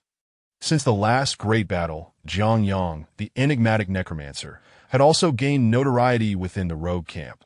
However, no one knew his level or true strength. They only witnessed him effortlessly defeat the previous 8th-ranked DeMarcus Lopez. Consequently, they speculated and placed Jiang Yang, the peculiar Necromancer, in 3rd place, though the exact extent of his abilities remained unclear. The first-ranked individual was a certain Kevin Nash, a disciple of Deckard Cain, who had joined 3 years prior. Awakened at the tender age of 14, he had risen to the rank of level 23 Paladin within just 7 years, a speed that, while not the fastest, was undeniably top tier, considering that each level ascension. As for Jiang Yang, currently at level 9, he required over 20,000 experience points to reach level 10, For an ordinary person, it would take a year of wandering the icy plains to accumulate such experience. However, Jiang Yang estimated that after the monster siege, he should be able to reach that milestone within a month. Though it would be difficult, as Jiang Yang grew stronger, he felt increasingly emboldened to confront formidable monsters. Additionally, since he would be soloing, all experience earned would be exclusively his, as there was no concept of doubled experience in this world when adventuring in a party. The experience gained from a monster would be evenly distributed, leaving no room for exploitation. Had Jiang Yang still been cloaked in his black robe, perhaps the others would have discerned why the middle-aged rogue treated him with such friendliness. Sadly, due to the cessation of the rain, Jiang Yang had not donned his robe, nor summoned his unique undead beings, leaving no one aware of his true identity. "My lord, preparations are nearly complete. Could everyone please gather around?" Just as Jiang Yang was engrossed in conversation with Bella, the middle-aged rogue approached him, prompting Jiang Yang to recall his earlier promise. Certainly. Following the rogue, Jiang Yang made his way to the vicinity of the small station. With a wave of his hand, a peculiar creature, draped in tattered black cloth, appeared above the courtyard. Its skeletal form, coupled with slightly bluish skin after desiccation and enormous bony claws, hinted at the creature's peculiar and eerie nature. Observing this being, everyone found it difficult to swallow, and some of the more timid adventurers had already sought refuge in hiding. "All right, everyone, do not be alarmed. This individual is here to identify the fallen. They pose no threat to ordinary adventurers. Please line up and proceed through the teleportation array back to the rogue fortress at your own pace." As the crowd grew restless, the middle-aged rogue quickly stepped forward to address them. Upon hearing his words, the crowd gradually began to move toward the teleportation array. This marks the first chapter of the day. Expect the second update around 4 in the afternoon and the third around 8 in the evening, barring any unforeseen circumstances. Heed Chapter 49. Return to ROG, second update. The activation of the teleportation array necessitates a considerable amount of energy, primarily derived from gemstones that a standard ruby can facilitate approximately 20 individual teleports, meaning each usage incurs a material cost of 250 gold coins. However, the ROG Fortress also imposes fees for this service, and maintaining the teleportation array requires additional resources. Thus, the cost escalates to 500 gold coins per person per teleportation. For adventurers, this sum is not insignificant, even for those of higher ranks. In this world, the drop rate in the blood waste indicates that one would typically need to defeat around 10 monsters to acquire a single gold coin. Hence, amassing 500 gold coins would necessitate vanquishing 5,000 monsters. A daunting prospect indeed. During the season of the Purple Demon Reign, the influx of funds for equipment and resources increased. Nevertheless, few were inclined to squander their earnings on the teleportation array, especially considering the infrequent occurrences of the Purple Demon Reign. If one failed to accumulate sufficient wealth, the endeavor would be utterly futile, yet turning back after exhausting their resources would be perilous. That the monsters would swiftly demonstrate the might of the Demon Brigade. Therefore, in comparison, return scrolls and the teleportation array represent the most suitable options. However, both options tend to be prohibitively expensive during ordinary times, with a rare opportunity for complementary teleportation arising only during monster sieges when assisting ROG, and many harbor the mindset that one should seize such bargains when available. Of course, there exists a faction of the fallen, individuals who infiltrate everywhere. Determining whether someone is among the fallen relies solely on experience and the presence of dark skills, which are unique attributes bestowed upon humans by the laws of the realm. Those who join the fallen forsake their humanity. Their skills become inaccessible, yet they gain formidable mental and physical prowess akin to that of demons, which is a primary motivator for their betrayal of human identity. The ROG are also amenable to having those with spatial abilities assist in transporting goods. What? Are they not concerned that others may abscond with the items upon returning to the ROG Fortress? They might wish to test that theory. That although the ROG Fortress does not endorse inter-adventurer conflict, they are unyielding when it comes to punishing those who violate their rules. Moreover, the items in question hold little monetary value. Consequently, few adventurers would take the risk of being executed for hoarding items. At the command of a middle-aged man, the adventurers formed a line, retrieving large bundles from the nearby ROG transport vehicles and proceeding beneath the shadow of the specter towards the teleportation array. Observing the first individual teleport away without incident, the second and third soon followed, and before long, the initial trepidation regarding the specter began to wane. Meanwhile, a day's journey away from the station at the cold plains, where Jiang Yang had once tamed the white tiger, a figure clad in black appeared. This figure stood beside the two deceased black tigers, their bodies swollen from exposure to the elements, a foul stench emanating from the putrid fluids seeping from their remains. Maggots wriggled within the decaying flesh, and upon seeing the condition of the black tigers, the expression of the black-clad figure darkened. This individual was none other than the one who had initially transformed the two black tigers and set them loose in the cold plains, albeit he was uncertain of their precise location. Since the tiger's demise, he had scoured the cold plains in search of them, and today, as the purple demon rain season drew to a close, he finally found what he sought. Perfectly aligned. If it weren't for that unknown assailant, they might have evolved into Tier 3 monsters. Cursed be those who dare cross my path. The black-clad figure seethed, his agitation causing a gust of wind to dislodge his hood, revealing the handsome visage of a young man amidst the wilderness. With striking features that would surely provoke disdain from Jiang Yang, this young man bore a tattoo resembling a serpent vine on his face. Jiang Yang recognized this mark. It belonged to a specific race.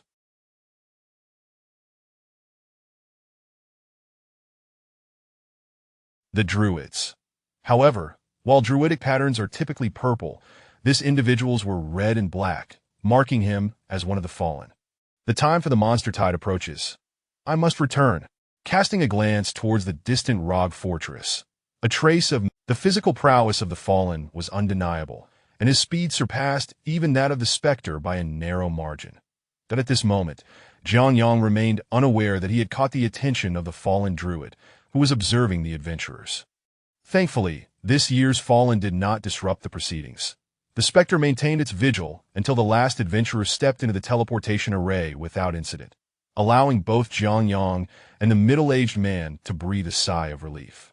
The only remaining individuals requiring teleportation were Jiang Yang, the Sanctum team, and the Rog. Under the watchful eyes of Jiang Yang and the middle-aged man, the members of the Sanctum team were the first to teleport back to the Rog fortress, followed by the station Rog.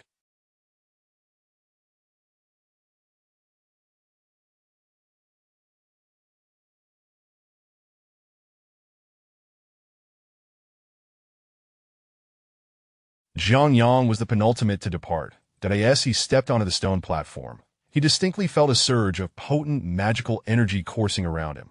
Once enveloped by the white magical elements, he vanished with which just like the other adventurers, a flash of white light marking his departure. The next moment, as Jiang Yang regained consciousness, he found himself at the Rog Fortress's station. "Welcome back, esteemed sir." As Jiang Yang steadied himself, two female Rog greeted him with warm smiles. Unlike the modest station at the Cold Plains, the Rog Fortress station sprawled over an impressive area of at least 10,000 square meters, surrounded by a stone enclosure. Countless Rogs stood atop the city walls, bows in hand, vigilantly watching each individual emerging from the teleportation array. Jiang Yang had arrived relatively late. The station was now teeming with people. Not only did the Cold Plains have a station, but so too did the stone crystal wastes, the dark forest, and the blackened wastes. Thus, adventurers and Rog alike crowded the space. Rog were known for their unwavering loyalty, and as such, those stationed could leave early. The remaining adventurers were required to submit their items for inspection before being allowed to depart, which merely involved casting a skill. As long as one could still perform a skill, it indicated they had not fallen and could proceed safely. "What's wrong, sir? Are you frightened?"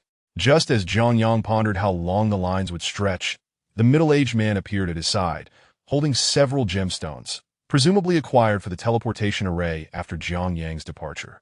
Jiang Yang recognized this as a precautionary measure, yet he paid it no mind.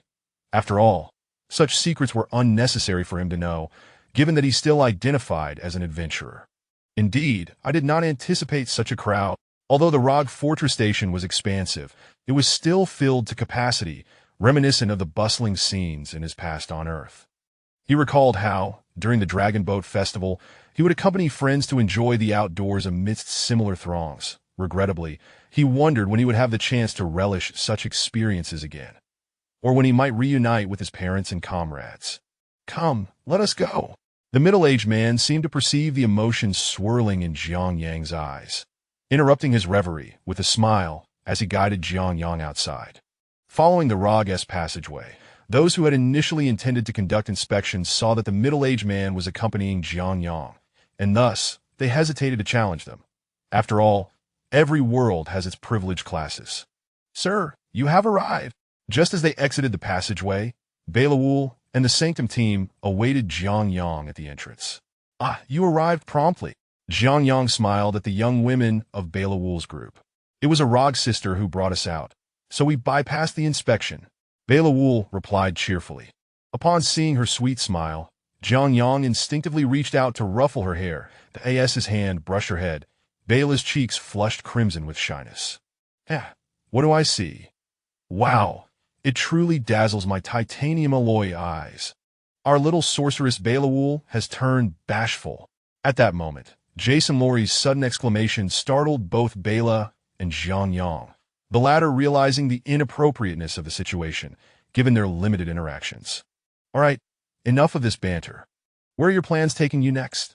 Jiang Yang awkwardly chuckled, interrupting Bela's intent to chase after Jason, as he turned to address the leader of the Sanctum team, Josh Morrow. What guilds? It seemed he had none. Are you accompanying me? Just as Jiang Yang was lost in thought, Jason Lorry blinked at him expectantly. Caught off guard by Lorry's question, Jiang Yang struggled to reply, for he was merely a counterfeit necromancer. He shall accompany me. Just as Jiang Yang wavered, a cold voice resonated from nearby. This concludes the second update for today. IT is Thursday. I hope for a favorable recommendation tomorrow. May the gods bless. Chapter 50. High-level meeting. Third update. Bloodily Seeking Collections. This is a genuine world, far more intricate than the Dark Realm. Within this world, there exist 7 principal professions: Paladin, Barbarian, Amazon, Assassin, Mage, Necromancer, and Druid. Except for the Barbarian and Amazon, which are governed by racial authority, the remaining 5 professions possess their own guilds to facilitate the management of these typically loose affiliations. Given Jiang Yang's current status, he ought to be heading to the Necromancer's Guild. However, it is unfortunate that he is entirely unversed in necromantic magic. Perhaps only after elevating the guild's rank might he acquire some genuinely useful spells. At present, the magic Jiang Yang possesses is scarcely presentable, that he is too apprehensive to wield the fire arrow, which is actually fit for public view. Thus, when Jason Lowry inquired if he would accompany him to the Necromancer's Guild, he hesitated momentarily. Fortunately, at that critical juncture, someone intervened on his behalf. Turning to regard this savior, Jiang Yang couldn't help but gasp that in truth, Jiang Yang would have preferred to endure the awkwardness alone, for the presence of the individual behind him was overwhelmingly daunting. Standing at a height of 6 feet, with cascading fiery red hair and adorned with a black circlet atop her head, she donned a striking silver bodysuit that accentuated her well-proportioned arms and thighs. Her figure was nothing short of extraordinary, with a voluptuous bosom that could easily be described as a G-cup, a slender waist, and long legs that epitomized allure. Completing her ensemble were knee-high black leather boots, lending her an air of mystery, and a crimson cloak that further highlighted her form. Regrettably, such a stunning beauty walked down the street without a single soul daring to approach her, not even casting a glance in her direction. Even Jiang Yang, with his audacious disposition, would not dare to meet her gaze, primarily out of embarrassment, and secondly, still out of embarrassment. Lady Kasha, the middle-aged man standing beside Jiang Yang, who displayed disdain towards ordinary practitioners, softened his demeanor in Jiang Yang's presence. Yet his eyes reflected a sliver of panic upon encountering this woman. His fear was indeed warranted. In all of Rog Fortress, there was scarcely anyone who could remain unperturbed in her presence. This woman was none other than Kasha, one of the 5 core leaders of Rog. You come with me? Ignoring the expressions of the nearby, life is akin to a forced encounter. If one cannot resist, one must acquiesce. Very well. As you say, Jiang Yang regarded Kasha. Although he was reluctant to submit, this was not the moment to assert his will. Wow, the esteemed one actually knows Lady Kasha. How impressive. Witnessing Jiang Yang follow Kasha into the depths of Rog Fortress, The young girl Bella Wall's eyes sparkled with admiration. Meanwhile, Leona Terry, the newly inducted Level 5 assassin, regarded Jiang Yang with a serious expression, though a flicker of desire could be discerned in her gaze. Kasha, how do you know who I am? Jiang Yang cautiously inquired, glancing at Kasha, who was leading the way. Do you think a black cloak can obscure our ability to investigate your background? We cannot permit any unknown forces to infiltrate Rogue Fortress. This declaration ignited a flicker of anger in Jiang Yang. The audacity to investigate his background without his consent was infuriating. Yet, upon reflection, he recognized that he firmly believed that his secrets would remain undiscovered by these individuals and would never be mentioned. Your secrets. Daha. I find myself quite curious. Should you be willing to share, I could perhaps secure a mercenary for you in advance. Kasha chuckled at Jiang Yang's words, causing him to scowl. Protecting his secrets was his utmost priority. He had no time to spare for her to place a spy at his side. Noticing Jiang Yang's silence, Kasha merely shook her head lightly and guided him into the heart of the city, for the skies had cleared, and Jiang Yang donned his black cloak. The sight of Jiang Yang without his cloak struck many as peculiar, and they pointed and whispered as he traversed the streets alongside Kasha. However, Kasha remained silent, and Jiang Yang dared not speak, following her deeper into Rogue Fortress. Upon entering the heart of Rogue Fortress, Jiang Yang discerned a stark difference from the exterior. The center of Rogue Fortress housed a city, albeit small, yet its defensive capabilities far surpassed those of the outer fortress by several folds, even exceeding tenfold. The walls here soared higher than those outside, constructed from stone rather than wood, rendering the inner city exceptionally sturdy. Practitioners referred to this place as the inner city, where all inhabitants resided during the fortress's inception. As the influx of refugees increased, the city expanded, evolving into its current state. This inner city constituted the true core of Rogue Fortress, home to prominent families and the 5 leaders. Gaining entry to this city was no easy feat. Without Kasha's guidance, even Jiang Yang, as a practitioner, would find it challenging to enter. Upon stepping into the inner city, Jiang Yang immediately recognized its distinctiveness. Rogue Fortress was divided into 4 sections. The central inner city, the civilian district on the left, where wooden houses predominated, housing immigrants who lived in either wooden homes or tents, leading to a lower standard of living.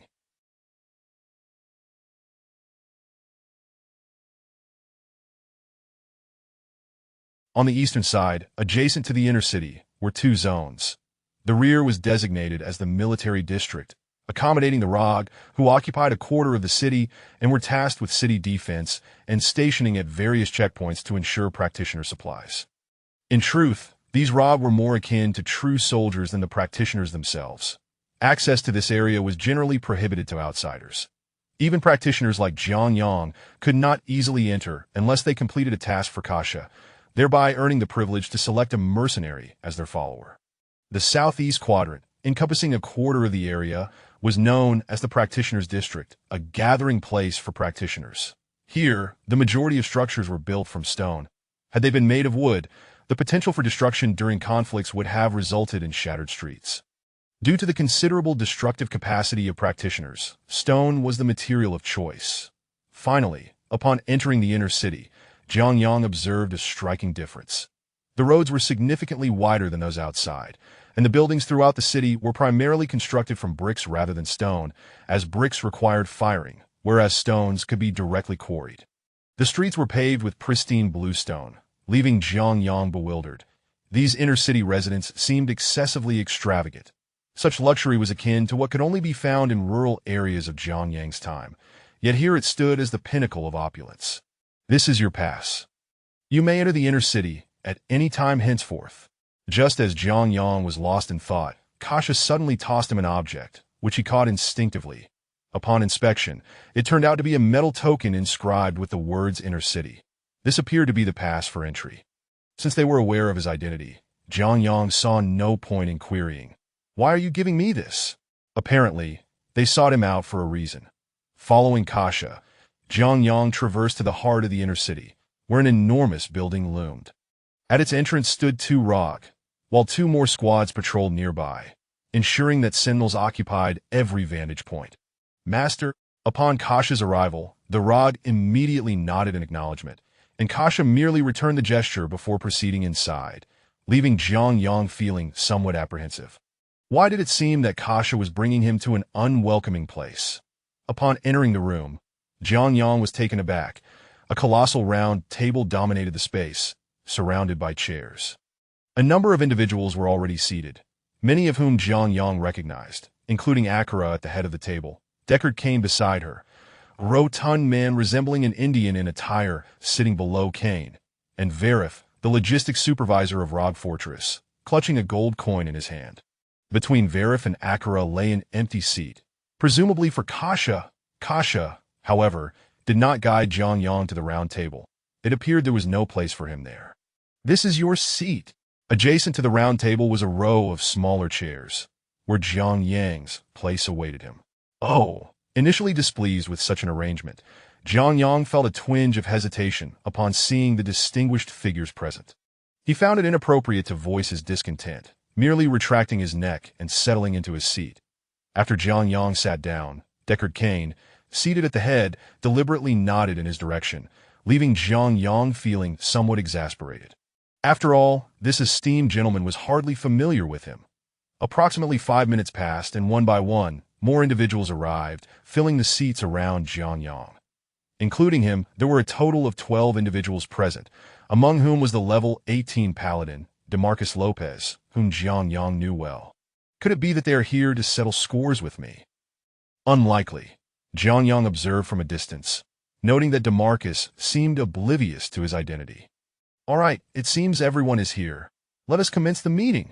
With a commanding voice, Akira called for attention, directing all gazes towards the head of the table. "Tonight marks the 3rd update. I humbly beseech you for collections that I in recent days. The daily collections have dwindled significantly. Woe is me. If you find my writing commendable, I implore you to collect it. Please, I earnestly seek your support." Chapter 51, I Will Never Forget You, Part 1. Today, we shall primarily discuss how to address the impending siege by these monstrous entities. As Akira spoke, the others seated in the high chairs straightened their postures, and the 12 individuals below also sat upright. Only Jiang Yang remained slouched, rummaging through his backpack, pondering the worth of the items within. That on this excursion, Jiang Yang had indeed procured a plethora of valuable treasures. Although he possessed only one piece of golden equipment, the golden staff, he estimated that it could fetch a price of 3 to 5 million, that the remaining yellow demon shards and demon stones he had exchanged could likely garner several million as well. Coupled with those commendable blue items, Jiang Yang was confident that his wealth had now surpassed 10 million. With such resources, acquiring stones would become a breeze, and once he had purchased everything, he would delve into the realm of magic. This venture had completely transformed Jiang Yang's perception of magic. Wielded adeptly, it could unleash devastating power at critical moments, ensuring his survival and potentially allowing him to traverse even further. The mere thought of this made him smile. Lost in his reverie, he inadvertently chuckled, drawing disdainful glances from the seasoned professionals seated beside him. The individuals present were largely acquainted with one another, the only exception being Jiang Yang, whose identity remained an enigma to them. Clad not in a dark robe or wielding a staff, but rather with a bow slung across his back, he appeared somewhat out of place. "Our scouts have returned from the dark forest, the dark wastes, the stone spirit plains, and the frigid expanse. Since the end of the purple demon rain season, the creatures in these regions have begun to amass. The first wave to assault our encampment will likely be the fiery corpses from the blood wastes. However, last month the fiery corpses were vanquished, and having only undergone a fortnight's resurrection, their levels will not have risen significantly. The second wave will likely consist of the forces led by Bishiboshi and the frigid ravens from the frigid expanse, while the bone crushers and other entities from the cemetery, under the command of Blood Wraith, will probably join the ranks of Lakanikyu and his allies from the stone spirit plains. Moreover, it is quite possible that the creatures from the underground caverns will follow suit, accompanying those from the dark forest and dark wastes. The real question is whether that woman, referring to the Countess, will make an appearance. If she remains absent, dealing with the treehead with fist, indeed, that is its name, will be considerably more manageable." As she addressed the assembly, Kasha took the lead, serving as both the mercenary captain and intelligence officer. What is there to deliberate? We simply need to annihilate them. They have been a nuisance every few years, and each time, we have successfully repelled them. There is no room for hesitation. It will serve as excellent practice for the newcomers. At this moment, a burly figure with a small braid at the back of his head slammed his hand on the table and spoke to the gathering. Judging by the tattoos adorning his body and his heavily muscled physique, Jiang Yang surmised that this individual was likely the leader of the barbarians, speaking without the filter of thought. Engagement is indeed necessary, but the pressing issue lies in the method of our approach and the defensive arrangements. Are we to assemble the professionals and launch a counteroffensive, a band of muscle-bound brutes? This was voiced by a rather somber elder, yet upon finishing his statement, not only did the barbarian leader bristle with anger, but even Chesai, positioned at the uppermost seat, furrowed his brow. As a prominent figure within the Rog hierarchy, Chesai's standing in the council was of great significance. My apologies. The elder could disregard the barbarian leader, but upon noticing Chesai's frown, he felt compelled to rise and offer an apology, for the women within the Rog fortress were notoriously sensitive. We ought to approach this as follows. At that moment, a paladin stood and began to articulate his thoughts to the assembly. Such discussions failed to capture Jiang Yang's attention.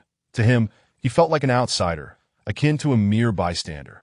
The situation reminded him of a Hong Kong film he had once watched, titled Young and Dangerous, wherein gang meetings unfolded in such a manner. A cadre of big shots would convene at a table, debating whom to dispatch, while a group of underlings, the so-called double flower red sticks, akin to characters like Haonan and Jia, sat on the sidelines, much like Jiang Yang and his companions, listening to the deliberations of the higher-ups. Initially, he found the proceedings amusing, but as the conversation turned to defense strategies, his interest waned. In contrast, he was far more intrigued by the contents of his backpack, as he perceived those items as far more valuable and useful. Now, I would like to address the individuals I have dispatched for reconnaissance and sniping missions.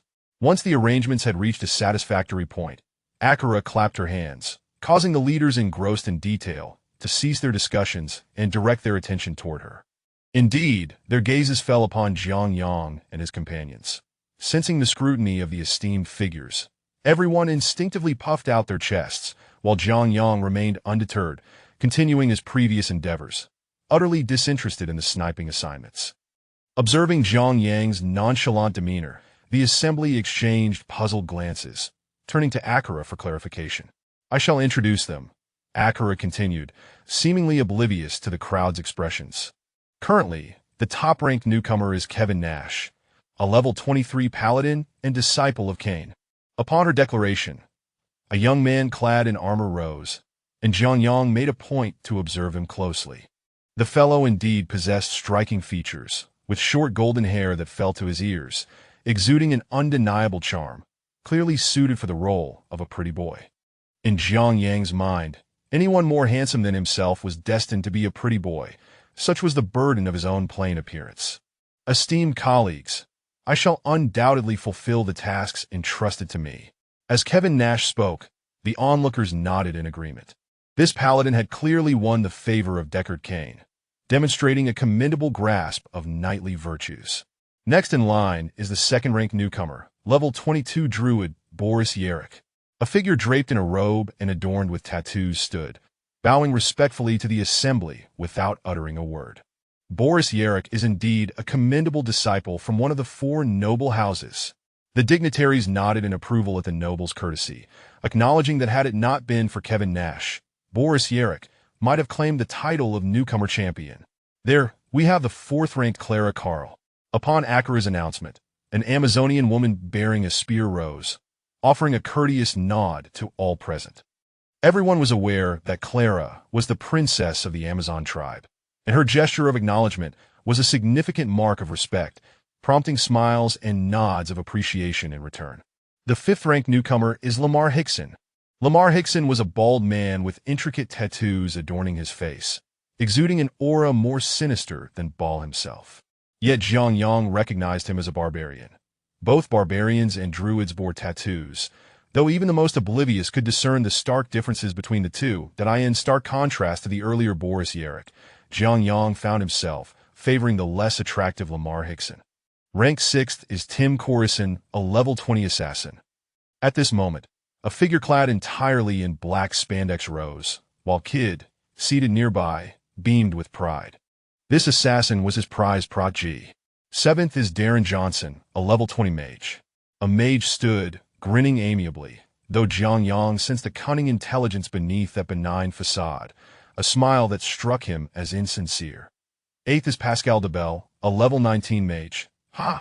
Before Pascal could fully introduce himself, Jiang Yang erupted into laughter, exclaiming, "What a name! Is that a joke? I can't believe it! Do you find my name amusing, friend?" Pascal's expression darkened upon hearing Jiang Yang's laughter. No, it's splendid. I just suddenly recalled a humorous anecdote. Jiang Yang, share it with us and lighten the atmosphere.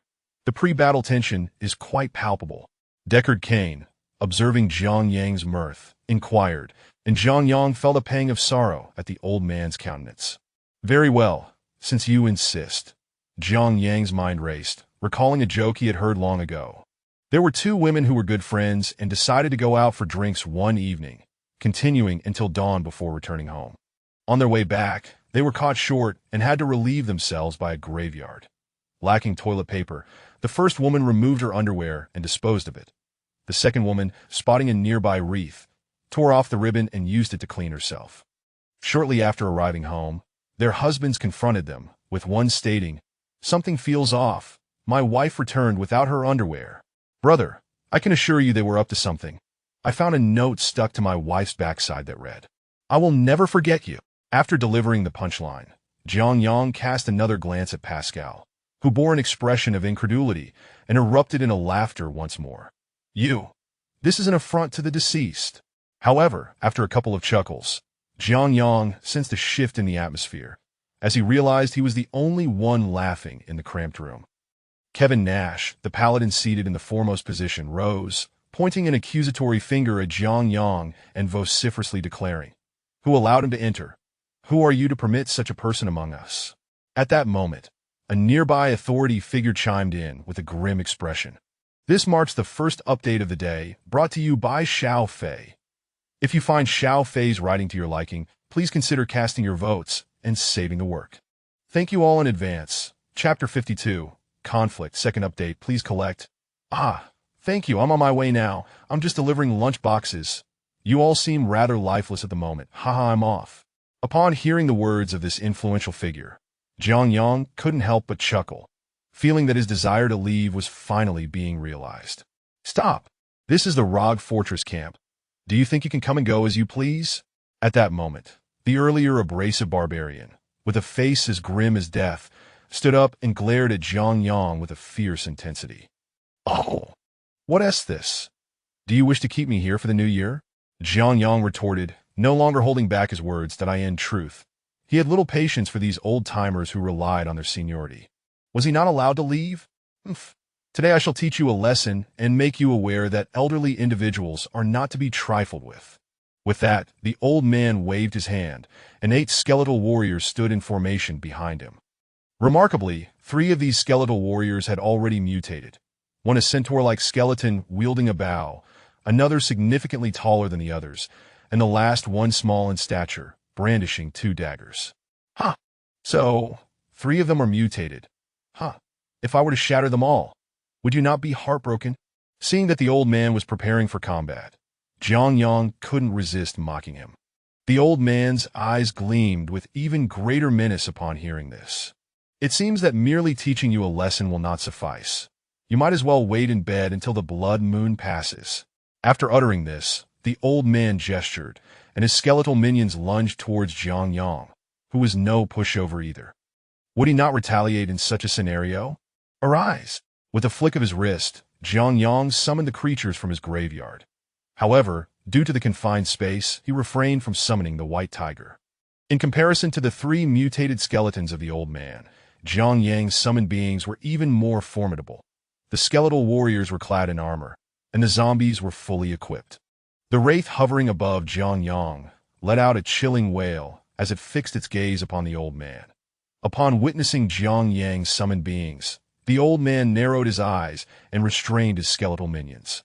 While he was confident in his ability to win, given his level of 31, he was not like Jiang Yang, a mere novice SA representative sent by his family to the Rock Fortress. His level was bound to be reasonable, but not excessively high, for in this initial map of Rock Fortress, regardless of one's level, the greater the level, the more discomfort one experienced.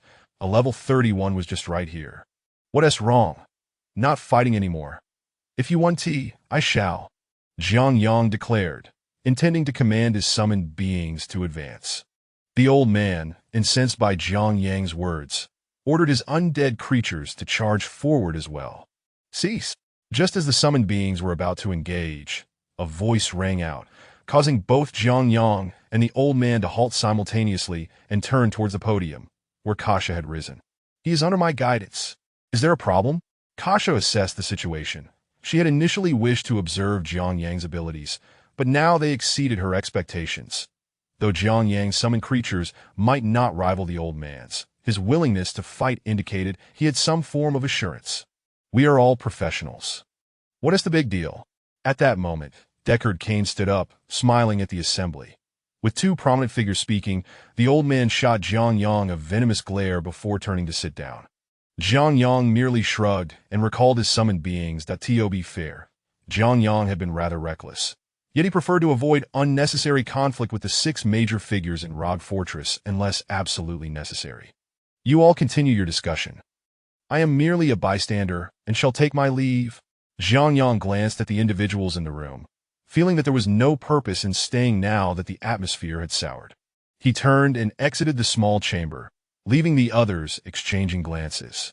You may all disperse. According to our instructions, the elite teams should divide into 2 groups of 6, heading towards the Dark Forest and the Shard Wasteland, where they will ambush the enemy, ensuring the opposing forces move at a slower pace. Akira addressed the group, noting they had little interest in continuing the meeting. Upon hearing her words, everyone stood up, preparing to leave.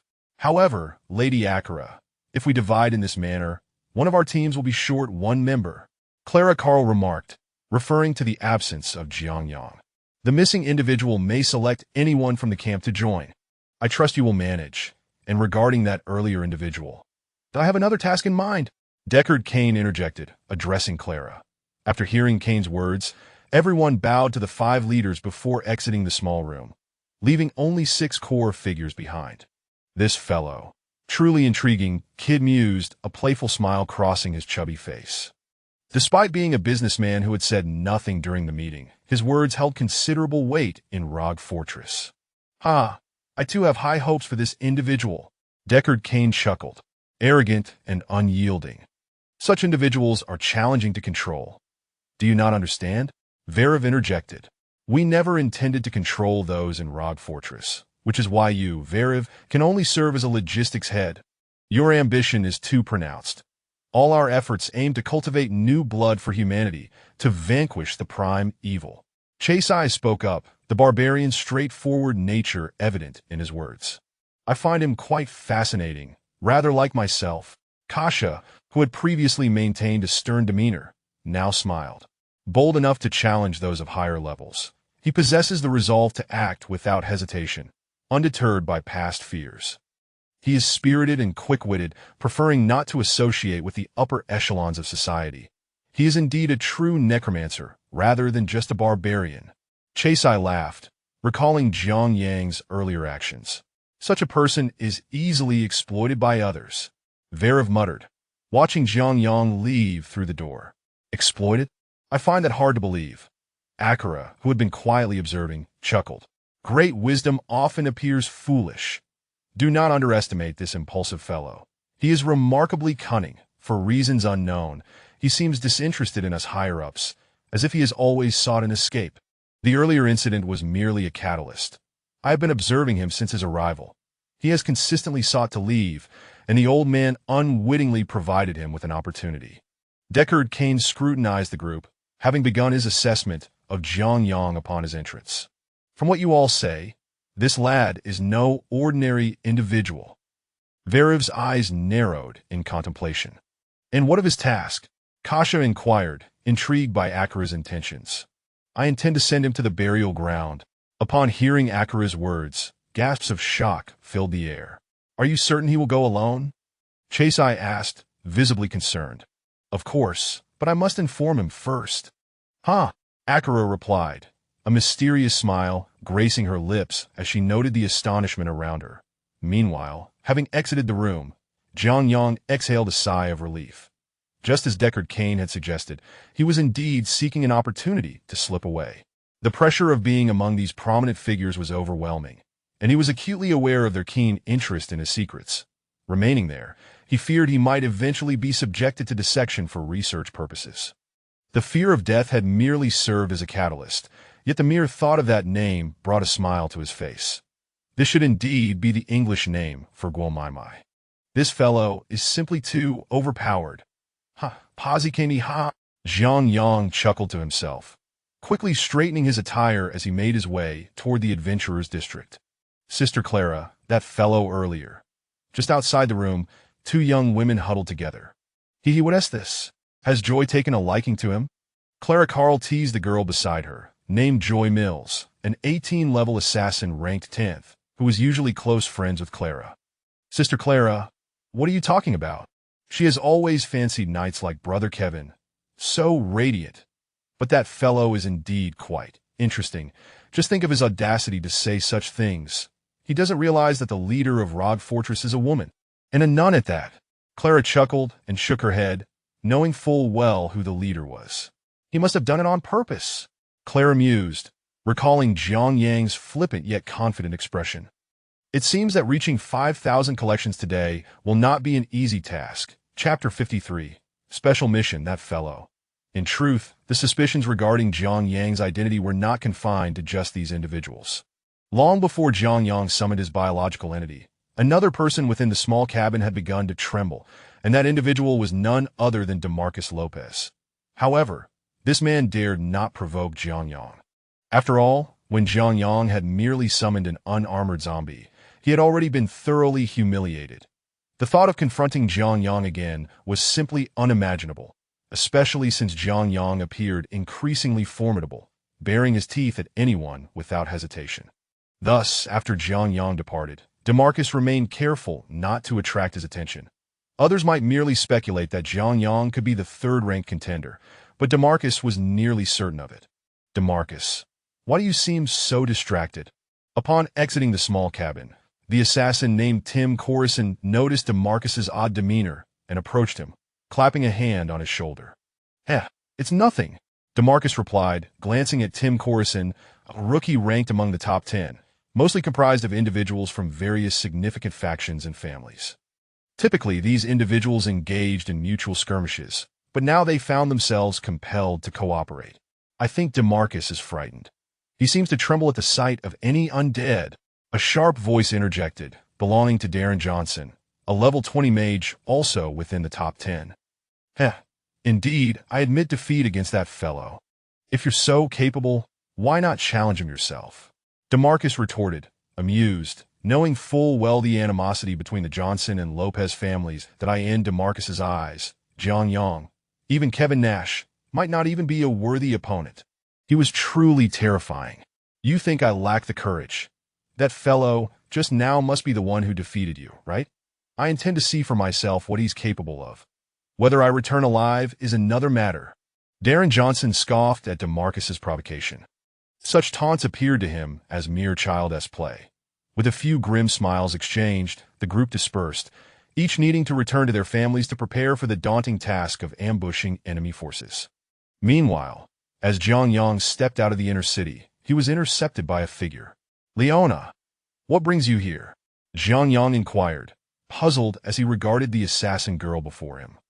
This assassin, named Leona Terry, was a newly inducted member of the Holy Hall team, replacing the former assassin, Lore Wright. However, Jiang Yang had hardly exchanged more than a few words with her, knowing little beyond her name. I wish to discuss something with you. If you have the time, Leona stated, her gaze fixed on Jiang Yang. Not a problem. I happen to be hungry. Allow me to treat you to a meal. After a moment's thought, Jiang Yang replied, realizing he had nothing pressing to attend to, accompanied by a beautiful woman. He saw no reason to decline, regardless of her intentions, for they were within Rogue Fortress. She could hardly devour him, could she? Seeing Jiang Yang agree, Leona's stern visage softened slightly as she nodded. After a brief glance around, Jiang Yang led Leona into a restaurant that appeared rather inviting.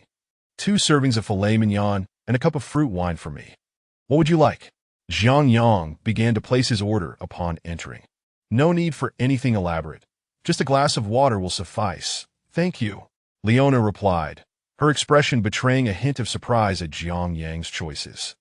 Filet mignon was already considered a delicacy within Rogue Fortress, rarely consumed even by seasoned professionals. That a single serving cost 3 silver coins, while ordinary beef could be had for merely 10 copper coins per pound. A meat pie the size of a round shield sold for only 5 copper coins. The exorbitant price of filet mignon rendered it an unattainable luxury for most professionals, who were reluctant to spend their limited earnings on such indulgences. Don't worry, it's on me. Bring her a serving as well, and a glass of fruit wine. Jiang Yang chuckled, observing Leona's awkward demeanor. After all, they were just getting acquainted, and treating a lovely lady to a meal was hardly a grand gesture. In comparison to these professionals, Jiang Yang undoubtedly stood as a wealthy individual among them. Without familial aid, few could rival his fortune, and the equipment in his backpack was likely worth millions of gold coins. Once he amassed wealth, he would hardly fret over such expenses. Ultimately, Jiang Yang's most advantageous skills were luck and mystique. One enhanced his critical hit rate, while the other concealed his identity, ensuring that no one within Rogue Fortress was aware of his actual level. As Jiang Yang concluded his order, the server promptly delivered the requested items, along with a complimentary salad. Now, speak your mind. What do you wish to discuss? In this dark world reminiscent of the West, discussing matters over a meal was frowned upon, but Jiang Yang cared little for such decorum. He forked into his filet mignon and took a hearty bite while turning his attention to Leona. Cough. Leona was momentarily taken aback by Jiang Yang's unabashed eating manner, quickly downing a glass of fruit wine to compose herself. There's no need to be so tense. It's just a meal. Eat as comfortably as you wish, and tell me what's on your mind. As she watched Jiang Yang's carefree demeanor, Leona couldn't help but chuckle softly, shaking her head. I wish to enlist your help for a particular task, Leona said quietly, her gaze earnest as she looked at Jiang Yang. What is it? Do share, Jiang Yang inquired, chewing on his filet mignon. However, internally, he had already resolved to decline her request. Why should he assist her? In his previous life, Jiang Yang had never heeded others' advice on what he ought to do. Not even his parents. That a hint of rebellion and childlike stubbornness characterized him. But ultimately, he remained self-sufficient and uncommanded. I need you to help me kill someone, Leona declared, her expression serious as she met Jiang Yang's gaze. Oh, are you affiliated with the Fallen? Jiang Yang regarded Leona with. They have been part of a small team for quite some time. Unfortunately, their talents fell short, and they never ascended beyond level 29 before they turned 40, that they eventually married within Ra, giving birth to me. My own talents are lacking. I only awakened at 16, that I arrived at Rogue Fortress 3 years ago, embarking on my journey as a novice professional, yet after 3 years, I have only reached level 5. Initially, I planned to return after killing Anderili, but 6 months ago, I learned that my father was murdered by his beloved apprentice, and my mother was left in the lair of the Viper God. While Jiang Yang continued to eat, Leona meticulously recounted her story, which ultimately boiled down to a tale of vengeance. Her 28-level senior brother, who was on the cusp of advancing to human level, had fallen into darkness and slain her parents. She yearned for retribution, yet given her own abilities, such revenge seemed nearly impossible, leading her to seek out Jiang Yang. Killing a fallen is no trouble. If I encounter him, I will assist you. Jiang Yang casually wiped his mouth and replied he spoke truthfully. If he chanced upon a fallen, he would indeed eliminate them. Otherwise, they might very well turn on him. I need your help. I sincerely implore you to assist me in locating that individual. I have heard he fled Rogue after murdering my father, and his level prevents him from reaching the port of Kurasht. Therefore, he must be headed for Rogue Fortress. Please, I beseech you. If you help me, I will give you everything. Leona's conviction was palpable as she gazed at Jiang Yang, who appeared disinclined to aid her, merely seeking to gauge his interest. After a moment of hesitation, she made her earnest appeal. Jiang Yang finally reacted, his expression one of astonishment. Are you suggesting A pledge of yourself in return? Jiang Yang laughed, shaking his head at Leona's proposition. It seems I have arrived at an inopportune moment. Just as Jiang Yang pondered how to respond, a voice interrupted from nearby. Jiang Yang and Leona turned to find Deckard Cain standing beside them, a bemused expression gracing his face as he observed their interaction. The onlookers nearby discreetly retreated. After all, who was he?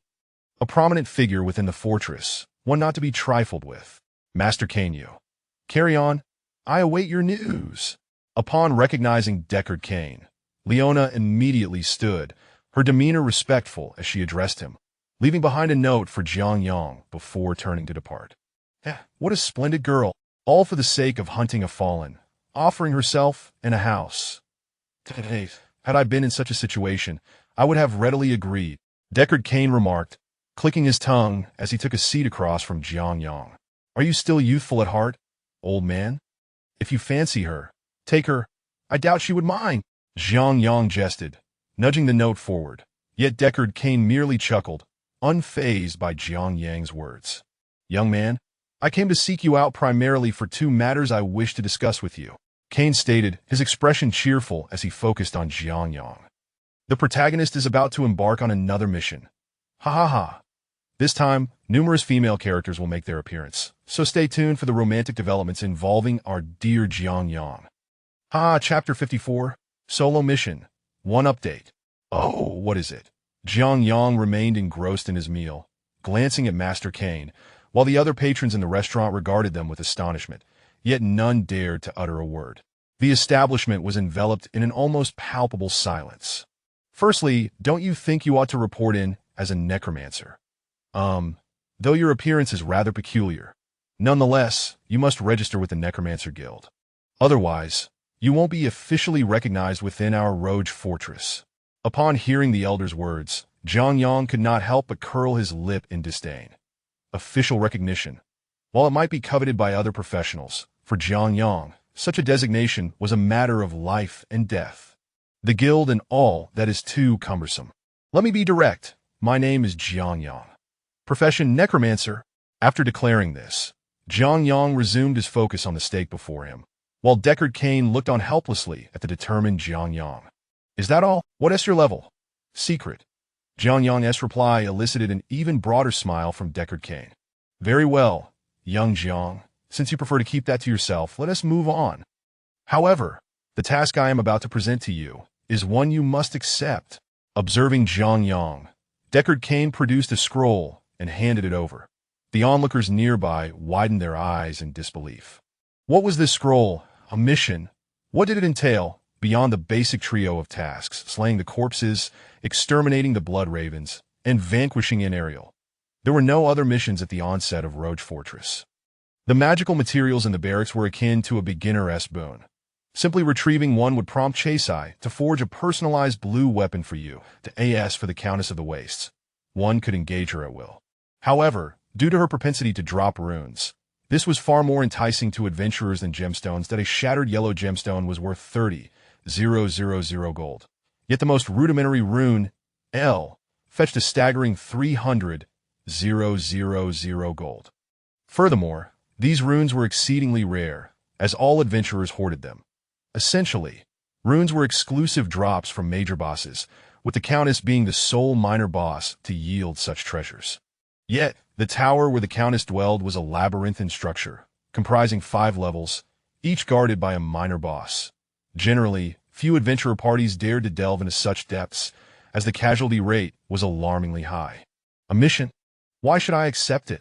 Jiang Yang remarked, glancing at the parchment. Naturally, there are rewards. Cain responded with a smile, for all present understood that missions signified bountiful rewards, which were indispensable for adventurers like Jiang Yang. Skill points are of little use to me. Speak of something that piques my interest. Upon hearing the mention of rewards, Jiang Yang set down his knife, curiosity gleaming in his eyes as he regarded Deckard Cain. Despite his cautious disposition towards these older fellows, he felt a modicum of respect for them, acknowledging the hardships they endured for this continent. I hear you are in search of gemstones. A diamond, I believe, should suffice? At Cain's words, Jiang Yang's mind buzzed. A shattered gemstone was valued at 000. A diamond comprised 3 shattered gemstones, and those shattered gems were crafted from 9 fragmented ones. Thus, based on market value, a single diamond equated to 500,000 gold. I'm not exactly short on funds. Though Jiang Yang yearned for the diamond, he maintained an air of nonchalance before Deckard Cain, his heart a tempest of desire, for it was a diamond, immensely valuable. Huh! Then let us add a bright gold ring to that. Upon hearing Cain's proposition, Jiang Yang nearly lost his balance. While the diamond was within reach, he knew that obtaining a bright gold ornament was an entirely different challenge. Despite his double drop rate, compounded by the quadrupled rate during the purple magic rain season, he had yet to lay eyes on even a blue item, let alone something of such rarity. Deal. After regaining his composure, Jiang Yang extended his right hand towards Cain. This was a fortuitous arrangement. Indeed a deal. Cain mirrored the gesture, shaking Jiang Yang's hand before handing over the parchment. The moment the parchment touched Jiang Yang's hands, it disintegrated into luminous particles. In truth, this was also a test by Deckard Cain. A fallen one could not accept missions. Consequently, if the parchment were to fall into the hands of a fallen being, it would remain just an ordinary piece of parchment. Only when placed in the hands of a true adventurer would it transform into radiant fragments. Seeing the parchment transform in Jiang Yang's grasp, Cain's smile grew even more radiant. But if someone like Jiang Yang were to truly fall, he would be at a loss for what to do. Extinguishing potential in its infancy, he felt a pang of reluctance, having witnessed so many prodigies perish in the wilds, yet he had never mourned for any of them. However, gazing at Jiang Yang now, if such a person were to meet their end, Cain would likely feel genuine sorrow. All right, I comprehend the task. After perusing the details, Jiang Yang polished off the last piece of steak on his plate and addressed Deckard Cain. Once Jiang Yang had concluded, Cain presented him with a blue tome. This is essential for the elite. Your first selection, this is bestowed upon you. Upon seeing the book, not only Jiang Yang, but also the scroll of Town Portal was a highly sought-after item. A single scroll cost 1,000 gold, an invaluable asset in times of peril. This book, however, was a treasure in its own right, capable of holding 20 scrolls, equating to a value of 20,000 gold. The tome itself was worth 100,000 gold, not to mention its scarcity, as it was typically reserved for the upper echelons of the camp, with common adventurers scarcely having the chance to even glimpse it, let alone possess it like Jiang Yang did. Since you've confirmed there are no further matters, I shall take my leave. After securing the Town Portal book, Jiang Yang stood and addressed Deckard Cain. Cain, smiling, nodded in agreement, and they departed the tavern together.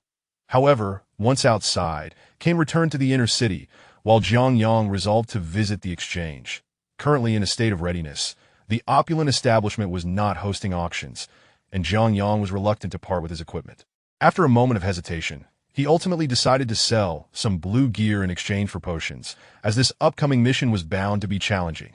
The task assigned by Deckard Cain required him to venture to the burial grounds, a level 10 monster zone nestled between the icy wastes and the stone rift. The area was ruled by the Blood Raven, a being said to have been a rogue prior to her corruption, a close friend of Cassia, as that regrettably, during the Third Hell invasion, she was captured by the Prime Evil and transformed into a demoness, projecting her influence upon the continent, subjugating the souls of heroes from various races. Having recounted a joke earlier, Jiang Yang nearly found himself embroiled in trouble, for this land held its deceased in the highest regard that in truth. Jiang Yang also respected the departed. What might be a commonplace jest back on Earth was considered highly inappropriate here. Such divergences were seldom welcomed, a fact Jiang Yang was acutely aware of, yet he had no intention of forging connections in this world. It remained a challenge for him to assimilate into this realm. Perhaps my adaptability is lacking. Shaking his head, Jiang Yang made his way towards the opulent establishment, at a place of distinction. It was where Jiang Yang had previously gone for appraisals, and he intended to do the same this time. After ascending the grand staircase, he entered the hall, feeling increasingly familiar with the surroundings on his second visit. May I assist you with an appraisal? Is it you? Just as Jiang Yang sought out the old appraiser, a familiar voice rang out from beside him. Turning, he discovered it was none other than the Amazon who had previously guided him. Oh, it's you. Zhang Yang greeted her with a smile, curiosity piqued. Did she not need to level up? Sensing his bewilderment, the Amazon explained. I just returned myself. I thought I'd earn a little pocket money before the monsters launch their siege. Come, I'll take you to Master Paka. Not hesitating at Zhang Yang's lingering confusion, Periel led him deeper into the establishment. Upon reaching the innermost chamber, the elder named Paka was indeed seated there, sound asleep. Monstaziga. Zhang Yang couldn't resist the urge for mischief and shouted at the dozing elder. It has not been an easy journey. Little Fei is on the verge of tears, but finally 5000 has been collected. What a struggle. Chapter 55. Equipment worth 150 million. Second update? What? Monsters are attacking the city. What a commotion this caused. Zhang Yang finally understood the meaning of a single stone stirring up 1,000 waves. The moment he shouted, chaos erupted in the entire trading hall. Almost all the adventurers sprang to their feet, swiftly retrieving their weapons from their backpacks, gazing warily at the distant entrance. The high-level adventurers had a glint of fierce determination in their eyes, while those of lower rank were filled with dread. However, without exception, the entire hall was in disarray. The reception girls hurriedly rushed inside, and the appraisers hastily gathered their belongings. No way! Zhang Yang stood awkwardly amidst the pandemonium outside. He had merely intended to shout for fun, but unexpectedly, he had become the boy who cried wolf.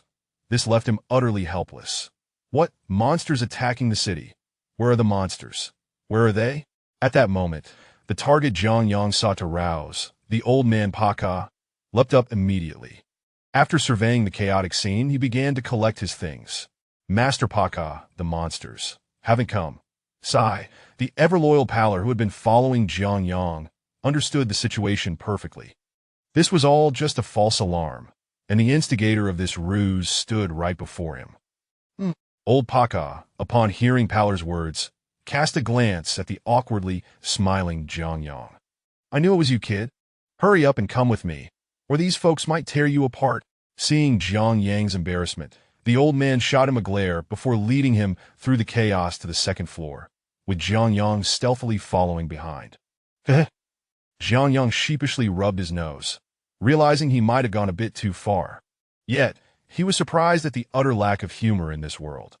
Although he believed himself quite formidable, facing such a crowd made him feel somewhat powerless. After all, these individuals could think, unlike mere monsters that simply pursued mindlessly. Thus, while Zhang Yang would not be killed, he certainly couldn't escape a thorough beating. Not wishing to attract trouble, he followed Paka into his lavish room. Most of the business in this opulent establishment was indeed profited by these appraisers. There were not many items worthy of auction. Most goods held little value. The auction house primarily profited from high-level auction items to establish their reputation, subsequently selling ordinary low-level magical gear. This strategy appeared quite advantageous, and Kid, the hefty owner, was indeed quite clever. Otherwise, he wouldn't have built such a vast enterprise at Roger Fortress. Due to the significance of the appraisers in this establishment, Kid treated them exceptionally well. They dined on the finest meals, received generous pay, and enjoyed splendid accommodations. The resting rooms on the second floor were particularly exquisite. Especially notable was old Paka, who seemed to hold considerable weight within the appraisal house. He even had a suite within this lavish abode, which astonished Zhang Yang upon entering. The old man was indeed quite generous. This suite comprised a two-story loft within the building. Upon entering, Zhang Yang immediately beheld a grand living room, complete with a kitchen, a bathroom, and 2 bedrooms. He did not venture to the second floor, but judging by the 2 large staircases, he guessed it could not be lacking in quality either. Kid was indeed wealthy. Speak. What good items have you brought back this time? Upon seeing Zhang Yang, old Paka yawned and plopped down onto the nearby sofa. Considering the state of affairs outside, Zhang Yang refrained from saying much and simply emptied his backpack of the equipment he no longer needed. This time, he had quite a haul. While he did not possess many high-level items, he had a considerable number of blue equipment. Blue leather armor, cloth armor, gloves, boots, hats, and so on. However, he did not discard the few staves he owned. Currently, he had only 2 valuable staves. One was the 3 Frost Nova, and the other was the Golden Staff. Jiang Yang intended to keep these until he could summon a corpse witch, as he did not yet possess such capabilities. Wow, quite a collection of good items. Old Paka's eyes lit up as he gazed at the nearly 100 pieces of blue equipment Jiang Yang had laid out. He quickly leapt from his seat and began assessing the items. However, most of this equipment had been dropped by elite-level monsters or common ones. Collectively, they were not particularly valuable. As Old Paka inspected the items, his brows furrowed deeper with each evaluation. Finally, after completing his assessments, he stared at Jiang Yang with a peculiar expression, making Jiang Yang feel uneasy. Surely, this fellow did not harbor any peculiar interests. Is this all just junk? Jiang Yang was momentarily at a loss for words. What do you mean junk? This equipment is excellent.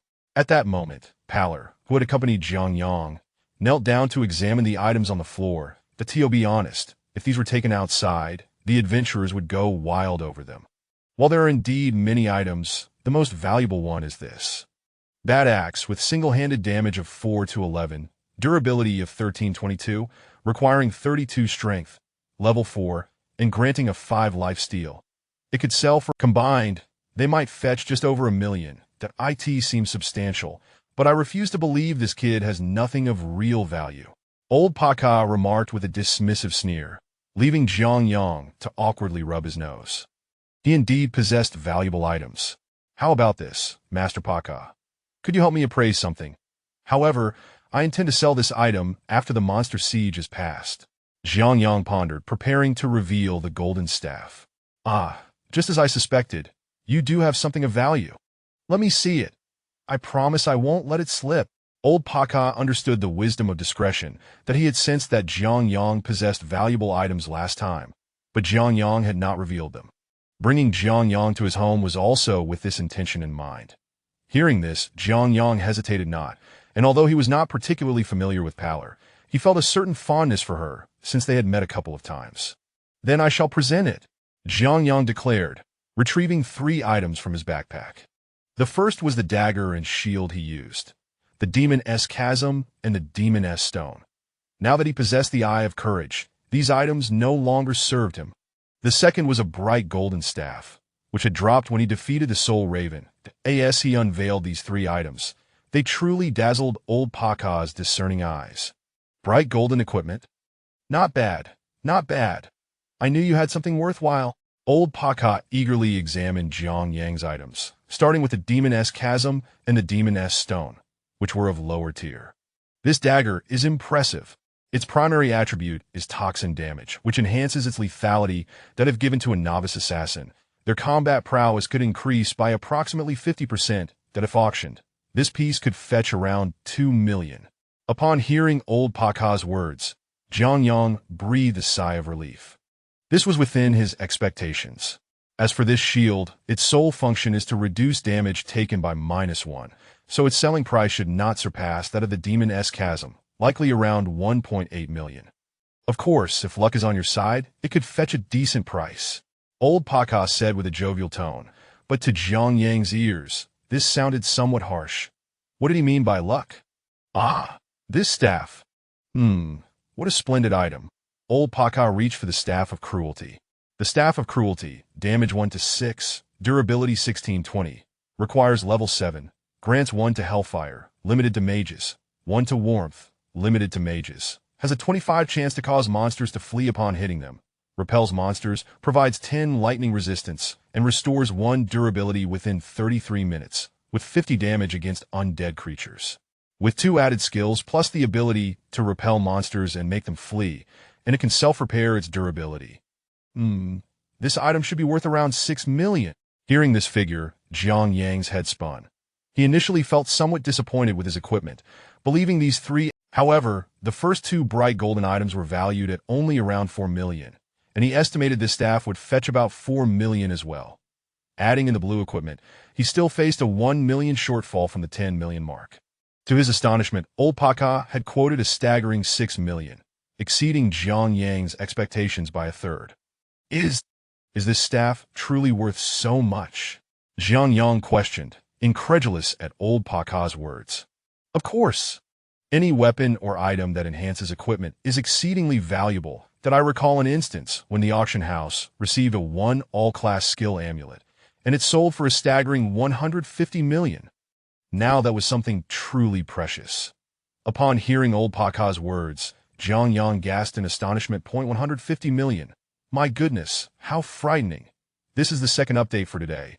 Wishing everyone a joyful Christmas Eve. Xiao Fei may not celebrate Western festivals, but it's evident that not many are reading today. Those with partners are likely out celebrating, while the single folks are probably at home reading. However, dear singles, do not be disheartened, for Xiao Fei is also single. Chapter 56. The Shield. 3 updates, please collect. Indeed, these 3 pieces of equipment are truly valuable. You must take great care of them. Master Paka gazed at the 3 items, gently stroking them before returning them to Jiang Yang. Though he had a fondness for such treasures, he was not a professional and had no use for them.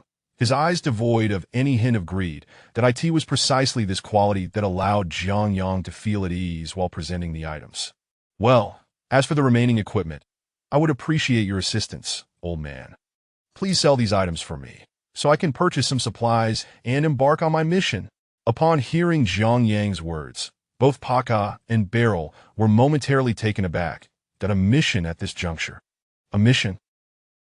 With the horde of monsters advancing towards Rogue Fortress, you wish to undertake a task now. Are you seeking death? Master Paka inquired with a puzzled expression, while Jiang Yang could only muster a helpless smile in response. Consider this.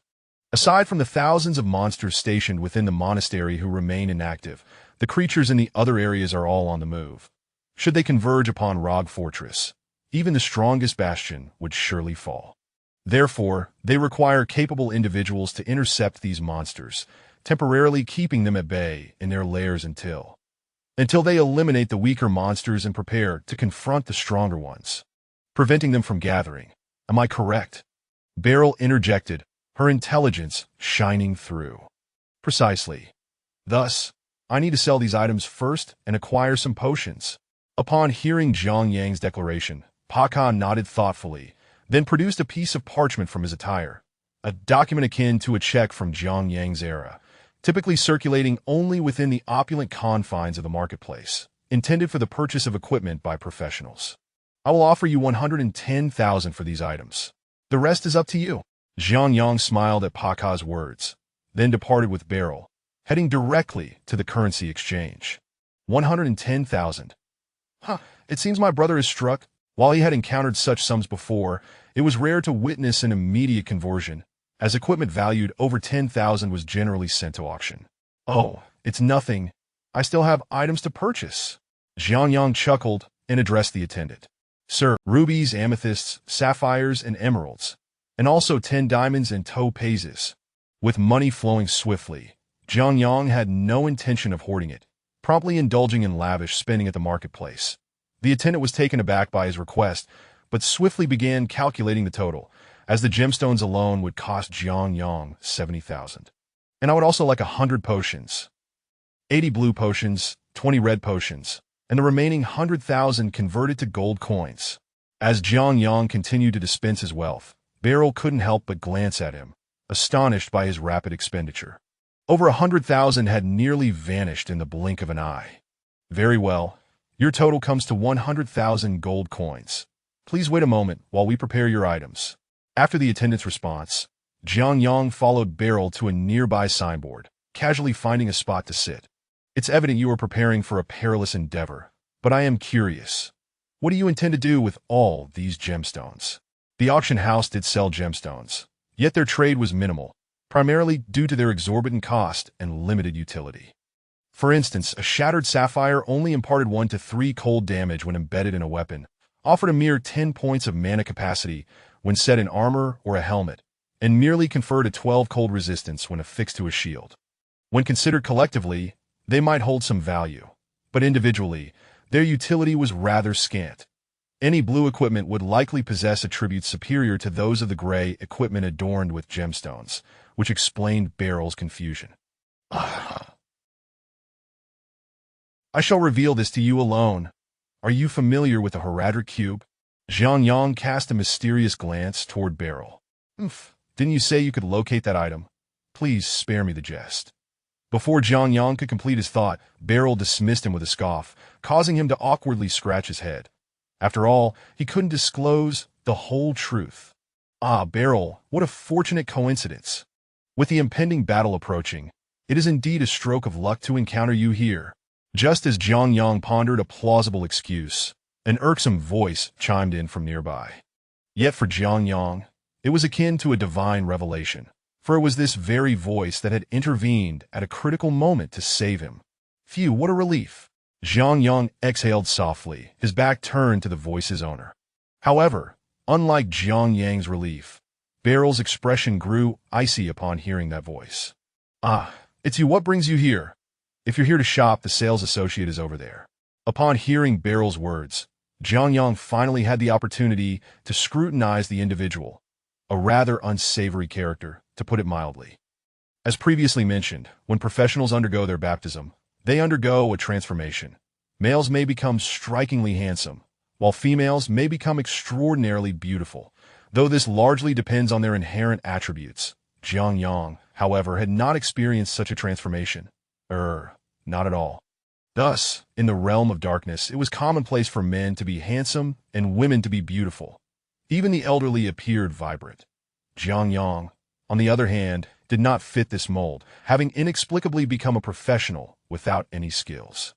One might say Jiang Yang's profession could be classified as, a hero, perhaps? Thus, without undergoing a baptism, he retained a rather ordinary appearance. Yet, among the natives of this world, those who had undergone their baptism were still capable of being described as unsightly in Jiang Yang's eyes. One could only wonder what they must have looked like prior to their transformation. Don't be so cold. I came to find you for a reason. The unsavory character attempted to step forward but halted upon receiving a fierce glare from Beryl. That single glare rendered him compliant, and he hesitated momentarily. This is the opulent marketplace. What is your intention here? Every time Jiang Yang thought of this name, he couldn't help but wonder what one could possibly do in such a lavish establishment.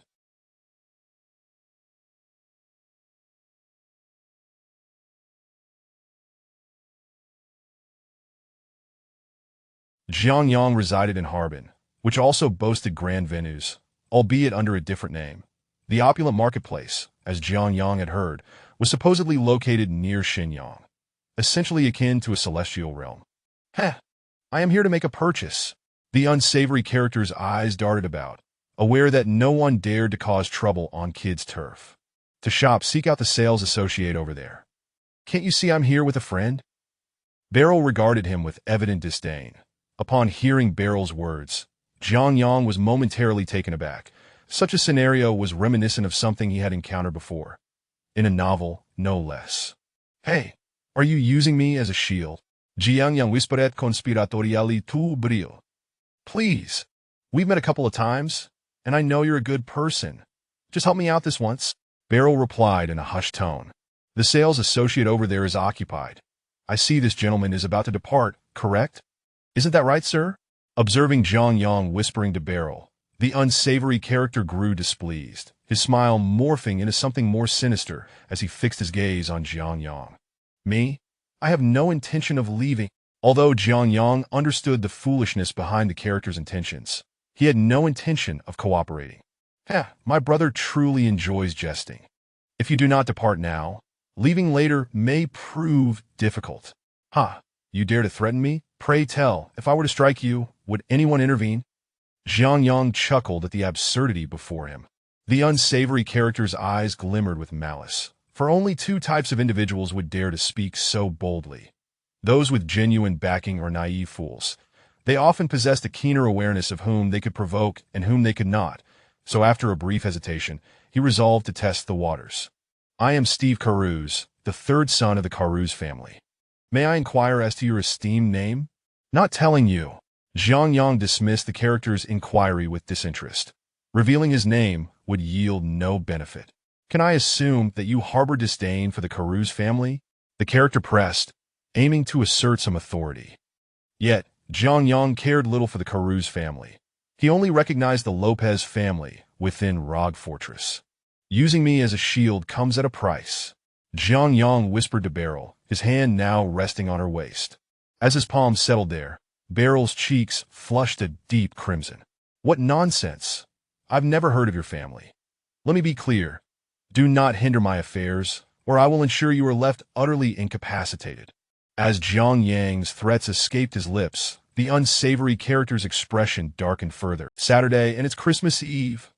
Alas, my grades remain stagnant. I just spotted someone selling apples downstairs. Had the urge to purchase one, but then thought, who would I gift it to after eating it myself? Perhaps it's best to let it be. Chapter 57. The Skeleton of Kung Fu, Additional Update, 4th Update. Which parent does not aspire for their son to become a dragon, or their daughter to become a phoenix? Hence, this is the prevailing norm in this world. Regardless of whether the child hails from a humble family or a noble lineage, if there exists a glimmer of hope to become a professional, the training they receive is invariably the finest. Thus, it is customary for every noble scion to possess a few shining golden pieces of equipment, merely for show. Perhaps their attributes may not be remarkable, even inferior to some commendable blue gear, yet at the very least, they radiate a golden glow, do they not? As those two gleaming golden daggers emerged, bystanders were indeed startled, involuntarily gasping in awe. The human penchant for spectacle transcends all worlds. Even in a realm steeped in darkness, as war loomed on the horizon, these individuals still found time to revel in the unfolding drama, converging in a throng, pointing and gesturing. Hey kid, draw your bow, and let me witness the prowess of your archery. One individual, eyeing Jiang Yang, deliberately provoked him. It was common knowledge that in the Amazon, only female warriors existed, rendering male warriors a rarity. This resulted in a general consensus that archers were predominantly women. Seeing Jiang Yang darting around with a bow on his back was indeed a source of amusement for observers. Even rogues, when opting for ranged attacks, would not flaunt their bows so ostentatiously as Jiang Yang did. Oh, you wish to witness my archery. It seems you are not worthy.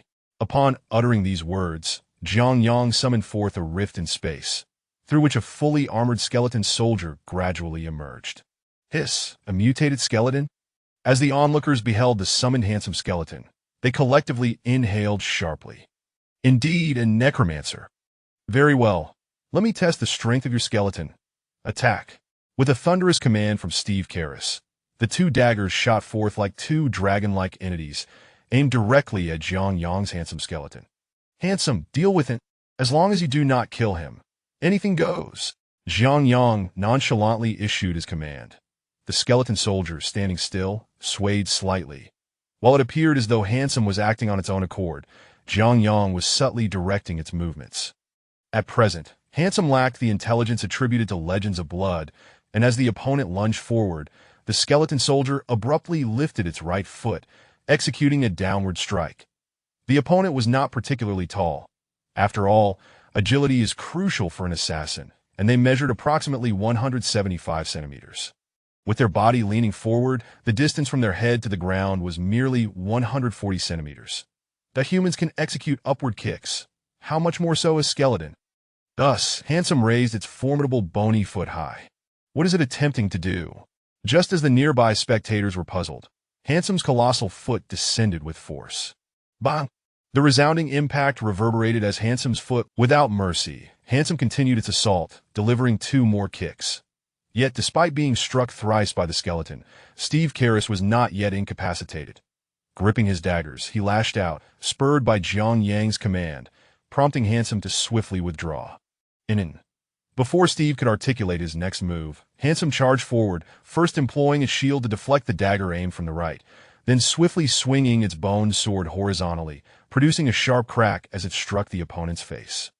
Assassins are not known for their strength, and this blow sent Steve spiraling through the air, disoriented, before he crashed to the ground. Hiss! What a formidable skeleton soldier!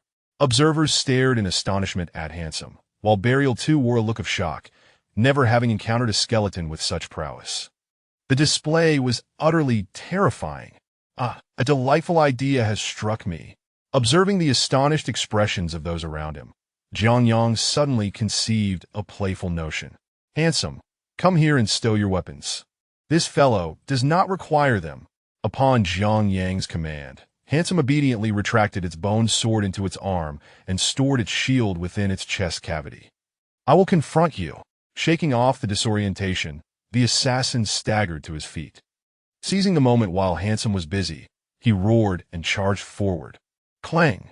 Sensing the adversary's movement, Handsome promptly assumed a peculiar stance, feet awkwardly positioned, hands crossed over its chest, right hand forward and left hand back. Let the battle commence! With Zhang Yang's commanding shout, Handsome surged forward, deflecting Steve Karras's dagger with its right hand, then crashing its right shoulder into the opponent's chest.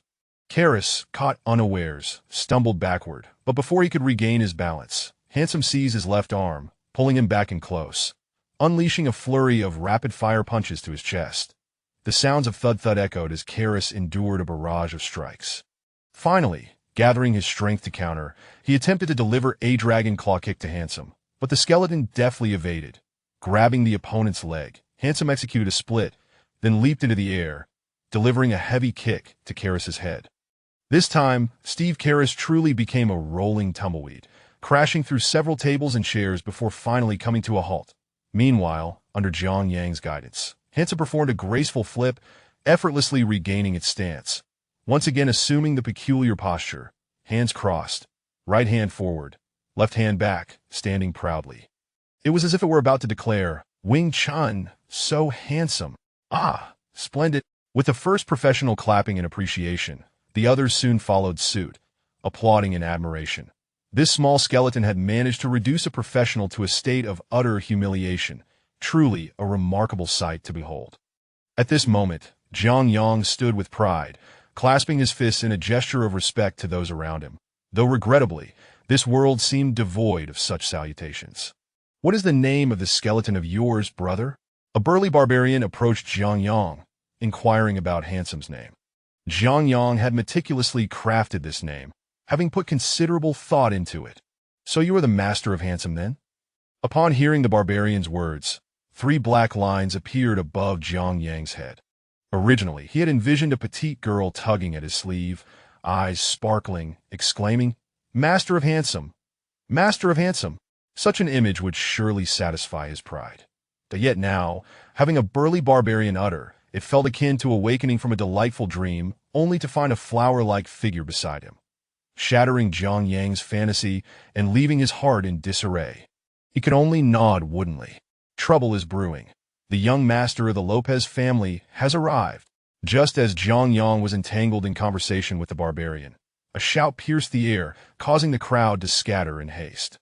At that moment, a swaggering figure entered, and upon sight of the fallen Steve Karras, he was met with a direct gaze. Brother, you must help me. The cry was so pitiful that the surrounding professionals instinctively recoiled. Even the barbarian took half a step back. Only Burial remained steadfast behind Zhang Yang, her brow furrowed, clearly unwilling to provoke this crowd. However, Zhang Yang felt at ease, for he recognized the newcomer.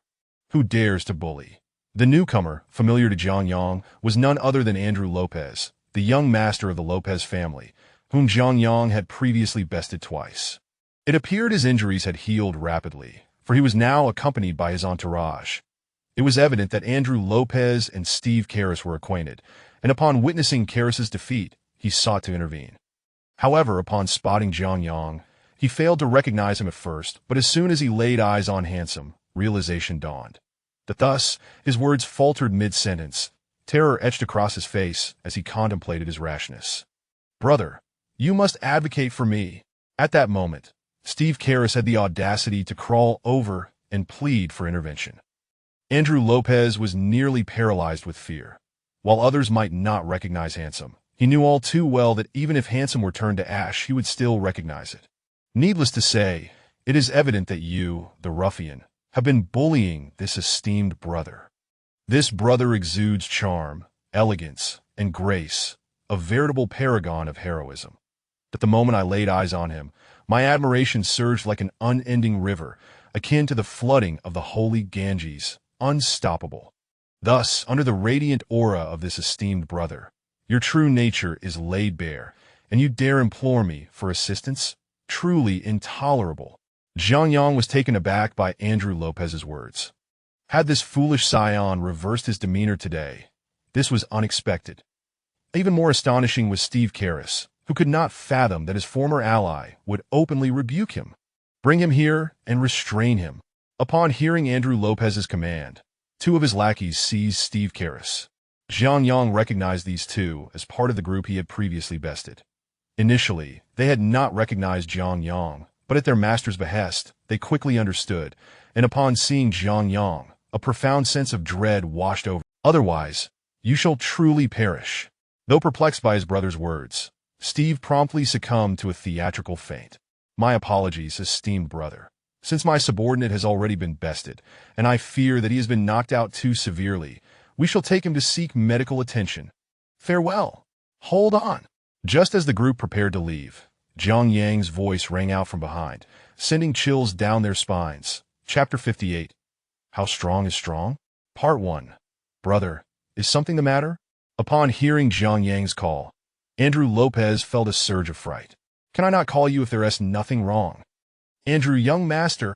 The moment Jiang Yang referred to him as young master, Andrew involuntarily tensed up. He knew this individual all too well. He was indeed the one who had once laid hands on him. "Brother, if you have something to say, please instruct me." Facing Jiang Yang, Andrew felt tears welling up. Had he not just relieved himself before stepping out, he might very well have lost control now. It seemed as though all the sweat of his life was about to pour out at the sight of Jiang Yang. "Let me make this clear. From now on, she is my girlfriend, and you are not to disturb her." At this moment, Jiang Yang approached Steve Karras, fully aware that the latter was merely feigning unconsciousness, and spoke directly to him. Regrettably, Steve Karras lacked even the courage to respond, leaving Andrew Lopez to answer on his behalf. "Before you leave, see if you can procure some decent equipment." Just as the hall fell into an eerie silence, a throng of people suddenly entered from outside. Among them was a familiar face to Jiang Yang. Actually, not just one, but 5. These 5 individuals included Boris Yarrick, ranked 2nd in the camp, Lamar Hickson, ranked 5th, Tim Corson, ranked 6th, DeMarcus Lopez, ranked 9th, and 2 others, one a mage ranked 11th, while the other was a stranger to Jiang Yang. "Cousin." Upon spotting DeMarcus, Andrew managed a forced smile, glancing pitifully at his cousin.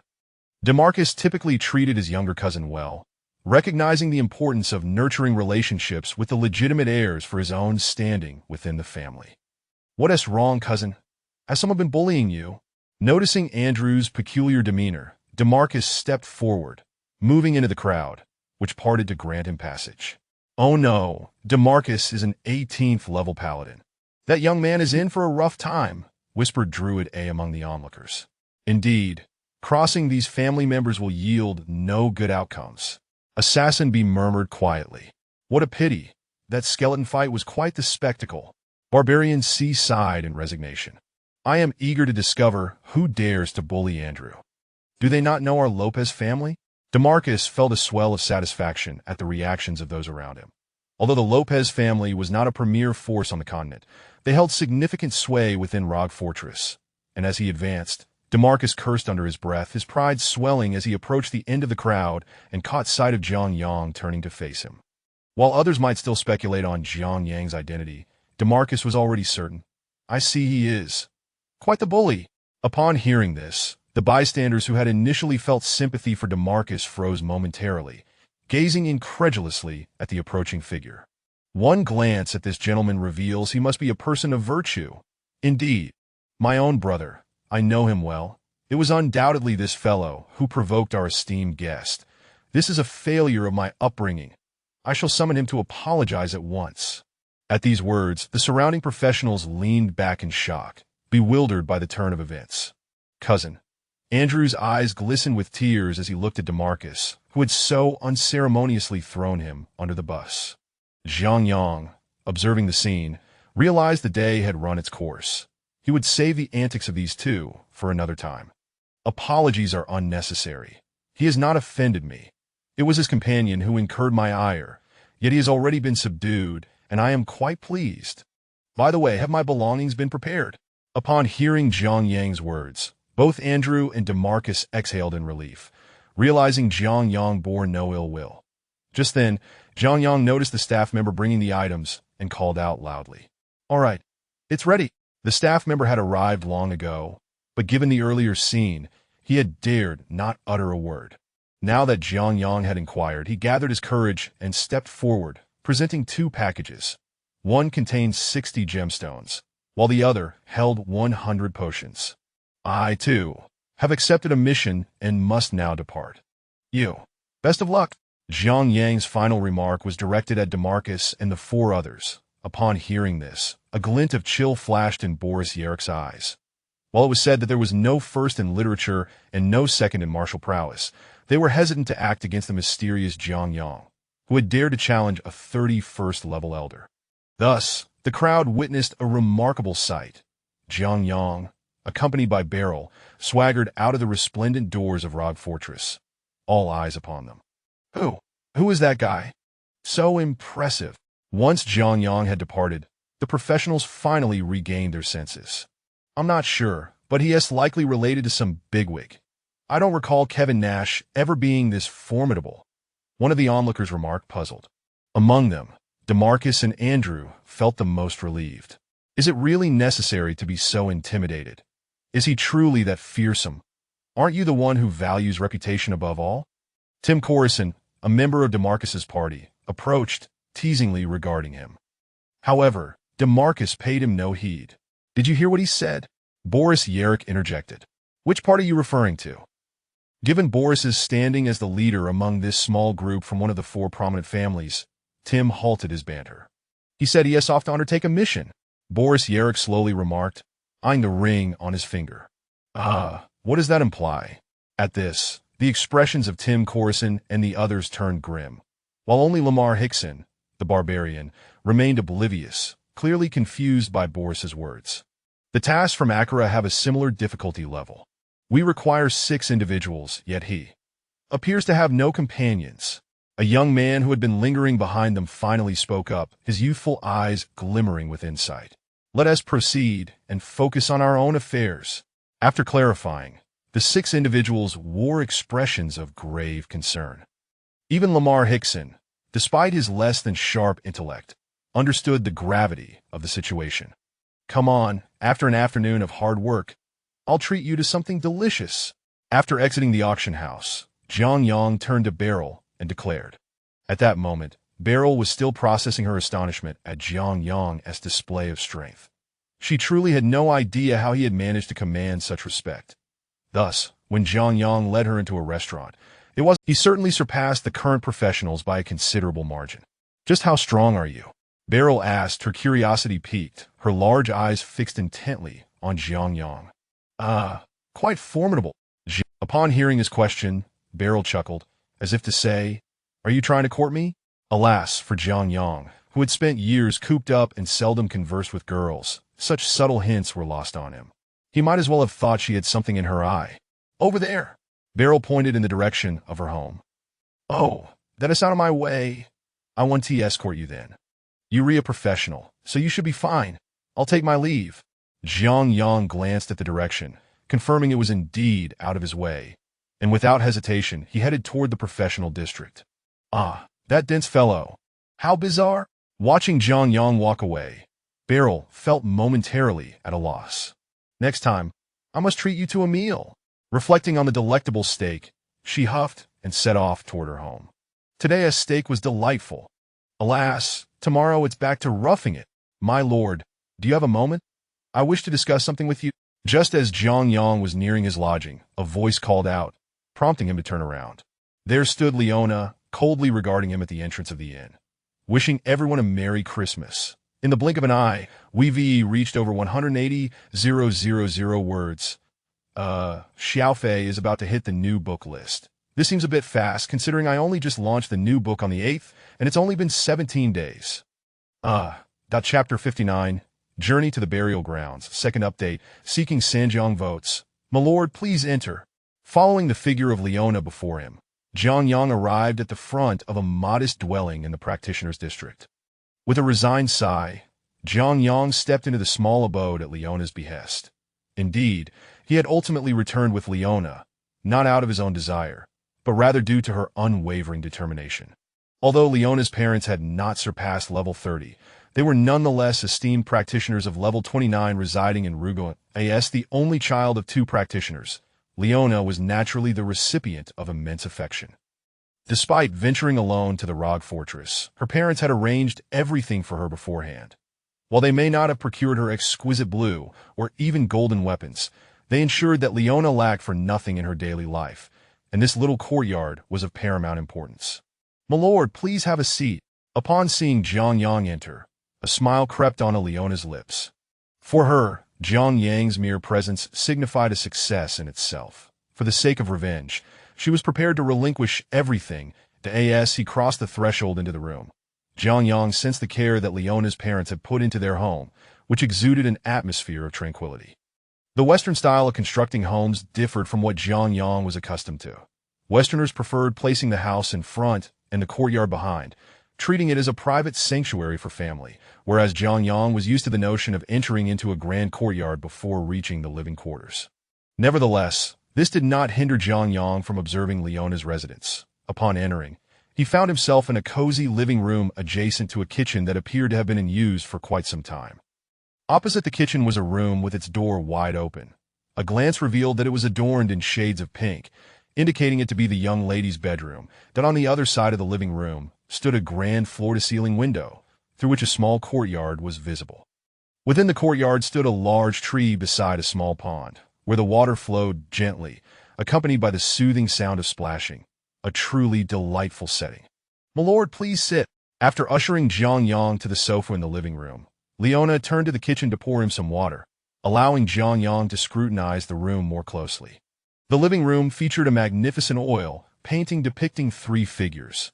A middle-aged man with a prominent mustache, whose left cheek bore a faint purple tattoo, dressed in what resembled a beastly sweater.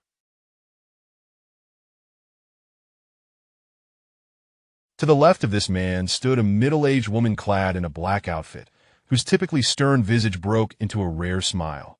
Between the two was a girl, also in a black ensemble, radiating happiness.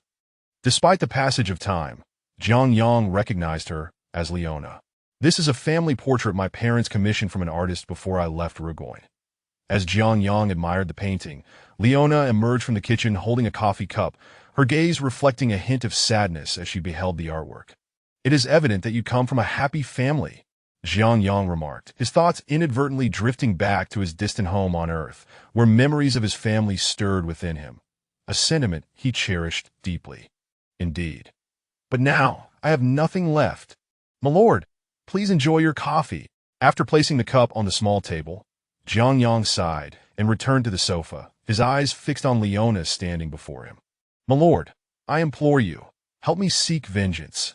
If you can assist me in avenging my father, I shall comply with any condition within my power, even if it means sacrificing my own desires." After a moment of hesitation, Leona suddenly knelt before Zhang Yang, her voice resolute.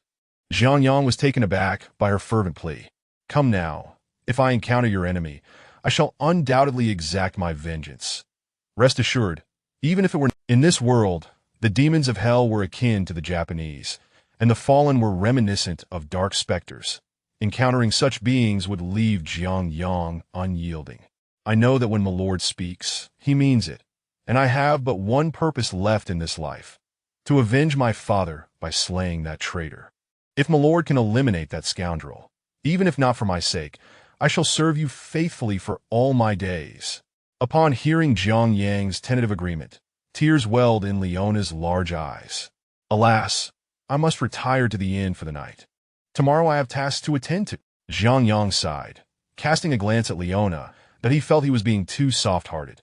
His agreement to assist her was not spurred by her promise of gratitude, as he possessed a strong immunity to such charms. Rather, it was the memories of her family that stirred his own reflections. Yet who in this world could fathom the depths of Zhang Yang's thoughts?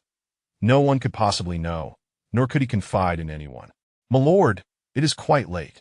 Returning to the inn now would be cumbersome. Please spend the night here." As Zhang Yang prepared to leave, Leona's sudden words caught him off guard. Her cheeks flushed in truth, Leona was quite beautiful, standing at around 1.7 meters tall, her glossy black hair elegantly styled behind her head. Unlike the distinctly Western features common among those in the fortress, her assassin's visage bore a closer resemblance to that of an Eastern individual. Yet her complexion surpassed that of many Easterners, lending her an air of mixed heritage, with striking beauty evident in all her features. Especially for someone like Leona, born to practitioner parents, the children they bore were invariably stunning. And after undergoing the trials of the profession, their allure only intensified. Furthermore, Leona's physique was extraordinarily captivating. Rumored to boast a 36 bust, a slender waist, and long, powerful thighs that spoke of strength. Faced with such a temptation, it was impossible for Jiang Yang to remain indifferent. However, even if he felt stirred, he would not act on it. He was acutely aware of the importance of restraint before reaching level 30. I know my lord aims to reach the human level and cannot. A little interest would not be amiss. Noticing the conflict in Jiang Yang's eyes, Leona whispered, then gracefully approached him, wrapping her arms gently around his waist. Her lips, slightly thin yet alluring, inched closer to Jiang Yang as she rose onto her toes. The following morning. What a bright sunny day! Of course, in this dark world, there was hardly any notion of a sunny day. It merely reflected Jiang Yang's mood as he stood before the gates of Rog Fortress, stretching leisurely. Ugh, time to embark on a mission. Jiang Yang gazed at the entrance of Rog, shaking his slightly sore neck as he made his way forward. What? You wonder why Jiang Yang's neck felt stiff? The reason? That is an excellent question. Because at the last moment, Jiang Yang ran away. Despite his usual bravado, when faced with the enchanting Leona, he faltered. Just as her lips were about to meet his, Jiang Yang abruptly plopped to the ground, evading her kiss, and then fled in a panic, leaving Leona bewildered. Upon returning to the inn, Jiang Yang hardly managed to sleep, tossing and turning in bed as visions of Leona's lips haunted him. Yet he dared not seek release, resulting in a restless night that left him stiff-necked come morning. Since he could not find solace in slumber, he set out early, and as he ventured beyond the fortress, it became evident that few practitioners remained outside. Had it not been for his mission, the guards likely would not have permitted his exit. That it was only when Jiang Yang reached a point where Rog Fortress was no longer in sight that he summoned the white tiger, which he had kept at bay for several days within the graveyard. Roar! The moment it emerged, the white tiger leapt onto Jiang Yang, eager to lick him. However, he sidestepped just in time, aware that the creature's tongue bore barbs, and he had no desire to experience that firsthand. I know you've been patient. Here, look. Tender beef, the finest cut from a calf less than 3 months old. Jiang Yang chuckled, producing a sizable piece of meat from his spatial storage as he met the white tiger's discontented gaze. Once the white tiger caught sight of the meat, it momentarily forgot about Jiang Yang. Though mutated creatures did not require sustenance, they were certainly inclined to eat if food was available. Once the white tiger finished its meal and its demeanor softened, Jiang Yang retrieved the tiger's saddle he had crafted. The white tiger's back was too soft for conventional seating, so he had devised a saddle that allowed him to perch atop its shoulder, albeit uncomfortably. Thus, he positioned himself somewhat like a driver in a vehicle. With Jiang Yang settled, he gave the white tiger a gentle pat on the head, prompting it to roar before galloping toward the distant icy plains. Along the way, he exchanged his items within the graveyard. Here is the second update of the day, wishing everyone a Merry Christmas. It hasn't been easy, but thank you for supporting Xiaofei in the Sanjiang voting. I am thrilled. This is an affirmation of Jiang Yang's gaming endeavors. I humbly request everyone to collect, recommend, and click more. And while you're at it, please cast your Sanjiang votes for Xiaofei. It seems I only have one vote, and I cast it myself. Chapter 60. All troops gathered, 3 updates, seeking 3 rivers tickets. As they journeyed onward, Jiang Yang felt indifferent, lacking the leisure to engage in battles amidst the blood-soaked wasteland. He urged the white tiger to accelerate swiftly towards the distant, frigid plains, while he immersed himself in the realm of his graveyard, intending to utilize the gemstones he had exchanged to enhance its appearance, striving to construct all necessary structures therein. Upon casting the gemstones into the graveyard, Jiang Yang observed a notable increase in the precious resources within, albeit still modest in quantity. Nonetheless, it was a commendable improvement. He now possessed 25 units of sulfur, 15 units of water, 46 units of crystal, and 44 units of gem. Regrettably, the mercury, which was of utmost necessity for the graveyard tribe, remained scarce. Yet, Jiang Yang found himself capable of erecting numerous constructions. Regarding gold, he retained 10,000 for emergencies, while the remaining 90,000 was entirely expended on exchanges. Besides acquiring a new level of magic, he also needed to reserve funds for recruiting troops and constructing edifices within the graveyard, as building was indeed a costly endeavor that on the first day, Jiang Yang commenced by erecting the tomb necessary for recruiting necromancers. Similar to vampires, necromancers required the hero to reach level 20 before they could be summoned.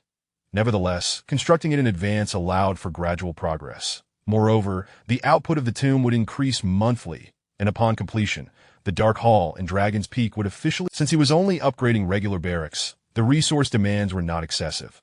With the tomb's issue resolved, all other concerns would follow suit. Building the tomb necessitated 2,000 gold, 10 stones, and 10 sulfur, all of which Jiang Yang had at his disposal, enabling him to upgrade seamlessly. As he focused his will, a structure resembling a Mayan pyramid ascended from the right side of the graveyard's temple, revealing that 3 necromancers could be recruited. The appearance of the necromancer bore resemblance to skeletal warriors, constructed entirely from bones. Clad in armor with a skirt made of white chainmail and metal boots, they donned a headband and wielded a staff. Though seemingly unremarkable, necromancers were undeniably among the most formidable. Firstly, they excelled in ranged attacks, finally allowing Jiang Yang's archery skills to find their purpose. Otherwise, they would merely serve to bolster his own strength. Secondly, necromancers possessed area of effect attacks, marking the most overpowered aspect. The reason why mages held such esteem in this world was due to their early acquisition of area damage capabilities, enabling them to ascend rapidly once they could employ Frost Nova or other wide-ranging destructive spells. Similarly, necromancers wielded area attacks, rendering Jiang Yang and his companions fearless in the face of group battles. However, for the time being, he could only gaze longingly, as they could only be summoned upon reaching level 20. Having resolved to establish a new troop type, Jiang Yang constructed the Dark Hall on the second day of his expedition. The materials required for this edifice included 6,000 gold, 10 stones, and 10 wood. With a mere thought, a dark, Gothic castle materialized atop the leftmost hill. The Dark Hall produced 2 dark nights each month. As Jiang Yang's consciousness delved into the hall, he beheld the imposing figure of the Dark Knight. Adorned in black armor and wielding a lengthy saber, the knight rode a nightmarish steed, a creature unique to the undead. Dark Knights originated from the souls and corpses of valiant knights who perished in battle, now cursed beings unable to find peace. Their resentment endowed them with extraordinary strength and unique abilities. The Dark Knight's abilities were chilling. They possessed a 20 chance to curse their foes, reducing the afflicted unit's damage to a minimum, thus neutralizing their offensive capabilities. Should they evolve into Terror Knights, they would gain an additional 20 chance of delivering a fatal blow, clearly marking them as formidable entities. Yet, Jiang Yang was not prepared to upgrade just yet. He hesitated at the thought. In truth, the undead troops had always been rather weak, with first-tier skeleton warriors ranking merely 4th among the 9 tribes. Zombies were barely superior to wolf knights and lizard warriors, while wraiths were the most subpar of the tier 3 units. Among the first 3 tiers, the graveyard's creatures were practically given away. But from the 4th tier onward, the graveyard began to demonstrate its potential. The 4th tier vampire was undoubtedly the most powerful entity, with formidable lifesteal abilities ensuring their survival.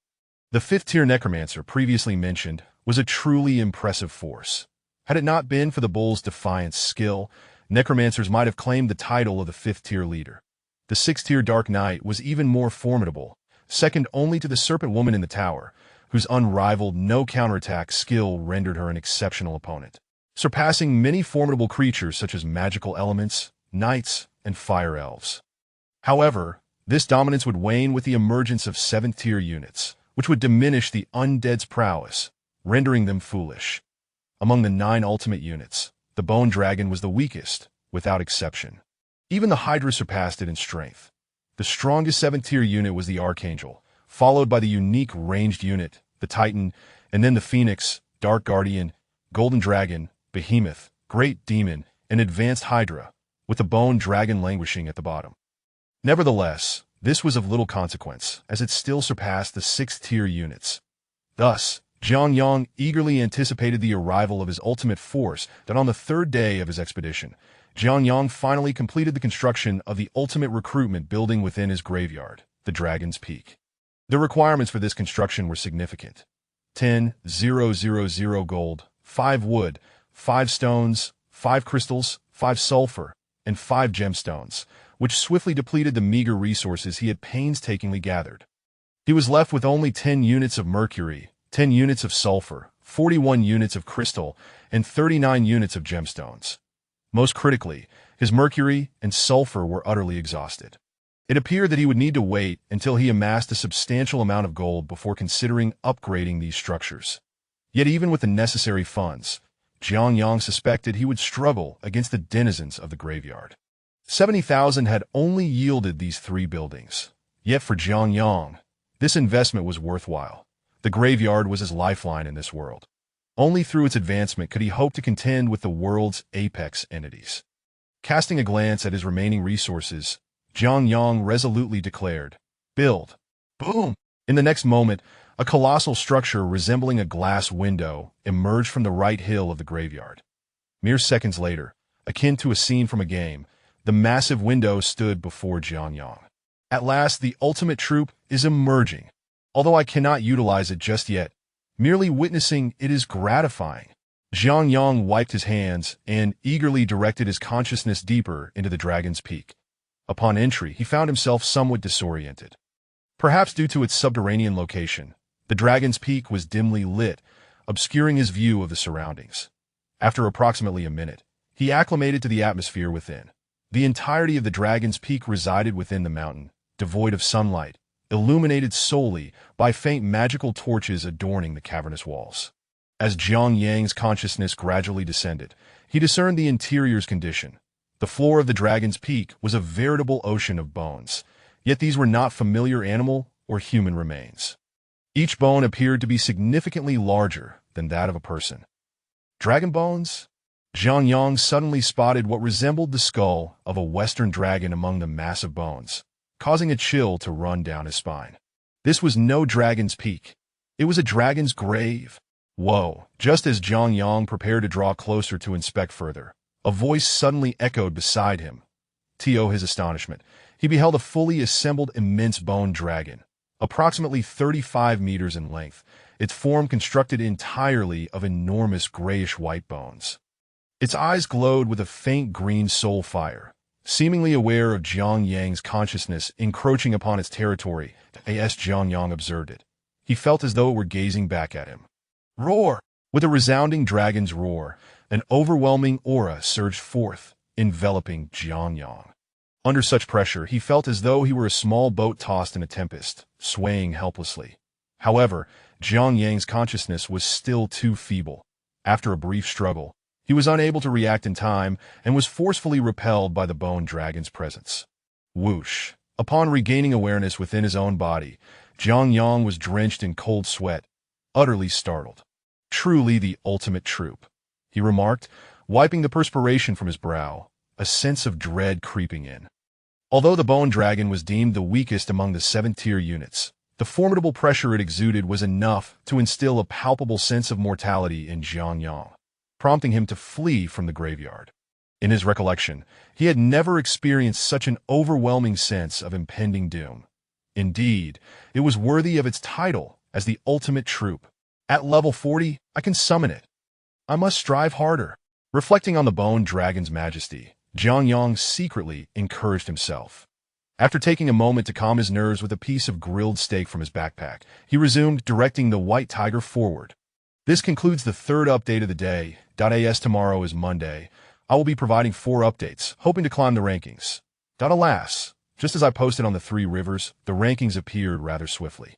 It has only been a little over 10 days.